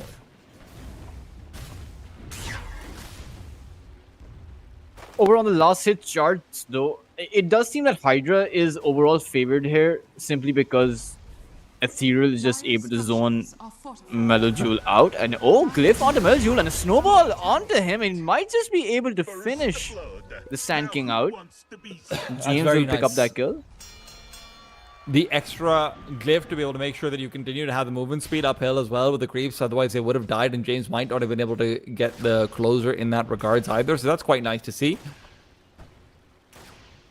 The worst thing is, he still doesn't have his bottle 4 minutes in. Reel in from problems, and the Tinker is underneath tower. Those extra tower hits helping out, but they will not finish the job despite the Malefice ticks as well. Yeah, that March of the Machines really coming to show just how much lane sustain the Tinker actually has. Bot lane, Shigetsu's trying to go in on Acta. Acta, however, pulled right back by James, and James is looking to turn it around as well. He's still got the snowball, but neither team will be able to find a kill on the other. I have to say, I really like the Drinking Buddies combination versus Shigetsu's Ursa. That's a really cool dynamic that I hadn't considered. The fact that James can pull his teammate away from the Ursa early game makes it so you're not... It doesn't feel like you're playing a double melee versus the Ursa. Back out to the top lane, FSD again, just living by the skin of his teeth. Radiant are scanning.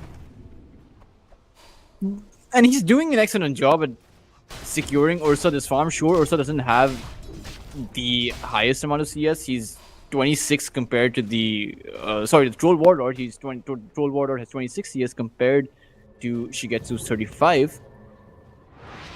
But a the plan for rotation James? down towards top is going to actually be cancelled. He will spot out AIK, trying to move on towards that Shadow Fiend. The Shadow Fiend is going to spot it out as well, as a Requiem is going to get charged up. It will land onto AIK, not doing that much damage. The snowball in is going to ensure that the Batrider will fall. It feels like we're getting to see a complete rerun of the previous game, but just with different nameplates on. It's the same very dominant early mid laner. Of course, Shadow Fiend's not dominant to the same extent as what we had from the Sand King before, but 2 kills, 37 last hits. He's now going to be able to move into the jungle and start picking up any stacks that are going to be there for him as well. But those stacks are being stolen. Melojule realizes what the Tinker's been up to, and all in the meanwhile, Ren, who was abandoned by his support for those very stacks, will go down to Dahak. This could be the difference maker. And you don't want to be giving Dahak that space. You have the black hole to play with because you are the offlane Enigma. You will probably be making that BKB. You will be having that Blink Dagger. I'm guessing Dahak will have the space to go for that Midas as well, should he choose to go for it. Look, we're clearly not going to have a Blink Dagger for Melo until about the 12-13 minute mark, if then. what does he do now, right? Like, we saw what the game plan was when we're talking about plan A. What's plan C for the Sand King? I mean, currently, the Sand King has abandoned the plan to go for that bottle. He's actually just prioritizing that phase boost, having picked up that those infused raindrops, just trying to recover back into the game. Problems lives courtesy of the Lotuses. Otherwise, could have just ended up going down there to the Shadow Fiend. Is under attack. Thanks the gank and will be living to tell the tale. Ethereal instead forced backwards. He no longer wants to fight into this top lane.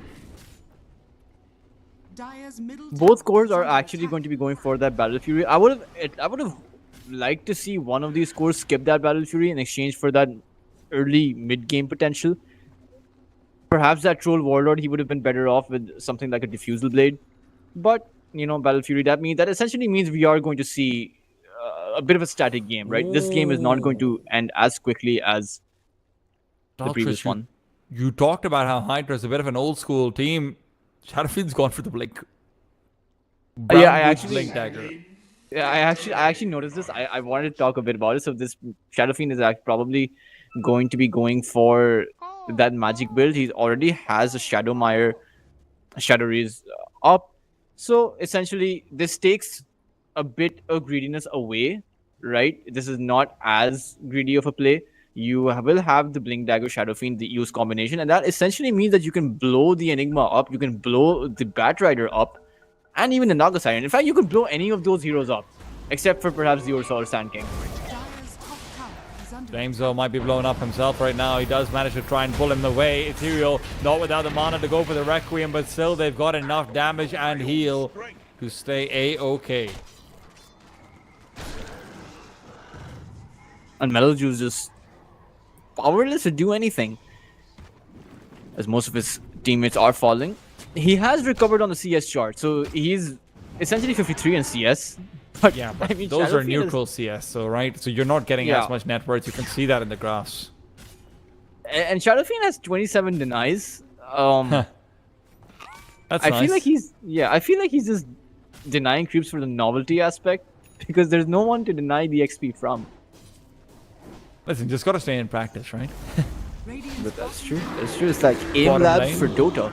And bottom lane, it is Shigetsu who is picking up some kills for himself as well. So you are having DMS having at least a fighting chance to try and bring it back. Shigetsu should have a good timing on the Battle Fury as well. You can see him being quite efficient in the farming. And AIK with the Dire's Arsonist bottom tower is Facet under can attack. continue to put more pressure onto these towers. That's the one good thing you have. You have very good tower pressure on the DMS side. So if you want to take control over those jungle areas, and this would be what you're thinking of. But for DMS now, they have to be careful about this smoke that is being planned up. The Ethereal Shadow Fiend with the Blink Dagger, as well as James on the follow-up Tuskar as well, is going to be a real tough time. Yeah, and Ursa, he does not have the Enrage, so Ethereal, this is their perfect opportunity. It is nighttime, so they haven't gotten vision on them just yet, but Ethereal knows that he's there. James is going to come on to him, tag team forward, Requiem's charged up, the Ursa is trying to get away, but nowhere to go, as the shard is just going to block his escape, and Ethereal will finish Shigetsu off. Yeah, the problem is that if Ursha goes for the Earthshock late, then he goes down to the Requiem damage, and if he goes for it early, then he can't go away because of the shards coming out, right? The Earthshock mobility is what you're relying on to get out of those Tusk shards, so he's dead regardless. Under attack. And that's one of the downsides of using the Enrage to farm. Since it has no mana, most Ursas do utilize this, but holding Mid that lane. thought and initiation on towards the mid lane, Ethereal's netted up and he has nowhere to go. That is a huge misplay. Ethereal didn't realize how much backup Melojul had behind him because he was running away from the Tinker, so he assumed that the Sand King was alone.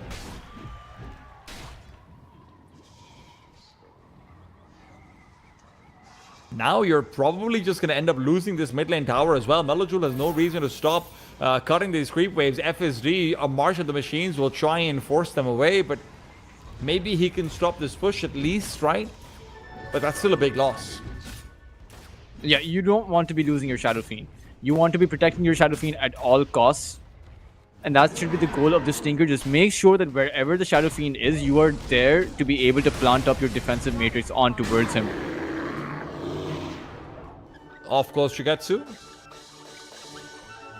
They are successful in delaying his Battle Fury quite a fair bit, but also at the same time, Shadow Fiend is sacrificing his farm after he's just gone down.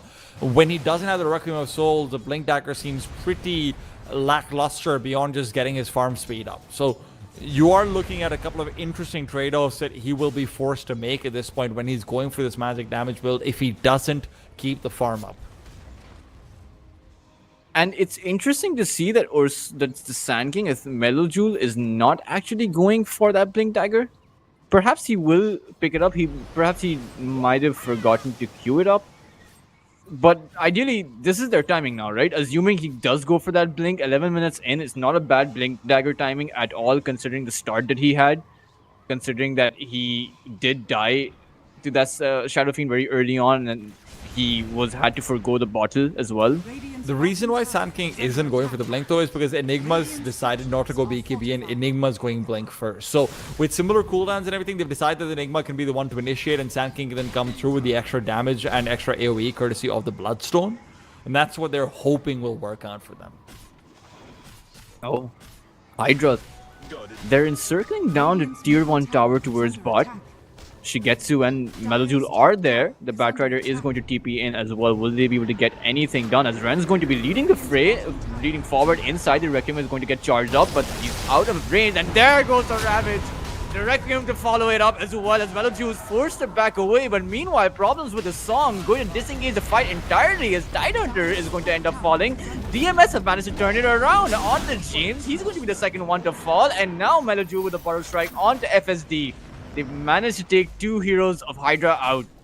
Should be 3. The Hawk's also been completely isolating it all this time. The solo Black Hole was used on the Shadow Fiend. Perfectly done. So you disable so much of the damage. Hydra thought that their Ravage would be enough to turn the fight around, but because Ursa's Enrage was still on, the status resistance gives him the ability to just start fighting back earlier in. And the song turnaround was fantastic. I mean, the fact that Shadow Fiend looked like he was going to be going in before the Dusk had to Drinking Buddies forward towards him, and Dahak still finds him on the outskirts. Shadow Fiend just wasn't a factor, and that's the problem of going Blink Dagger Shadow Fiend, right? If you can't blink in and get your ulti out early, which, you know, he just didn't have there, you feel like you have a wasted 2200 gold. You can't go in. You don't have the extra attack speed yet from the Feast of Souls because you've not been leveling that up either, obviously. So you don't actually provide anything. 2000 gold of your net worth is useless. And I'm not sure what the idea behind Actor's use Scepter is. I would imagine that pairing up your own Blink Dagger with the Shadow Fiend's Blink Dagger would have probably been the way to go. You know, just that Ravage into Requiem, you blink in, you get that Ravage in, and it doesn't matter if the song comes out because the proximity of your Ravage to your Requiem will probably ensure that you deal the max amount of damage, that even if the song comes out, the potential for that counter initiation would not be there. Then the song would be being used to actually just disengage and TP out instead of actually turning the fight onto you. I mean, more than anything else, I'm also just curious about, this is clearly a decision that Hydra made to fight, right? This is not DMS initiating the fight. Hydra are choosing to fight, and maybe they're feeling pressured because the Battle Fury for the Ursa is around the corner and everything, right? They want to maybe try and take down the tier 1 tower before that comes through, but they're choosing to fight on a Blink Dagger Shadow Fiend without the Requiem. It's just not a decision I understand very well. And one of the, I suppose, biggest disadvantages of this Hydra lineup, or in fact, this Requiem Tidehunter lineup, is the fact that there's such a long downtime for that Requiem. More than 100-second cooldown. The Ravage has more than 100-second cooldown. So that's essentially 2 minutes at which DMS are free to roam around the map, free to get those kills, because the Burrow Strike has no downtime. The Enigma has no downtime. The Ursa Warrior can just choose to Enigma keep on has going some downtime. You know, you do have the Black Hole. I mean, but you're mostly utilizing your Malefice and your Midnight Pulse, right? Of course, and it's very good at pushing, right? So even if there isn't that big team fight ability, it feels like you do add a second element to it. Technically, Hydra has that as well. They're very fast at farming. and they don't necessarily need to use both of their ultimates. If you have the Ravage up, it's enough of a threat to deter the fight. If you have the Requiem up, it's enough of a threat to deter the fight. But in that process, you need to farm. Now we've just seen the Shadow Fiend get 2 deaths in close succession after finding that 1 kill onto the Ursa, and all of that lead is gone. Melojoul is ahead of Ethereal in the net worth charts, and Dahak is setting up for a potential Roshan? Yeah, I mean, Shigetsu has the Battle Fury. There's nothing stopping them from actually going towards that Rosh pit.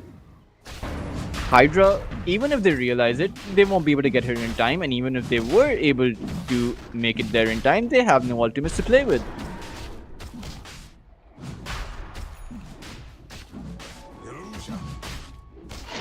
Did Dahak just deny the Wisdom Rune? Yeah, he sent his Eidolon forward to deny it with, so you know what? He is a player. I mean, there is no doubt about that. That's kind of just, baller. Yeah. Also I mean, really I wouldn't say that is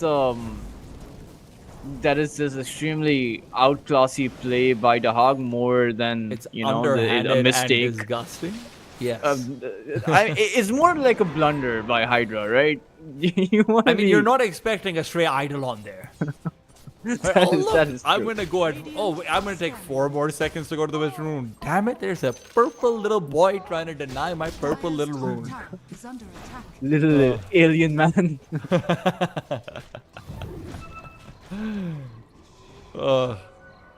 Mommy, I'm scared of the purple alien man. Who? The faceless void? No, the other one. Who? The Enigma? No, the other one. Who? The void spirit? No, the smaller one. The Eidolon? Radiant's bottom tower is under attack. But you gotta be scared of a lot of things right now if you're Hydra. Radiant's You have to be bottom scared about tower Shigetsu just taking over your jungle. You have to be scared about what Enigma can do, and they are trying to counter it out with a smoke. They are trying to get ahead of this. They're looking for a single pickoff, so the Aegis will be less significant, but they can't find it. They got scanned out. Are they? DMS know that they're there. They want to counter-initiate. EIK is going to be the bait, and as the snowball's already been used up, the Enigma can blink forward for the black hole as well. Ethereal on the fadeaway. Malefice will keep James into death's door. And James is happy giving up his life for this one, let's be honest. As long as Ethereal lives, this is still crucial space being bought. Ethereal is also going to just be able to go back towards that top lane and farm right up. But mid lane, Jahad comes in, the black hole used. This is a dead Tide Hunter, and FSD is about to join his teammate in the graveyard. I mean, he might just be able to TP out, though, but in fact, the Enrage is going to just. I think it debuffs the laser, I'm not sure. Does it? Okay, yeah, so it Enrage. removes The any laser- existing debuffs. So laser it just does Middle remove. tower is under No, Because he. of I mean, the status. he rearmed and then lasered him again, but it does remove debuffs. I just the Enrage I just checked. I think that's a new thing. No, but it's always removed existing debuffs. okay, so Team Hydra on the back foot here. You know, 5k net worth of lead up for DMS. The Shadow Fiend has chosen to go for that Kaya. And remember, we were talking about how Tuskar being the only sacrifice for that rotation being a good trade, but it was Hydra's move. They smoked 4 heroes to get something done, and they did not get anything. And it does feel like Hydra's moves are getting them into trouble very often, but maybe they can try and turn the tides. Melojoul, however, is so hard to actually find. You know who's not hard to find? Ethereal. Now that is 3 deaths in a row without any kills on the Shadow Fiend that was snowballing out and was initially able to find so much impact. You are now again on the 7k deficit. DMS are taking control of this game. Yeah, you do almost have the Yasha and Kaya, so your Requiem is going to pop out much quicker. You can pop out those raids much faster as well. But again, you need a lot of synergy between your Ravage and your Requiem, which is really difficult to pull off, particularly when you have all, when you have all these abilities, when you have an Enigma with a black hole, when you have a Song of the Siren, the constant looming threat of the counter initiation is always there. Meanwhile, freebie on the Tinker. Always love to see that. Oh, Is this... Well, maybe not quite so free. I guess there is a response at least from Ren to come out elsewhere on the map, but again, that's a Naga Siren that was farming up the enemy jungle. and you expended a Ravage for it. Oh, I didn't even realize that. Mid lane, James is gone as well as that tier 2 tower, which is looking very juicy. And Shigetsu likes juice. I've heard this about him. I've heard he likes to squeeze a couple of towers out every morning for that breakfast OJ. Dire's courier has been killed. And I mean, tier 2 tower falling already for Team Hydra, it's not a good look. Particularly because DMS know that the Ravage was used on that support Naga of all heroes. DMS can continue to play aggressive without... I mean, Without this is any- absurd. You found Ren now in the Ancients. You are starving out Hydra everywhere. Whatever hope they had is whittling down. Look at what the net worth is on this troll. This is a Battle Fury troll. Right? This is not what you want to see. He is 3,000 gold away from his Acronym Scepter. Your Tinker is just dying all over the map. Your Shadow Fiend hasn't gotten a kill in about almost 10 minutes, I'd like to say. And he went for a hyper-aggressive build. 10k net worth lead up now. And I mean, Dire's bottom this Troll Warlord had an extremely late Battle Fury compared to the Ursa Warrior, right? And without the space, right? And this was Dire's bottom tower what is under attack. I was trying to talk about. The fact that you have an essentially a sort I of don't think greedy you get to lineup. talk, Daltus. I'm sorry. Yeah. Because there's action all over the shop, and Melajul is the shopkeeper. He's the one selling it. He doesn't even need a Blink Dagger to be getting all of these kills. Just straight up walking up to Burrow Strike. Tinker's also maybe dead. Has been the case very often. But not this time. Okay, he's got company. And Shigetsu. Shigetsu's got his own Blink Dagger, and with a Basher he can go in at any given point and just try and assassinate that Tinker.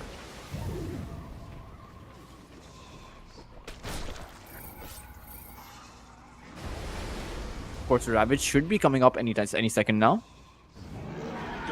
And you do have the Requiem, but immediately DMS are choosing to smoke. They see the Shadow Fiend.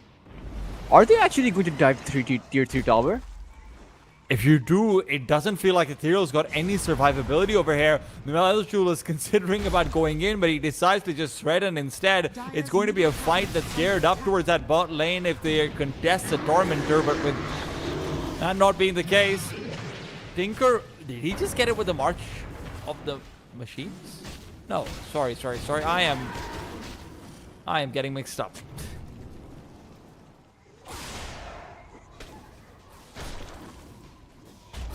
Tinker does have the Warp Flare now. Should definitely help them. I mean, they're the if you throw the Warp Flare onto Melajul, he won't be able to use his Burrow Strike. Yeah, that's true. That was lame. I remember when Warfare used to be really broken. I mean, that it was just so annoying. When it was the Shrink Ray? No, it was kind of the same Warp Flare, except it was a lot. It used to last a lot longer, I believe, and the cast range reduction was a lot more. So you couldn't blink away. Essentially, blinking away, like for someone like Cop who can blink away 1,300 units, you would more like be blinking away 300 units, which is like not very far. Huh. Well, not a good feeling. Not at all. But we also need to talk about, look, it's been a little bit of doom and gloom, right, for Hydra. What is the light at the end of the tunnel? What are you trying to fight towards? What are you making your win condition here? I mean, for Hydra, really, you have to get that Requiem, you have to get that Ravage down, and you have to make sure that a Troll Warlord is engaged in those fights. And somehow, I mean, it's a very tough ask, right? You're talking about the win condition. You have to make sure that you don't get stuck in the Enigma black hole. You have to make sure that you counteract the Naga Siren song. Under attack. You have to make sure that one of your heroes does not get lassoed and dragged out. So you have to disable the entirety of DMS from doing what their heroes can do. Meanwhile, you have to pull off everything that you can pull off in perfect execution. All right. Walk in the park. I mean, Like a that's what park they in gotta hell, do. maybe, but yeah. Because right now, I'm not even sure if a Requiem and Ravage combination actually even kills anyone. Look, I think that's the problem, right? We cannot think of this in a 5v5. That just can't happen. Somehow you need to split up the map, but I don't know what that call is going to be. Melojule's got the haste rune as well, and he really feels deadly with this, especially when you've got Ren caught out. You're trying to initiate, you don't know what's coming your way. There's a blink in from Dahak that's got your name on it. He doesn't want to go just quite yet. The Ursa comes close by. Dahak still not using the black hole. Ursa is dominating. Shigetsu cannot be stopped, and now comes the black hole. You can't do anything even with that initiation. Melojule, you can put him down early, but somehow he still comes out on top. Dire's middle tower. Yeah, I mean, they got the Ask, right? They got the Requiem, they got the Ravage onto Sand King, but he didn't even fall below He's got a 50% of his Yules. HP. He's got a Yules and a Bloodstone. Yeah, so That's what I'm really, talking about. win condition, it's Shadowfiend needs to be the physical DPS Shadowfiend. That's the win condition. He needs to switch up his I passive. need to He needs travel back 15, Yeah. 25 yeah, minutes yeah. in We time. need Okay. another lobby I see. remake Okay, here, guys. we need- Like he chose. You remember that one match where I believe it made up. There was an entire Reddit post about it and everything where Shadowfiend, where it was like a tier 1 match or something where Shadowfiend. You're thinking about Fata. This was in Sigma Esports back in 2015. Sigma Esports when they had Fata. He skilled stats accidentally on level 1. Yeah. And he immediately disconnected and he left the game and he said remake, and that wasn't technically allowed, but they couldn't have played the game out. This Sigma Esports was with Seb, back then known as Something Mad, and a couple of other players who were actually quite good. I can't remember. I just remember Fata and Seb, but yeah, I remember exactly which match you're talking about. This might have even been at the MLG event where Speed Gaming won that with RTZ standing in with Eternal Envy. I think it might be from them. I'm not sure, but it was definitely Sigma. Yeah, we need some of that. Okay, we need a Fata moment 25 minutes into the game. I think even Fata couldn't pull that off, dude. I'm sorry. Oh, yeah. But I mean, in fact, we didn't see a Tidehunter Ravage go off. I could have. Okay. No, he didn't get the Ravage off. They were just trying to get the Requiem in. Tidehunter just immediately had to stop because the Sand King used himself up as well. So because there was the immediate response, you didn't actually have the proper lockdown for the Sand King then in that situation. So Tidehunter didn't Ravage either. They were hoping to follow up the Shadow Fiend Requiem because it was clearly not going to be a damage dealing Requiem. They just weren't in position for something like it, but they were hoping to follow it up with a Ravage to make sure that people can't come back in. That's also why Dahak didn't actually pull the black hole out, because his blink was cancelled. He couldn't come through closer. He waited longer as a result of that. 21-7 now though. 15k net worth lead, up 30 seconds for that respawn. And if we look towards that buyback, no one on the Dire side has the buyback. So this is essentially going to be a free lane of racks, considering you don't have the glyph available either. There is a good thing. There's one good thing. You have tier 2 towers up. Yes, exactly. So at least it can't be more than one lane of ranks. They could just go for throne, you know that, right? No, you can't go through. Respawn time is 30 seconds. You can't go through. Come on, dude. What do you expect them to be doing after the respawn?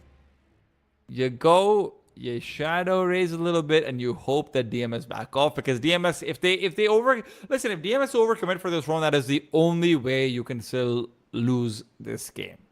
Right, Tidehunter's got a Ravage. You have to respect that. You do not have a black hole. And yes, the Naga song is good for resetting. You can't go for this round. Okay. You go for Roshan and then you go for Throne. I mean, Roche is up now, and that's probably going to be their play after this Rax, or perhaps they might even go for that tier 2 tower up towards top. It is very low on HP, just 500 HP remaining. You know, Naga could But just take that solo. She is trying to mirror image herself out, so they're setting up for 2 lanes of Raxus, actually. yeah, the Solar Crest. So definitely the tower is probably going to end up falling. I hope they take a tower before they What end does up the killing the Solar melee Crest racks. have to do with her killing the tower? You can just take it a lot faster. It's 70 attack speed.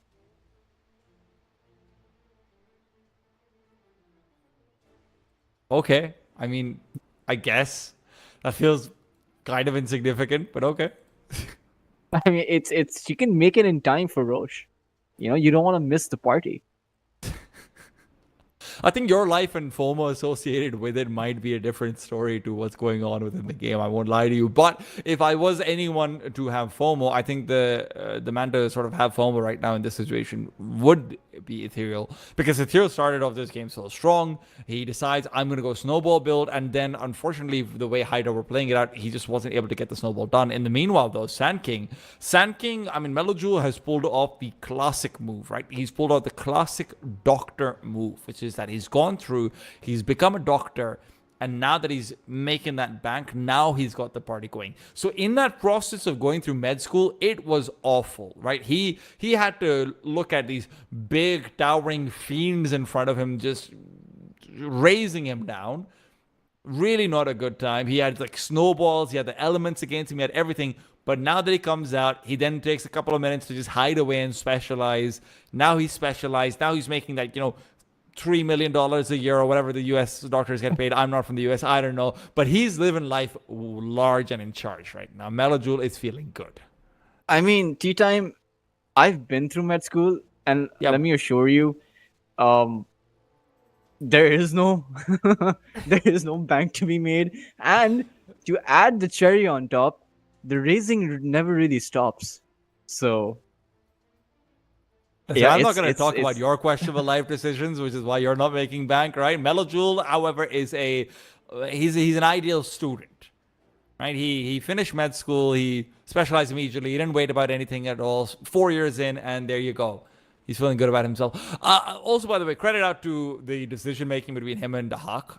The fact that he didn't go for the blink dagger at all, Dahak going for the blink earlier on. Dahak, even though he's then goes on to farm up a lot of money, he never went for the BKB. He went for Boots of Bearing, which personally I really don't like Boots of Bearing. I think the 1700 gold for the recipe makes this a ridiculous item to buy. But obviously it is really, really good for just that little bit of extra something for the Ursa, especially because you're not relying on the drum charges. You get the extra movement speed as well, so it's a lot harder to kite the Ursa, in my opinion. So it's nice, don't get me wrong, but yeah, it is a very expensive purchase for sure. I mean, you have to keep in mind that the combination of the Boots of Bearing plus the Solar Crest, right? So you get the 70 attack speed and the 15 movement speed bonus, 15% movement speed bonus, and then you get an additional 15% movement speed bonus and plus 50 attack speed. So that's a total of 120 attack speed and 30% movement speed on your Ursa. That's the you turn your Ursa into like a Bloodseeker, for example. You turn your Ursa into a Ferrari, and he just goes at it. A bear Ferrari. That'd be cool to see. Is that like the equivalent of Lamborghini SUV? I feel like that might be the case. What else is going on? I mean, everyone on the Hydra side is dead, but I do also just... I do want to say that, again, I don't want this to be chalked down as just a drafting difference, this time at least. I really think Hydra put themselves in a good position to execute. I mean, you look over towards the net worth, right? Like they were consistently in the lead at around that 10-minute mark, and then suddenly things changed around that bottom tier 1 fight that they initiated without having their abilities, without really having necessarily everyone in the right place at the right time. That was the difference maker for me. That plus, I mean, also Tinker going away to stack camps, leaving a Troll alone where Troll dies and then your camps are stolen. Those two things combined, I think they just sort of really swung the game around. And that's an execution mistake. That's not a greedy draft thing. Yeah, it's a lot of things went wrong in this game. I was quite surprised when I saw the Shadow Fiend going the magic build. Obviously, you do gain a lot of you can come online a lot quicker, but the trade-off is that it tends to fall off pretty quickly, particularly when you are dealing against so much counter initiation, right? You do have the song available, it's right in front of you. You do have the Batrider, and you do have the Enigma. Shadow Fiend just overall does not do very well against these heroes when they do get those items up. And we were always talking about the possibility that, you sure Metal Jewel did not go for that Blink Dagger, and you can win the lane against Metal Jewel. You can raise him down, but you can't really stop him from farming. Sand King just has that Sandstorm available, has that innate farming ability. He will eventually get his items up. And once that mid-game timing comes online, you don't have that much to counteract it. You're forced into this sort of backward position. And Hydra, I have to say, they really did try to negate that as much as they could by going in for those rotations. Touches, we're done waffling. Okay, the game's back in. The barracks are falling. The respawns are coming. The Naga is pushing that top lane. What now? You do have the Ravage. It's going to come online in about 3 seconds. And that Ravage is immediately deeping forward. Tidehunter wanting to go in. Actor is in the fray, but look at this regen. Mellow Jewel is impossible to kill. The use up on the Ursa keeps him away, and so far the barracks have been kept alive. This was very surprising. Yeah, Naga could have just song and forced off inside. There are no BKBs on towards the side of Hydra. They could have just stopped that aggression from Hydra after the Ravage, but perhaps DMS are going to choose to go for the safer play, choose to, go for the better insurance policy of securing that Roshan and just making another attempt at that high ground. No reason to throw away a game that's very firmly in your hands, right? I mean, the Hydra are still not completely out of it. They do have the Aghanim Scepter available on Actor, right? It provides you with wave clear, and it also disables the DMS from using a lot of those blink daggers. FSD is a dead man, and I know I've said that a lot, but he's been dead a lot as well. Now, he does keep himself alive for a little while longer, the HP regen, the extra shield, all of that good stuff, but instead of going down alone, he's got a drinking buddy with him. Thank you, James. I'll take another cup of that. And James is going to be saying goodbye, but no! He's the only thing about he's not They getting do out. have a ensnare, so I'm sorry. I may have built up hope for nothing, but yeah. And it looks like Shadow Fiends are going to end up dying as well. Oh, no Black Hole available for the Hawk, but Ethereal trying to go in for that Mushi play. Will get the Requiem off onto the Hawk, but it's not going to be enough. And buddy, you're stuck lassoed up, and Shigetsu's just going to burst him down.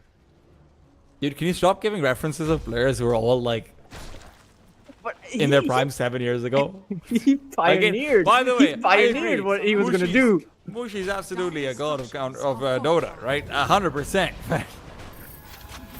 No, I'm with you. That uphill Requiem, that was, he invented that shit, man. Radiant's bottom tower is It's definitely a good time. Melojul, though, good time in middle. He is taking down those barracks, and all in the meanwhile, the Ursa can now look to re-navigate away to top lane as well. Praxis is down, and Troll Warlord has just TP'd back. He's got 10 seconds with the Shadow Fiend is here, but he won't be here with the Requiem or with Full Souls. Let's not forget. There is still that Ravage that's been being held out for so long, but it feels like it might be too little too late. This Aghanim Scepter is helpful, but Shigetsu's now going out onto the Tinker. This is an early in-race. This is when you want to go in, but Melojul's done it instead. Ren's caught out. James should be going down. He's hit the deck, and Melojul, despite that poor start, is godlike. There's a quick turnaround from Ren, but now he's on the illusion. The trance will run out. The Aegis expended to force it, and the Ravage is too late. Ren will not have buyback. FSD TPing forward. You have nothing to stop them. There's a song in your ears. It is funeral bells that are ringing. James blinks out, sure, but it won't be enough. It will never be enough. GG is called, and Hydra will fall. top barracks are under attack. That was pretty expected, and I mean, there's not a lot we can talk about where, what DMS, I think DMS played an absolutely perfect game. Hydra simply, sure, the Shadow Fiend was ahead, but their mid game was always going to struggle, and I believe that DMS really did try to go for the only play that they had, right?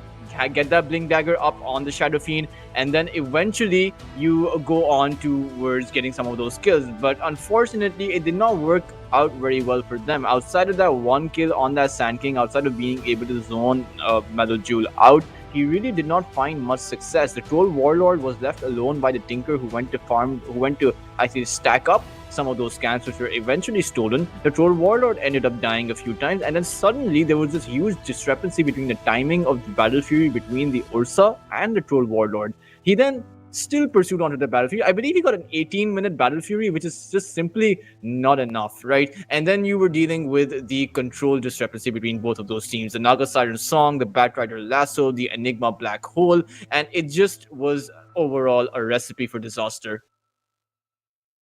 And this was the game that was supposed to be even, and I could see the inklings of that, right? But it did feel like DMS was just more put together overall. They clearly knew what their win conditions were, and the Melajul Sand King also has shown up in a big way in both, in a lead and also in a deficit. So you see this incredibly flexible style of play that he's been able to offer up, right? So this is going to be very, very interesting to see how they actually take this one forward. Obviously, we're expecting teams ahead of them to be expecting something like this more, maybe giving it a little bit more respect as well. But with that being said and done with, we are done with the day for today. We're going to be continuing on with the playoffs tomorrow, guys. Of course, to just remind you guys, the matchups there will be Passion versus Hydra and Navi Junior versus NP to start off the day. Passion versus Hydra will be on in about 12 and a half hours, so whatever that is for you guys, you can figure that out. Then we'll move on to the upper bracket. One win will be going up against DMS, which should be very exciting given the fact that both of these teams were kind of steamrolling today. And then we'll finally finalize things out with Mouse versus Avalos. It's a lot of great Dota to be had in CCT Series 3. Remember to keep an eye out over here. I'm telling you right now, we're going to see some stuff from Series 3, probably taking the TI, so it's exciting stuff, and the excitement will continue tomorrow. For now, though, we've got to be saying goodbye. I'm T-Time, he's Ultras, and this has been CCT Series 3. And, of course, if you're going to be missing us and if you're going to be wanting more updates, don't forget, you should check out our social medias as well. It's twitter.com/CCT_Dota, and you can just scroll down on Twitch as well to find it. Follow us there, and we're going to give you all the extra content, all the extra information, all of the news, and all of the schedules. And for that, though, we've got to be giving you all of the goodbyes. See you guys again in about 12 and a half hours in just a bit.